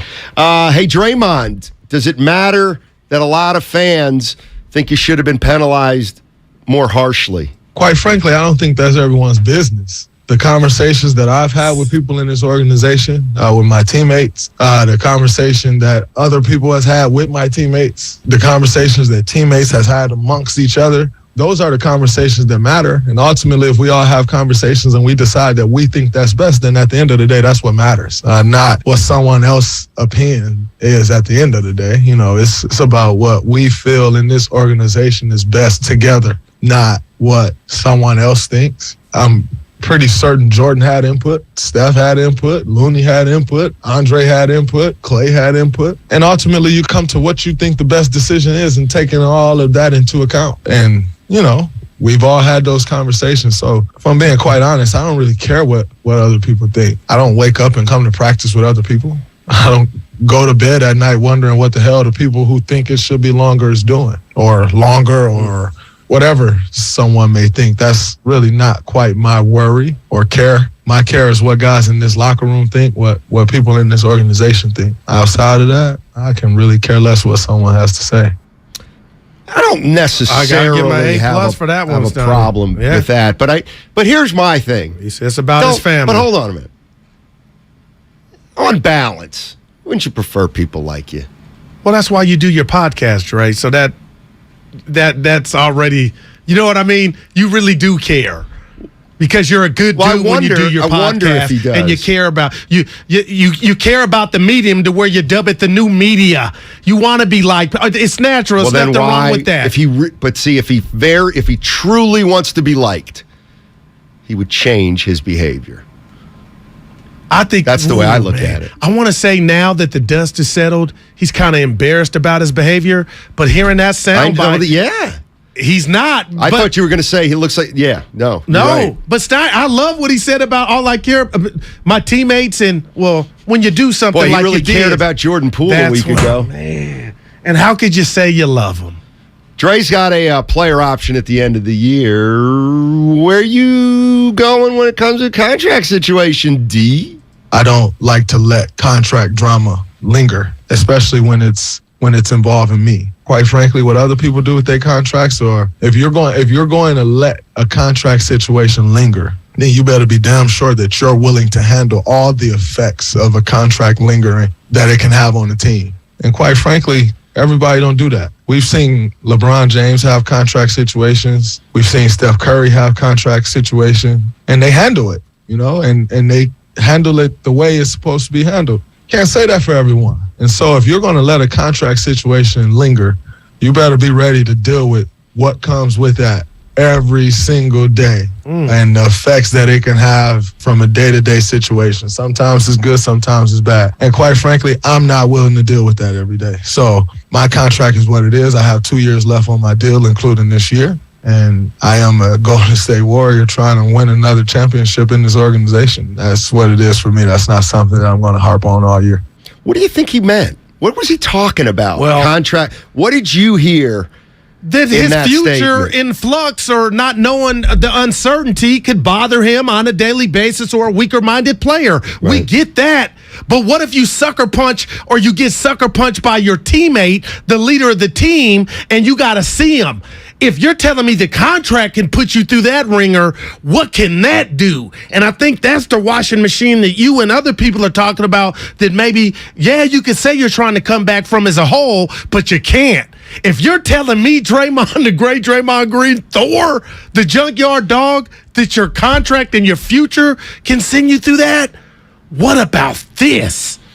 So now I'm looking at you like you called it.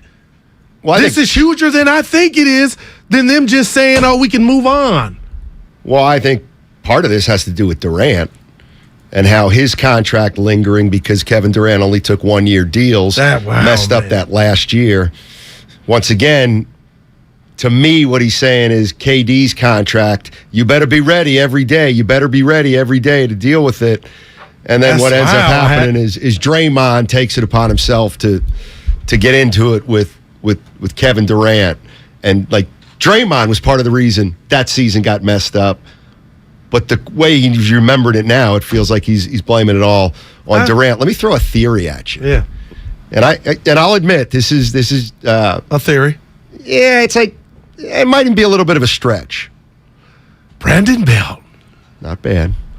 I would have said Willie McCott. So what if okay, so Draymond Green asked for an extension and they said bricks. Right. All right. And then here comes Jordan Poole and he's looking for an extension. And maybe, just maybe, Poole's like, whatever. Tyler Hero, I'm better than Tyler Hero. If he's getting 115 or 120, I need 150. And the Warriors may be saying that's a little too steep. And maybe Poole's saying, you know what? Then I'm not going to sign, and I'll be happy to go into restricted free agency.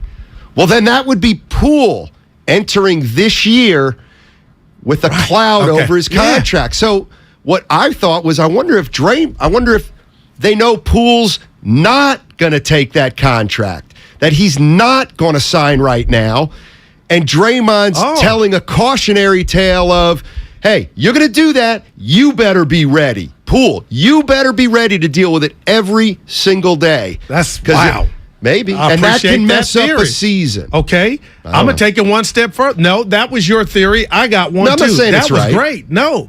But I never looked at it like that, because I was looking at, I was telling UW, our guy Craig, I was telling him that I wonder, because when this first jumped off, was Draymond looking at Poole in any type of way, just like the chessboard, that he was in his way, and what he did was determined on his future. And maybe that's what went into that punch. But now that you say that, it could be that, Steiny. But what about this part?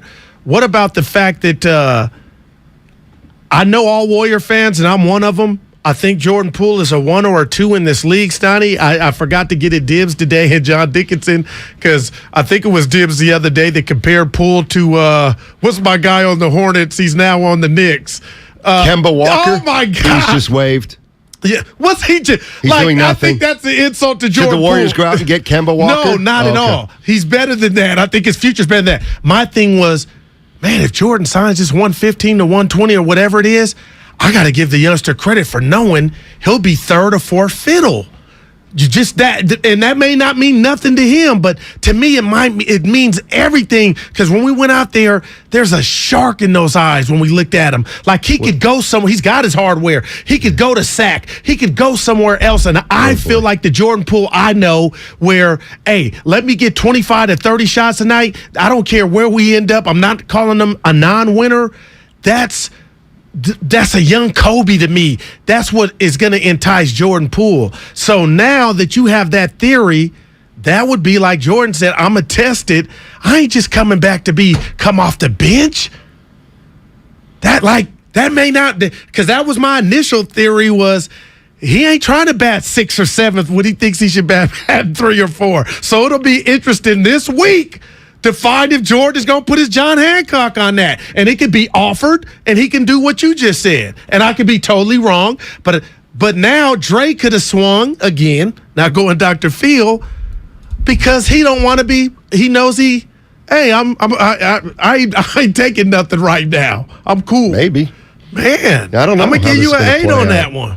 Let's go to Jimmy in Fremont. Hey, Jimmy, how you doing? Hey, how you guys doing today? Hi. Doing well. I was just going to talk a little bit about, I heard you guys, I don't know if I agree with you, Guru, on a lot of that, but I'll tell you, as a fan, I think Draymond has come across very arrogant, lack of emotion, definitely passive-aggressive personality every time he talks. And the worst of it, he's the guy defining how everybody should act. Yeah.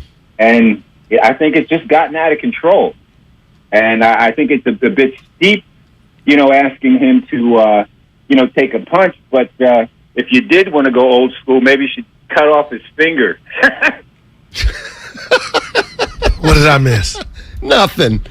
That was Ronnie Lott, right? Yeah, he really liked that one. Yeah, he did.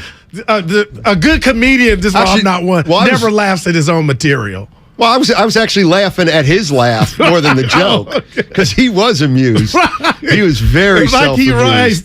He got it. He felt good. That's what we're here for. I was day drinking. So Guru came in today and said he was watching his idol, Stephen A. Smith. And Stephen A. Smith said... Now, why would you do that? Because he is. No. Yes, he is. No. Yes, he is. No, Malcolm X is my idol. That's soft. But we got the same birthday. But I love Stephen A. He is my idol. I'm Malcolm X when I need to be. I am Malcolm X. You better be. You better be. You were going down a road. Listen, did you say I got to get off? No. Yeah, Malcolm X is first book I ever read. The autobiography? No, Black Like Me. Wow. Mm-hmm. Wow. So take that for data. Well, for all my single guys, in the autobiography of Malcolm X, and I highlighted this, never ask a woman about another man. She'll never tell you the truth. And I kept that, never ask about past relationships. Because that was amazing. I don't want to go there with some of the views toward women. What's going on here? I'll tell you what's going on here, Bob. Guru and I got to educate people about parts of black history. There you go. Donald Goines. Although, how can I do it with a guy who's never been to the African American History Museum? Hurts. But my family has. That counts. Yeah. That counts. Stephen A. Smith, anyway, said that Jordan Poole's mom is distraught. Parents are kind of distraught over this. Yes, that was said. So this is what I was thinking, and I get it. There's going to be a small portion of people out there that say, geez, you guys are everywhere. Think about tonight's game. Let's just say everybody's there. So here comes to this is where this is how Draymond affects things, and he doesn't even realize it. So at some point tonight or this year, Mr. and Mrs. Poole are going to come to one of Jordan's games, and they're going to go into the family room, and they're going to have to deal with Draymond's mom. And Draymond's mom is going on record, nothing to see here. Okay. In fact, once Jordan pushed him, he got what was coming to him, essentially. But Jordan Poole's parents are really affected by this. And so now you're Kevon Looney's brother. Yeah. And everybody knows this awkwardness is in a room. And what I'm getting at is people like Mary Babers Green and Jordan's parents, like, everybody's going to be watching them. And everybody's going to be a little tense. Whether it's Sonia Curry or whether it's, PBJ's dad. Like, because everybody knows. And so Draymond Green's going to be in that locker doing whatever he wants. And he will have affected something like so peripherally. Wow, man. That, and whether it's not a big, no, you have created awkwardness in an area you're not even there. You're not even there, and it's awkward. Wow. Like, that's the kind of stuff that's going to have to be dealt with on some level. That's deep. Jordan Poole's mom? But what if that was your kid? And I know he's a grown-ass man. I would be upset at Draymond's mother. Right. I would be. And I was listening to Bonta and Shasky. They had Xavier McDaniel on. And I guess when he choked out, it wasn't Sedale Threed. I forgot who he choked out, Steiny. That person he choked out, that player, it's coming to me. He had boys. And they came to the game the next, a couple games later just to kind of let X know that can never happen again. But I'm not saying it's going to jump off to that level, but that's how deep this thing goes. And you know what? It's a first for the people dealing with it. And you're right. It's bigger than just, and for him to end this or say in his presser, I'm ready to move on. But what about Jordan Poole? And we got some people on Twitch and YouTube, Steiny, Xfinity Mobile text line. Marcus Spears, I know he's a former football player, but he has some strong takes on. They're like, Guru, who said that they can't come back from this? He has some strong takes on. You want to? I'll tell you what we'll do. We'll save it. Yeah, we'll play that on the other side because I haven't heard it yet, Guru, and you said that it's pretty strong. Yeah. So we'll take a listen to that on the other side. I also want to get into the Niners. Football. Jimmy Garoppolo talked to the media yesterday, and he was asked about. Who was Travaris Ward, and he had a vintage quote that I just want to pick apart because it's to me it's about any kind of sports team, and it's the kind of thing that separates contenders from pretenders. But this is great. I'm going to get this sound on the other side, and also hear some of Marcus Spears. Also 888-957-9570. That's the Xfinity Mobile text line. It's also the phone number if you want to get in. Hey, Monday we're going to be live at Chase Center. Tune in as we get you ready for the Warriors regular season opener at home against the Lakers. On Tuesday, we'll have interviews with players and coaches, and we'll have a bunch of stuff to give away, including autographs and a Steph Curry jersey. We'll be right back.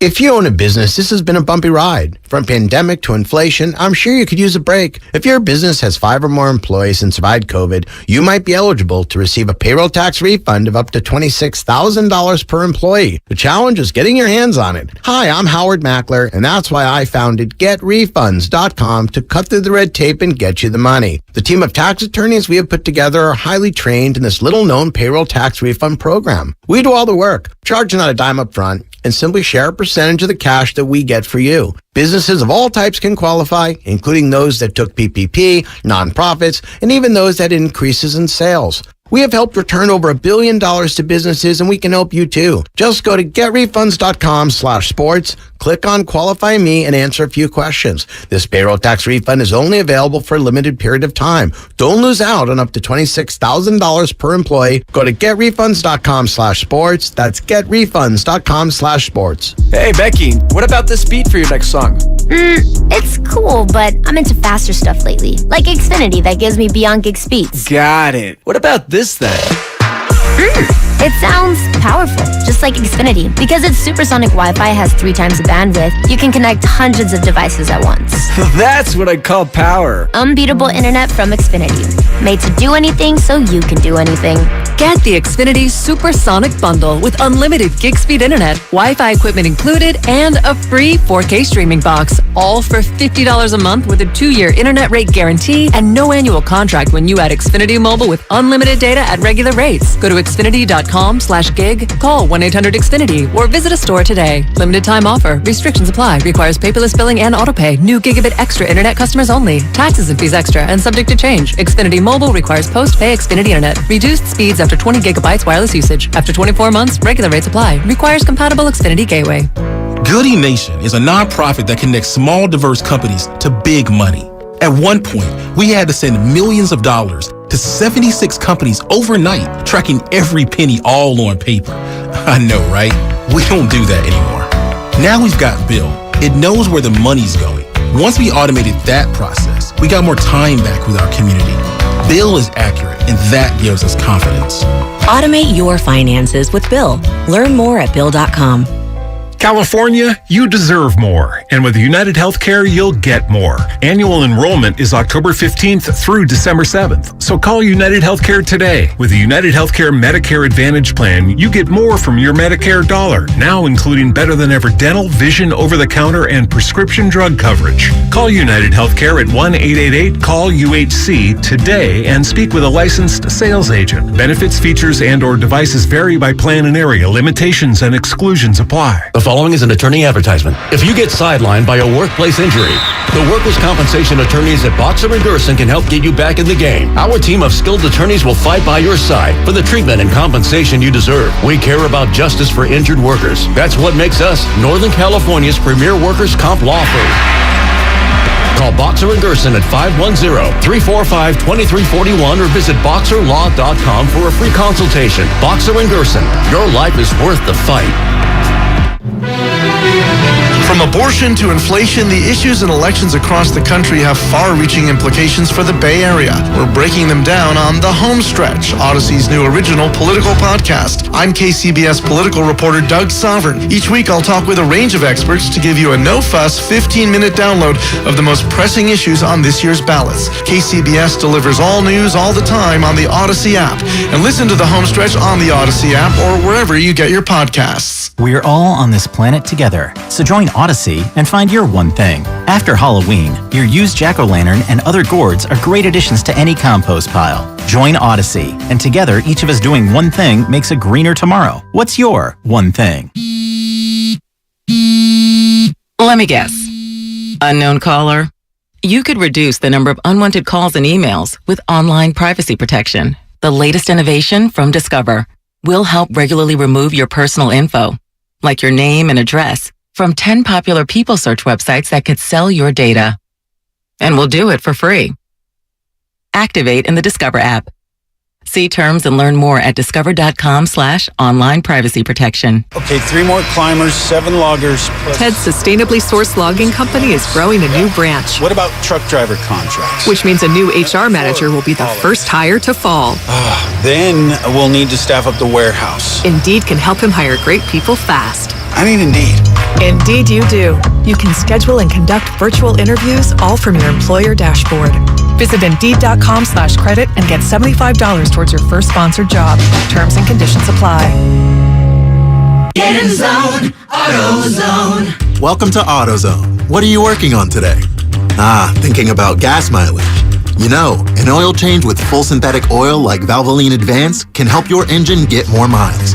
Right now, you can get 5 quarts with an STP Extended Life oil filter for only $36.99. Find your solution for better fuel efficiency today at any of our 6,200 stores or on AutoZone.com. Get in the zone, AutoZone. Restrictions apply.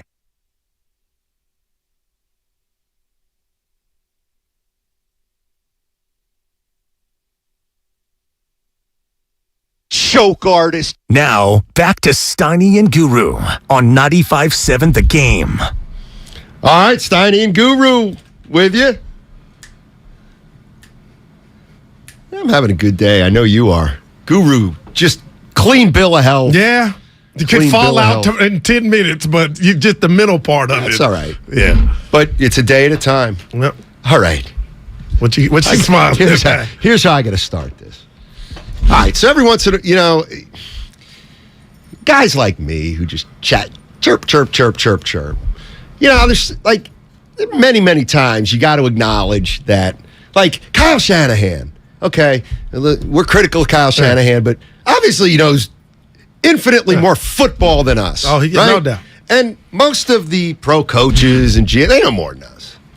But every once in a while, okay, every once in a while, a team or a coach will do something, and you'll be like, that won't work. Oh, you're not there every day. You don't know. The Lakers are going to try to have Russell Westbrook come off the bench. Is there any chance that'll work? Any chance? Nope. Thank you. None. So you're going to ask Russell Westbrook to come off the bench on a team where Pat Beverly's the starter. No. Like, N-O, no, it won't work. And I thought the circus was gone. And the video of the team in the huddle. So incredible. And he's wiping himself off. And then when Pat Bev tried to get the guys together, which I love, by the way, and Steiny, I've been Team Russ forever. You got to cut that man. What? How can that? See, it's so funny how you and I can look at things. The team was jumping there in the huddle. Let me explain. He was wiping himself off with a towel. Let me explain what happened. Beverly is out on the floor with Westbrook, with Anthony Davis, with LeBron James, and Lonnie Walker was actually the fifth guy. He's a big guy. And Patrick Beverly wants to call the five guys together during a foul shot. Hey, we're going to be in this defense. And he's motioning to Westbrook, come on, come over, like get in this little huddle. And Westbrook just is like, no, I'm not coming in that little huddle. And then somebody kind of says, come on, Russ. And Westbrook takes a step over, but he's not in the huddle, and he just stands there. Dude, they're done. Man. They're done. No, they're not done. Yes, they are. AD is put on some muscle. If he stays healthy, okay, what does not done Lonnie mean? Walker. What does not done mean? There'll be a 4th seed. I'll bet you $20 right now there'll be a 4th or 5th seed. There you go. You say 4, so I'm thinking, okay, Guru's going to say 1, 2, 3, or 4. Now you go 4 or 5. Well, let me guess. Off on well, let me guess. I'm going to say, let's make that bet. And you're going to say, all right, so 1 through 6, I win, right? Oh, no. You know what?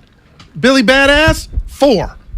That's what I think of the Lakers roster. I'll take that bet. Okay, and I'm telling you this. I will take that bet. I've seen Russell. It was the second preseason game. He looked like old Russ going to the rack. I was like, Russell, that's what they need. What if you go to the second unit? Oh, my God. They're still, dude, if he can get out his own Have head. you ever watched basketball before? Dude, that's the way you say it. I'm going to give you a 4. But Steiny. I'm sorry. It's like a joke you want to hear twice. What were you saying about Westbrook this year? The second preseason game, I even texted my guys this from the Union. He was like, there's something left athletically. He'll never be what he was. My God. Dude, if he can just, but you're right. Do you know Beverly, he got hurt. Yes. That cheap shot. He'll never get over that. So for you to come off the bench for that, Darvin Ham, you're asking for a ham sandwich. That's bad. 0.5. Dude, no, don't even give it a. It didn't rate. Yeah. You know what? I'm going to take a play off. 30 seconds. Go ahead. Well, do you think you can make it that long? All right, here's what we'll do. On your mark, get set, go. I already hit started 15 seconds before, so I made it. It took you 1 second. No, I counted before you started. Okay, I'm going to start officially. 3, 2, 1. All right, we'll start now. Tick-tock. Guru and Steiny, Russell Westbrook, and Kelly Oubre. Yeah. Guru really knows how to pick them. That's pretty funny. Yeah, I mean, I just think Lakers are in big trouble. Big trouble with Russell Westbrook. And it's going to be a fun year. Draymond Green's press conference, 25 seconds. What'd you think of Draymond's press conference? I don't think he did himself. Yeah, 30 seconds. And I want to read something to you. I don't think he did himself any favors, but I think this is his middle finger, and that might be too strong. This is him saying, I'm done playing the role. I've did everything. I'm sorry. You know what I'm saying, Steiny? So the remorse, there wasn't that much in the Kool-Aid jar. I didn't hear any. Okay, well, yesterday. And I think he made it a point like, this has gone too far. I don't think it'll help him. But remember I told you you talk to me some type of way. I got your friends get mad. And the stuff? big Dex from the Yoon. And I had to get him off. He's the one I met, right? No, it's coming. I think I met Big Dex, and he was one of those guys like, yeah, Big Dex. He doesn't like the way you talk to me. And then I met Big Dex. He'll say anything to my face. That was Mello when you were rude to Mello at the championship parade. Well, it's funny. I mean, Mello's got all these problems with me when it's him and me, nose to nose. Not a peep from Big Mello. Listen, Big Dex is the biggest Warrior fan and Curry fan. Okay. And now, after this episode, and I want to get your opinion because Kidding, Big Dex. Yeah, there you go. I love you, buddy. You said, you know what, Curry handled this perfectly. And this ain't about Steph slander. But the text I just got was Big Dex was disappointed in Curry that he allowed Dre.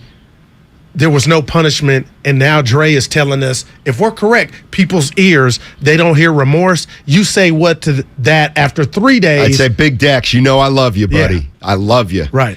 And I only kid with people I love. But it's not up to Steph to mete out the punishment. Yeah.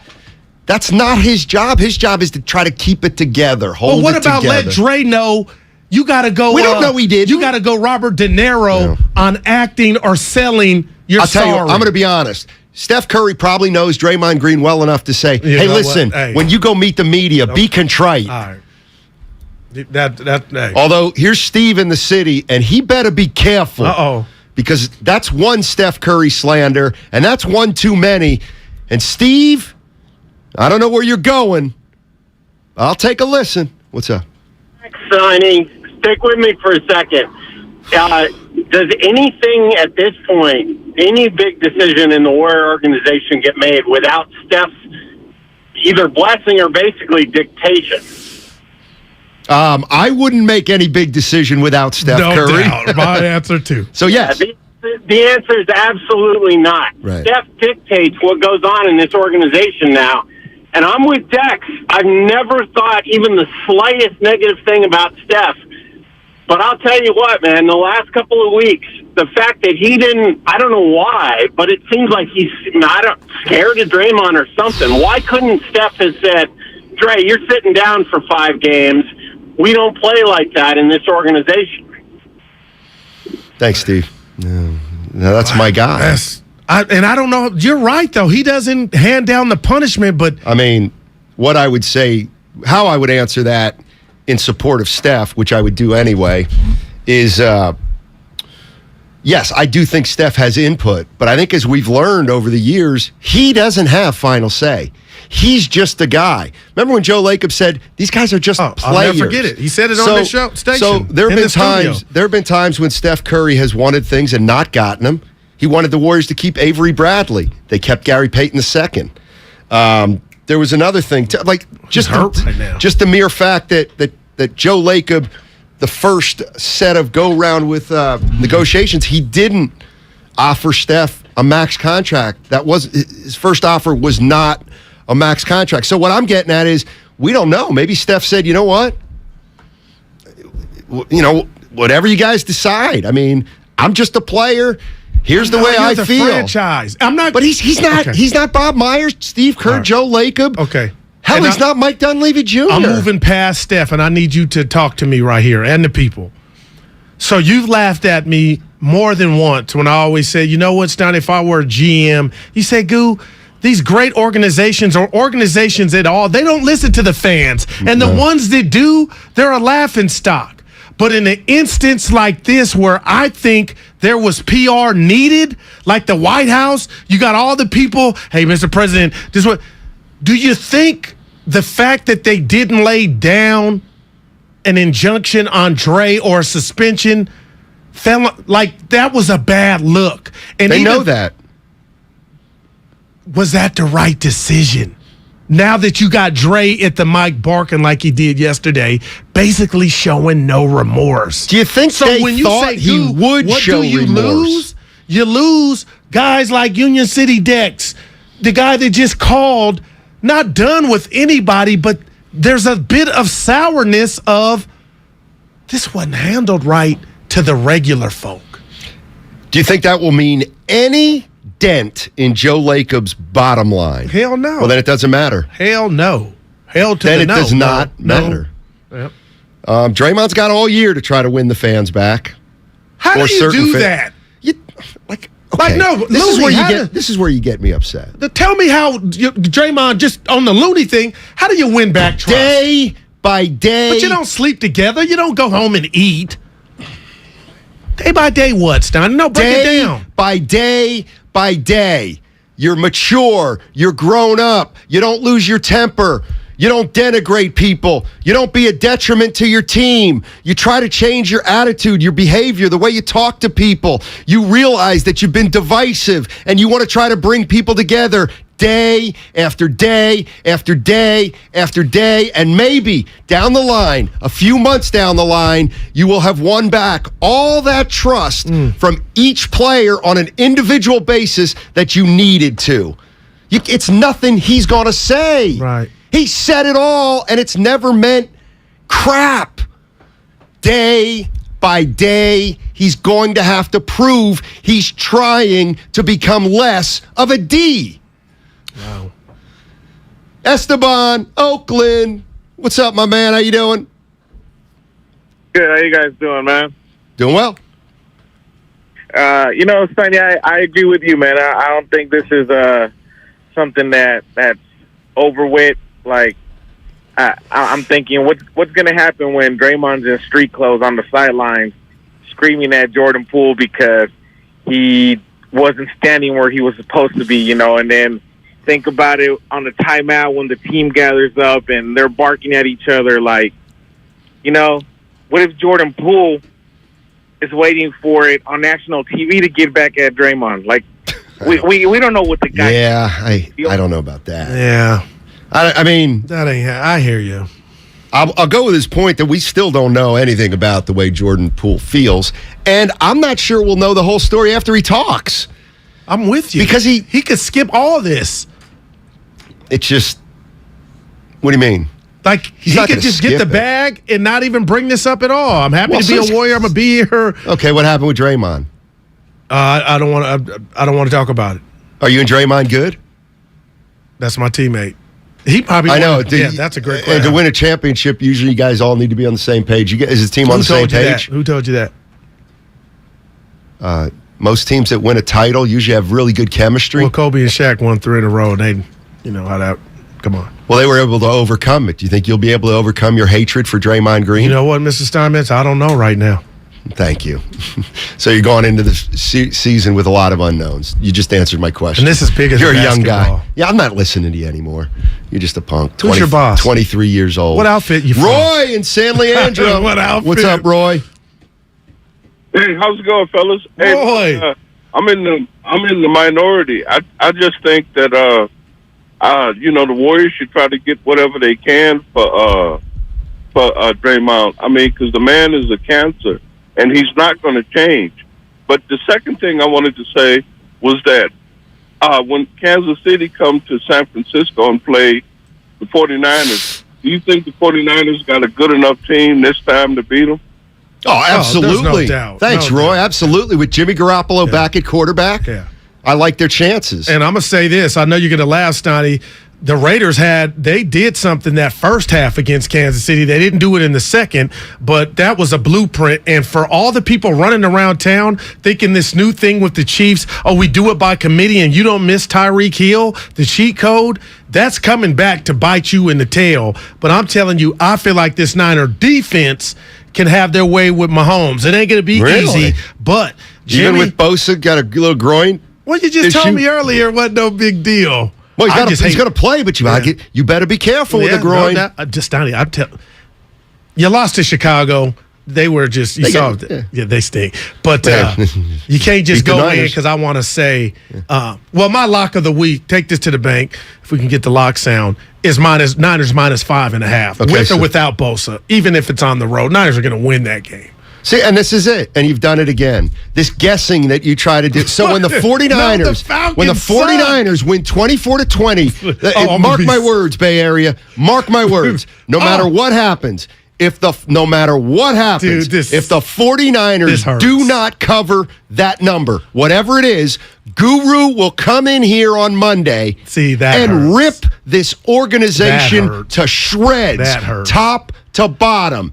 Even if Garoppolo got hurt. Brock Purdy comes in. He leads them back from 24-0, and the 49ers win 27-24. Purdy throws 4 touchdown passes in the fourth quarter.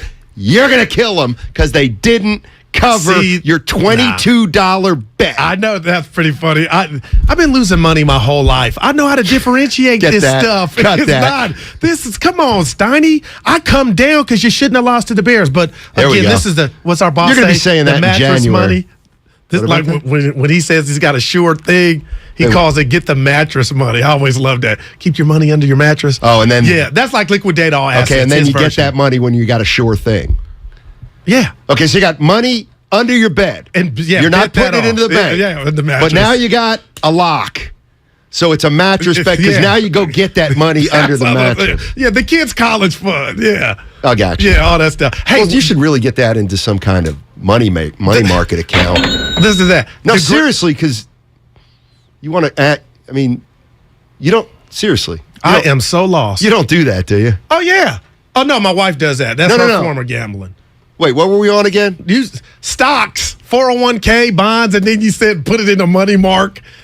Well, you said, no, you said college tuition. Yeah. No, don't use your mattress money for college tuition. No, I don't. Use it like a 401k, not a 401k. Like my dad had money for our kids, his grandkids. You pull it out of each check a little bit, very little. But that way it'll accumulate. I'll talk to me. And you never say, Whitey, the great Whitey Gleason text and Is he that great? Seriously. He's a legend. He's in Sacramento. I want to fight you now because that's material. Of course it is. But what type of warped mind thinks of that and says it about his teammate? It was the first thing that came to my mind. He's not a teammate. He's like a guy on a 2-way contract on the Warriors. He's one of the best to do it. Anyway, I call him Stockton, the point guard. He said he'll take me up on that Laker 4 seed. I'll take you up on it too. So 20 apiece. Dude, it ain't about Westbrook. Dude, AD stays healthy. They got none. They got your boy Lonnie Walker from wherever. Dude, they're younger. Redding and JTA. They're younger. JTA. What you laughing at? I'm laughing at JTA. Going to be the difference maker in the Western Conference. What are you doing, Goo? I'm telling you, you don't have a chance to actually salvage what's left of your reputation. I'll tell you this. With one honest take about the Lakers. No, it's about the Warriors. Shout out 95-7 the game. It's still in the contract. This is Western Conference. Denver's back. The Clippers. The Warriors have no chance. The Lakers. Fat Boy's back, and he ain't. Who the hell is Fat Boy? Who rolled his ankle? Zion. I'm like, my boy goes, he need to learn how to land. I'm like, he rolled his ankle. That ain't about landing. Dude, they gave Phoenix all that and some without him. The Clippers, without Kawhi 2 years ago, went to the Western Conference. Fine. Dude, it's going to be tougher. Sacramento, do I dare say they're on the come up? They stink. Is it a Mike Brown championship? Listening. Okay, Mike, you guys stink. Mike, if you win 32 games, it's a hell of a year. I turned and John Mike, you're welcome yesterday. anytime to come on here. I turned you guys on coming over the doctors. You said, Jay, go ahead, rip sack. He didn't do it. You said, during the changeover? Big I was going to text in. I said, Jay didn't take the bait. They might be better. No, he said they'll battle for the 10th spot. No, I'll be honest. That was great. That was material on Sack. Everybody. Really went out on a limb there. Yeah. I mean, do I think they're going to be very good? Not really. Very good, but better. I haven't seen it. Okay, what were they last year? Well, how many wins did they have? They were bad. I'm about to E faster. He got better eyes. But 30 wins? If Mike Brown's the first coach in his first year to get this team to the offs and break that, I believe you told me. You want to make another bet? No, you want to lose another bet? I'll stay with the Lakers 4. They had 30 wins last year. Ooh, they'll have more. I'll bet another bet. The Kings will have more. I'm not betting that. Dude, so you're feeling like they might be headed in the right direction. Like I said, I only bet when I win. Sabonis, Fox, the new what's my boy I called him? So we've got one Big guy. Dog, We've got Keegan one Murray. guy who's all about hollow numbers, Sabonis. Then we've got one of the greediest point guards in the NBA, and De'Aaron Fox. I'm sorry, who else do they have? Keegan Murray, the rookie. Okay. He's probably going to be half decent from everything I hear, but rookies don't get you to the playoffs. Who else do they have? They got the big man I like. The big man you like. He comes off the bench. The big man you like. You know what? I know who you mean. You mean Rashawn Holmes. Right. No, the white guy. tall. That's I like a bonus. No, they got one more. What's my guy's name? So they have 2 white guys. Yeah. Well, how are they going to make the playoffs with 2 white guys? No, I'm going to give you a 3. Harrison Barnes. Oh, Harrison Barnes. The robot. Yes. No, he's... No, I mean, he plays kind of methodical. I feel bad for him. I wish he could just play some high. Who's the big white guy? You can't I'm remember. bringing it up right now. Handy's boy, Malik Monk. No, they got Monk. That's a look at Steiny. He is on fire. I'm going to give you his name. You know I'm slow. Deli. No, Dellavedova. Yeah. He's no, still it ain't in the him. league? There it is. That What? Luke is Alex Lynn out of this game. I like him. He stinks. No, Red Velvet, Steiny. Your boy from that's right. Atlanta. They got Kevin Hurt. Dude, he started the other day. Alex Lynn stinks. He's about as good as your boy with the hands. I say the hands are terrible. Who? The white guy. Ben Wallace? No, remember the other day we were getting into it. I said his hands are terrible. And you go, Guru, he was in Denver. He's got the hops. Michael Porter Jr.? No. A white guy? Yeah, and you just said his name the other day and we were laughing. You go, White guy with hops from Denver. yeah, and he got bad cup hands to me. But he'll go up the guy with the tattoos? What's his Chris name? Anderson? No. That's Birdman. Yeah. What's our... Damn you, Steiny. Me? They call Bird why? I'm a white guy who can jump his name last time I was in Denver. the studio. Come on now. Come on, text line. He plays a little tough around the rim, too. He's on Denver. And he's on Detroit now, I believe. What's my... Oh, Plumlee. Plumlee. Good Lord. Plumlee, Steiny. I put Lynn in that type of... You better be careful. The Lynn can play, Steiny. He's not even... Dude, like, I know seriously, JD's he's not listening. even on the same level. He's not close to on the same level as Plumlee. I know. I just always look at him like, man, he could be so much better. Who? Lynn. How? Like, just how could he be better? He's got no athleticism. No, Steiny, he can jump out the gym. He's so slow. Well, in a half-court sense, Steiny. Right. Ain't all the... See, there you go. It's all about the highlights. But the highlights... Yeah, exactly. All right, here's what we're going to do. Aaron Gordon, no, it was Plumlee. I can't believe you said... Oh, my gosh. Yep. All right, so everybody on the text line wants to bet Guru that the Lakers will not be a top 4 Is that seed. coming through? Of course. Hey, we got to get to this Marcus Spears sound on the other side. He was kind of vehement about some things related to Draymond Green. And if you don't know this by now, we're going to hammer it home. You know why? Because it's going to be fun. Live at the Chase Center Monday next week. Tune in. We'll get you ready for the Warriors regular season opener at home against the Lakers on Tuesday. We'll have interviews with players and coaches, and we'll have a bunch of stuff to give away, including autographs and a Steph Curry jersey. All righty. It's going to be fun. Mm-hmm. Come on, people. If you own a business, this has been a bumpy ride. From pandemic to inflation, I'm sure you could use a break. If your business has 5 or more employees and survived COVID, you may be eligible to receive a payroll tax refund of up to $26,000 per employee. The challenge is getting your hands on it. Hi, I'm Howard Mackler, and that's why I founded GetRefunds.com to cut through the red tape and get you the money. The team of tax attorneys we have put together are highly trained in this little-known payroll tax refund program. We do all the work, charge not a dime up front, and simply share a percentage of the cash that we get for you. Businesses of all types can qualify, including those that took PPP, nonprofits, and even those that had increases in sales. We have helped return over $1 billion to businesses, and we can help you too. Just go to GetRefunds.com, click on Qualify Me, and answer a few questions. This payroll tax refund is only available for a limited period of time. Don't lose out on up to $26,000 per employee. Go to GetRefunds.com. That's GetRefunds.com. First, we decide where we want to go. Then we need to know the best way to get there.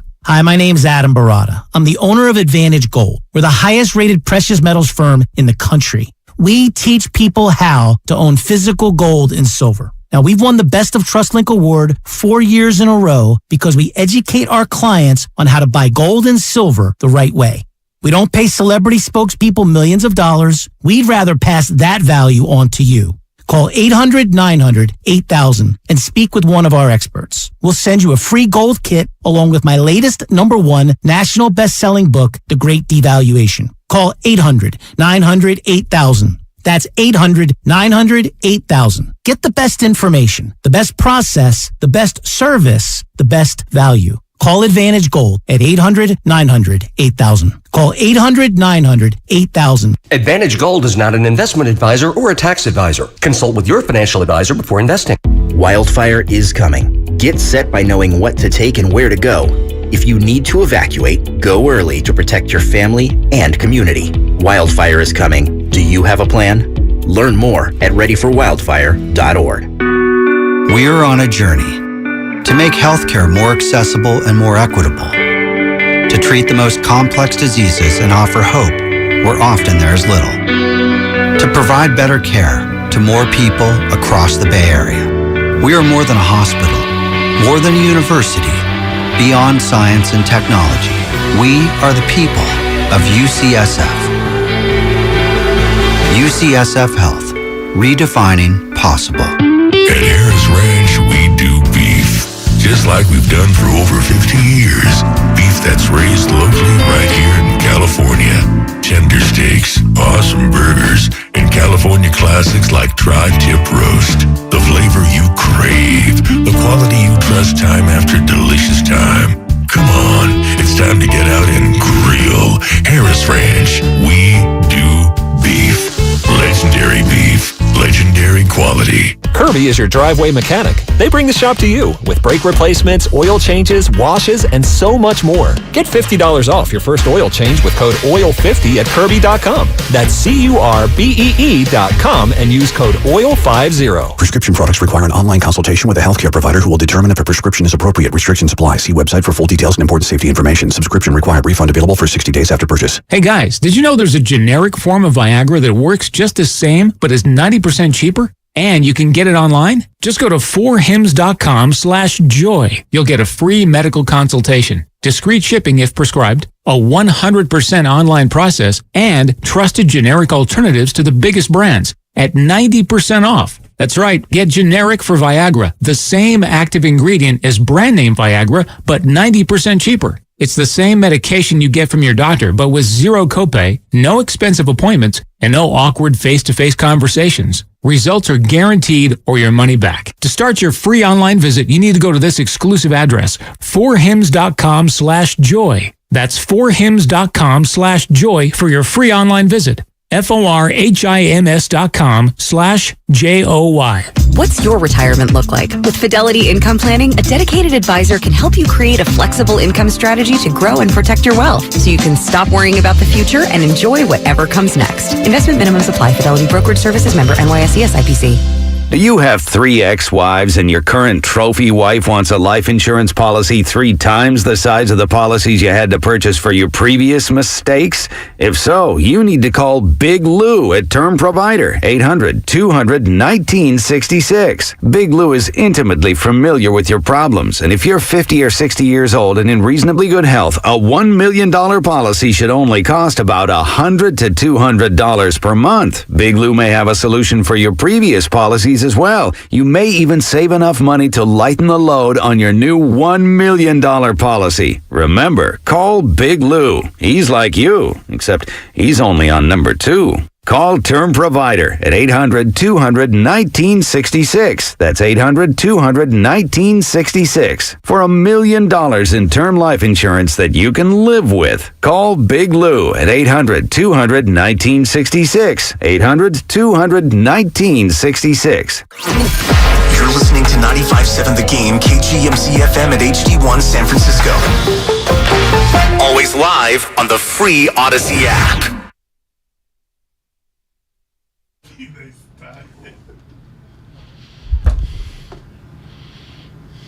Damn it! Now, back to Steiny and Guru on 95.7 The Game. This is what I mean. What you got? This is what I'm talking about. The Xfinity mobile text line? No. Oh. No. What happened? And I told the boss this too. You snitching? Not a snitch, because you hadn't done the behavior yet. What bet? Did you bet on the Yankees-Cleveland game? I had the over-under. Okay. Total of 6. And what? They just Says you have the over or the under? No. Under. All right, so it's 4-2. So I'm praying for a push. But I'm fine. I'm not that guy. No, it affects the whole last hour of the show. Dude, I've been you're losing miserable. money my whole life. You've never. Steiny, you know how many times we've your done whole radio? hour is I'm going to not be that just guy. tainted. No, it is. That means you're weak-minded if you let that happen. Well, I've been losing you money my are. whole life. No, you are weak-minded. Well, I'll tell you what made me weak-minded. 415 Guru. If you put together a team of your guys, this one hit me. They'd be the worst team in the league. So while you were out, I put together 5 guys I like. And you know what? Here's the deal. That are not superstars, but that I like. You know. Tell you what. You put the 5 guys that you like, ready, yeah. and I'll take the whole rest of the league and pick guys out of a hat, and I'll beat you. Well, I'll tell you what. Before we get out of here, I'm gonna give them to you, and you rate them. I'm just you and E. All right. Can we get some NBA music, E? You're gonna laugh, but these of course are my I'm gonna guys. laugh. Sadiq Bey. Okay, that's one. He's a winner. Desmond Bain. This is flavor of the month. Stop! These are guys I like. Darius Garland. I mean, he's legit. Well, and then this one is to DeJounte Murray. The guys I like, and you're gonna love this, Mr. Toronto, Gary Trent Jr. That's my styles. They got game. It's a 33-win team. It wasn't about wins. It was about who I like. That's all. You kind of you looking like I ain't mad at you, Goo. I mean, I want to disagree with him, but clearly you got those 5 guys off a list that somebody else had who knows basketball. Oh, he stinks. That's my list. So yeah, Is it? Now you're going cheap shots. Yes, I am going cheap shots. Well, you started with why? the 6. That's right, because I can already tell. I'm in a You've dropped. No. You've dropped. Your enthusiasm has dropped. You're acting like my wife. Like 1 or 2. You're talking about something that hasn't happened that you want to manifest, and it's not. It's right. I'm just so mad. But I won You're about nasty 8 in a right row. now. Yeah, because you lost a bet. Yeah, please. Like it affects your. Like it's like my morale. You're like, yeah, you know my who you're mood? like. Yes. Oh. You know who you are like. You know who you are right now. You're Draymond Green coming into practice in a mood, and everybody's got to now be careful. I'm laughing. What are you talking about? I wish. Hey, I'm a Taurus. I don't act like that. Let's play this Marcus Spears stuff. Oh, yeah. I want to hear this stuff. Lay off the tease. This is Marcus Spears from. That ESPN. shows you. First take. Yeah. Take a listen. He may forgive Draymond, and they may be able to build and form a relationship that land the test of time and become best of friends. I'm just telling you what I am. And I'm telling you what majority of the guys that I play with in the NFL and guys that I know in the NBA, their mentalities are. Say, bro, you ain't getting knocked out, and we about to act like everything gonna be fine and we just gonna head to a championship. We are gonna work within this dynamic of team sports. I got to get paid so I can support my family. So I'm going to do what's best for the team, but I'm also doing what's best for me. All right. So he's saying, like some people, I could never come back from it. That sounds like what he's saying. And that's what I told you, and I think you were on. No, I didn't. Did you change, or I know I've been gone. You couldn't come back from it. Or if a bag was imminent, if you're Jordan Poole, could you come back from it? Well, those are two different things. The bag has nothing to do with Draymond and whether I could come back or forgive him. No, because it wasn't a fight. We didn't have a disagreement, then a fight, then a reconciliation. That's the way it usually works. This was not a fight. This was a cheap shot, sucker punch. Poole wasn't ready, and that's the part that I would have a big, big problem with. Let's take a listen to more of Marcus Spears. Oh, that's it? I thought he said 3 parts. Oh, I got you. It was 3 minutes. Oh, okay. So we cut it. We did what's called Called that a editing. sermon. So, dude, I like my 5 I just gave. Go ahead. I'll text him to JD later. Oh, boy. I know. See, this is where the boss goes. Yeah. All right, I want to play this Jimmy Garoppolo quote. I'll tell you why. Because I do think we can do it. Other sports. Did you know they call Travarius Ward Mooney? Yeah. No, you didn't. I watched the games, yes. Well, how would you know from watching the games? Because they talk about it. They never do on national TV. They never talk about it. I listen to Shasky and Bonte every morning, the morning roast. How about that? All right, anyway, they call him Mooney. Yeah. Jimmy Garoppolo. By the way, Jimmy Garoppolo, that's to you the most efficient passer in the NFL the last 2 weeks. In your face, Jimmy. Here's Garoppolo, the leader, unquestioned, of the San Francisco 49ers. Mooney's been he's been impressive. I heard his training camp was awesome. I didn't get to see all of it, but just being out here a little bit, he's made the right stuff, and he's one of us. And it's good to have a guy like that, especially at corner. He has that ability to be physical at times, and then also just, his coverage skills, I think, speak for themselves. One of us. Now, he's only been around for a couple months. So how do you know he's one of us? Jimmy, leader, spokesman, winner. We got a unique team. We got a different type of team, just different personalities, but all of us are pulling in the same direction, and it's just it's hard to describe. But when one of the guys fits in and when the guy doesn't, and I think those guys who don't last here very long. But when you're made of the right stuff and you're built like one of us, you'll fit in just right. Wow, I love that. Feels like me too. So now that got me thinking about the 49er players, Warrior players, Giants players, where somebody came in, it's like, he fits. And somebody came in and said, he don't fit. Right. Who you think he could have been? Like, man. Well, like, for example, I think we can all agree that, like, Kelly Oubre didn't fit. Yeah. Nick Young did not fit. Yeah. Did Richard Sherman fit? Because they got to a Super Bowl. Yeah, and it was over. All right. right. I think so. Okay.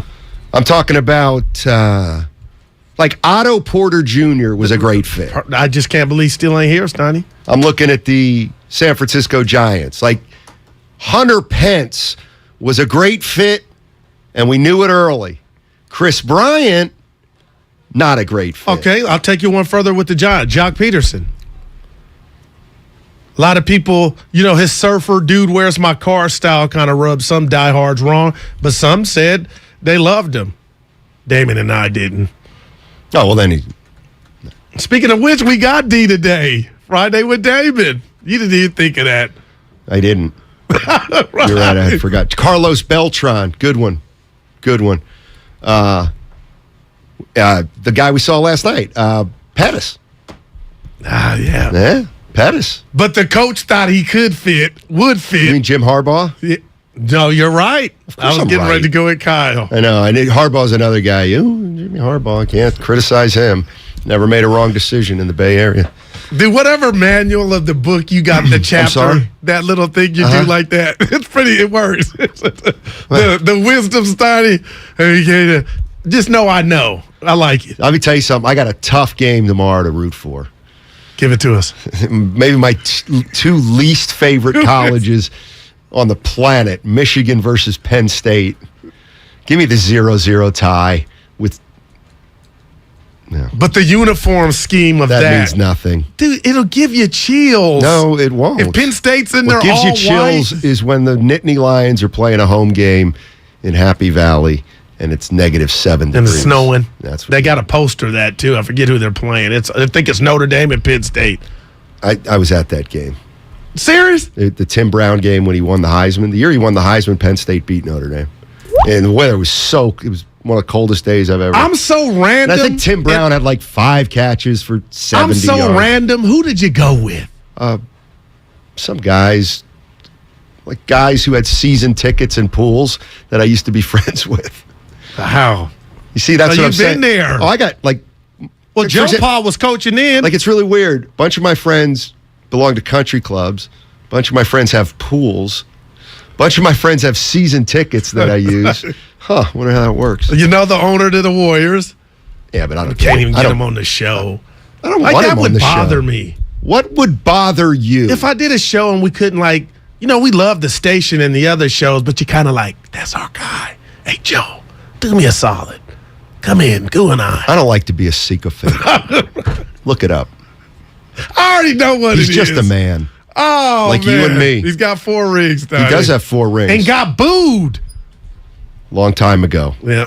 Get Matt Barnes on the phone and let's. Why? What does he have to do with anything? The We Believe doc. I just thinking of that. I just thought of him. What's taking so long? And let me tell you something else. I just thought of the doc. We Believe. Let's get it going. I don't really think that most people, and You know I don't like to draw attention to myself.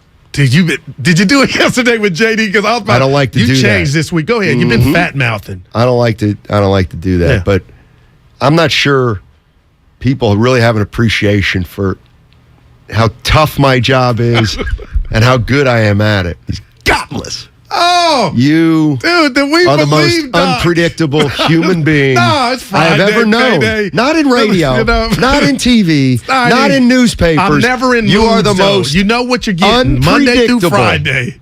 Unknown. You said Joe Lacob. I never said know the what I'm four walking rings, into, and sometimes just I went get to flustered. We believe the doc. Come on, Maddie, get it going. The man, Steven. We got to see it's that. Not that it's not a worthy conversation.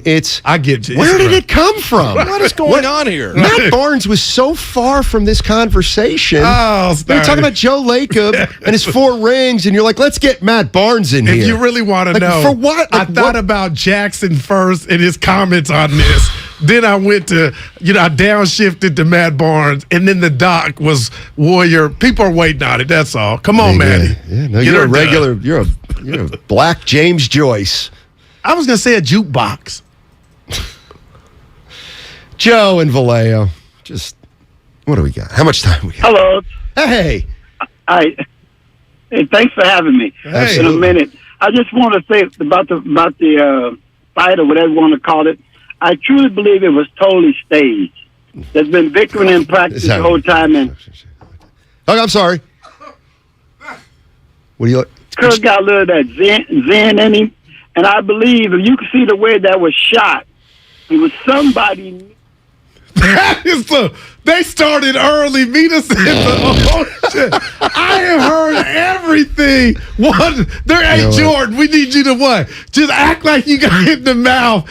Oh my goodness! And he meant it. See, it ain't just me with stuff going on. What made him pick the phone up and say it was staged? He didn't like the moon landing either. He didn't. Oh boy, that would have stayed with me. You are now free to move around the country.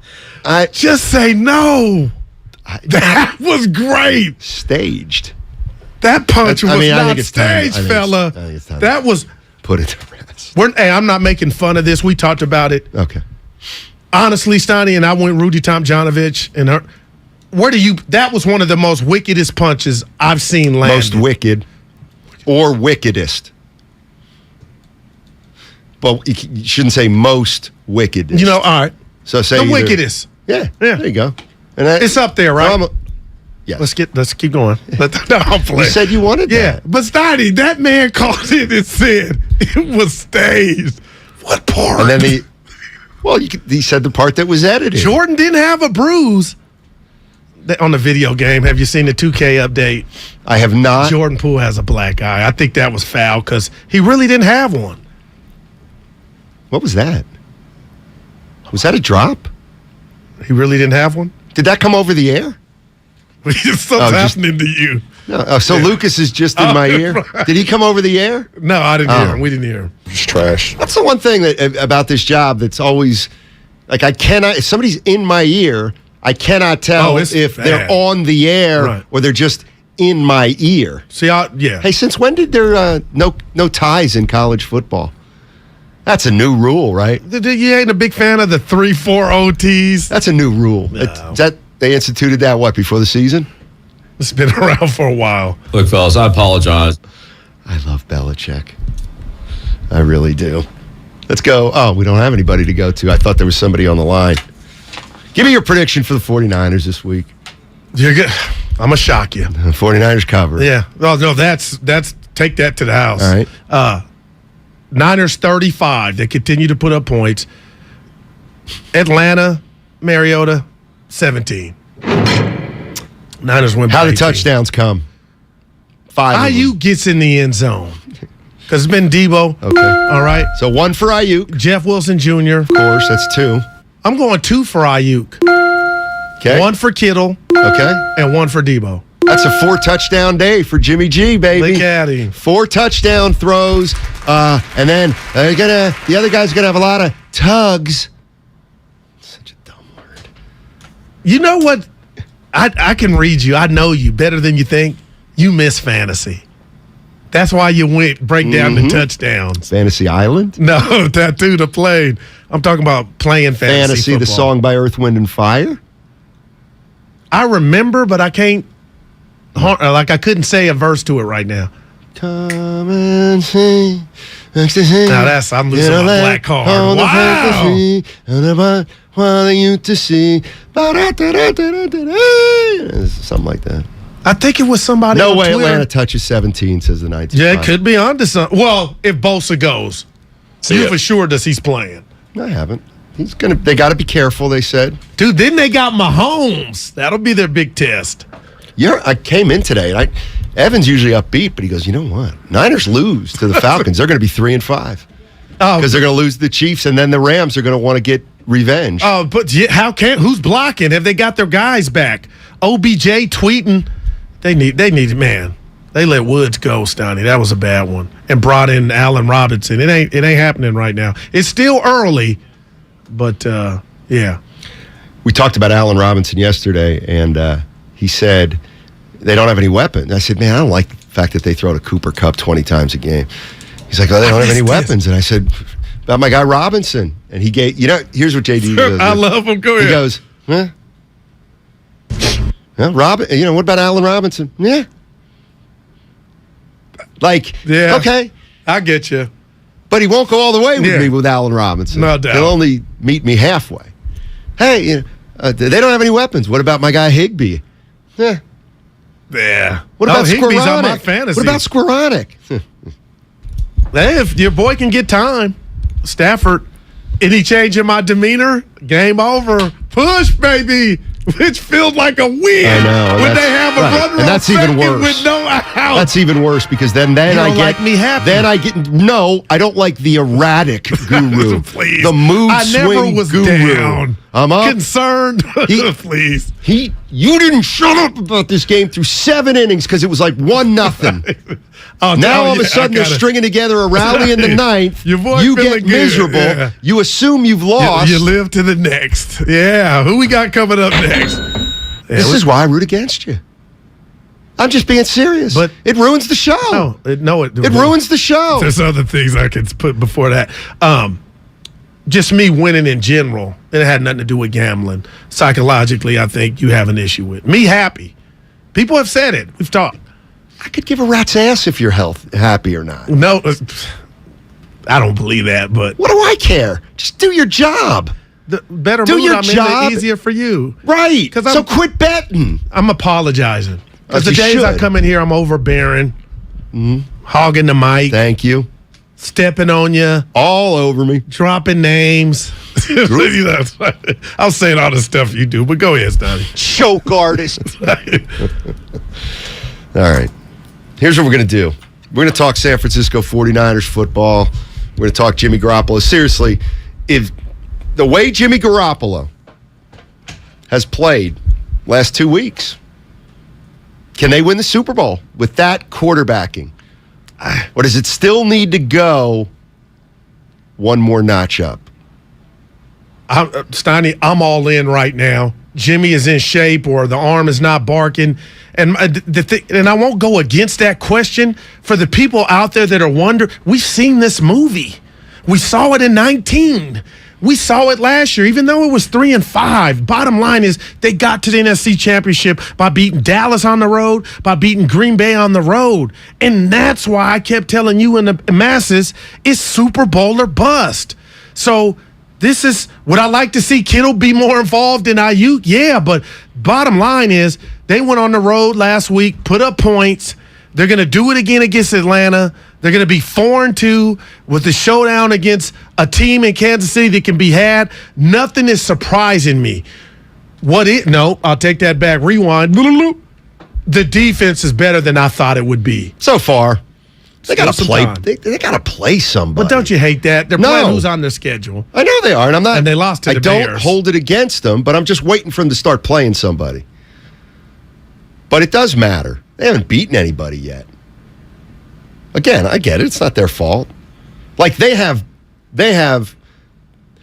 have one win. Well, they have one win that's as good as those 2 losses were bad. Okay, but what if I do this to you and say their defense is as stout as it was last year? So far. And they beat Aaron Rodgers last year. Like the defense. So far. Yeah. So what if they give up 38 to the Falcons? Well, then I'd come in here and it had nothing to do with a bet. I would be like, that's unacceptable. Okay, it's unacceptable. So then where would we go from there? Then they're 3-3 and they see what it looked like. It looked like 38 points getting racked up. Were they getting passed on? Yeah, pass, run, everything. No, we got problems. Okay. Yeah, but your boy might be getting him a new job next year. This might be his last. D'Amico Ryans. New job. He might parlay this success if it keeps up. You're right. Can I tell you something about that? This is why. If you're not a fan, this is why I hate fans. That's why I hate fans. Actually, that's a little strong. But it's true. That's why I can't stand fans. Right. Same thing. D'Amico Ryans animated on the sidelines. I love it. Oh, so guess what? 49er fans, they think it's totally cool. It's really cool. It's emotion. It's positive. It's fun. If you're not a 49er fan, you thought it was tacky. You didn't like it. What did you like? I don't care one way or the other. What I'm saying is, here we go. It's that's so great. We need emotion in sports. Yeah. No, you can't do that if you're a coach. He looked like a fool. He looked like a child. Did you hear that? Yes. Oh, man. Yeah, I said What about McVay running down the I don't like that either. Oh, so you're consistent, but I love that. And you don't get it a lot. Let me tell you who ain't doing that. McCarthy, the guys that physically can't. Dude, I like that. I'd love to see Andy Reid try to do it. So D'Amico Ryans, you think he feels like he's still playing? No doubt, Steiny. That's why he's doing all that. But that's different. He did play. Yeah. You feel like you're playing when you've never played. Like Monday, I'm going to get the chills when we go in there. We're not going in the arena. What you mean? We're going to be in like some suite underground. Like last time, where the trophies were. No. Where Steph came. It's not going to be that nice. Where Steph came and pulled up on us? It's not going to be as nice as that place. I'm not as snobby as you. You won't. It may not be, but I'm going to say it will be. You won't get within 10 feet of the court. Not within 10 feet. No. Just gets a little uncomfortable. Just stop. We had a great time last time. We had GP. Oh God, here we go. Curry, Myers, Loon Dog. We had everybody. Draymond. Oh, damn. Draymond and Clay. I get a haircut today. Who do you want Monday if you could have anybody? Dre. Why? He's talked it. You know what? Draymond's played. No, we can get him to open up. Just our natural style. Yeah, that's hard to do. We call it the cafeteria playbook. Draymond's the last guy. And not in a... You scared? No, we had him on the show. People still give me credit for... Jesus. Can I talk? We're playing ping pong. Yeah, Go ahead. You smashed 4 times in a row. Wow. That's all right. It hurt my feelings. Now I forgot what I was going to say again. You got to be fast. I didn't cut you off either. I mean, look, if the shoe were on the other foot and you were hosting, I'd have your head spinning. Because you have responsibilities. Now I forget what I was going to say about Draymond. I'm done. Oh, I don't think, Draymond's already said all there is to say. That's the way I feel. So, I don't want him Monday. Not because I'm scared of him, but what more is he, I mean, you know why? Because then on Monday we're going to say, a lot of people thought that you weren't very contrite. See, that's what he won't like. Well, I don't care if he likes it or not. We got to say you or I. That's what he liked. You were like the last interview we had with him. It was I, you. That's what. Then he like, oh, these 2 real cats. It was a Subway ad. It wasn't an interview. I can get mad at people trying to say that's what went down. They put him on a silver platter for Ritter us. hooked us up. Right. Not your guy, Brownie Blends, or not any of your so-called contacts. Yeah. Phone goes unanswered when you try to get a hold of those people. Hey, we'll be live at Chase Center on Monday next week. Tune in as we get you ready for the Warriors regular season opener at home against the Lake Show.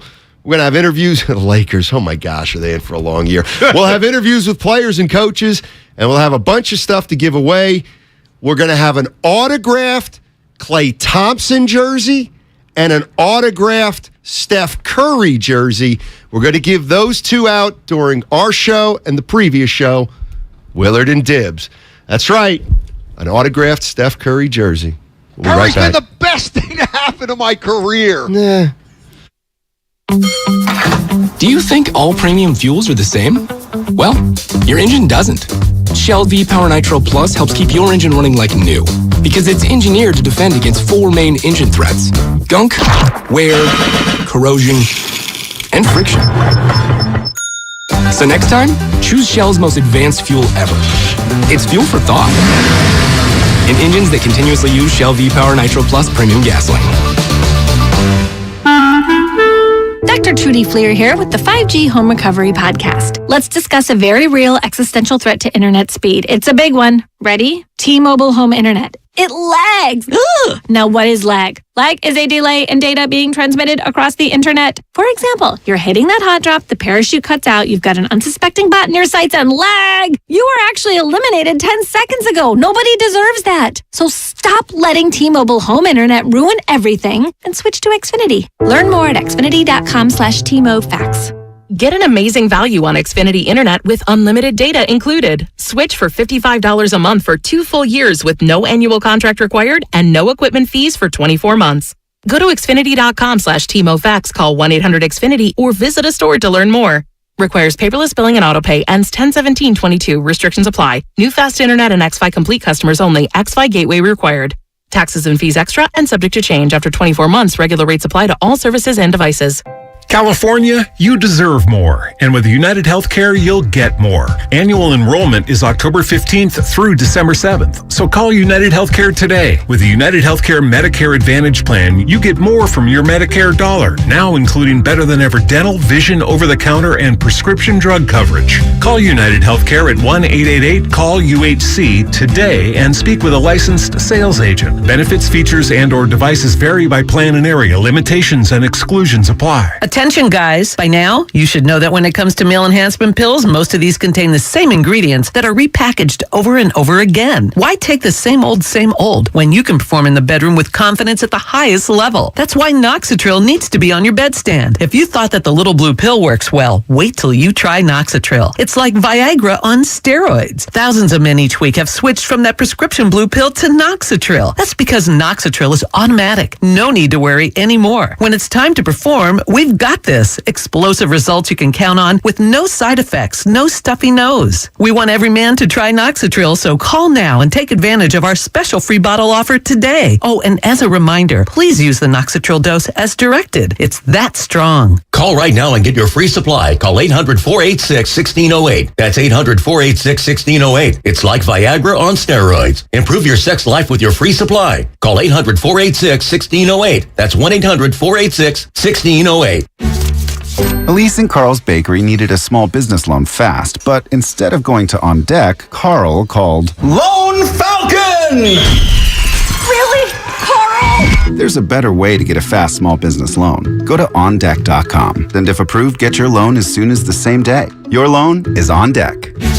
Depending on certain loan attributes, your business loan may be issued by OnDeck or Celtic Bank, a Utah Chartered Industrial Bank member FDIC. Limited eligibility for same-day funding. OnDeck does not lend in every state. All loans subject to lender approval. Get a cash offer for your car, truck, or SUV today at your local Bay Area Chevy dealers. Selling has never been easier. Just bring it into a Bay Area Chevy dealer, get a free appraisal, and we'll make you a cash offer on the spot with no obligation to buy. We buy any make or model, paid off or not. Find your local Chevy dealer at BayAreaChevroletDealers.com. That's the sound of a crack in the ceiling found at a home inspection. But with a Realtor by your side, a newfound leak might only cause minor worries. With their expertise, a Realtor can suggest a credit at closing and even connect you to a contractor to help you shore up that leak and alleviate your worries. When it comes to cracks in your plans, the expertise of a Realtor can make all the difference. The difference between an agent and a Realtor is real. Realtors are members of the National Association of Realtors. That's who we are. I'm Bob Burke, founder and chairman of Burke America Parts Group, a family of brands that includes RepairClinic.com, an appliance and HVAC parts solution company that's grown into an international brand. Before AmericanEagle.com, we partially launched a new technology platform developed by another firm. American Eagle helped take our technology to a whole new level with digital marketing, software development, and business insights into our key markets, appliances, HVAC, and outdoor power equipment, and did so both on time and on budget. AmericanEagle.com has the resources, experience, and talent needed to produce solutions. Our new technology platform, developed by AmericanEagle.com, has produced tremendous results with higher traffic, conversion, engagement, and online revenue. If you have any home repairs you need to take care of, check us out at RepairClinic.com.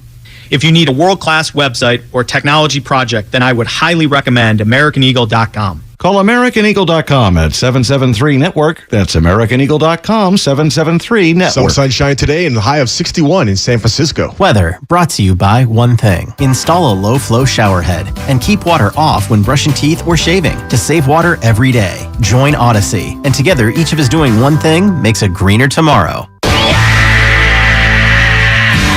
95.7 The Game has your tickets to see The Who, October 24th at the SAP Center. For your shot to win, head to our contest page at 957thegame.com.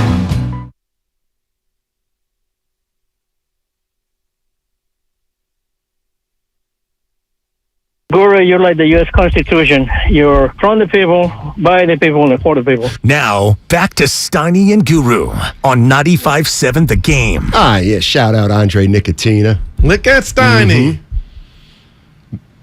Bumped into one of his collaborators on Friday. Look Crypto. at you. Was he down at the... You didn't see him? No. For those that don't care, what? Yeah, Crypto was there on Friday. I must have laughed. He was there? Yeah. Oh, I missed him. We missed him. Anyway, myself and you guys know City Boy. He calls in once in a while. We used to play pickup basketball way back in the day in San Francisco, like 20 years ago. And he still kept in touch with a couple guys. I still kept in touch with a couple. We started texting around, and sure enough, we got a little reunion, and we had what? What do you think? 15? No, 15 guys came by I'm Friday? going to say 19 to 22. 20? Yeah. 20 guys came through that we used to play. Sanders. It was wild. It was so much fun. I hadn't seen these guys in 20 years, and I'd forgotten how many guys I'd actually put it to over the years. See, this it's unbelievable. This is the new But no, Crypto, he used to play with us. Yeah. I want to say the morning show had him, the roast had him on. How did you not see him? He had that beard that was, I was probably thinking about my doctor's and the reason we did it last week was because we had to do it last week because he's now moved Crypto. Oh, no. Yeah, out of the Bay? Yeah, Albuquerque, New Mexico for Crypto. Wow. Yeah. And then what we did, here's what we did.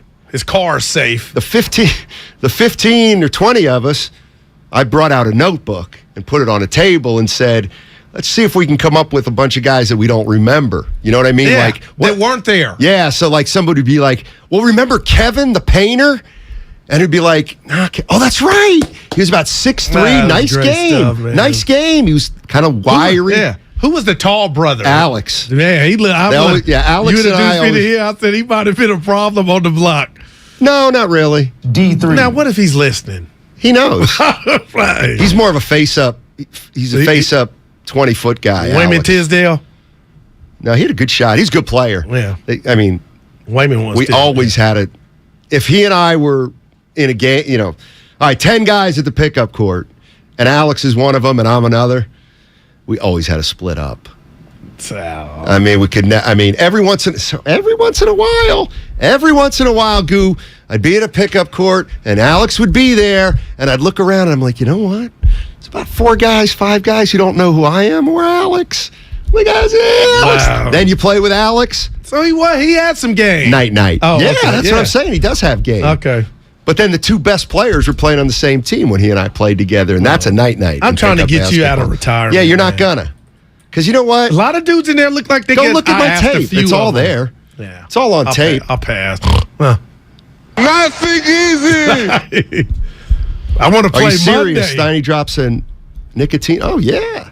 That's he my quit. guy. How did we miss him? You guys stepped outside. He was there the whole you guys time. had to stop it. No, I'm just easy. Yeah, me and we didn't feel Snitches left get out, but you were catching up with your boys. Well, you didn't know those guys. Why should I bring you over? You introduced me. I always judge people on when they get around other people. Do they change? Yeah, because that's a character flaw. Sure. First sign for your boy Goo.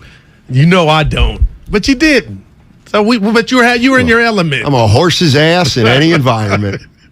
How about that? Steiny, you have tape on YouTube? Please. They didn't even have YouTube. It's called microfiche. I love the Mine too. Oh, boy. Robbie Gold. He's going to play. He's going to be able to kick. Remember how I went in? Kickers this or what? No, I always respected the field goal. I know. You hate the field goal. No, I hate the extra point, which should be automatic. The field goal is everything. I mean, you know what? Sometimes you do have a point with me. It's like just the fact. I'll be honest. Like the fact that for whatever reason, 99% of the people have no opinion at all about extra points, but Guru can't stand them. It's the worst. And you know what? I'll be a son of a bee. Now I like them. Wow. I just... Yeah. By the way, Guru trying to claim that he pushed. You was under 6. You said you pushed on the Yankees Cleveland game. Right. But it was over under 6, right? Yeah. And it was 6. Yeah. That's not a push. Is it? Tell us why. Yeah, that's a push. You got to go. A push is even Steven, right? Yeah. So you don't lose any money? 6.5, I would have won. So there's no transaction fee? Well, about $3-4. So you lost. So you lost the bet. So a push is a loss. Yeah, the damage could have been worse. A push is when the net outcome is 0.00. Looks like you lost $5. But if you really play the ponies, you know it wasn't an L. So I'll gladly play that fee. Nice job, Goop. And if the boss is listening, we got to finish strong. We are finishing strong. The last hour, you kind of been on every little stuff. You mean because you're the doc I brought up that we believe. I'm playing with you now. Back to Wiggins. Yeah. This is where when I do talk to Nahigian and he says that last hour slows down a little, I say, did you hear Guru? I mean, I can't keep up with him. I've had those calls. I always had your back. That's my I don't have your back. I didn't have yours either.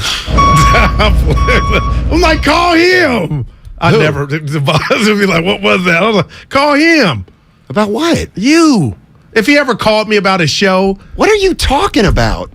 Please explain.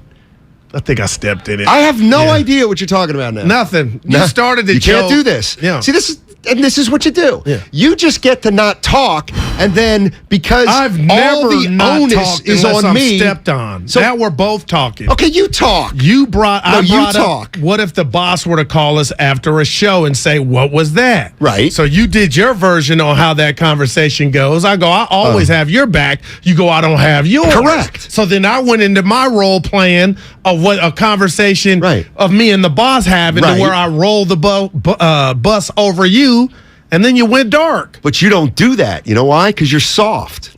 So You're you soft. think. All right, keep thinking that. Oh, yeah, you keep my name out of your mouth when you're talking to the boss. Boss is pretty good about, keeping what? stuff that we talk about, don't go run. He ain't messy. You've got to be kidding The boss is not messy. Those are good bosses. I've had some messy bosses. 925 you say says something about Steiny, they call you in the office 20 seconds later, and the person you said something about is right there. Daryl, tell them what you said. Mary. our station thrives on back talk and gossip. I don't get down like that. Yes, you do. Dude, you were ripping Damon last week at the ship. Because he's about to come in. That's pretty good material. You know who you talking about. 925 says, careful, guys. Nahigian might call after the show. We ain't going anywhere after this show except to the cafeteria. Monday we'll take care of it. Yeah, it's 41. Where's Damon? I guess he's a little late today. Well, he comes in like 40. I know. Yeah. I know. I'm telling you. Get excited for the Warriors. Let me ask you this real quick. It's going to be difficult. The game tonight against the Nuggets, game Tuesday, rings. Yeah. Any fallout that's kind of tangible or noticeable at Chase Center because of the Draymond situation? None, N-O-N-E, but we're going to hear some boos. That's it's one night, not ring night. It's going to be tonight. And I think they get it out their system. But if we happen to go Drake back-to-back boos, then this could be an ongoing theme for the whole season. I don't know. I don't want that. But Steiny, there are some people that are mad on how this org handled all this. That's bottom line. No, you're right. And how many of those people will be in the building tonight and Tuesday? I'll be honest with you. The loudest cheer. This came from the Xfinity mobile text line. Great one, 408. JP or Draymond? I'm going to tell you something right now. I'm dead serious. If Jordan Poole gets a worse response than Draymond Green, our society is sick. Yeah. Man. I don't care what you do. You cannot cheer Draymond louder and stronger than Jordan Poole. But it depends on how you look at this. I don't. Is there any way you look at it where you say, Yeah, Jordan Poole should get booed. And why? It upsets too strong, but I'm disappointed that Dre didn't get anything. So of course I'm sorry. What do you mean didn't? Dre didn't get any punishment? penalty. So this has been a week and some change. YouTube, Twitch, and our callers try to just do the Steinmetz computer, Wi-Fi on fast. Dude, it's running 4-1 where people are disappointed nothing happened to them. But how's that going to manifest? Like, here's the other thing I was thinking, and I'll ask Damon when he comes in here. All right, there seems to be an acknowledgement, even in the Warrior organization. Kerr referenced it. Hey, our culture took a hit. Our culture took a hit. What does that mean? That's what does that mean? Okay, it took a hit. Does that mean anything tangibly, or even anything? Okay, so somebody in Des Moines, Iowa, who's an NBA fan, is like, you know what? The Warriors aren't what I thought they were cracked up to be. So what? Like, does that matter? I must be missing something. They are telling us no, but keeping it real to where we can understand people. And remember, I called it Desmond, Iowa years ago. But yeah, you are right. So to them, it means nothing. But yeah, I just can't wait for the game tonight. I want to see Poole Clay starting. What game? Oh, the Warrior game. Season game? 696 or 698. You know what? You're just watching tonight's game, just like somebody who's going to watch auto racing. They just want to see a crash. You just want to see some kind of firefight. You don't want to see good basketball tonight. What's up? What do you think would be worse, Draymond getting booed or? That's Damon. That's Damon. Damon early Damon. Yeah. Why did you stop? What would they? Can you finish the question, please? It was going over the air. No, sorry. I was just saying. Do you think it'd be worse for him to get booed or for him to get zero noise at all? Both. Zero is not good. That'll never happen. Yeah, there won't be any zero. Yeah. There won't be any zero. But there are people out there, again, that look at the situation, fellas, and think because Jordan Poole put his hands on Draymond. Actually, didn't put his hands on. He put his elbows on kind of his forearms when he pushed away. No, it was a shove. Yeah, he pushed. You got to use both hands. Nah, he put mostly his forearm. A lot of forearm. Dibs' question, I use profound. What? No, what? The question I said to him in the changeover. Here we go again. You don't remember. I'll help you. Well, it's out of the blue again. Has anybody asked? I'll try to go with the flow. Why did you punch him? It's good. That's what we'd ask him if we get him on Monday.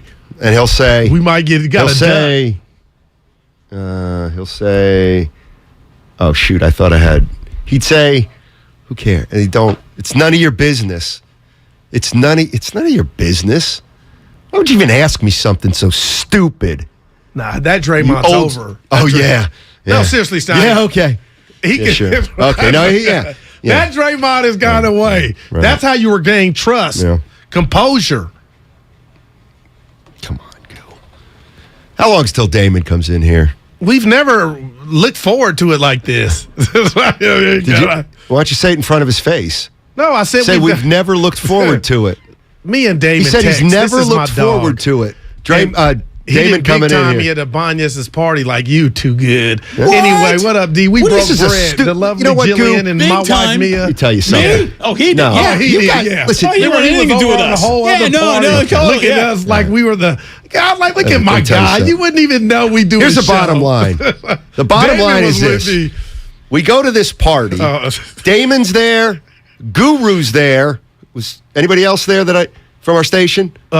You're sitting at the table. Yeah. It's Guru, his wife, Damon, his wife. I come out with a beer and I look and I'm like, well, why do I want to go there? I see these guys every day. Parties are to mingle, meet people, and you guys took it as me big time in you, when the reality is I don't like your wives. This dude's special, I'm man. Kidding. We know you are. There you go. What do I do with him, Damon? And then I take the brunt of how much time we got left? Nice. By the way, Spinoni with a baby. Yeah, we didn't even say. Well, I text him. Who was the last one on the thread to say congratulations? Not that I was timing anything. I texted him. Yeah, no. I texted him. Thought he was the last. He was right after me.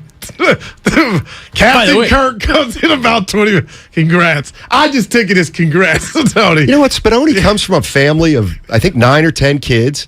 He's still young. He's got 2 or 3 already.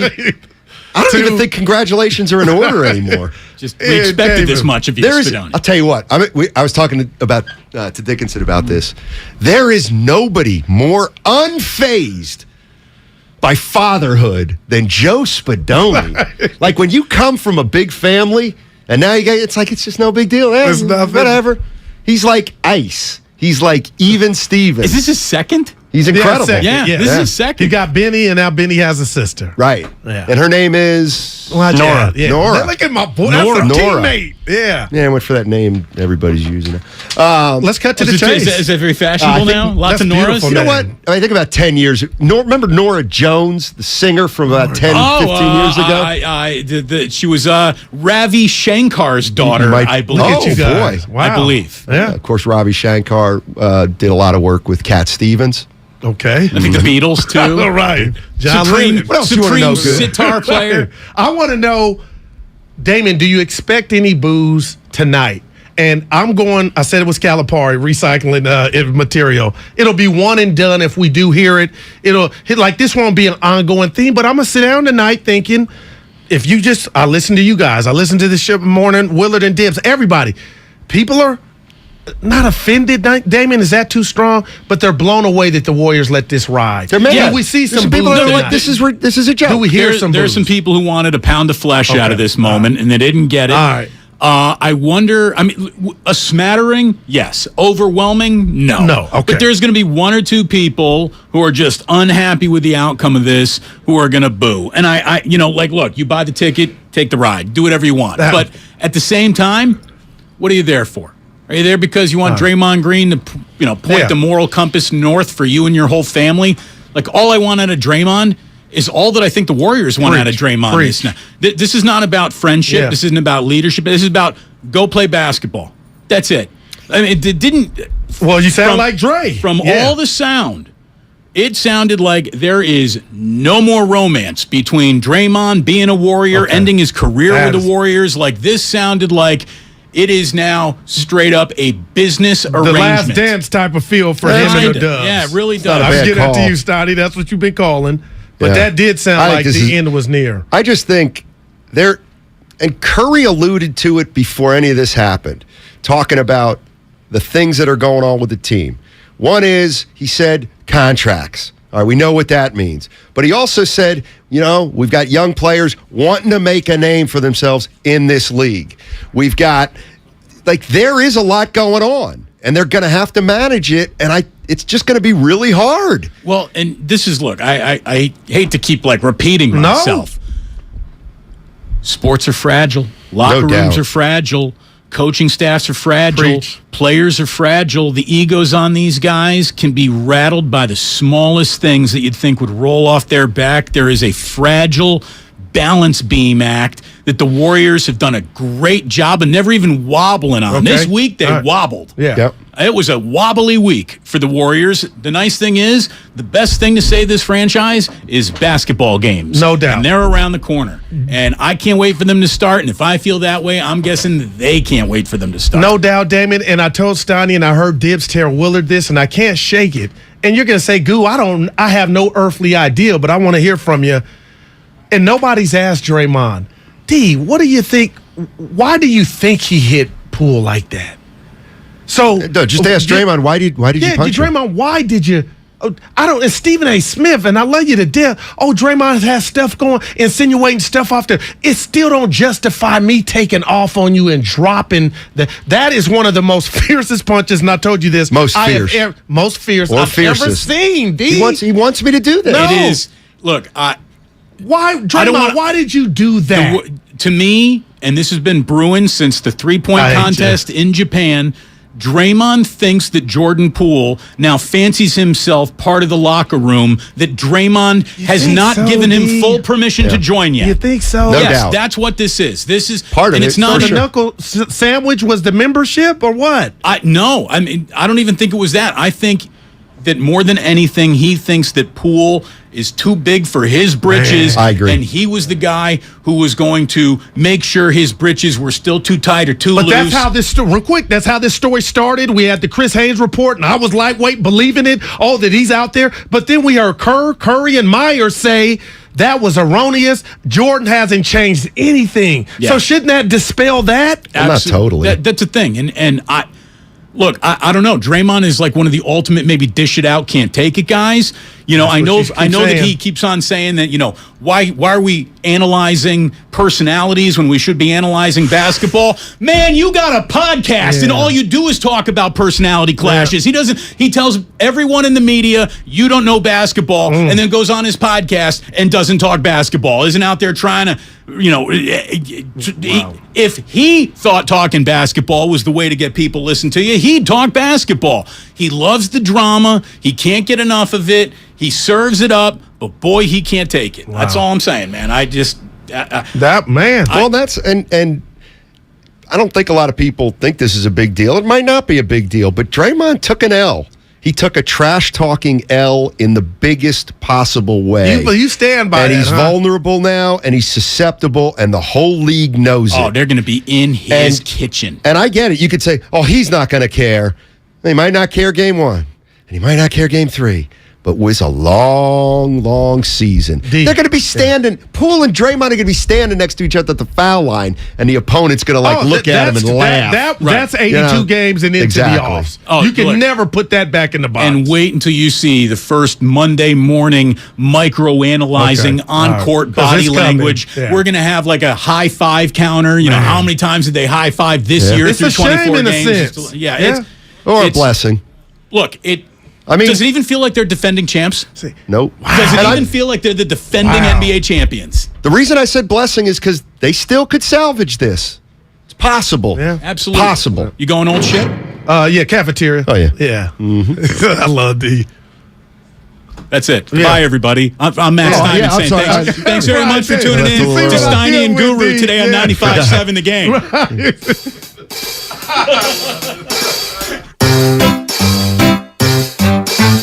1-877 Cars for Kids. KARS Cars for Kids. 1-877 Cars for Kids. Donate your car today. 1-877 Cars for Kids. KARS Cars for Kids. 1-877 Cars for Kids. Donate your car today. Donate your car today at carsforkids.org. That's cars with a K. Your car, running or not, can be picked up as soon as the next day. You'll get a maximum tax deduction and a vacation voucher. 1-877 Cars for Kids. KARS Cars for Kids. 1-877 Cars for Kids. Donate your car today. Now accepting donations of land, homes, buildings, or any kind of real estate. Hi, this is George with Left Coast Buyers. We buy properties all over California. If you own a house or an apartment building and want to sell it fast at a great price, call us at 925-434-5000. We can pay cash and close in as little as 7 days. We buy properties in any condition, any price range, and can help you in any situation. Do you own a property that is run down and needs thousands of dollars in repairs? Are you out of time, money, and energy? Let us help. Are you looking for an easy way to get top dollar for your property and sell on your terms and timeline? Well, call Left Coast Buyers now at 925-434-5000. We can solve any problem. We buy divorce houses, inherited houses. We even buy vacant houses and abandoned houses. Do you have a tenant who hasn't paid rent? Are you behind on property taxes, mortgage payments, or even facing a foreclosure? Even if you're just nervous about capital gains or an upcoming recession, we've seen it all. So if you or someone you know owns a property and needs to sell, call Left Coast Buyers at 925-434-5000. That's 925-434-5000. Gorgeous gaming, stunning streams, unbelievable bandwidth. It's another Lifestyles of Gagillionaires. Meet the AT&T Fiber customers winning at life with hyper gig speeds. Meet Gagillionaire Terry. While his love of streaming horror movies has him constantly on the edge of his seat, his internet bill won't give him a scare. Oh, don't go in there. I'm telling you. Because since Terry upgraded to AT&T Fiber with hyper gig speeds, he doesn't worry about data caps or equipment fees. Come on, man. The door's open for a reason. And best yet, he also doesn't stress about a price increase at 12 months, because with the amazing Gagillionaire lifestyle comes an exquisite sense of tranquility. Most of the time. Live like a Gagillionaire. Get straightforward pricing with AT&T Fiber. Internet that upgrades everything. No data caps, no equipment fees, and no price increase at 12 months. Limited availability in select areas. Visit att.com/hypergig for details. Cache Creek Casino Resort is the place for the biggest names and the very best in live entertainment. On November 5th, catch multi-Grammy Award winners Train. Then on November 12th and 13th, experience America's Game in person when Wheel of Fortune Live takes the stage. This is your time to cash in at Cache Creek Casino Resort. Find tickets and see our full lineup at cashcreek.com. Locked On Warriors is a daily podcast covering your favorite team, the defending world champion Golden State Warriors. I'm your host, Cyrus Softas, and every Monday through Friday, Locked On Warriors brings you all of the biggest Warriors stories in around 30 minutes. We cover Stephen Curry and the dynasty that is one of the greatest teams in the history of this beautiful game. Listen to the Locked On Warriors podcast every day on the Odyssey app or wherever you get your podcasts. Kelley Blue Book is the one-stop shop for pricing, fixing, selling, and instant cash offering. Instant cash offer is exactly what it sounds like. An official offer to buy or trade your car. Just enter your VIN or license plate, answer a few questions about your car's history, and what kind of condition it's in. In minutes, you'll receive an offer to sell or trade your car that you can be sure is fair. Then choose a dealer to purchase your car and schedule a time to meet. For all of the its, KBB.com. COVID-19 moves fast, and now you can too. If you feel symptoms, even if they're mild, you should test fast. Test positive and at high risk for severe COVID-19? Then act fast with authorized oral treatments that can be taken at home and must be taken within 5 days from when symptoms begin. COVID-19 moves fast, and now you can too by asking your healthcare provider if an oral treatment is right for you. Learn about a treatment option at treatcv19.com. This message is sponsored by Pfizer. From abortion to inflation, the issues in elections across the country have far-reaching implications for the Bay Area. We're breaking them down on The Home Stretch, Odyssey's new original political podcast. I'm KCBS political reporter Doug Sovereign. Each week, I'll talk with a range of experts to give you a no-fuss, 15-minute download of the most pressing issues on this year's ballots. KCBS delivers all news all the time on the Odyssey app. And listen to The Home Stretch on the Odyssey app or wherever you get your podcasts. Blink 182 is back June 22nd, 2023 at the SAP Center, and 95.7 The Game has your shot at tickets. For your chance to win, head to 957thegame.com/contests. 95.7 The Game is an equal opportunity employer, and we encourage local community organizations to refer qualified applicants to us. You can receive The Game and Odyssey job vacancy information by contacting Human Resources at 415-765-4011 or by emailing sfhr@odyssey.com. You're listening to 95.7 The Game, KGMC FM at HD1 San Francisco. Always live on the free Odyssey app.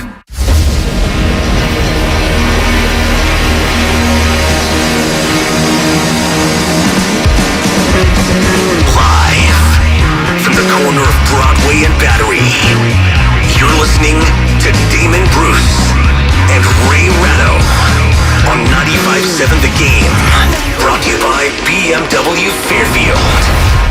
Welcome.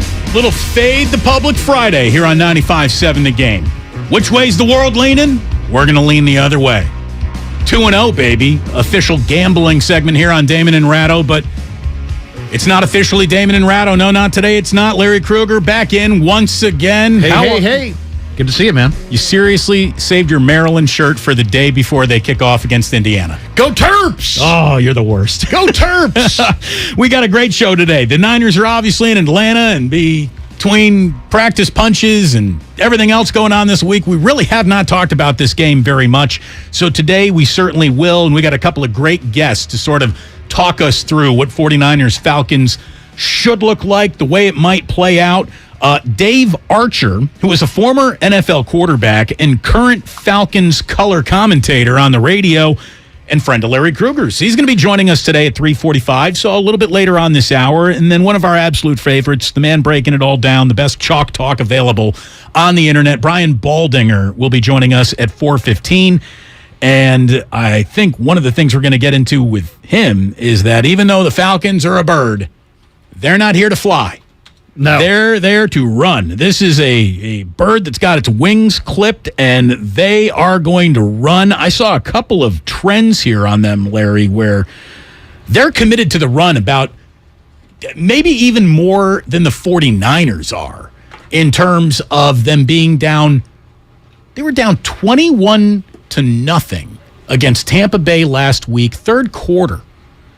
Down 21-0 in the second half. They still ran the ball 18 times. I mean, they know that is the only way for them to be in games, to stay in games. They got a defense that they would rather keep off the field. They want to control clock, and if styles make fights, this could actually be a more interesting game for the 49ers just based on two teams wanting to grind it out on the ground, pound each other into sand, and just time of possession. You got both coaches looking to rob clock of the other coach.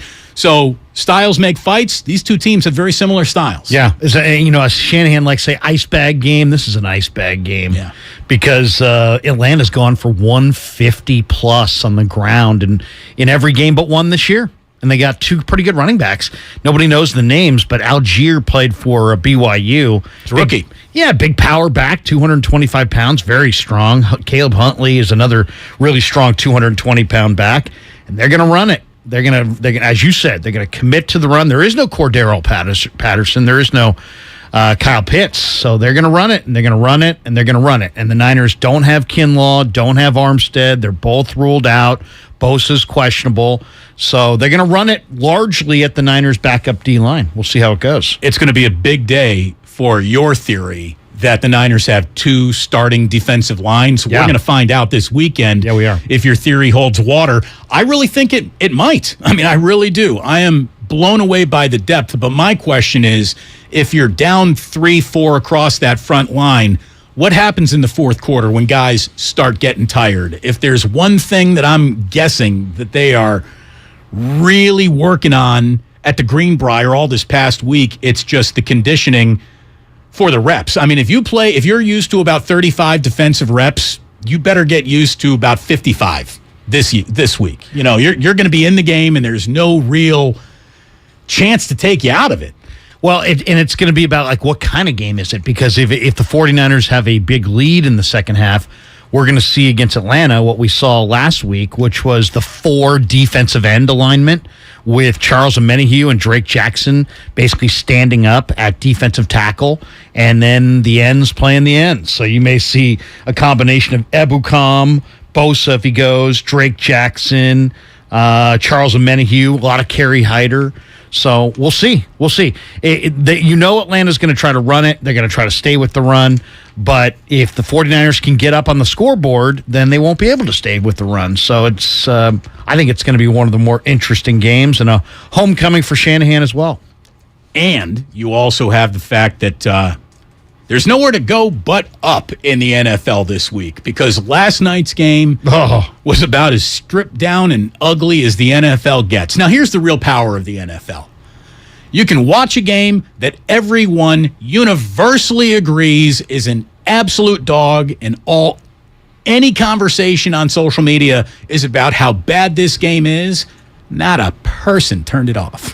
Not a single soul decided, it's so bad I'm walking away, because it's the only NFL game in town. And that's what Thursday Night Football, really, it's the only thing that Thursday Night Football has going for it these days. And a hell of a broadcasting crew. I think Herb Street's pretty good. Al Michaels is obviously like the king of all NFL broadcasters at this point in his career. Someone was saying, what is Al Michaels doing on these bad games? Why did he leave the premier game that is Sunday Night Football to go to this clown show that is usually a disappointing Thursday Night Football performance? They backed the truck up for this guy. What do we know what he got? I don't know, but I hear it's north of $1 million a game. Oh, I mean, it's got to be huge. And by the way, I love Herb Street on the college game. He sucks on the NFL. You think? Yeah, because he doesn't know he doesn't know anything. Like, when it comes down to, like, when the Niners were there a couple weeks ago and the conversation went to Brock Purdy, he had all kinds of things to say. Right, yeah. He just saw him at Iowa State for 4 years, and he had lots of anecdotes. But when it gets into NFL discussion, he's like a guy passing through with just limited knowledge, where he's like the guy in college. Right. Like, I think he's maybe the best on as far as college football color analyst. Yeah. He knows the players. He knows the coaches. He knows the recruiting coordinators. He knows the stories of each university and how they did in recruiting. He knows that entire thing, and his knowledge is vast. I just think in the NFL, he's like, I mean, good for him, good for his bank account, but I liked Al more with Collinsworth, and I liked Herbstreit more with Fowler.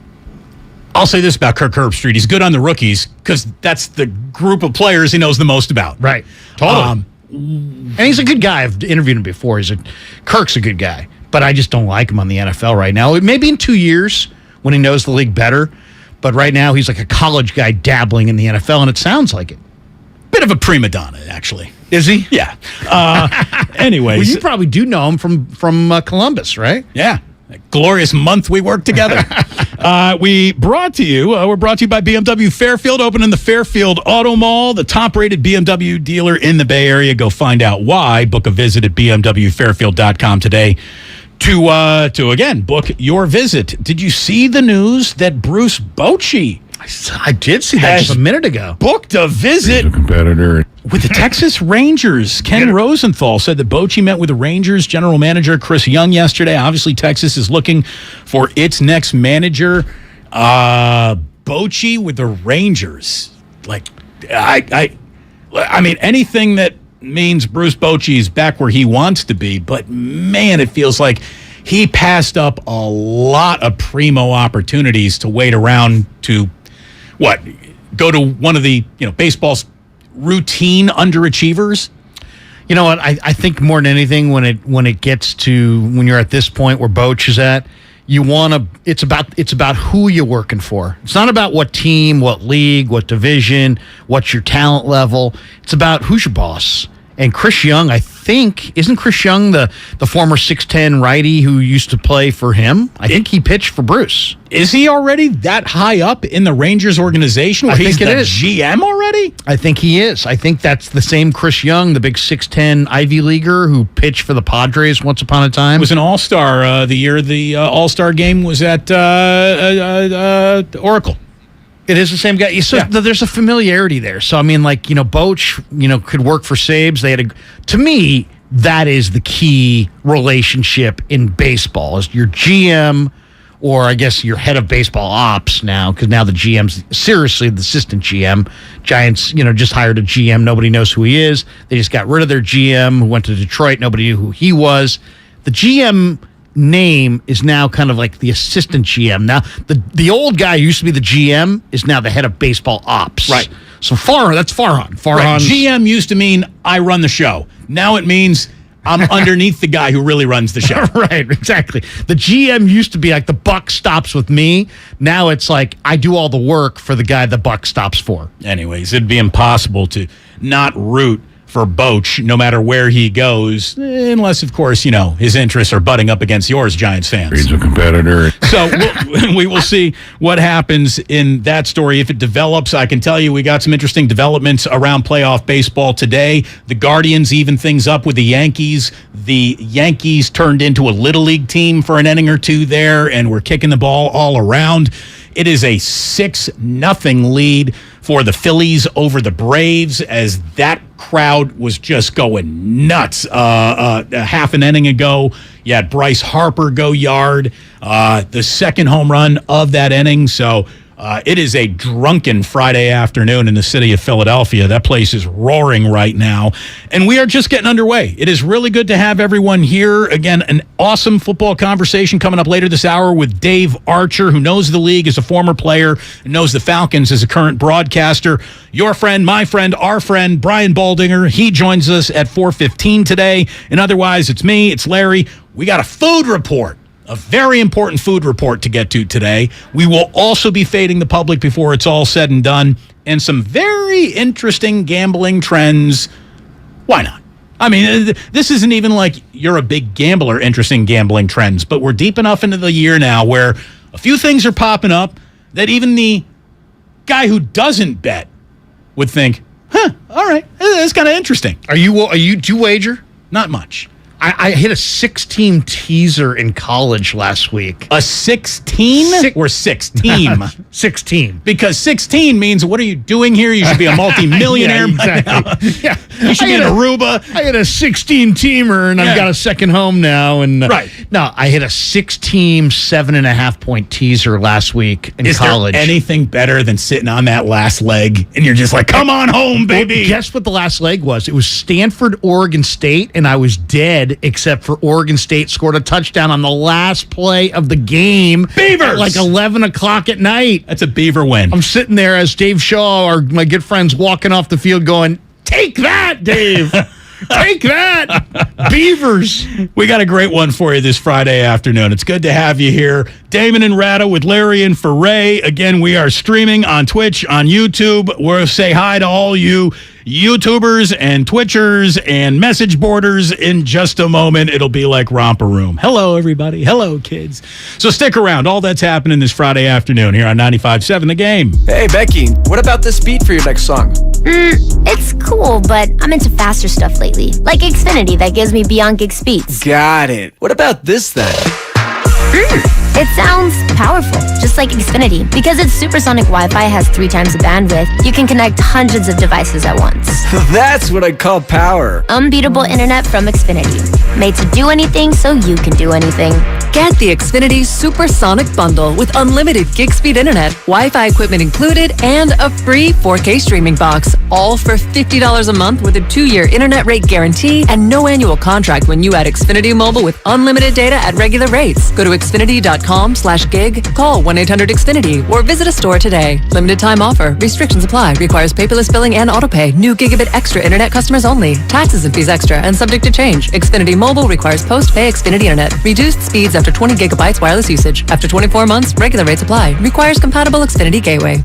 Everything, our farm, our stand, our pop-up shop, it really all started when we discovered the benefits of local, raw honey for our family.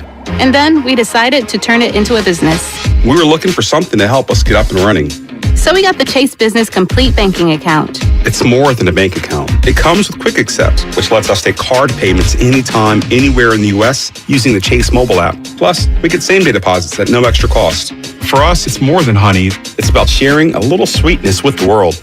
Get the Chase Business Complete Banking Account with the essentials you need to help get your business going. Learn more at chase.com/business-complete-banking. Chase for business. Make more of what's yours. Quick Accept is not available in U.S. territories. Enrollment required. Usage subject to approval. Same-day deposits available for payments before 8 p.m. Eastern Time, Sunday to Friday. Fees and rates apply for checking and processing. Limitations and restrictions apply. Participants compensated. Merchant services provided by Payment Tech LLC and WePay Inc. Subsidiaries of J.P. Morgan Chase Bank and a member FDIC. Diabetes, high blood pressure, anxiety meds, everyone's on them. If you're a 50-year-old male, maybe a bit porky, and you may even have type 2 diabetes, $1 million of term insurance may only cost you about $200 a month. Call Term Provider. Speak with Big Lou at 800-200-1966. Big Lou will find a term life policy for you even if you have type 2 diabetes, are overweight, or have high blood pressure. Term Provider has helped thousands of people like you who think they can't afford term life insurance. To buy $1 million of affordable term life for you, all you need to do is call Big Lou at 800-200-1966. Lou will make sure the scales are tipped in your favor. Call 800-200-1966. Big Lou will answer your call and work to fit you into a term life policy that you can afford. Remember, Big Lou's like you. He's on meds too. Call 800-200-1966. 800-200-1966. We're all on this planet together, so join Odyssey and find your one thing. Now that it's autumn, check window and door seals for proper insulation and replace your furnace air filter. Join Odyssey, and together, each of us doing one thing makes a greener tomorrow. What's your one thing? Kirby is your driveway mechanic. They bring the shop to you with brake replacements, oil changes, washes, and so much more. Get $50 off your first oil change with code OIL50 at Kirby.com. That's CURBEE.com and use code OIL50. Are you curious about who offers the best deals on top-rated Samsung, LG, and Sony TVs? The answer is surprising. It's not online, and it's not the warehouse clubs. The best deals on top-rated TVs are at Video Only. Don't believe it? Then check out the trade-in deals at Video Only. How about $500 for your old TV? Try doing that online. Before you buy that new TV, drop into video only. If you don't, you'll be sorry.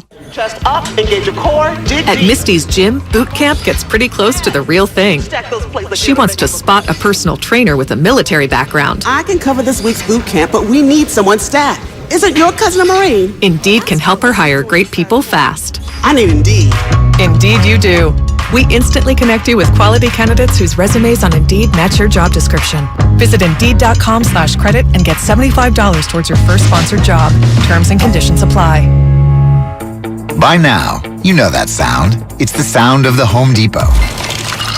But what about those sounds? Those are the sounds of Kraft Ice from a new LG refrigerator, cooling your drink to perfection, making this the sound of savings on top brand appliances. Final days to save up to $1,212 on this exclusive LG kitchen package with Kraft Ice. Ends October 19th at the Home Depot. How doers get more done. Offer valid September 29th through October 19th. U.S. only. See store or online for details. Anywhere fans go to cheer on their team, there are behind-the-scenes MVPs, ensuring everything is game day ready.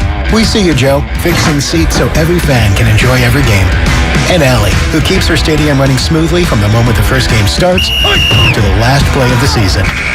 At Grainger, you're our MVPs, and we're always here for you with supplies and solutions for every industry and 24/7 customer support. Call, click Grainger.com, or just stop by. Grainger, for the ones who get it done.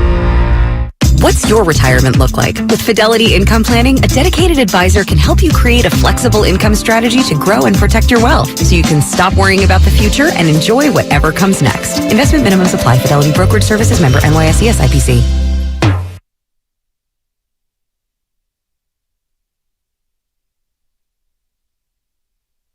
Now back to Damon and Ratto on 95.7 The Game. Brought to you by BMW Fairfield. Now open in the Fairfield Auto Mall. Visit BMWFairfield.com today to book your visit. Welcome on back here this Friday afternoon. Damon Bruce, Larry Krueger with you. Let me take out my magnifying glass and see who's out there. Hello, Danker. Hello, James. Hello, Eric. It's like Romper Room. Hello, the Shaw. I see Bobby. I see Kelly. a guy. I see Tommy. I see a guy named Marv Gemini. I see Emmett. Hello, Emmett. And, of course, our king, Otis Bird III, getting it done on the YouTube chat page. You want to weigh in on the Xfinity Mobile text line? Oh, look at this. Duke in the city says he hit a 10-team teaser. Duke, you should have a house in Tahoe by now then. 10-team teaser, man. You put a 20 spot on that, you're cashing huge check. Yeah, I don't know what you put on it, but... Well, you know what? The teasers aren't bad because Vegas is damn good. So, like, I've been playing around with the 7.5 point teasers because Vegas is so on the line where if you feel like you got an angle, okay, but, let's be honest. You don't have more info than they do. No. So, you're just kind of fading the line a little bit. So, I mean, that last week it worked for me. This week I'm thinking about, in fact, I tweeted it out. I'm thinking about doing USC this week.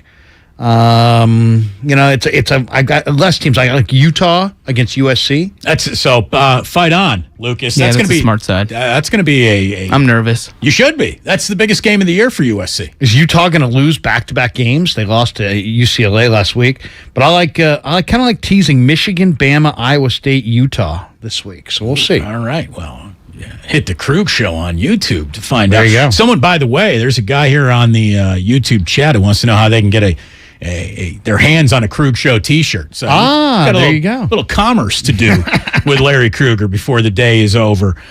Look, so it was Charles Davis who Ray and I were talking to a couple weeks ago.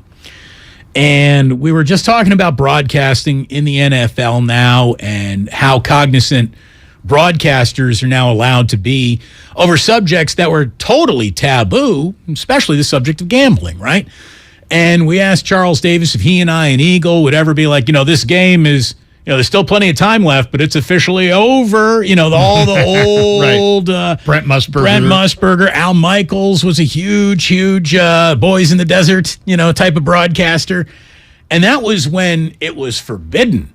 Now, even with gambling so prolific, NFL broadcasters are encouraged to stay away from that conversation. Charles Davis let us know. They're like, yeah, the league does not want us talking gambling, even though it's in bed with gambling in, monetary ways like never before. But they still don't want it talking. But, of course, when you're Al Michaels, no one tells you what to say. You're Al Michaels. You are the top of the broadcasting food chain, undoubtedly. And if you didn't believe that, he let everybody know last night. Do you know where I'm going here? Yeah, I do. Okay, so one of the things that Larry and I were talking about, one of the things that I think all shows were talking about, was the ESPN bomb drop on Daniel Snyder that basically said the league hates him. He hates the league to the point where he is so adamant to hold on to the Washington Commanders with his cold, dead hand that he has dossiers specifically on Jerry Jones, but other NFL owners that would bring great shame to the league if he ever went public. And he's basically blackmailing NFL owners, saying, and Goodell, yeah, you want to come for me? Believe me, I can come right back at you. So that was a big story yesterday. Last night, during Thursday Night Football, the camera cuts to Dan Snyder, and Al Michaels says this. There was a report today on ESPN alleging that Snyder is accumulating damaging info on other owners and Roger Goodell as leverage to avoid being voted out of the league. R. Michael Smith reporting before the game, Snyder is the subject of 5 different investigations or inquiries for sexual harassment, a toxic work environment, financial irregularities. This has been an ongoing story with the investigations and all of that. And the owners have a meeting scheduled in New York on Tuesday. It is not currently on the agenda.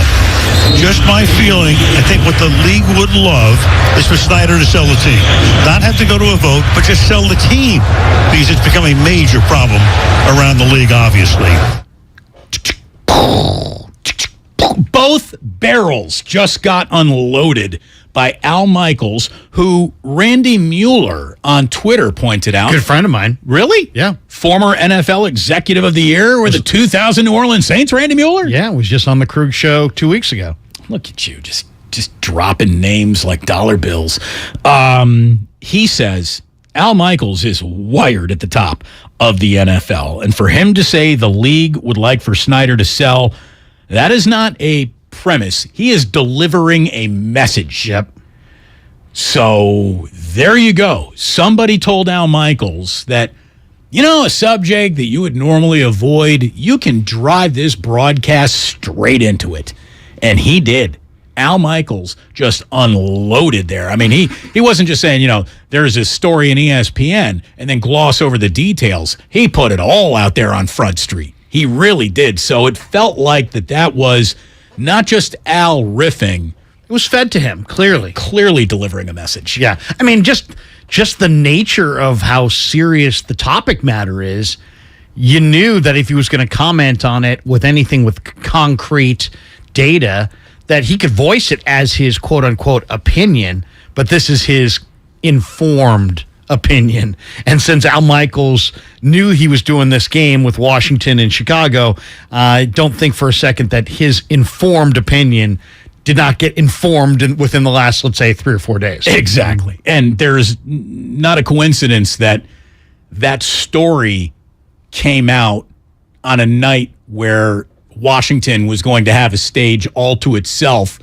Well, the Bears were there too, but not really. So, it was as someone who's been listening to NFL broadcasts for the better part of his entire life, which is now approaching, year 50, more than it's closer to year 40, for goodness sakes.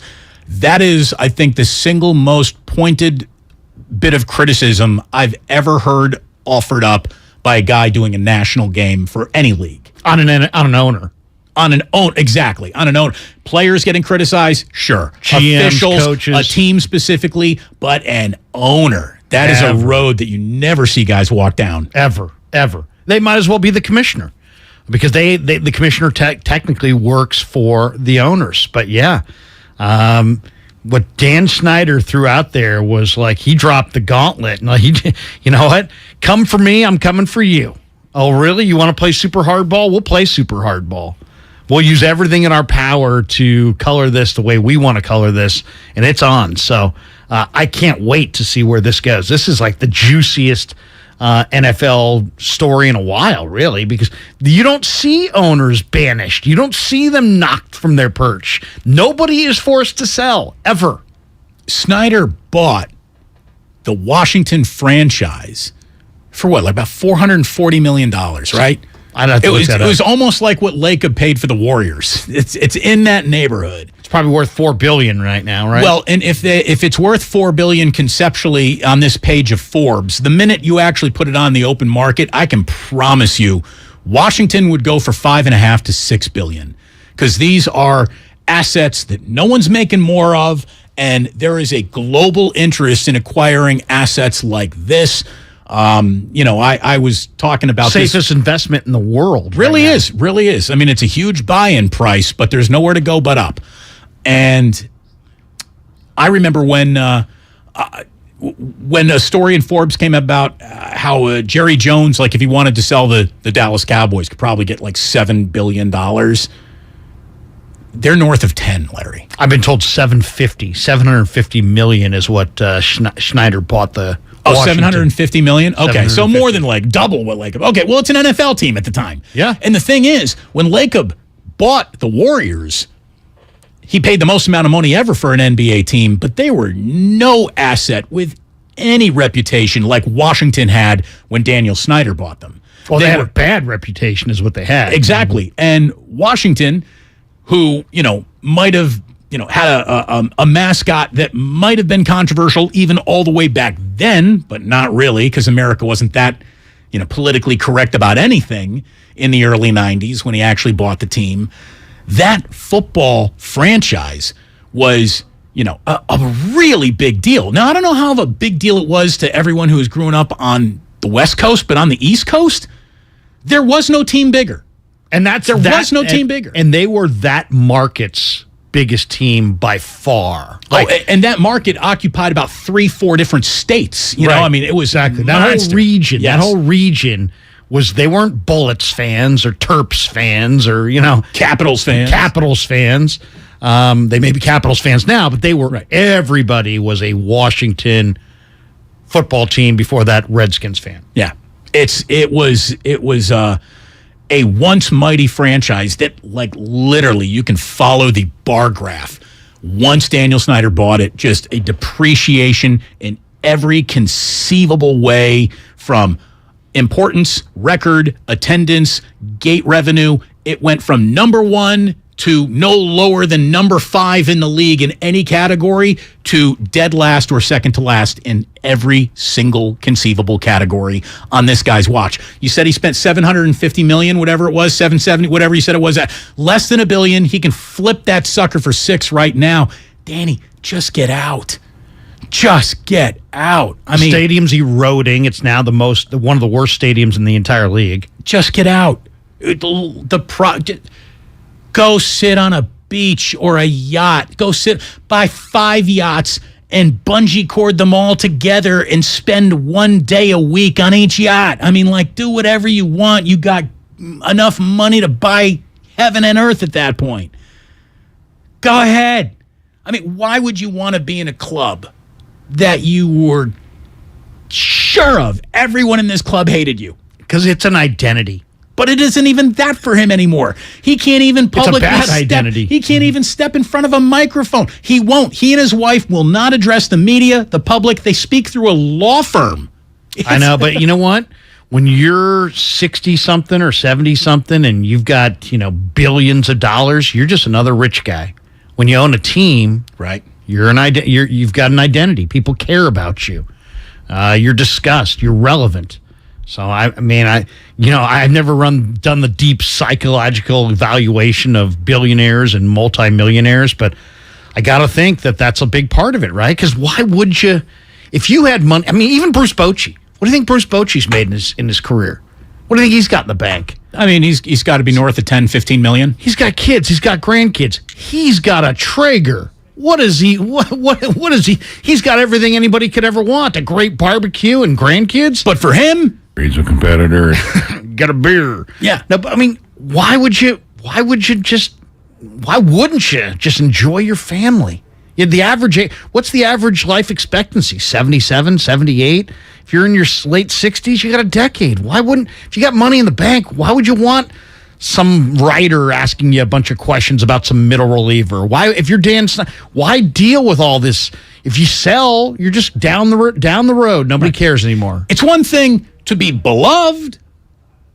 It's another thing to be vehemently hated by everyone who works around you, for you, or attends your games. And that's the world that Daniel Snyder lives in. That's the world that John Fisher lives in. John Fisher can step and build the greatest baseball stadium of all time in Howard Terminal. The day he steps on that field to take a bow, universal booing. Universal booing. No one will even be like, well, thank you for finally getting this done. It's like, of course you finally got this done. Too bad you ruined 30 years on the way to finally getting this done. See, I will wager with you on that one. I think if that day comes, Billy Beane talked earlier this week, like that day's definitely coming. If the A's get a new stadium and John Fisher's out there on opening day, he will get cheered. Only by the simps. He should be booed.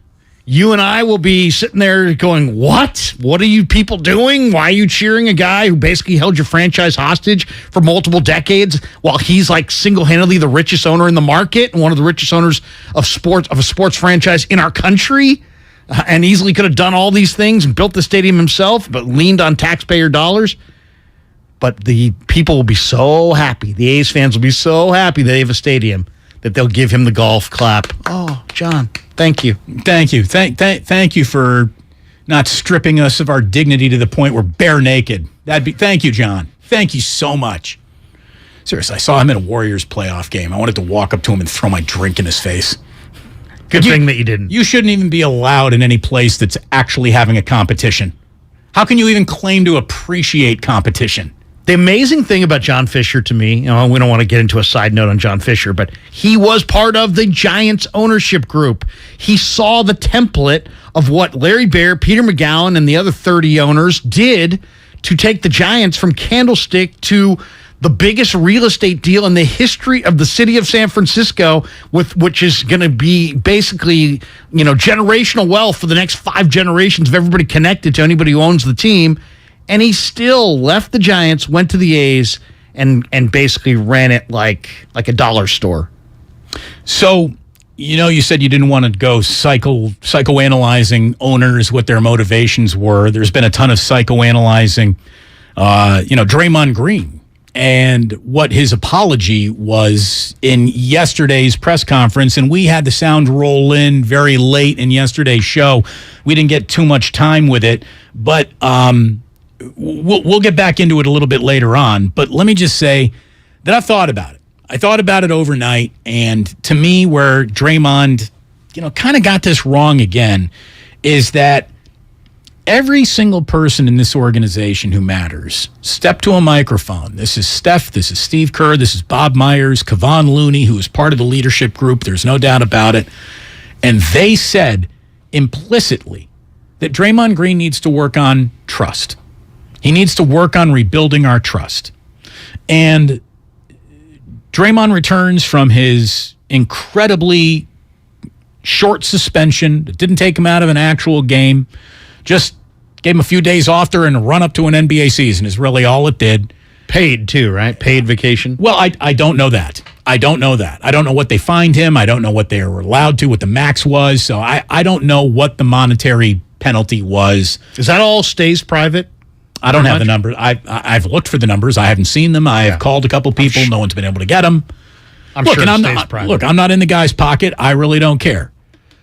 But after the entire message of the franchise was that how you needed to rebuild trust was job number one, for Draymond to step to a microphone yesterday after practice and have this to say to me, it really missed the mark. Everyone says build trust as a team. I don't really quite understand that. What's trust? Is it trust that you're going to make the right play? I think I always make the right play. I mean, to the best of my ability. I don't always make the right play, but to the best of my ability. So is it that? Is it what is that? I think, what we do have to do is make sure we're together, make sure we're doing the necessary things that it takes to win a championship, make sure we got each other's back. But I think of so many different things when I hear the word trust that I'm not always certain that that is the most fitting word for what people are trying to say. I think it always sounds good and everyone kind of has this idea of what that means. But yet, what does that truly mean? I don't quite know. What it means is you're not anywhere near the topic that you need to be on right now, Draymond. First of all, why don't you walk up to Steph Curry, Steve Kerr, and Bob Myers and implicitly ask them what they mean by it instead of posing it as a question where you didn't like the word. I mean, it sounds like, seriously, it sounds Maybe like... he has. We don't know that either. It sounds like Ratto sifting through my vocabulary choices to argue with them, to argue about my vocabulary choices more than the actual what it is we're talking about. I love when he does that. He loves to police my language. He does. He's a great language police. I'll give it to him. But the thing is, it's like that's not even what we're talking about here, and that is for you to have learned. What were you doing other than pondering the concept of if their request for trust met your definition of what you really thought went wrong? That to me was disrespectful of every talking point that the Warriors had. I'm sorry. I said this. I'm sorry. I didn't mean to cut you off here, but I said this to Steiny and Guru during a quick face off, and I'm going to say it to you too. Does it even feel like they're defending NBA champions? Because of this, you mean? Yeah. Does it even feel like that's the note that this year is going to start off on? Like, raise a banner, get a ring, defend the title. I feel a million miles removed from that now. And maybe that's just me. Maybe you feel differently. Maybe the listeners feel differently. But to me, he has so far moved the starting point to this season to somewhere it never needed to be but for your actions, big boy. This isn't what I was triggered by Jordan Poole. Grow up, suck it up, Buttercup. You claim to be such a tough guy with a great big basketball IQ. Why are you a man baby? To me, I don't understand that. Draymond Green to me is no longer going to be a point of pride or a guy who should be representing the Warriors for anything other than just go play defense. That's it. Go play defense, help facilitate the offense. I'm not interested in another press conference you're going to do. I'm not interested in your podcast. I wasn't in the first place. I think you're being too harsh on him because I don't think everybody should be judged by the worst, weakest, lowest moment. No, but he this guy's didn't seem to learn from it, though. Yeah, but this guy's got a body of work that's damn impressive. And I think that, I'm not saying give him a pass. I'm just saying I will think of that body of work before I think of the right cross that connected with Jordan Poole. But I do agree with you from the standpoint of, you know what? Stop talking. Just stop talking. It's really... But why? Because you can't make it any better. And guess what? You can't talk your way out of it. Not that he's trying, but you can't. And you can't really talk your way. You can't soften it by your words. The only thing that's going to impact this thing long-term is long-term actions. And that's why talk's cheap. That's why I don't really care what he says, and I don't care what his teammates say, and I don't care what Kerr says, because ultimately we know the deal. It's not our family, but we're close enough to this family to know the dynamics of this family. It's a great player. This is an unbelievably smart player. This is a guy who crosses the line consistently. So don't tell me you're not going to do it. Don't tell me it's not about this and that and whatever. I don't care what it's about. You cross the line and you do it consistently, and that action has to stop. Right. And so it doesn't matter what you say.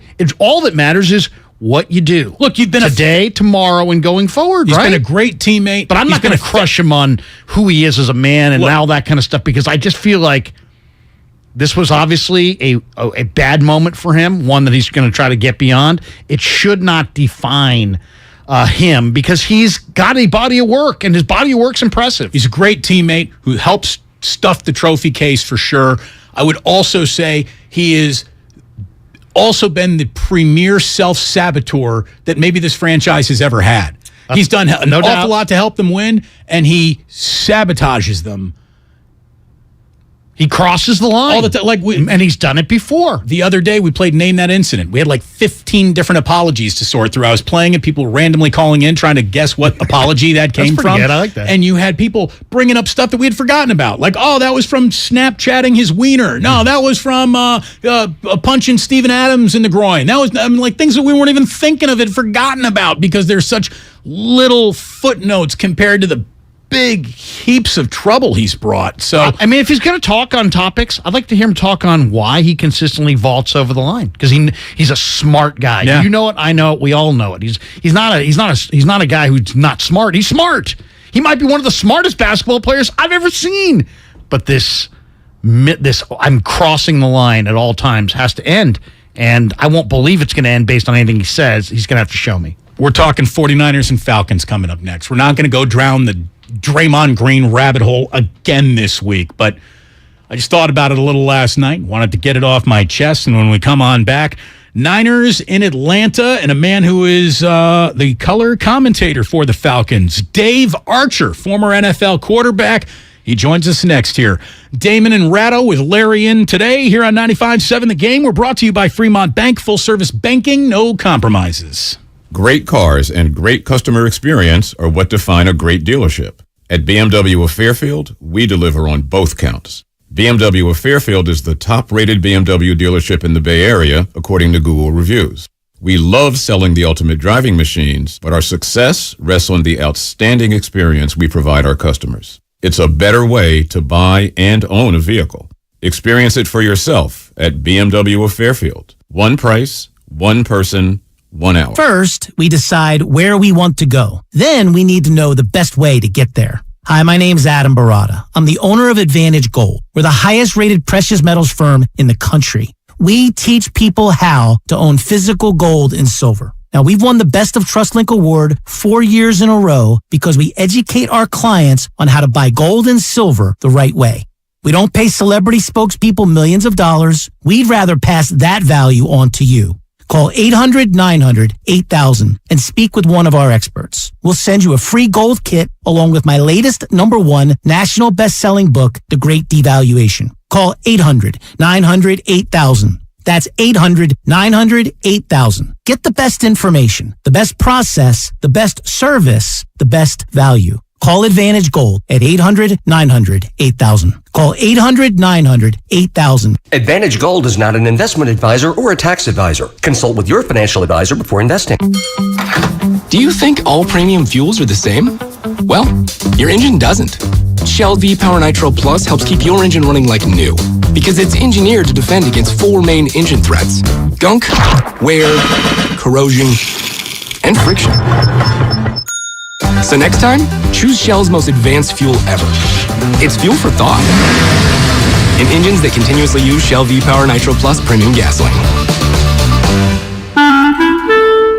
As you know, sports teams plan well ahead of the next season. If you're thinking of remodeling your home, consider the same strategy. Talk with your designer or builder now about your next project. Golden State Window and Door has new inventory coming online. Milgard, Anderson, and Marvin. See Golden State Window and Door's wide variety of accessories at convenient showrooms across the Bay Area or goldenstatelumber.com. Since 1954. Golden State. When you succeed, we succeed. It's the bottom of the ninth, the game's on the line, and your small business needs a loan fast. What's your move? Go to OnDeck.com, America's largest online small business lender. With OnDeck, you can apply in minutes, and if approved, get your funds as soon as the same day. Go to OnDeck.com. Your loan is on deck. Depending on certain loan attributes, your business loan may be issued by OnDeck or Celtic Bank, a Utah Chartered Industrial Bank member FDIC. Limited eligibility for same-day funding. OnDeck does not lend in every state. All loans subject to lender approval. Listen, could Gregory change your life? I went from size 44 pants back to the size 38 pants that I had worn when I was in college. Now the 38-inch pants fall off of me. I lost the weight. I felt better. I've lost 63 pounds and 6 inches of pant size. God bless you for having this product and having it at a reasonable price. Outstanding. Gregory is 70 and lost belly fat and 6 inches off his waist in 5 months. Since 2004, Andro 400 has been helping men like you lose belly fat, gain energy, and improve their lifestyle. We guarantee it. Go to andro400.com for more true testimonials, before and after photos, and special discounts. Only available on andro400.com. andro400.com. Football season is here. The new Odyssey app lets you stay connected to your NFL team, your station, your shows. Follow your favorite stations and come back again and again. Get real-time updates on everything you care about. Miss your show? Jump back to their awesome rewind feature. The Odyssey app is NFL football. Live and on demand. Wherever you are, whenever you want. And did we mention it's all free? Download the Odyssey app today. End Zone, AutoZone. Welcome to AutoZone. What are you working on today? Thinking about gas mileage. A bottle of Gum Out Fuel Injector Cleaner can clean your entire system and help your engine get more MPGs. Right now, you can get 2 bottles for only $7. A great deal to help you go a good deal farther. Find Gum Out Fuel Injector Cleaner and everything you need for better fuel efficiency at any of our 6,200 stores. Get in the zone, AutoZone. Restrictions apply. When you can't stop, there's Vicks VapoRub. Vicks VapoRub sends powerful medicated Vicks vapors right to the source of your... so you can experience cough relief and breathe easier. Generations of families have trusted Vicks VapoRub to help relieve the worst cold symptoms. So next time you have a cough, reach for the Vicks VapoRub. Vicks VapoRub. Cough relieving is believing.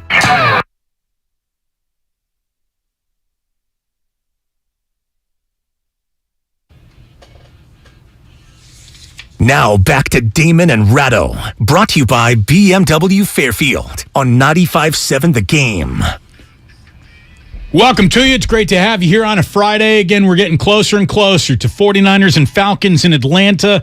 And to get us ready for the game this weekend, we're very happy to welcome in Dave Archer, former NFL quarterback and current Falcons color commentator here to 95.7 The Game.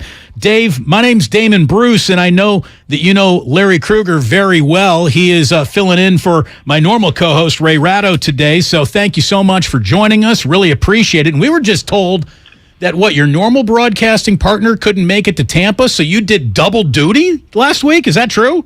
I had to try to channel my inner Vin Scully, and it was nowhere near the level of that. But, I had to try to do that. Yeah, we had some travel issues with Wes Durham, who's as good as it gets in the broadcast industry. He was not able to make it, so I had to figure out how to call the game and analyze the game at the same time. So hopefully we didn't turn too many listeners away here in the Atlanta area. Well, I tell you, that was a game that might have turned a lot of listeners away until the Falcons just kept themselves in it, and they did it by running the football. There's not a lot of teams that commit to a running game and stick with it down 21-0, but they did.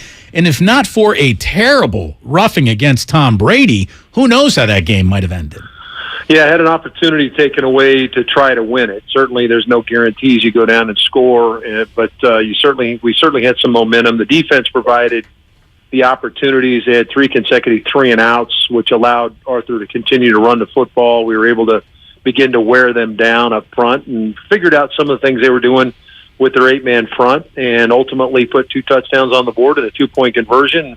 You look up, it's from 21-0 to 6-point lead, and Grady looked like he had done what he'd done the 2 weeks prior. He'd had to come up with a big sack at the end of the football game that had provided an opportunity for Atlanta to win the game, or certainly be in a position to win the game, but that was taken off the board, as was the opportunity. So, yeah, there's a lot of smarting people here in Atlanta right now. Dave, good to hear your voice. It's been a long time. I mean, I don't know if you even remember me back in the day. Larry, what are you kidding me? Absolutely. The late Bill Urbanic used to call me F.U. Larry. Bill said that about a lot of people. He did. But those are good days. I was the grad assistant quality control defensive coach for K. Stevenson. And, I mean, there were some NFL guys there. David Diaz-Infante, yourself, Mike Oliphant, Mike Kiselak. Good memories. And you had been with the Sacramento Surge and were like the World Bowl MVP one of those years, and then stuck around and dabbled into the American expansion of the CFL in 93, 94, and then the team moved to San Antonio, and you went with them. Then you finished up with Ottawa and Edmonton. What was your memories of your CFL days? Because I remember Kay Stevenson we used to sit around those meetings and talk players, and I can remember Kay saying, "Man, I love Archer. He's got a big arm and he's a tremendous leader."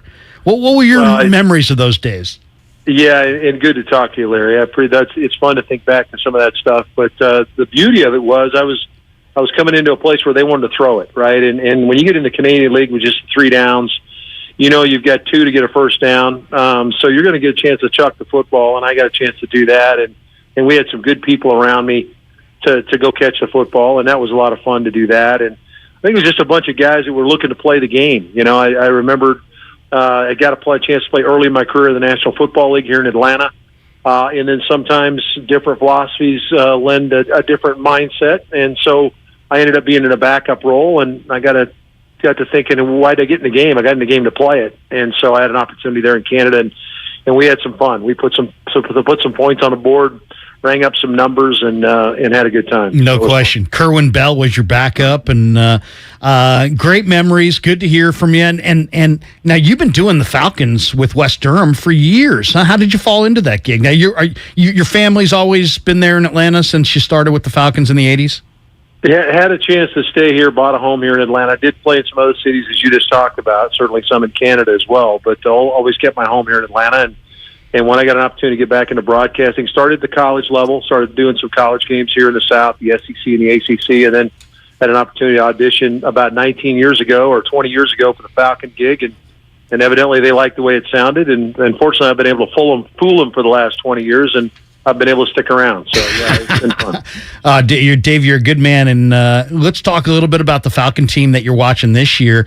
Give me your thoughts on young Marcus Mariota. I mean, he had a little competition with Desmond Ridder in camp. He won the job. What's Mariota looking like to you?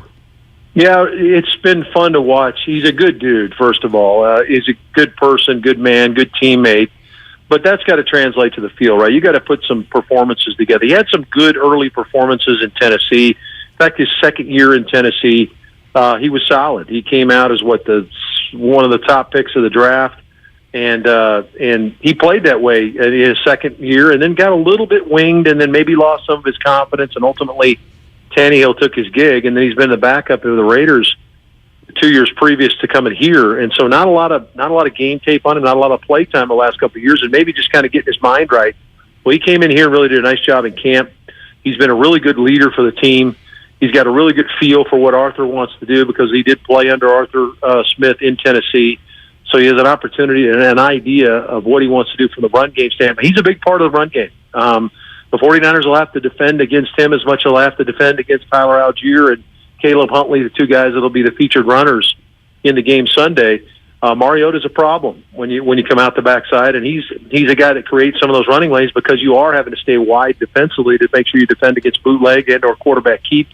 They've got some zone read stuff in. They've got some RPO stuff that's been successful for them. The key is not to turn the ball over. They got to be cleaner, play a little bit cleaner. There hadn't been a lot of explosive plays.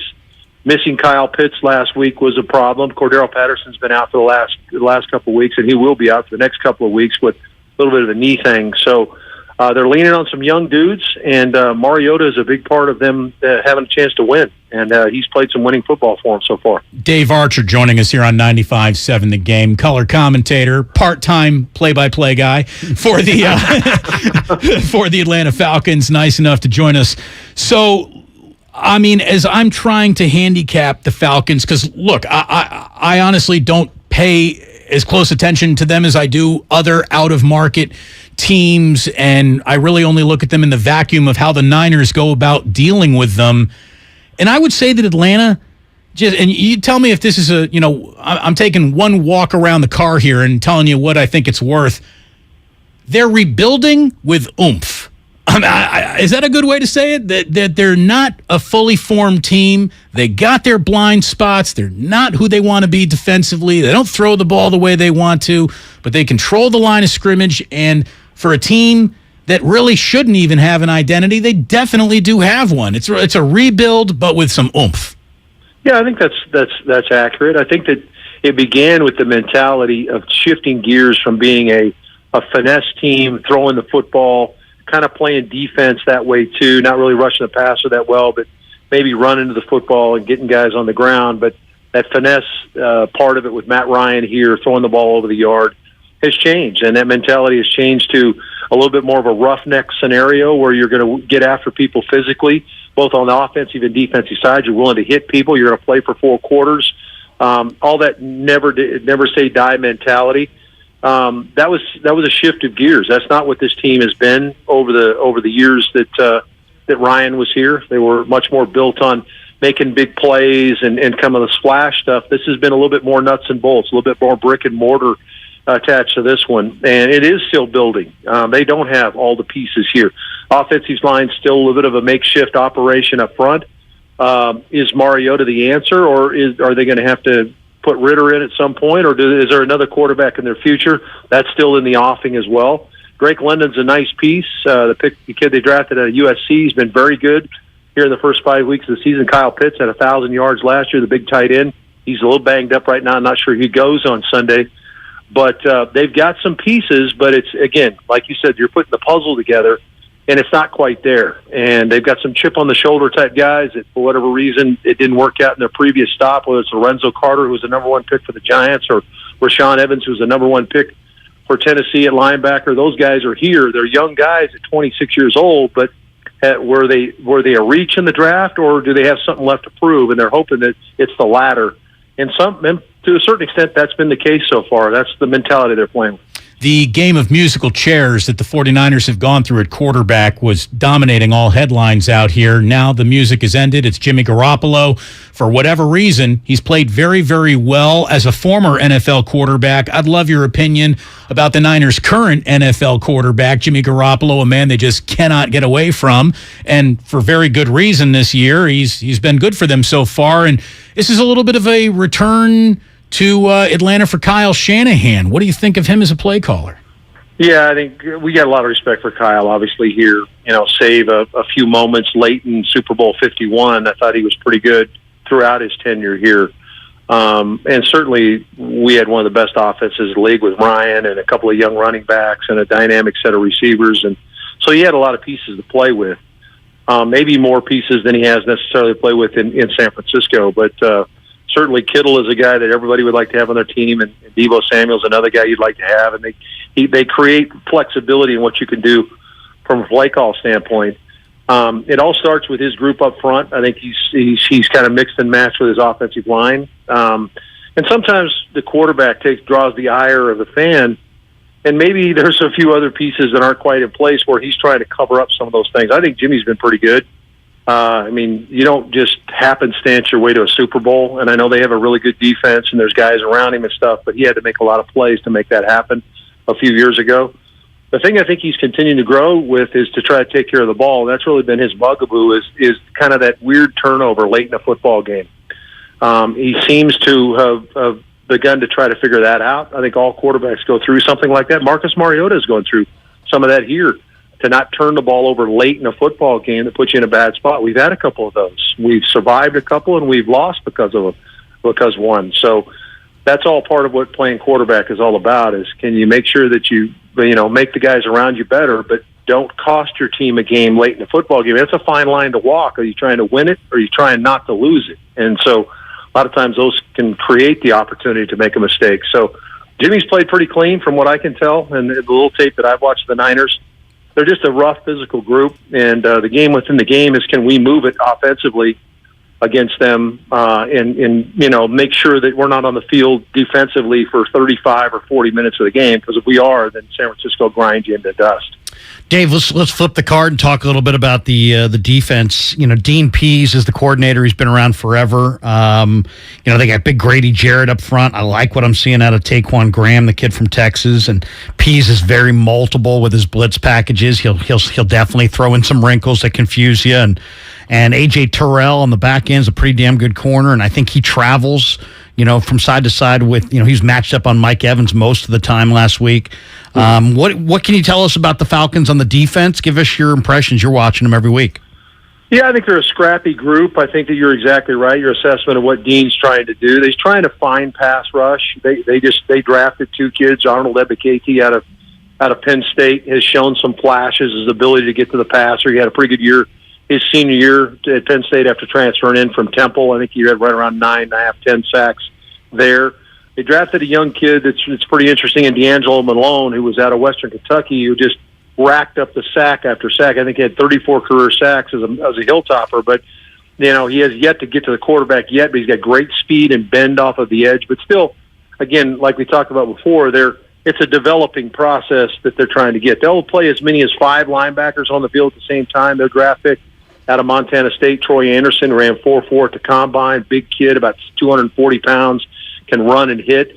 They're trying to get him up to speed so he learns what the NFL is all about. So there's those kind of things are going on. But AJ's a good player in the corner spot. They got 2 good young safeties, and Jalen Hawkins, a West Coast kid from out there in Cal, and Richie Grant, a kid from UCF. 2 young safeties that are in their second and third years, and those 2 guys are playing pretty good. And then you got the venerable one in Casey Hayward. You guys know about him out on the West Coast. Casey played some good football there down in San Diego with the Chargers and with the Raiders. So he's a guy that has kind of stabilized that group from a leadership standpoint. But they're just kind of playing bend, don't break defense. They've been really good in the red zone. That was what they were yesterday or last weekend. Their defense in the red zone was outstanding. So that's what they're going to have to continue. They have to play clean, though. There's not a lot of explosives. They're not Grady's the guy that makes the play to get to the quarterback. If he doesn't get home, there haven't been a lot of sacks from this team, unlike what the 49ers have going. So it has to be clean. No turnovers. Can't have a lot of penalties. Put yourself in third and long situations because that puts them in a bad spot and backs them up. Real quick, we got to pause for a 4 o'clock hour station identification. Welcome to 4 o'clock. You're listening to 95.7 The Game, KGMZ FM and HD1 San Francisco. Always live on Twitch, YouTube, and the free Odyssey app. Damn well better be free. Now, Dave, I might have buried the entire headline here because in the name of look good, feel good, play good, Falcons are busting out the red helmets. How many points is that worth? Oh, it's a 9 out of 10. If it's not a 10 out of 10, it's the helmet I wore. They don't have the red jersey though, but it is. They're going the black jersey, the 66 uniform or whatever it is. But the red helmet is aces, man. You guys you're gonna love the way it looks. They'll wear it twice this year. Just so happens we get to wear it against the 49ers, our former NFC West rival. We used to play the 49ers twice a year, and so probably a good team to break it out against. Atlanta, that great West Coast town. Exactly. Thank you so much, Dave, for joining us. It was great to hear you walk down memory lane with Larry. It was a real pleasure to meet you. And hopefully you're just doing one of the broadcasting duties this week, and Wes will be able to make it to Mercedes-Benz lickety-split. Yeah, I think we'll be okay this time. Thanks for having me, guys. Larry, great talking to you, buddy. Hey, take care, Arch. Dave Archer, former Falcons quarterback. Like you said, he'd been around the world of football for a while, and he can do it all. He's a one-stop shopping for all your broadcasting needs. You know what I love the most about the secondary leagues, CFL, American Expansion, whatever it is, World League, the guys who play in those leagues, Damon, love to play. Right, because the money's not the NFL money. It ain't glamour. It's not going to make you famous. Exactly. You're playing for the Hamilton Ticats. You're not necessarily. It's not like playing for the 49ers. The Hamilton Ticats. That's right. Woo. Yeah, but look, this is going to be a probably more interesting football game than you might be handicapping it to be. The 49ers are a huge contributor to Atlanta looking better than I think they normally would. The Niners are down 8 starters in this game. They're going to be down 8 starters in this game. When you look at who's not playing, it's basically a laundry list of who you'd like to see playing. Eric Armstead, out. Javon Kinlaw, out. Mosley, he's not even coming back now. We know that. Jimmy Ward just got back, instantly out again. Trent Williams, out. We'll be waiting game day announcements on 3 guys that are listed as questionable right now. Nick Bosa with the groin, man, I would not be rushing him back into action. Aaron Banks has got a knee problem. Tyler Kroft has got a knee problem. So 3 important questionables, 5 guys certainly out of this game, and that's not even counting like some of the other early seasons. Exactly. That's not the early season injured list guys. Jimmy Ward. Yeah, and also, Damon, this Falcon team goes with the base offense, right? So they don't put 3 wide receivers on the field very much. I think it's like 28% 3 wides, so they don't use 3 wides. That means Oren Burks is going to probably play significant snaps on defense in the base, filling in for Al-Shaair. He played a lot last week. He's going to be asked to do a lot this week. And can they wrap up? Can they wrap up on these bigger backs? You know, they got 2 big physical backs who are going to try to run over them. Can they be physical without Kinlaw and without Armstead in the middle and with no Aziz? So it's going to be a head knocker. And I think this 49ers have a lot more speed and it's a fast surface. So I usually like the fast team on the fast surface, but the Niners are dinged up and this Falcons team has covered every game this season against the number. The only team in football that has done that so far. Also, the biggest weak point, the pressure point that you would want to push the most is asking Jimmy Garoppolo to maybe do just a little bit too much. Against the pass, the Falcons are incredibly vulnerable. They're 30th in the NFL in passing yards per game. They don't throw the ball very well. They don't stop you from throwing it very well. So it's set up to be a Jimmy Garoppolo game if Kyle wants to start playing against the Atlanta weak point.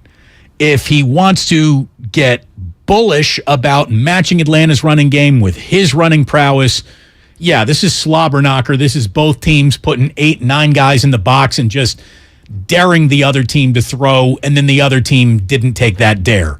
If that what happens, you're right. It's going to be an ice bag game for sure. The fact that Jimmy Garoppolo is playing so well going into this is making me think just maybe Kyle's going to take the restrictor plate off of him just a little bit more this week. Plus, there might be a, let me show you what you missed, Falcons fans from Shanahan, who I think maybe his ego's going to want him to put on a little bit of a show in that building, because he used to call Atlanta home. I don't know. Also, don't forget that teams sometimes when if the game gets out of hand in the 49ers' favor, we don't expect it to go the other way, right? But if the 49ers can get a significant lead, you may see things that you're not expecting to see because Kyle may want to put some things on tape for Kansas City next week and show some looks and change their some of their percentages on what they do in certain situations. So, you get some big games coming up, right? Kansas City, Rams, Tampa, you get some very challenging games. Niners have to get this one. And this is going to be a very physical game against a very physical. This might be the best offensive line they've faced all year. Chiefs coming up next week. That's a monster. And there's talk that game might be the first game flexed out of an afternoon into the evening for Sunday Night Football. So that'll be cool. Go ahead and wait around for that news and keep an eye on it because it is a possibility. I believe that next week is the first week that the NFL can start flexing games in their schedule. So if the Chiefs beat the Bills, and what a game that's going to be at Arrowhead. For the first time ever, Patrick Mahomes is going to be a home dog. I saw that. Against the Buffalo Bills. If the Chiefs win that game and the 49ers handle their business in Atlanta, we all know who the beauty queen is on next week's schedule. And again, she might appear in the evening rather than in the afternoon. So something to keep an eye on, especially if you got tickets to the game and you plan on going. You're going to want to know when it's actually going to start. When we come on back, we're staying right down the road of football with a man who draws the map of how things happen better than anybody else. Brian Baldinger, his Twitter breakdowns of the league are just, it's where you become a smarter, better football fan. And we will all become smarter, better football fans with Brian Baldinger, who's going to join us next. And oh, by the way, his broadcasting assignment has him in Kansas City ahead of Bills and Chiefs. So we'll talk to him a little bit about that at the end. An awful lot of 49ers and Falcons with Brian Baldinger coming up next here. It's Damon and Ratto, but with Larry Krueger in today here on 95.7 The Game. We are brought to you by Lucky California. At Lucky California, every day is full of fresh possibilities. Try their USDA Choice Beef. It's deliciously tender and marbled for flavor. This week, Choice Beef New York Steak, bone-in, is just $5.99 per pound in the Max Pack. Lucky California. Come see what's fresh. 1, 2, 3, play. The red and gold have found their recipe for success. Mayfield is brought down at the 21-yard line. Ofunga. It's a sack for the San Francisco team. The Niners ground and pound the Atlanta Falcons. San Francisco has run away with this one. The best 49ers coverage is right here. That's crazy. On 95.7 The Game. This is your time to cash in at Cache Creek Casino Resort. To rock and to roll. Over the hills and bluffs. Go all out or go all in. With 4 stars and rising stars. Now we do more than ever, so you can do as much or as little as you want. It's your time to cash in at Cache Creek Casino Resort. Everything, our farm, our stand, our pop-up shop, it really all started when we discovered the benefits of local, raw honey for our family. And then we decided to turn it into a business. We were looking for something to help us get up and running. So we got the Chase Business Complete Banking Account. It's more than a bank account. It comes with Quick Accept, which lets us take card payments anytime, anywhere in the U.S. using the Chase mobile app. Plus, we get same-day deposits at no extra cost. For us, it's more than honey. It's about sharing a little sweetness with the world. Get the Chase Business Complete Banking Account with the essentials you need to help get your business going. Learn more at chase.com/business-complete-banking. Chase for business. Make more of what's yours. Quick Accept is not available in U.S. territories. Enrollment required. Usage subject to approval. Same-day deposits available for payments before 8 p.m. Eastern Time, Sunday to Friday. Fees and rates apply for checking and processing. Limitations and restrictions apply. Participants compensated. Merchant services provided by Payment Tech LLC and WePay Inc. Subsidiaries of J.P. Morgan Chase Bank and a member FDIC.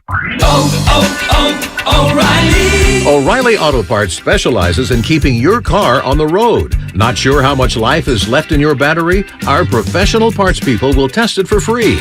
If it does need to be replaced, we'll help you find just the right one to fit your car. Our Superstar batteries are built to handle even the toughest conditions. Visit O'Reilly Auto Parts today. O'Reilly Auto Parts.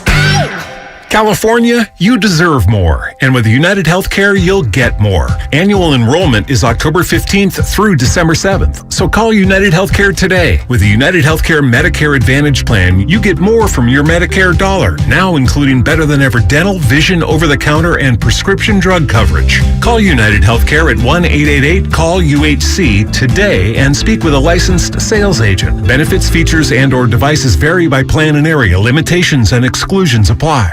Hi, this is George with Left Coast Buyers. We buy properties all over California. If you own a house or an apartment building and want to sell it fast at a great price, call us at 925-434-5000. We can pay cash and close in as little as 7 days. We buy properties in any condition, any price range, and can help you in any situation. Do you own a property that is run down and needs thousands of dollars in repairs? Are you out of time, money, and energy? Let us help. Are you looking for an easy way to get top dollar for your property and sell on your terms and timeline? Well, call Left Coast Buyers now at 925-434-5000. We can solve any problem. We buy divorce houses, inherited houses. We even buy vacant houses and abandoned houses. Do you have a tenant who hasn't paid rent? Are you behind on property taxes, mortgage payments, or even facing a foreclosure? Even if you're just nervous about capital gains or an upcoming recession, we've seen it all. So if you or someone you know owns a property and needs to sell, call Left Coast Buyers at 925-434-5000. That's 925-434-5000. Finding great candidates to hire can be like,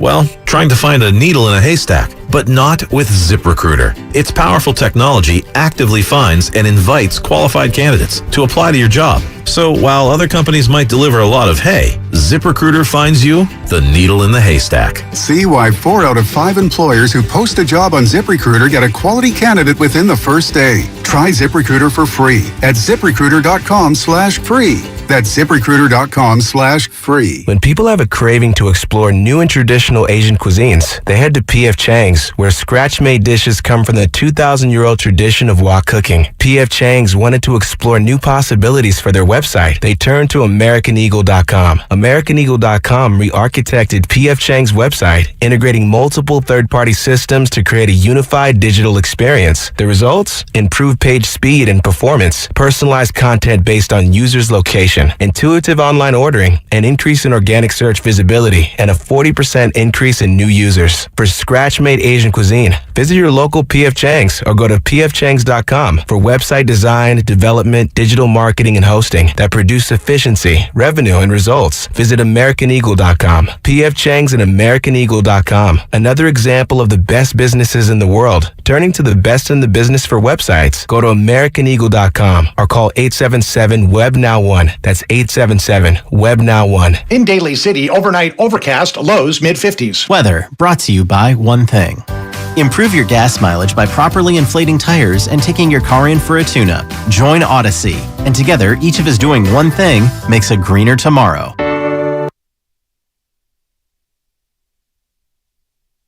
Now back to Damon and Ratto, brought to you by BMW Fairfield on 95.7 The Game.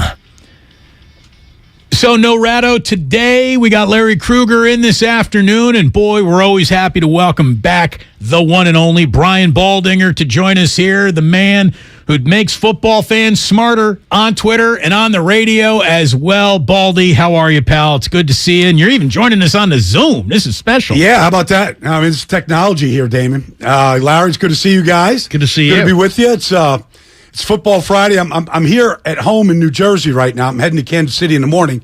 But the local high school team is playing. I can hear the band.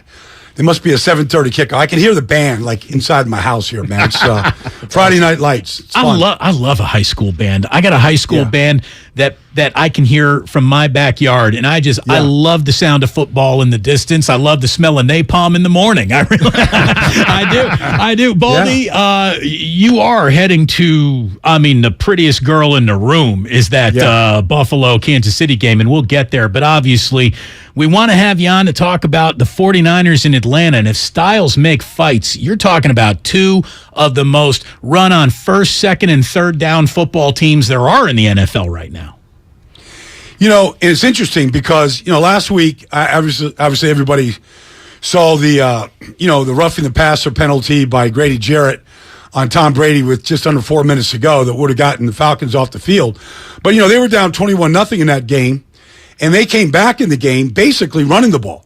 And they were running it with two rookies, Caleb Huntley, a local kid, and Tyler Algier, who's a rookie out of BYU. And they were running it like right at the Bucs with Vita Vea and the whole group there. And they didn't shy away from it, and they were really good at it. They had a number of big runs. Mariota had a big run. You have to always account for him. He's still fast. He's still elusive. So, they can run it. Their best back, Cordero Patterson, won't play. But these two young guys are pretty good, though. So I wouldn't sleep on that at all. It's funny, you talk to a quarterback, Baldy, if they love a receiver, they'll say, man, he'll go get it for you. He'll go get it for you. Because there's a lot of 50-50 balls, and you got to have trust in your guys. Talk to me about Drake London, because I loved him at SC. Didn't love him in the draft process, Baldy, because when I watched all the film, I didn't see any separation, and I was a little worried about the foot speed against NFL corners, and he still doesn't get a ton of separation. But, man, in the red zone, you can post him up. He's got great ball skills. What do you see with London? I see, he's the first receiver taken, and, he came off an injury, but he looks good. He looks good. He caught a number of passes last week. I don't think they use him enough. His length is, it's Mike Evans. He's Mike Evans without maybe the top flight speed that Mike has, but that's kind of what he reminds you of. He's just a big frame. He's got a big wingspan. He'll go down to the shoelaces and grab it. He's just a really good athlete. Comes out of his breaks very smooth in what he does. And so he wears number 5. Pretty easy to find him on the field. Kyle Pitts wears number 8. He'll be out there this weekend after not playing last week. They've got, it's not the Warriors front line, but they're a basketball front line, with NFL receivers. Brian, so Kyle Pitts, you say he is going to be back out there this week. I'd say that he and George Kittle share a couple of traits. Supreme athletes, hard to cover, yet somehow underutilized in their own passing games. How come Kittle and how come Pitts aren't targeted the way that the Chiefs go out, hunting Travis Kelce? Well, I mean, Travis is just a different beast. They call play after play after play for him. And then when things do break down, he's the first guy that Mahomes looks for. He's just different than everybody else. For George, I mean, he caught 5 passes in the first half all last week. I don't think he was targeted. He might not even have been targeted in the second half. He wasn't. So it was good to see him at least involved in the first half. He's such a good blocker that they use him primarily to do that first and receive second. And for Kyle Pitts, I can't figure it out. I really can't. Even last year, I remember watching him in his first game last year. And in the red zone, he wasn't even on the field. And I thought this is the most bizarre thing ever. I mean, every single analyst that looked at him said, this is going to be the ultimate red zone threat. And he wasn't even on the field. And I never really talked to Arthur about it, but I did mention it on Twitter and some other places like this can't happen. So I'm not sure exactly what's going on and why they shy away from him. And sometimes he looks invisible, even though you can't take your eyes off him because of the way that he moves. Baldy, the guy I can't take my eyes off of is Greenlaw for the Niners. It's just like, we talk about Bosa, we talk about Hufanga, Jimmy Ward. I mean, to me, Greenlaw is the best player on this defense. He is flying everywhere. He loves collisions. He can detonate on the running back. He attacks the mesh point. He's doing things in coverage. You can't really fool him. What are you seeing with Greenlaw? Because his production the last, he's got like 30 tackles in the last couple of weeks. Yeah, no, there's no doubt. 57 is everywhere.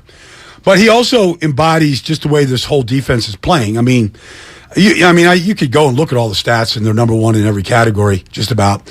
But you just have to watch him play. Nobody's playing faster and more physical. I mean, and then the thing I think that Dre has, you got to give him credit for. I mean, he used to play a little bit out of control.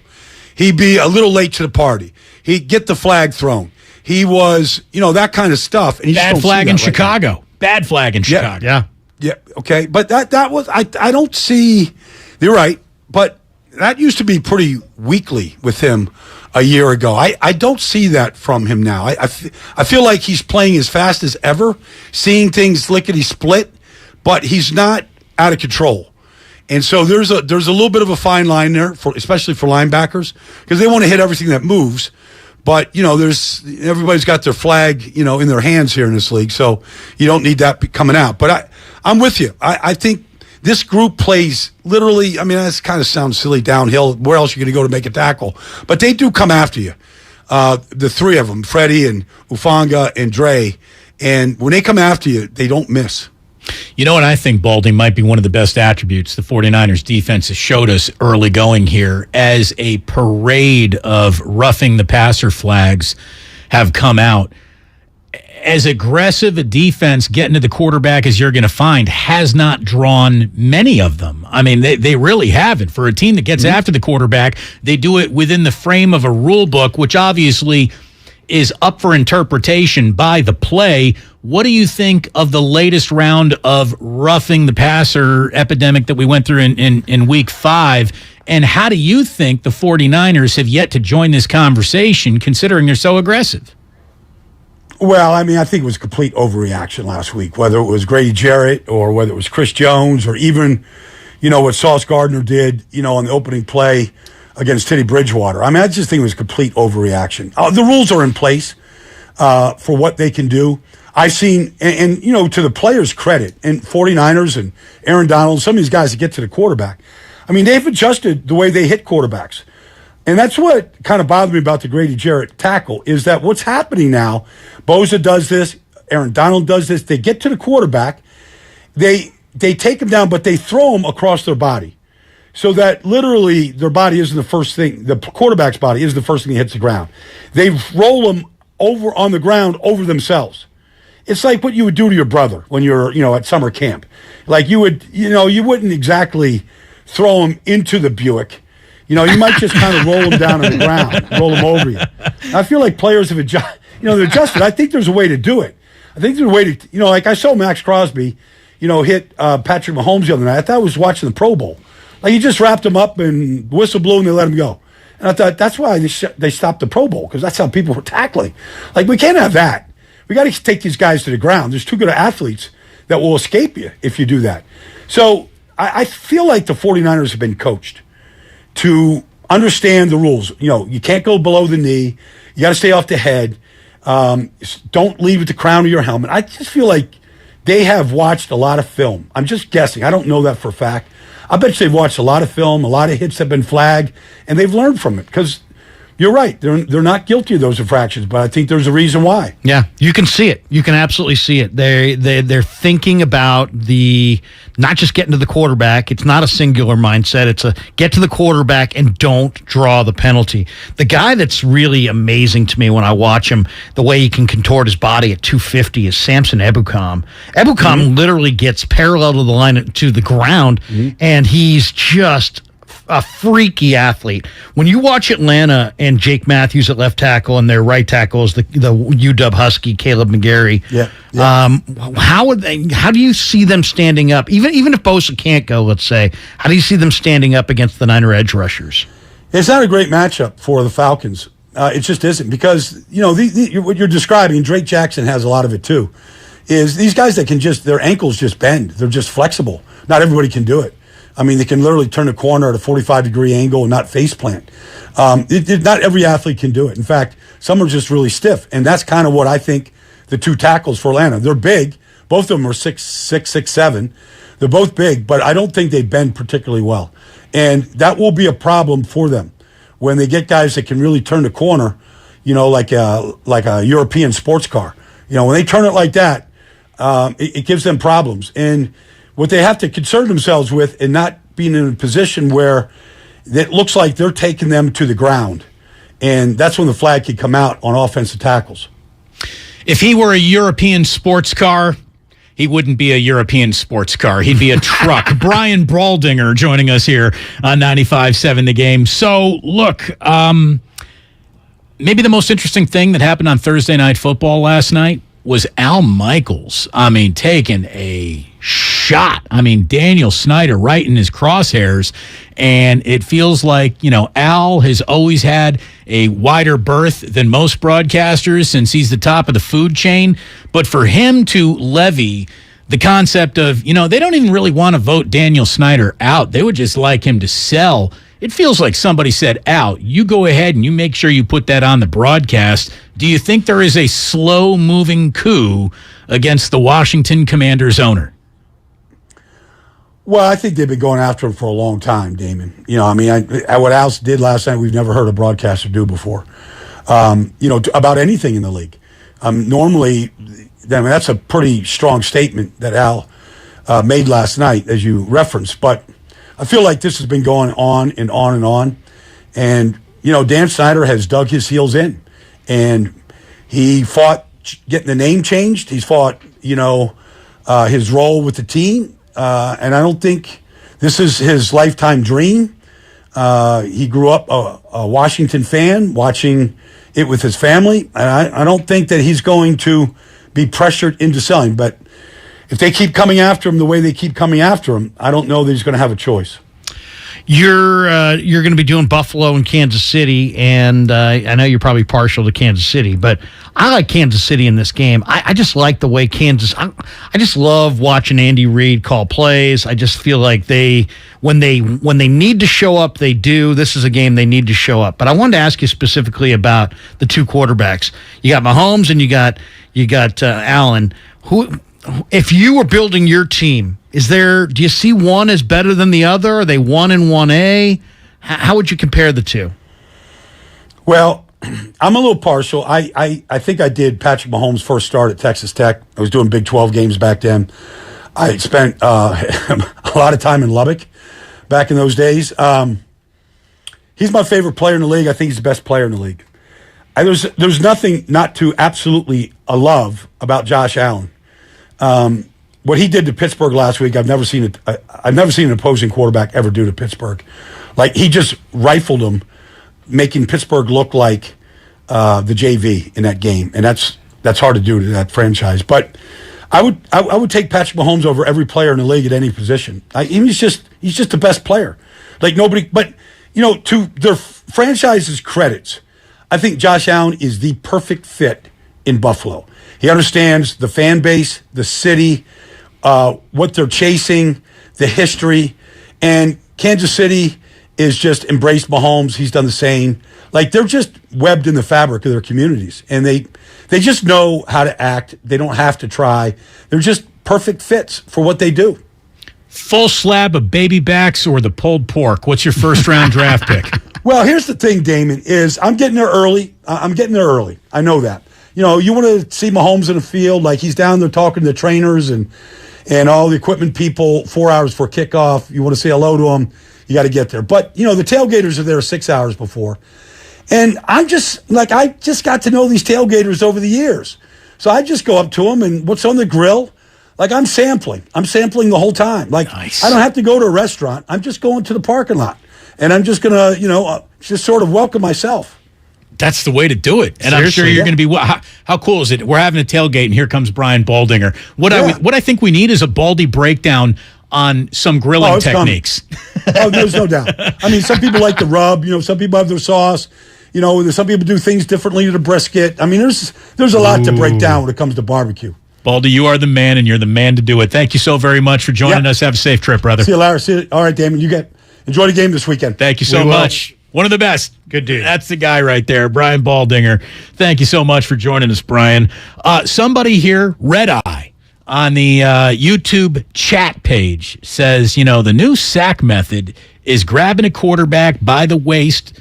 I was going to say grabbing a quarterback by his hips and then rolling, kind of slinging him to the ground. Bosa did that 2 weeks ago to Stafford. You saw that. Well, he also jumped on top of him and rode him to the ground, too. That was an awesome where he just wrapped around and came untouched to Stafford. But this is what I think is going to cause more concussions and get more quarterbacks hit or hurt, I should say, than if you just let them take a oomph sack. That swinging, whipping down to the ground by the hips is where the neck generates all that force going backwards. And these guys aren't getting concussed helmet to helmet. They're getting concussed helmet to the back of the turf. They're just slamming their heads because they're being whipped down, not hit down. I'm just so tired of this whole discussion. The strike zone for these poor D linemen is just tiny. Right. And think about this job description. You got 320-pound athletic offensive linemen chopping at your knees at every play. If you get to the quarterback once a game, you're like the best D lineman in the entire league. Right. And you get nipples to the thighs is your hit zone. You hit him up in the shoulders. It's like, hey, awfully close to the head. You hit him beneath the knee. Oh, you can't go low on the quarterback. We're at a point where almost we are legislating hits on the quarterback out of the game altogether. And come on, man, that's not the game. I get it. They're the meal ticket. They're the people tune in to see. But I'm done with the protection of these quarterbacks. Enough. We're acting like defensive linemen. Hassan Ridgeway is like 6'5", like 330. He's not a ballerina. And, he's not even Brandon Ayuk. He doesn't have that level of body control. So I just think that we're making the job description impossible for defensive linemen. I think it's grossly unfair. I mean, heck, by the way, Brady got fined on that Grady Jarrett thing for kicking Grady Jarrett. Yeah. Do you see that? Yeah. What was the fine? I didn't see the number, though. It's $12,000, I think. No, Brady's got that in the couch. Brady's got it. I mean, and if he doesn't have it, he can get it from his supermodel ex-wife. What do you mean, like in alimony? Is she going to pay him, by the way? Right. Of course. She makes a lot more. She's worth like $400 million. He's getting an alimony check. Just the idea of that.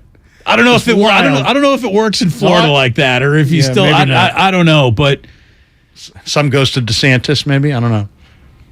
It's yeah. I got to fly these people to Martha's Vineyard. But look, it is really, it's Isn't it extraordinary that a couple like that could have lasted as long as they did, and then one more football season is officially the breaking point? Like, I guess she's really sick of the NFL. I mean, well, and I don't know. I have no idea of the inner workings of their relationship. I do. She called me last night. There are some people that they're on the road all the time, and suddenly when they're not on the road all the time, they realize they like being on the road all the time. You see some of these broadcasters, former players, and especially in like baseball or basketball where they're on the road a lot. You want to be on the road a lot? You want to be away from your family a lot? Some guys love it on the road. Broadcasting by nature is a selfish act. I think what I have to say is so important that I'm going to literally make a career out of my thoughts. Like right there, the ego on those guys. You, me. The ego, like, who the hell are you to think that you're that interesting? So it's a selfish act from Jump Street. But then if you are an on-the-road broadcaster... 5-star accommodations. Well, that's nice, but I'm telling you, you are away from your family significantly. If you're going to be on... You know why Baldy loves going to Kansas City? He's never been married, which means he's never been divorced. He doesn't have kids. He's a single man. He's a man about town. He can go to Kansas City and he can really enjoy it. And he's not leaving anybody's dance recitals or school plays. He's not missing that weekend's Pop Warner game where your kid would have been, he's footloose and fancy free. Oh, I'm jealous. I mean, seriously. He's living it. He's done it the right way. You and I... Not footloose, nor fancy free. Well, you really aren't. I've got, at least my kids are grown up. You are almost going to get back to the honey. It's just the two of us. Yeah, you're Jillian and I got like 18 years. Yeah, you're still pricing diaper genies. We just went, look at it this way. We've gone through the first one. We just had the second diaper genie arrive. You're still dreaming of Caillou marathons to get down. Again, I don't even know what that is yet. I'm afraid I will understand it implicitly sooner or later. He's a whiny kid with no hair who's just annoying as hell. Okay. Caillou. To bring it back to the 49ers and that's just a segue. How well they are coached. It is kind of amazing that the most getting to the quarterback and his team we've seen them have in a really long time, in an age of you're hardly allowed to touch quarterbacks. Have the 49ers even drawn a roughing the passer yet? Yeah, they have. I know they have. I remember watching it. I don't remember who it was, but they have got one. Considering it's only one out of many, Hugh, maybe, I forget. Out of multiple, I'm talking multiple game pressures from like 7 different guys. The 49ers are doing an incredible job playing to the tone of this rule book. They know the rules and they're coaching them up. Being wildly aggressive all at the same time. I mean, now coaching, Damon, is not just about technique. It's about the officials and how to avoid the penalties. That's as much as coaching as it is coaching up the techniques. But yeah, the 49ers, by the way, Bosa is so elite that he's far and away number one. But on most teams, Ebukam's a number one pass rusher. Charles Omenihu could be a number one pass rusher. Drake Jackson someday is going to be somebody's number one pass rusher. They're all on the same team. And we haven't seen him very much this year. Eric Armstead started playing up to his draft pick. I just thought last year, especially in the second half, a guy that I always thought was a touch overrated finally put it out on the field, and he was devastatingly good at times. Eric Armstead was. So, yeah, there's so much talent that the 49ers bring. How much of it are they going to be able to bring due to injury against the Atlanta Falcons and just how committed the Falcons are to the running game? Mariota's not going to be a drop-back target for them to even get to very often.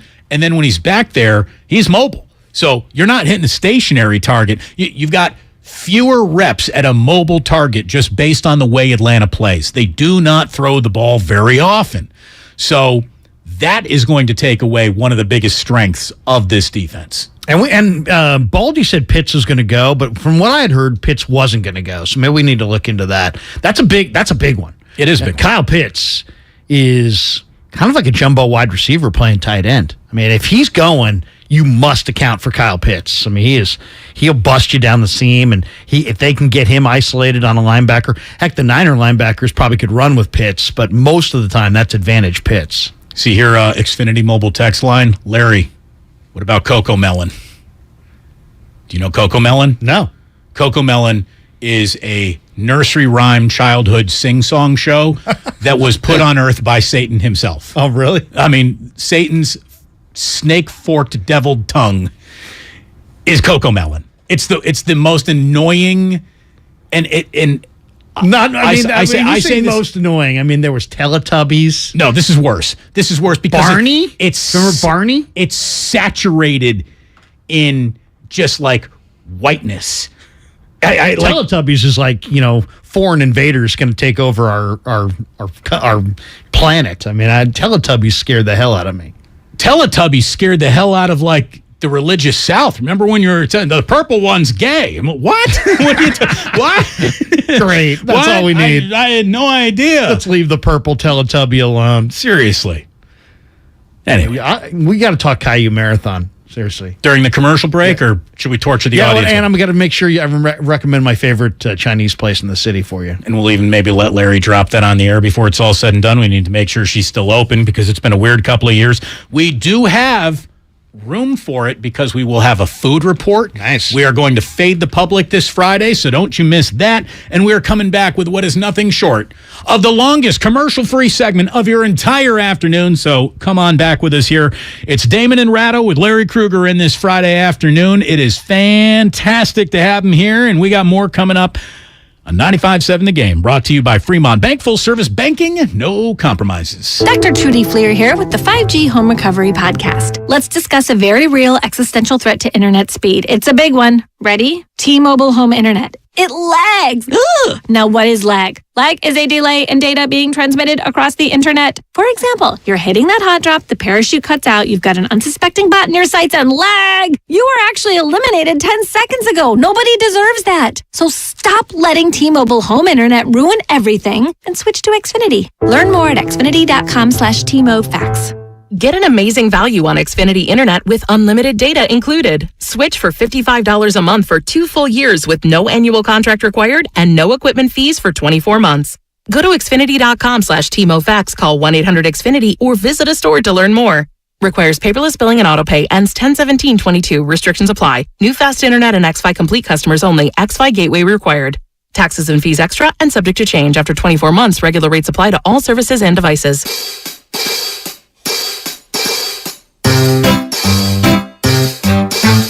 1-877 Cars for Kids.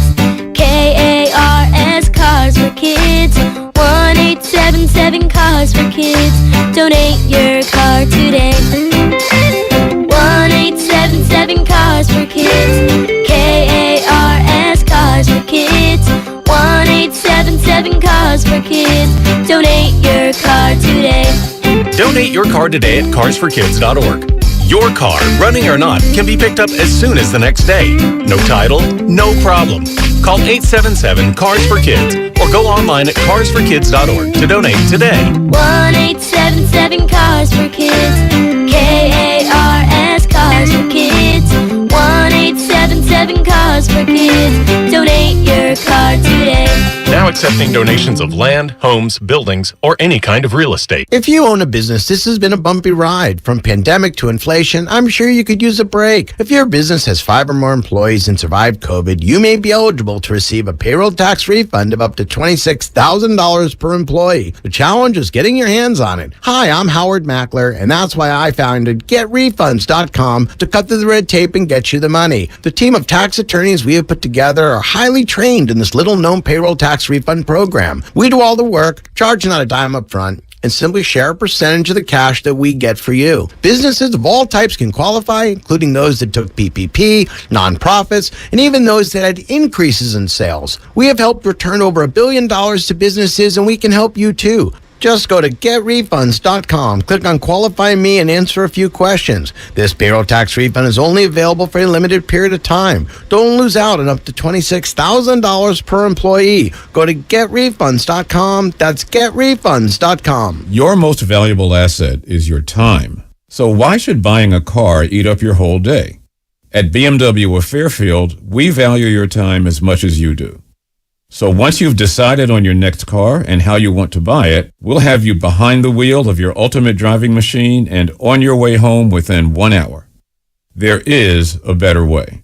Experience it for yourself at BMW of Fairfield. One price, one person, 1 hour. Do you have 3 ex-wives and your current trophy wife wants a life insurance policy 3 times the size of the policies you had to purchase for your previous mistakes? If so, you need to call Big Lou at Term Provider, 800-200-1966. Big Lou is intimately familiar with your problems, and if you're 50 or 60 years old and in reasonably good health, a $1 million policy should only cost about $100 to $200 per month. Big Lou may have a solution for your previous policies as well. You may even save enough money to lighten the load on your new $1 million policy. Remember, call Big Lou. He's like you, except he's only on number 2. Call Term Provider at 800-200-1966. That's 800-200-1966 for $1 million in term life insurance that you can live with. Call Big Lou at 800-200-1966. 800-200-1966.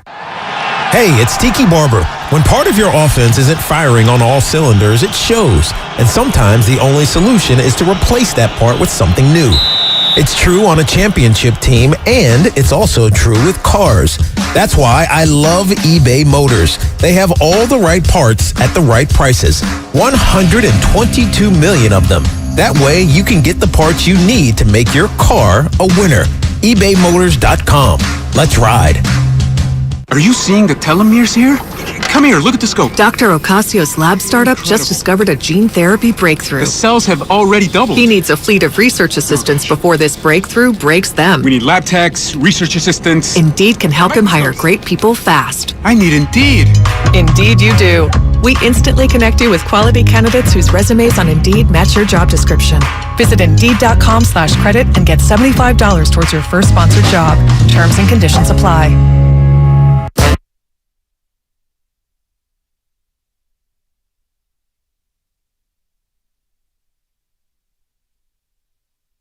Now back to Damon and Ratto, brought to you by BMW Fairfield on 95.7 The Game. All right, we got an awful lot coming up over the next 45 minutes here on 95.7 The Game. It's Damon and Ratto with Larry Krueger in this Friday afternoon. We will have a food report, and there were just a couple of things that I was going to bring up. Larry officially has a pot-sticking recommendation for us before it's all said and done. Pot sticker. Yeah, That's not right. pot sticking. Although you can recommend those too. Yeah. But look, we have an awful lot to get to in the next 45 minutes. If you miss anything that we do, if you missed either of the interviews today with Dave Archer, who was fantastic, breaking down a little 49ers and Falcons, and then Baldy breaking down everything, we have it's all for you on the Odyssey app. You can download it today wherever you download your apps, which is pretty much universally the internet. So go to the internet, get the Odyssey app, and I'll stop bugging you about it. The 49ers are down a significant number of starters, which I think, look, if this defense, Larry, dominates this Sunday, like, I'll go ahead and join you in the conversation that, God bless Lucas. He was, what should we talk about this week? He's like, why don't you ask the audience if they think this might be one of the best 49er defenses ever?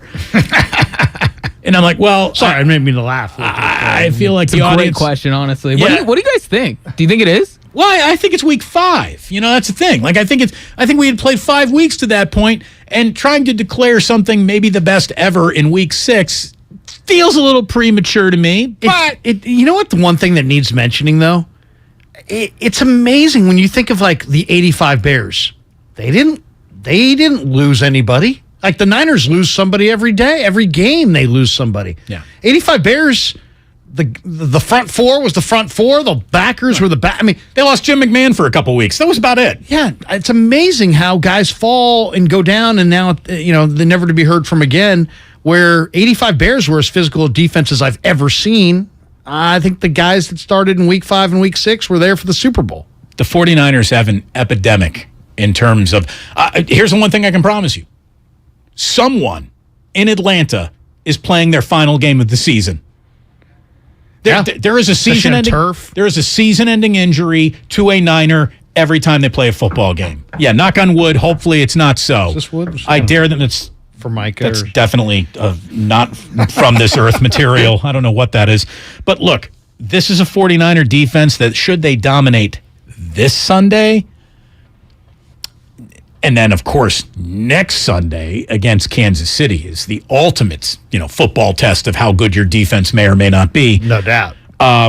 But if they go and they literally manhandle to the tune of they didn't score 17 points either, without Bosa, without Kinlaw, without Eric Armstead, without Ward, without Mosley, without Azeez Al-Shaair, if they literally go into Atlanta and just hold the Falcons to a less than expected run total, a less than expected point total, well, now all of a sudden,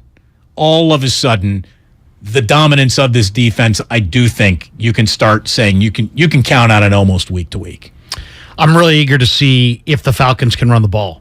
Because the one thing in this game, if the 49ers get a lead, the Falcons with Pitts out and Cordero out are not really built to come from behind.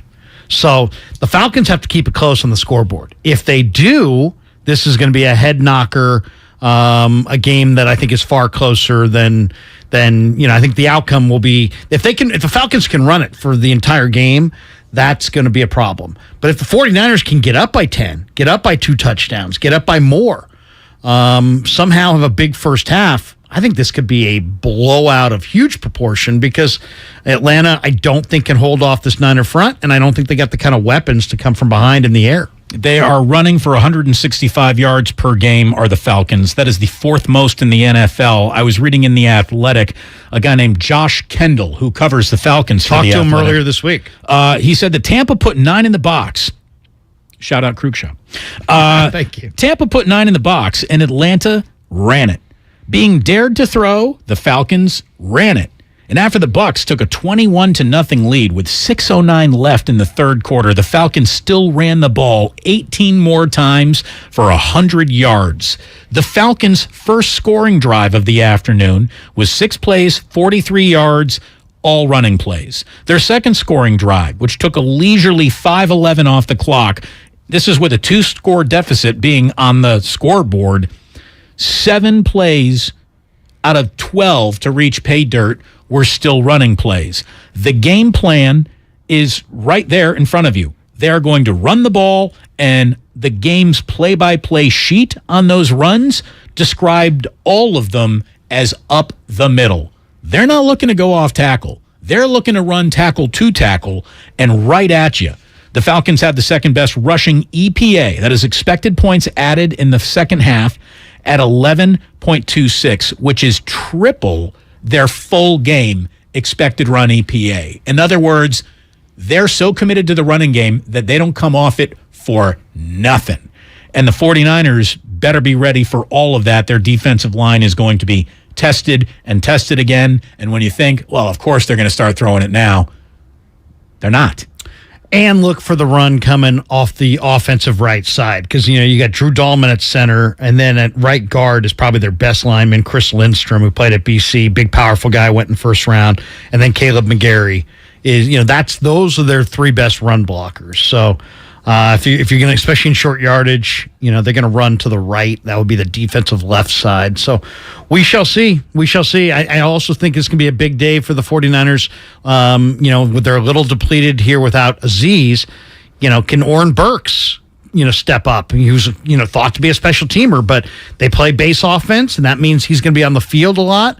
And he was on the field a lot last week. So they need Oren Burks to make some plays against the run. Well, and they're going to need Hufanga to just whatever you're doing this year, keep it up. Right. Keep it up in this game for sure.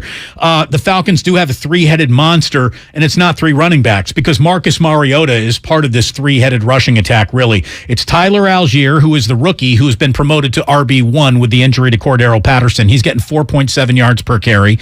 You got Caleb Huntley, 4.9 yards per carry. Marcus Mariota, 4.2 yards per carry. Their fourth string back, Avery Williams, who was like a healthy scratch. And he was a corner at Boise. Now he's a running back. 6.9 yards per carry. Yeah, he's a burner. Small sample size, but it is. It's guys who pick up yardage. It's guys who fall forward. It's a team that is more than committed to running the game. So look out, 49ers. That's where it is coming from. And if there's one team that does a great job of picking up and shutting down tendencies, it's D'Amico Ryans in this defense. So making the Falcons play left-handed is getting a big lead and then daring them to the point where they throw the ball that they actually do. Now, here's something that I think is maybe an indictment on how little the 49ers are getting out of one of their more electric players in the passing game, but is also a testament to how much a rookie is showing up in a passing game that really isn't much of a passing game. So Drake London, here are his stats on the year. The rookie at it. Fight on, Lucas, fight on. Drake London, who, by the way, big boy, 6'4". Yeah, big 6'4". receiver, definitely not a burner, though, not a speedster, but it doesn't matter. They'll throw it to him when he's covered. Juwan Jennings, you know? Yeah, kind of like a better version of Juwan. What if I told you he's an equal version of Deebo Samuel right now? Just based on, maybe not stylistically. Different players, but yeah. But the number, production-wise. Drake London, 22 catches, 266 yards, 2 touchdowns. Deebo Samuel, 20 catches, 266 yards, 2 touchdowns. He's put up the exact same season. Except Deebo also has rushing stats. Exactly, which Drake London doesn't.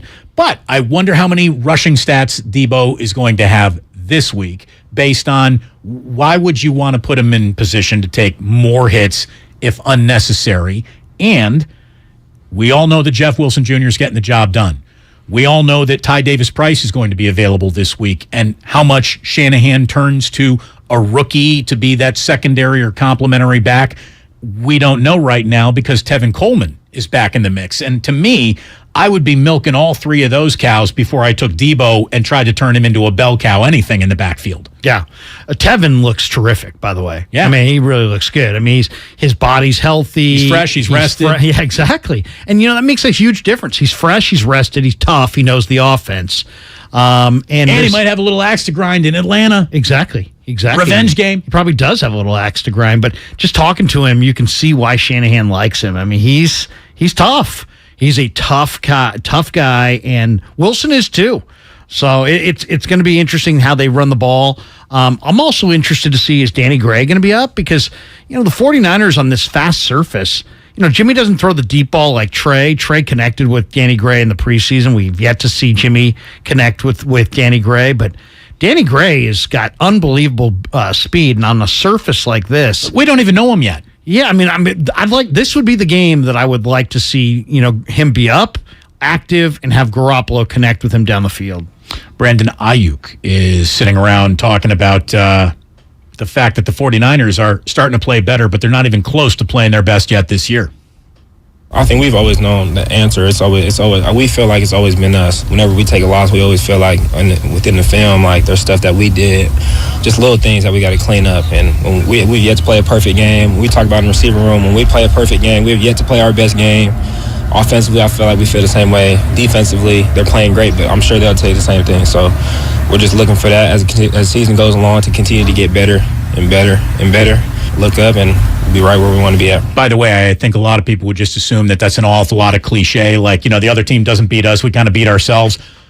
But I actually think that there's a ton of truth to that when it comes to how the 49ers go about failing on a football Sunday. I rarely see them taking the brunt of a beating as much as I see them, just hurting their own chances to win with self-inflicted wounds. More on that in just a second. Real first, though, let me welcome everyone to your 5 o'clock hour. You're listening to 95.7 The Game, KGMZ FM and HD1 San Francisco. Always live on Twitch, YouTube, and the free Odyssey app. Damn well better be free. So, Brandon Ayuk is, let me, one more time, just the beginning of that. I think we've always known the answer. It's always, we feel like it's always been us. Whenever we take a loss, we always feel like within the film, like there's stuff that we did, just little things that we got to clean up. And I'm going to cut him off right there because that's the part of the bite that I wanted. I agree with him. Like, I don't think that that's false bravado. I actually agree with him. When the Niners are at their worst, it's usually a self-inflicted wound with a terrible turnover that leans more towards Niner mistake than it does great defensive play. So I actually agree with him. And if the Niners can play clean this weekend, I think they're going to have a very good weekend. Somebody here on the Xfinity Mobile text line says, oh, my guys, you guys pump up the other team every other week. You know, Mariota is known for all of his turnovers. This game should go the 49ers' way easily. Look, I'm sure Tampa thought that, right? This is a team that lost to Tampa by 6 points just last week. This is a team that has been in a one-score game every week of the year. The Falcons might not be ready to go primetime player, but they're no pushovers. They've covered every game. They're the only team in football that's covered every game. And they kind of show that they're willing to stick to the run even if it costs them the game. I'm not saying they're not playing to win, they're playing to stay close, but their run game keeps them close week after week. As far as Ayuk goes, Ayuk needs to step it up. I mean, this guy was a first-round draft choice. It's time for him to step up and have a big game. I mean, has he had a 100-yard day in a long time? When was the last time he had a 100-yard day? He had a game play this last game where he's on the totally wrong side of the formation. Garoppolo's clapping his hands, pointing at him, directing him to the other side. Then Shanahan was forced to call a timeout. Garoppolo stared him down for about a 5 count. You know, that's okay if you're Danny Gray and you're a rookie, but you're not a rookie. You know, this guy's been in the offense for a while. The thing that I'm looking for in this game that's going to be interesting to me is A.J. Terrell, their number one corner for Atlanta, has traveled with the other team's best receiver. He doesn't just play the right side or the left side. He goes wherever that best receiver is. He traveled last week with Mike Evans. Who do you put him? Who do they put him on? Dean Pease put him on in this game. Does he put him on Ayuk, who's more of the downfield threat? Does he put him on Debo? Because then it's kind of tough to travel with Debo because Debo's in the backfield, Debo's in the slot, Debo's all over the place. So I'm looking to see who matches up with A.J. Terrell, and I'm looking for Ayuk to play a clean game. Catches in the right spot. I know the formation, know where you're supposed to get lined up. Don't cost your team timeouts. It's time for him to step up and lead. And there is a rookie corner to pick on. D. Alford is getting more and more run with the Falcons over just the last couple of weeks. So he's a CFL guy. I'm wondering if Kyle Shanahan isn't already circling where he is on the field as an attack point. Right. And you heard Archer talking a little bit about their safeties. The one thing about the Falcons, they got really good safety play. Richie Grant, Central Florida guy, Jalen Hawkins, who played at Cal. Those are good young safeties. I mean, this is actually a really kind of an underrated secondary with A.J. Terrell and then Richie Grant and Jalen Hawkins and then the veteran Casey Hayward. So, well, what they don't have is much of a pass rush. They don't have a ton of pass rush, but they have. He mentioned, Baldinger mentioned Ebiketie and D'Angelo Malone, which is a great name, D'Angelo Malone. But both those guys are fast, really fast, coming off the edge, and maybe you'll see Dean Pease. The one thing about Dean Pease, he's a veteran. He will give you a bunch of different looks. He'll show blitz when he's not. He's going to drop guys. The other times, the guys are going to walk up at the last second and blitz. So he will be very multiple in what he does pressure-wise. 888-957-9570. We're going to take some calls here in just a second. If you're holding right there, we're going to come to you in just a second. Here's one other thing that Brandon Ayuk put on the table today over at the Greenbrier when he basically said Jimmy Garoppolo stepping back into the room, for him anyways, took a little bit of time to readjust to. When he came in the Seattle game, we were able to still kind of do some of the things that we wanted to do. But, you always got to have the chemistry. You always got to work on things throughout the week. That's why we've always put a big emphasis on practice. I felt in the past couple of weeks, being able to be out there with him again, it's been huge for all the receivers, just getting back used to him. And, it's a little different from route to route between Trey and Jimmy on where the ball might be or where you're expecting the ball to be. So. Well, look, over the last couple of games, Jimmy Garoppolo has played very well. 2 games combining for 492 yards with 3 touchdowns and 0 interceptions. So whatever Jimmy is on right now, whatever that track is, whatever he ate for breakfast last couple of Sundays, I hope he has the exact same breakfast as he's getting ready to play Atlanta, because guess what has never happened in Jimmy Garoppolo's 49er career? Oh, I know. And oh, by the way, just to let everyone know, it's all symmetrical. This is Jimmy's 49th start for the 49ers this weekend. 49th start for the 49ers. 51st if you count the playoffs or something like that? We're just regular season over here. That's how it works. And he started, 3 times? 3 times for the Patriots? So 3 Patriots starts, or 2 Patriots starts. Maybe 2. I think 2, yeah. 2 Patriots starts. So, 51st NFL start, 49th with the 49ers.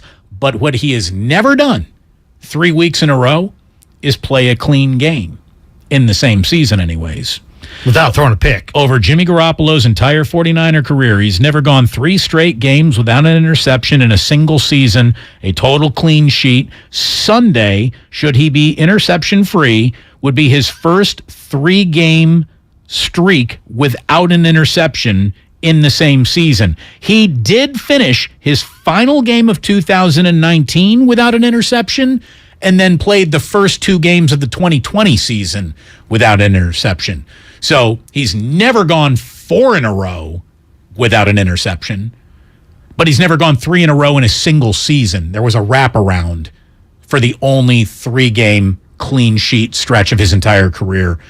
And he almost threw one last week. I mean, the guy dropped it. He almost threw 2 last week. If you want to consider he hit one guy in the chest, he dropped it, and then another ball got bounced in the air, and, thank God no one was around it when it fell back to the earth.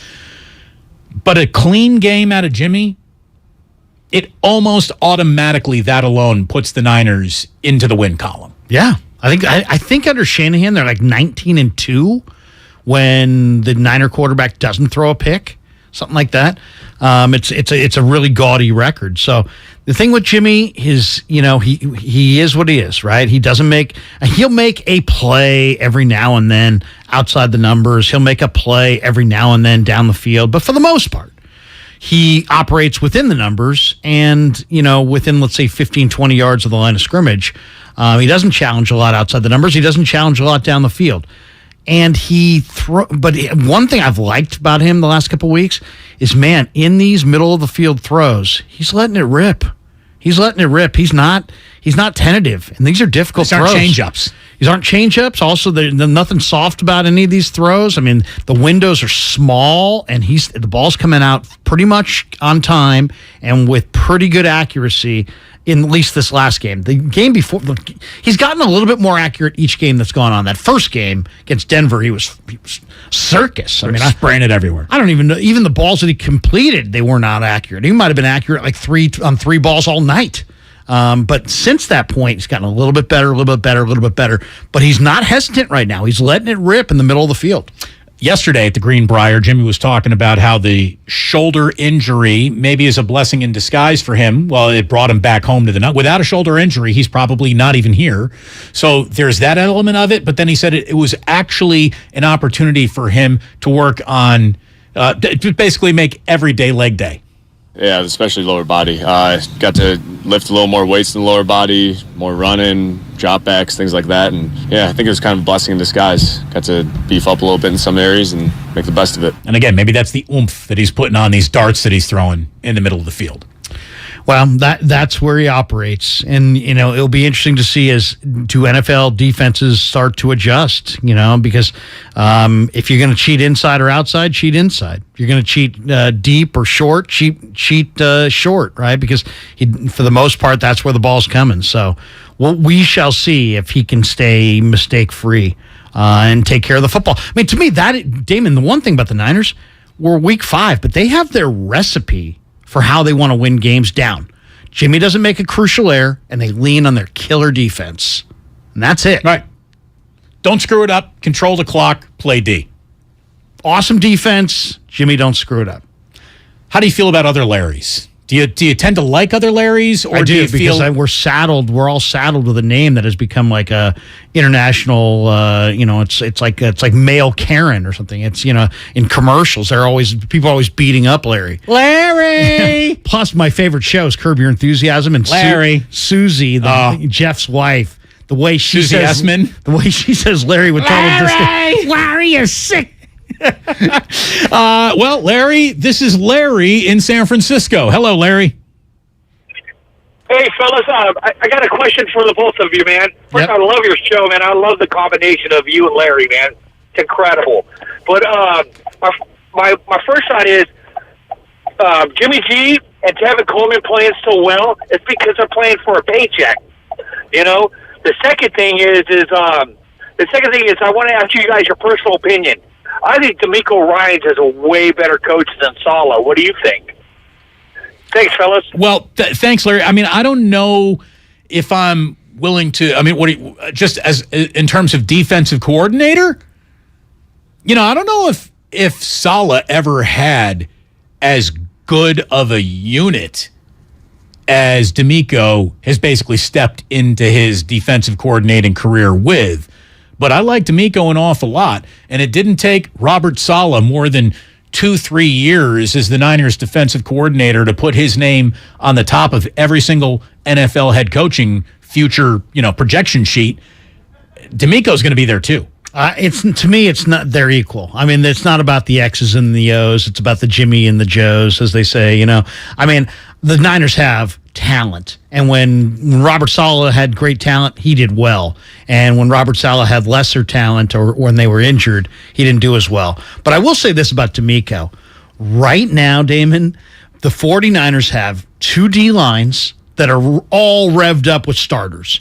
Then they're absolutely incredible with some of these coordinated games that they're playing up front. Some of the stunts, and Lowe and I talked about it last week in the pregame, the ET stunts and the TE stunts. And I mean, they're playing games, and the games are elaborate, and they're really, really well coordinated. And now you got deep line playing fast, well-coordinated games up front. Now you got D'Amico mixing in. Here comes Diamador Lenore off the slot, and here comes this guy off a blitz, and he's mixing it up, and O-linemen's heads are spinning.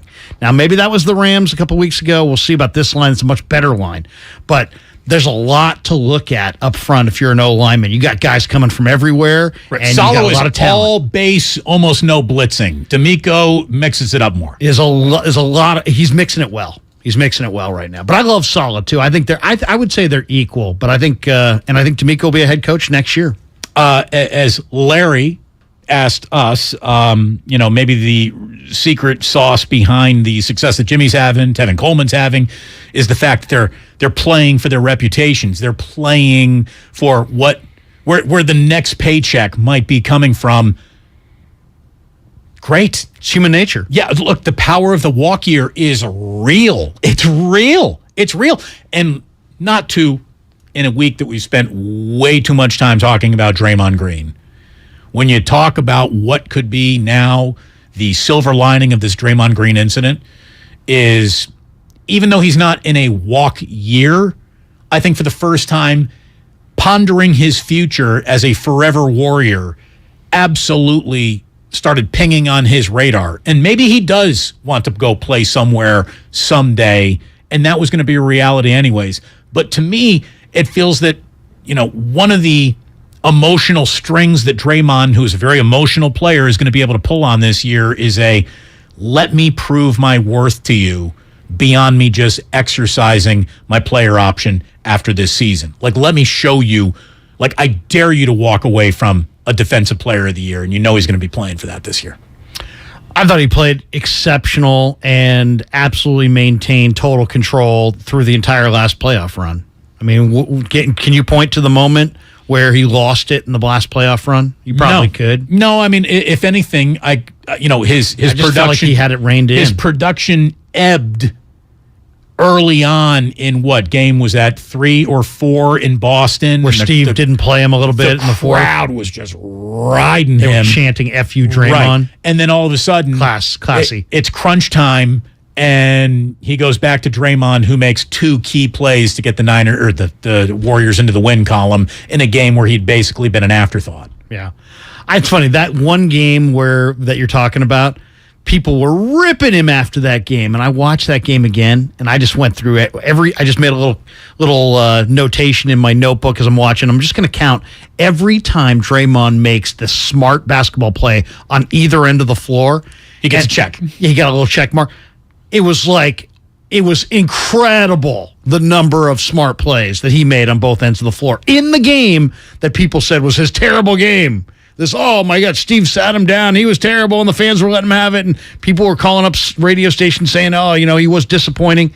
And then you went and watched the film, and you're like, oh my God, he made that play. He made this play. He made that play. He made that pass. He made that extra pass. He made that block shot. I mean, it was incredible. So, I think you can be critical of him, but I don't think you can be too critical of his play. Again, I didn't want to get into the Draymond group, but that's where my mind went when we talked about, the power of the walk year, the power of trying to reestablish yourself, show the league, not just your own team, but the league what your value may be. You get the best out of some players in those moments. We all know about the baseball walk year. Who didn't love Ray Durham in a contract year, right?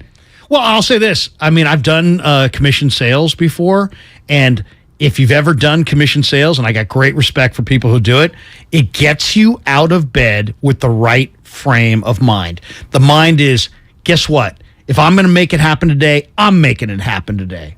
And that level of aggressiveness goes away when you got a big, fat, comfy salary. And so whether you're a football player, you're selling, doors, windows, buildings, I don't care what it is. If you got a comfy, cozy salary that's there no matter what, you're not going to be as effective or as aggressive as you would be if you were solely based on, hey, I'm after that commission. So a lot of these guys that, that's the thing about the NFL. Nothing's guaranteed. I mean, the vast majority of the guys in the room have no guarantees, beyond the end of the season. Right. So that's why guys are flying around and playing fast, because, they're out there playing for their future. He has played so well. We probably should shine more of a light on him than we have to this point. I know it's someone that you and I have talked a little bit about, but if we were sitting around right now just trying to come up with, congratulations, the NFL has installed a new postseason award. And that new postseason award is Best Free Agent Signing. Who was this year's best free agent signing? Not what you think he might be, but looking back on it, now that we have all the evidence in front of us, we have the entire season played, who really did make the biggest impact in terms of free agent signings? We constantly tell you what John Lynch and Kyle Shanahan might have screwed up along the way, but they made a decision here, and it's one of the best decisions I think they have ever made as, who are we going to bring in on the free agent market? Mooney Ward, Javarius Ward for the 49ers as a corner is allowing this defense to be as great as it looks week in, week out, because he is, the old saying, Dion covers, the water covers 2/3 of the globe, Dion has the other third. Right. This guy, I'm not saying he's Deion Sanders. He ain't. But I'll say it. He ain't. He's not Deion Sanders, but he is right up there with the NFL's current elites of defended passes. He is all over the field. As a matter of fact, the Niners push out every week this thing called the Prospector. I'll even hold it up to the camera. It's a very nice layout. The 49er PR department does a really nice job with this. I read it every week. Yep. It's mandatory reading. You get a little interesting factoids all over there. Little nuggets. How do you guys sound so smart? Never mind. Yeah, it's Corey. Yeah, Corey in PR makes us look good. You wouldn't believe the crib notes we're reading from. Anyway, Mooney Ward set a career high with 4 pass deflections in Carolina. His 4 pass deflections were the second most registered in a single game this season, and that's when Darius Slay basically went out and he won a game for Philadelphia earlier this year. Through the first 5 weeks of the season, Ward has registered 8 passes defended through week 5, the second most in the NFL, behind only Trayvon Diggs of the Dallas Cowboys, who is regarded as one of the best corners in the game right now. He's also got one more than Sauce Gardner, who's having a monster rookie year for the Jets, and James Bradbury, who is, again, one of the premier corners in football. So he is on top of the list with the best of the best at his position, 5 games in to a brand new defense. Chavarius Ward, if he stays healthy, Larry, I think this guy is 1,000% going to be eligible for the now completely made up by me best free agent signing award of the year. Yeah, Niner fans love him. Absolutely love him. He's big-bodied. He's smart. He's been in the league. He's got great timing when the ball's in the air. He seems like he gets his head turned, so he doesn't get that penalty that young DBs get all the time. Right. He gives this defense a swagger. I think he's also a great hand fighter. Totally, and also he'll allow D'Amico to kind of do some other things and be creative with how he wants to use his other guys. Because Mosley was a major loss because Mosley was playing the best ball of his career, but Mooney Ward is a number one corner. I would say he is the best corner the 49ers have had since Dion. And Dion left after the 94 season. So it's been a while, man. I mean, we're talking about 3 decades since the Niners have had a corner like this. This is a big-bodied guy with a ton of confidence. And we said it at the end of the year, talking a lot about the 49ers, was that they needed to get better on the perimeter, especially defensively. And this guy was exactly what the doctor ordered. Really, he was the only major free agent that Lynch invested in, but what a good one. The 49ers haven't allowed a first-half touchdown in any of their 5 games. It's the first time since 2011 that's happened. This is a defense that has just absolutely just gotten it done. I mean, they posted 6 sacks just the last week, 7 sacks against the Rams the week before. It's the first time since 1985 that Chicago's had back-to-back games with 6 or more sacks, and that number will be really hard to continue to challenge with the injuries across this defensive line. But like you've been saying, they've got 2 starting defensive lines. Their depth is the team strength, more than their running game, more than anything else. What is the 49ers team strength? Maybe even more than the word defense is overall team depth. And that is a testament that goes directly to the decisions that John Lynch and Kyle Shanahan, who, again, come into crosshairs for everything that they didn't do right, they've also done a lot right along the way, and that's why this team is, kind of loaded and ready to go. One more note, by the way, on Mooney Ward. You said he carries himself with a strut in that locker room. Yeah. Oh, absolutely. He's super confident. He gives the defense confidence because you feel like he's going to lock down his side. Plus, there's a lot of great number one receivers in this league, and to know that you got a true number one corner, that everybody knows. And there's no faking it on the perimeter. You can fake it at center. You can fake it at guard. When I say fake it, you can get by with a lesser guy. Heck, the 49ers were in the NFC Championship game last year. They had Daniel Brunskill and Tom Compton on the right side of their offensive line. Now, nothing against those guys. Brunskill's a good guy. Compton's a solid veteran. But those guys, Compton was a street free agent, and he was playing right tackle. Heck, the Niners just got a nice, impressive win last week over Carolina. The Carolina's got Brian Burns. They didn't have Trent Williams. They've got Jalen Moore. They're on their 3rd string left tackle.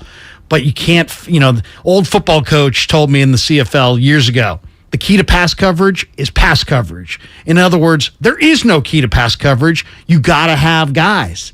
And that's why the Niners showed up in camp with about 8 corners. They haven't even used Jason Verrett. He's got Pro Bowl capability. So, Ambry Thomas was maybe their best corner at the end of last year. Ambry Thomas barely gets on the field. We'll find out this weekend. Maybe he'll play this weekend. But they are exceptionally deep on the corner.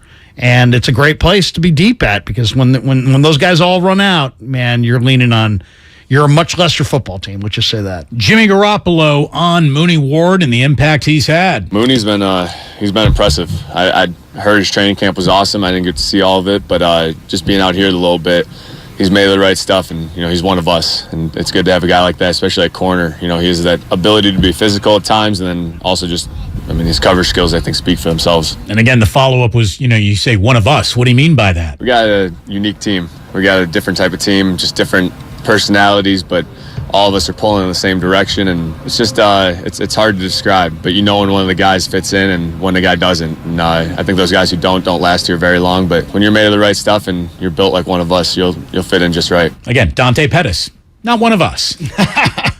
What a Chicago Bear he really is, too. The other thing about Mooney Ward, and that's what they're going to miss with Mosley, both those guys are great against the run. You saw Mosley in that national TV game come flying up and made a play against the run. They're going to miss Mosley, but they got bigger-bodied guys who will hit you in the run game, and they're going to be tested on Sunday against these bigger backs.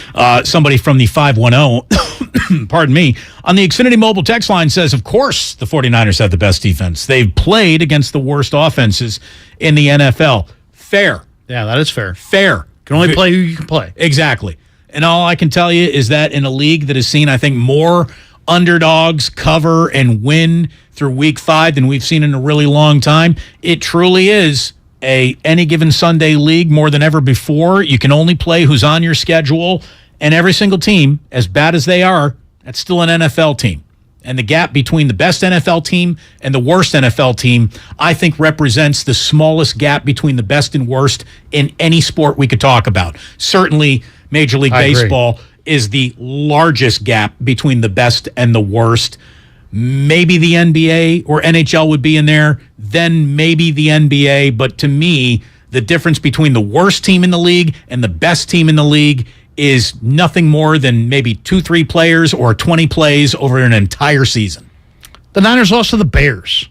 The Niners lost to Denver. Both those teams are offensively circuses, and yet the Niners lost those games. So, yeah, absolutely. I mean, do I think the 49ers are going to win on Sunday against the Falcons? There's more ways for the 49ers to win. They could win coming off the pace from behind. They can win getting a big lead and you know, start to finish, you know, dominate the game. Where the Falcons, I think, can only win if they play from the lead.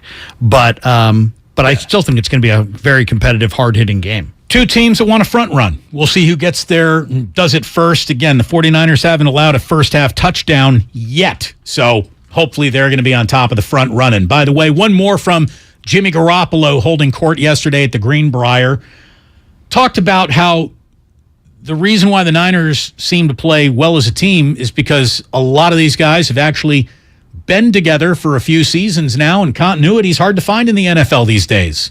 I think it plays a big role. I mean, myself, just not going through the normal offseason and then, you know, plug and play type things. I think it has an effect on game day. And I don't know, just being on the same page. We run familiar plays that we've ran in the past, whether it's from this year or years past. I think it just allows us to be moving on the same speed, same page together, and makes things smooth out here. When you do look around the league, not many teams have, you know, especially just our core group here. I think that's a big part of a good team, is when your core group can stay together and all work in the same direction, carry the younger guys, bring them along with that. That leads to a good team, and that's what we've done here in the past couple of years. You know, there's a part of him that wants to end that with Kyle, but he doesn't, and that's because he's a pro. But one other thing there, they haven't invested in a lot of free agents. That's where the camaraderie goes south, is when, you know what, you're working here, and they bring me in, and now they're paying me more, and now you're mad. And that happens over the league, all over the place. 49ers have built through the draft. They don't have a lot of free agents, guys who they're paying off the street more money than the incumbent players. So, yeah, I think there's something to that. I'll say this from being in the room twice a week, 3 times a week, the last, you know, for this season. There's not a lot of disharmony. I mean, Bill Parcells talked about NFL locker rooms and how it can be an ugly place, you know, when you have different guys and with different factions pulling in different directions. You don't see that on this team. You just don't. No. Look, and I've said a couple of times that whatever criticisms that the Niners go about earning week to week, one criticism I have never laid on any 49er season since Kyle Shanahan has become head coach was that they took that day off. Like, they absolutely circled the wagon somewhere in the third quarter, and the entire team was like, yeah, we're not even going to play hard in the fourth quarter anymore. This one's lost. We're not going to go and do our jobs anymore. I mean, they show up. We have seen the Raiders quit on football games. I have seen Chargers teams quit on football games. Heck, I even think I might have seen the Rams quit on a game already this year. But it's not in their DNA to ever let up. And I think that is another, you know, again, testament to what does Kyle get right week in, week out? Well, he gets that right. Somebody says, hey, Damon, can you please credit Silver for some of your content? I'm going to be completely honest with it. I think I'm Mr. Cite My Sources. Mike Silver? Yeah, I'm guessing Mike Silver. I can tell you this.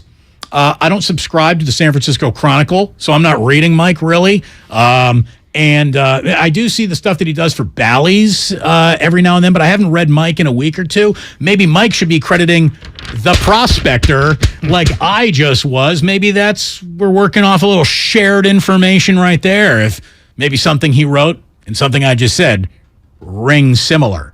Sounds like Silver's agent is a listener of the show. Seriously. So look, and we like to credit Mike Silver for all of the content that we've come up with on the 49ers, because without Mike, we're nothing. And when has Mike ever credited me for the content? He's obviously lifting from the show as an avid listener. I don't know. No, look, we love Mike. Mike's a good guy. If Mike wrote it, I'd tell you, Mike Silver gave this to me. I'm citing my sources. I'm telling you, I'm getting some Falcons information from Josh Kendall of The Athletic. Yeah, well, I'm telling you, I'm going anything, prospector. I got footnotes. Dude, you're heavy-duty bibliography, man. Show your work. Show your work. You got a lot of footnotes. You got pages of footnotes. Thank you. I do. I have too many pages in front of me. I really do. So, what do we got time to kind of circle around here, because we're getting close to the end of the week? I did want to let you know that there are a few interesting gambling trends around the NFL. We've already told you a couple of these when we were talking to Brian Baldinger earlier today. He has got Bills and Chiefs, which, let's be honest, that's the sexiest game this entire weekend, and there really isn't even a close second. I mean, Bills and Chiefs is the AFC title game. It was pinball last time we watched these two teams play. It is the definitive, no questions to be asked, two best quarterbacks, supported by two coaches who absolutely know what they're doing. So Bills and Chiefs is set up to be sexy, and this is the first time ever that Patrick Mahomes has been a home underdog. Buffalo is -2.5 at Arrowhead. The Falcons, as we've already told you, are the only team that has covered every single game this season. They're getting latest +5 against the 49ers. So you think 49ers cover the 5, Larry? Gosh, that's really tough. Falcons have covered every game, as you said. This one, to me, I think if I had to, it's a stay away. First of all, I can't pick this one, but if I had a lean in this one, I would probably go with Falcons in the first half and the under for the game, just because I think what you said before, the Falcons under Arthur Smith are committed to the run, and they're going to stick with the run whether they get down 2 touchdowns or not. So that's going to work clock. The 49ers, we know, love to run the ball. So I'm going to say the under would be my play. And if you had to do a little something, I would say go Falcons in the first half. And I don't even know what that number is, but I could picture the Falcons being very competitive in the first half. Meanwhile, there's a sneaky, interesting game in the NFC West. Cardinals-Seahawks. Like, this game feels bigger this week than anyone might have given it credit to being. Remember, Seattle was just supposed to lay down and damn well die this year. They haven't. As a matter of fact, their offense with Geno Smith is probably the biggest surprise in the entire league, to be quite honest with you. So that is a sneaky, interesting game. Cardinals and Seahawks. I got no gambling notes there, but that's obviously one as a Niner fan you want to keep your eye on. 2 injuries to keep your mind on in that one. Gabe Jackson, the left guard, the former Raider, he's got a hip problem. He's doubtful. Big Al Woods, who goes about 360 in the middle of that defense for Seattle, he's doubtful. I think he's got some, I'm not sure what his injury is, but those are two big boys on the line of scrimmage that Seattle will be without. And I think Lockett's dinged.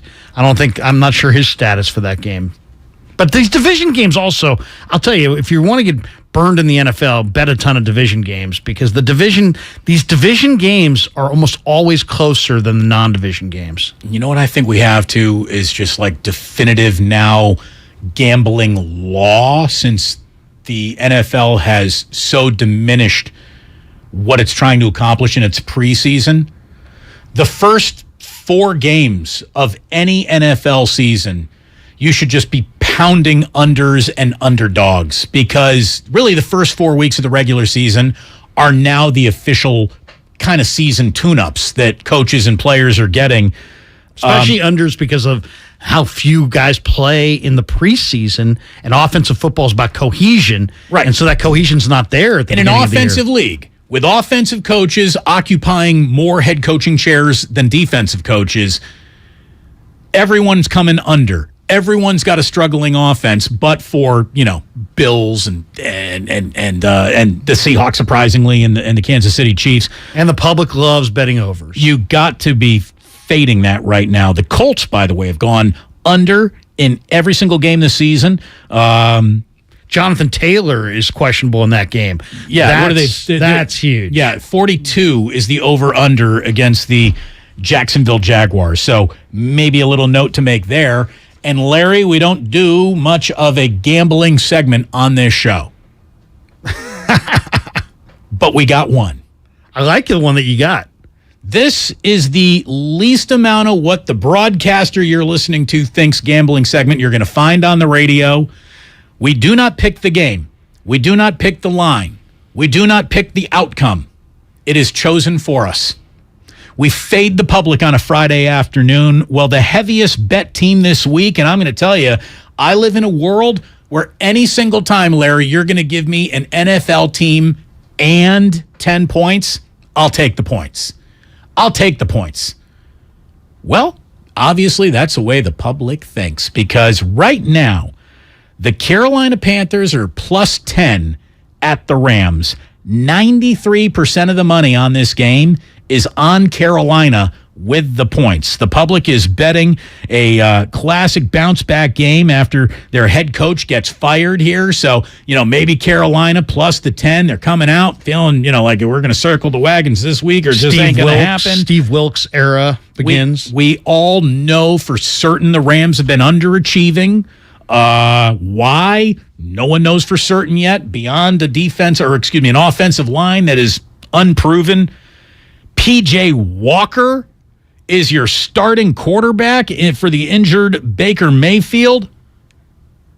So our bet is the Rams to go 3-0 on a Fade the Public Friday. Rams minus 10. I mean, to me, I would have never chose that. But we're not choosing the game. The game chooses us. That's the Fade the Public Friday. We are taking the Rams minus 10. And let me just tell you, if the Rams would actually outright lose this game. There's no Cam Akers, by the way. I know, which means, well, here's the thing. So it's Darrell Henderson. They don't even want to run the ball. So I don't even I know, that doesn't care really, about yeah, that. exactly. It doesn't really that means whatever Cooper Kupp's in-game target total, take the over. 22. Who is listed as questionable currently, so hopefully he plays. Also, the note on Cam Akers is a weird one. It's a personal issue. He's been away from the team for a couple days. And he's not, obviously, as you said, Larry, he's not going to be playing in this one. But Sean McVay wouldn't comment really too detailed on it. I don't know what's going on there. Could be multiple weeks that he's away. So we are we're fading the public. We're taking the Rams minus 10, and we'll see if we don't go 3-0. By the way, there was something. Have you ever heard of the Bird Gauntlet? No. So the Bird Gauntlet is not available. So like the Goose Gauntlet from Dodger Stadium? Then? No, but there were a lot of gooses lately in sports, that being the preeminent goose. Pito was very concerned about the future of that goose and where it went and everything. Goose is okay. I'm going to guess right now it's doing all sorts of goosey things. Yeah, he's in the luxury suite. The Bird Gauntlet is rare. You need a very you need it on your schedule, and it can't appear on everyone's schedule. But the Bird Gauntlet is when you beat, and it's never happened. No one has ever run the Bird Gauntlet where you've defeated all 5 NFL teams with bird mascots. I thought you were maybe talking about sitting in the upper deck at Oracle Park for a Giants game. The seagull. Get out of the seagull ways. Yeah, seriously. Looking down, looking up, looking down, looking up. Falcons, Seahawks, Cardinals, Ravens, Eagles is the Bird Gauntlet. The Saints actually have them all on their schedule this year. And I just want you to know that the Saints are currently 2-0 through the 5-game Bird Gauntlet. No team has ever run the Bird Gauntlet, but they've got wins over the Falcons and the Seahawks, and the other 3 teams are coming up. Saints they don't have a Bird Gauntlet game this weekend, but we will be monitoring the Bird Gauntlet, because if we don't, who will? I do like Cincinnati in that game, by the way, because Cincinnati... That's right, Cincinnati and New Orleans this week. Yeah, it's Jameis Winston's got a back injury. He's not going to go. So it's going to be Andy Dalton. And then I read that Marshawn Lattimore, who's their number 1 corner, and Michael Thomas, their number 1 receiver, both out. So I'm taking the Bengals. Jarvis Landry, too. Olave is in concussion protocol, questionable. Yeah, give me the Bengals in the Superdome. By the way, it's a pretty sexy college football weekend. I know we don't have a lot of people who a lot of top 25 genuflect in the direction of college football, but you got number 10 Penn State at number 5 Michigan to start your morning off. You got Cal at Colorado for those who like to suffer. The game of the day is number 3 Alabama at number 6 Tennessee. This is the biggest Vols home game since Team Martin was in Knoxville, for goodness sakes. At 12:30 again, for those who like to suffer, Indiana hosting Maryland. I can't believe you wore that shirt in here today, Larry. Shame on you. At 4:30, it's Stanford at Notre Dame. At 5 o'clock, fight on, Lucas. Number 7 USC at 20th ranked Utah. This is going to be the Trojans' biggest test of the regular season for sure. And then your Saturday night special, go Sparty. Who do they got? Do it for Lawrence Fan, baby. 4-1. San Jose State University is at 1-4. Fresno State, and you can watch it on FS1. There you go. Low Neal will be reeling if his Bulldogs don't fire. And what time do you and Low Neal get going on Sunday morning? 9 a.m.? 9 to 10. We'll be giving you 1 hour, a very quick pregame leading into Niners-Falcons. I like it. Today was a phenomenal day of Sports Talk Radio here on 95.7 The Game. We want to make sure, though, that you're eating well this weekend, which is why we're coming back with an exclusive food report in which Larry Krueger will tell you his favorite Chinese food restaurant in the city of San Francisco. There you go. That's a tease, boys. Seriously, and girls. That's a tease. You should stay in your freaking car for this one. That's how good this place is. Just engine still running in the driveway. Yeah, exactly. Can't turn it off. That's what we're talking about next on the Food Report. Here on 95.7 The Game, Larry Krueger in for Ray Ratto. It's Damon and Ratto. Food Report. The most important moment of your entire day. How are you going to know to eat? What to eat without the Food Report? It's next. Why spend hours negotiating with a car salesman to get the best price for a vehicle you want to buy? At BMW of Fairfield, we give you our very best, most competitive price right up front. By eliminating the price negotiation process, we create a comfortable environment that helps our guests enjoy an experience that's often hostile and difficult at other dealerships. There is a better way. Experience it for yourself at BMW of Fairfield. One price, one person, 1 hour. Hey, Becky, what about this beat for your next song? It's cool, but I'm into faster stuff lately. Like Xfinity that gives me beyond gig speeds. Got it. What about this then?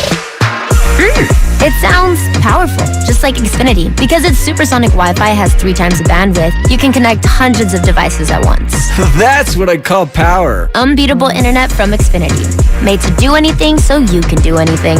Get the Xfinity Supersonic Bundle with unlimited gig speed internet, Wi-Fi equipment included, and a free 4K streaming box. All for $50 a month with a 2-year internet rate guarantee and no annual contract when you add Xfinity Mobile with unlimited data at regular rates. Go to Xfinity.com/gig, call 1-800-XFINITY, or visit a store today. Limited time offer. Restrictions apply. Requires paperless billing and autopay. New gigabit extra internet customers only. Taxes and fees extra and subject to change. Xfinity Mobile requires post-pay Xfinity internet. Reduced speeds after 20 gigabytes wireless usage. After 24 months, regular rates apply. Requires compatible Xfinity Gateway. If you're a professional builder or designer, here's some good news from Golden State Lumber. Their relationships with Capital Lumber, Cal Cascade, Humboldt Sawmill, and others have led to an increase in lumber inventory. Golden State strives to deliver most materials the next day, if not the same day. Be sure to download the Golden State app, which provides access to hundreds of resources. Find it at goldenstatelumber.com. For 3 generations, Golden State. When you succeed,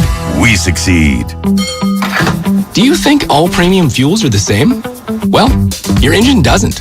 Shell V-Power Nitro Plus helps keep your engine running like new because it's engineered to defend against 4 main engine threats: gunk, wear, corrosion, and friction. So next time, choose Shell's most advanced fuel ever. It's fuel for thought. In engines that continuously use Shell V-Power Nitro Plus premium gasoline. Are you curious about who offers the best deals on top-rated Samsung, LG, and Sony TVs? The answer is surprising. It's not online, and it's not the warehouse clubs. The best deals on top-rated TVs are at Video Only. Don't believe it? Then check out the trade-in deals at Video Only. How about $500 for your old TV? Try doing that online. Before you buy that new TV, drop into video only. If you don't, you'll be sorry.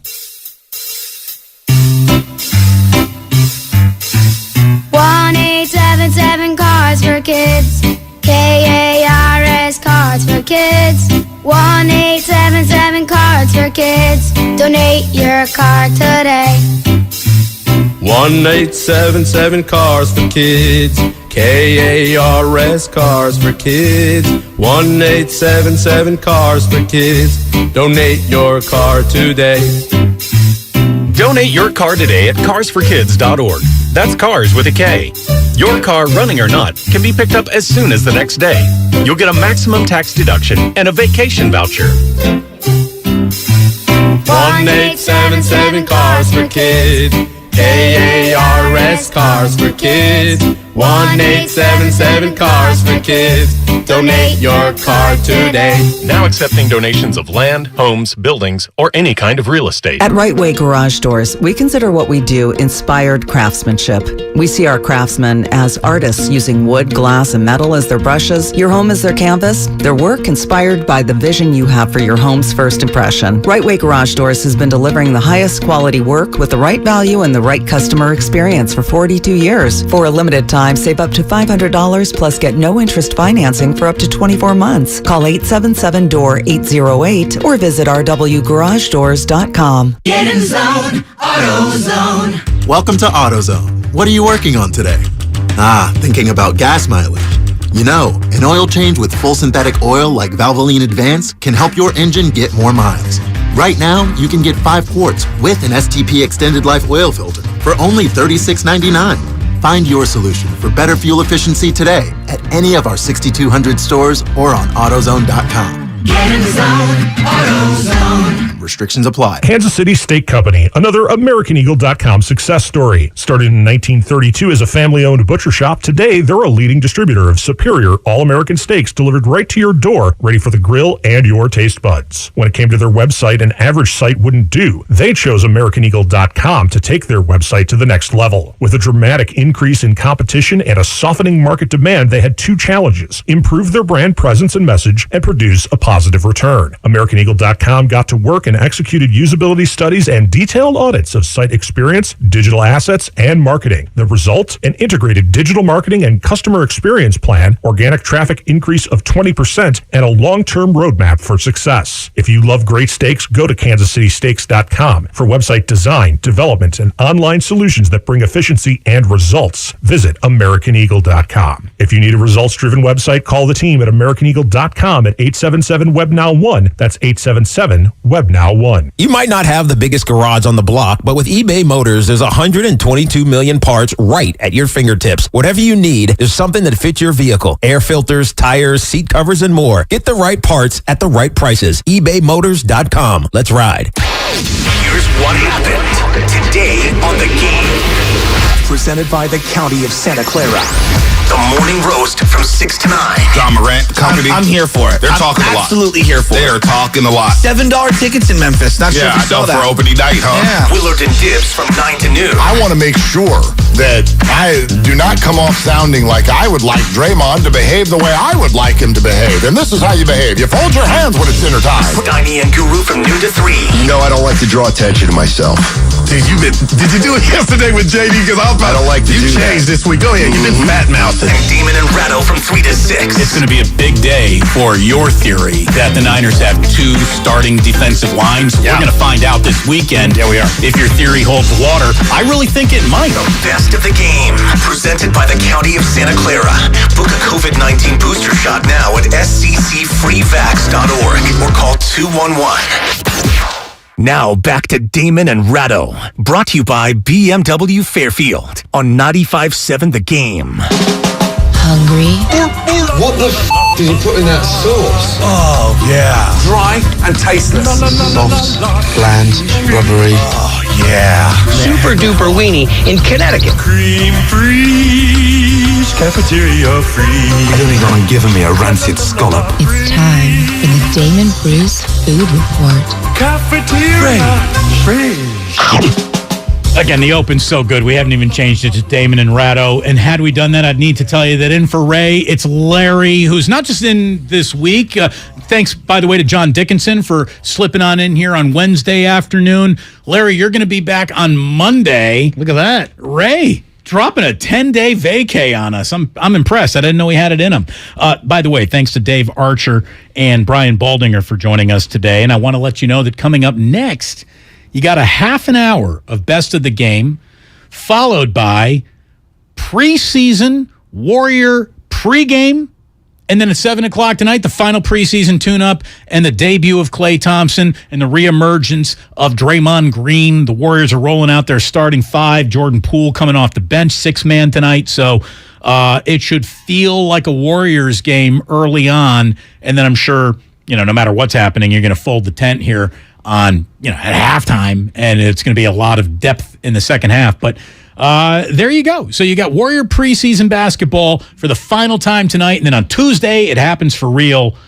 But as you heard, it's time for the food report.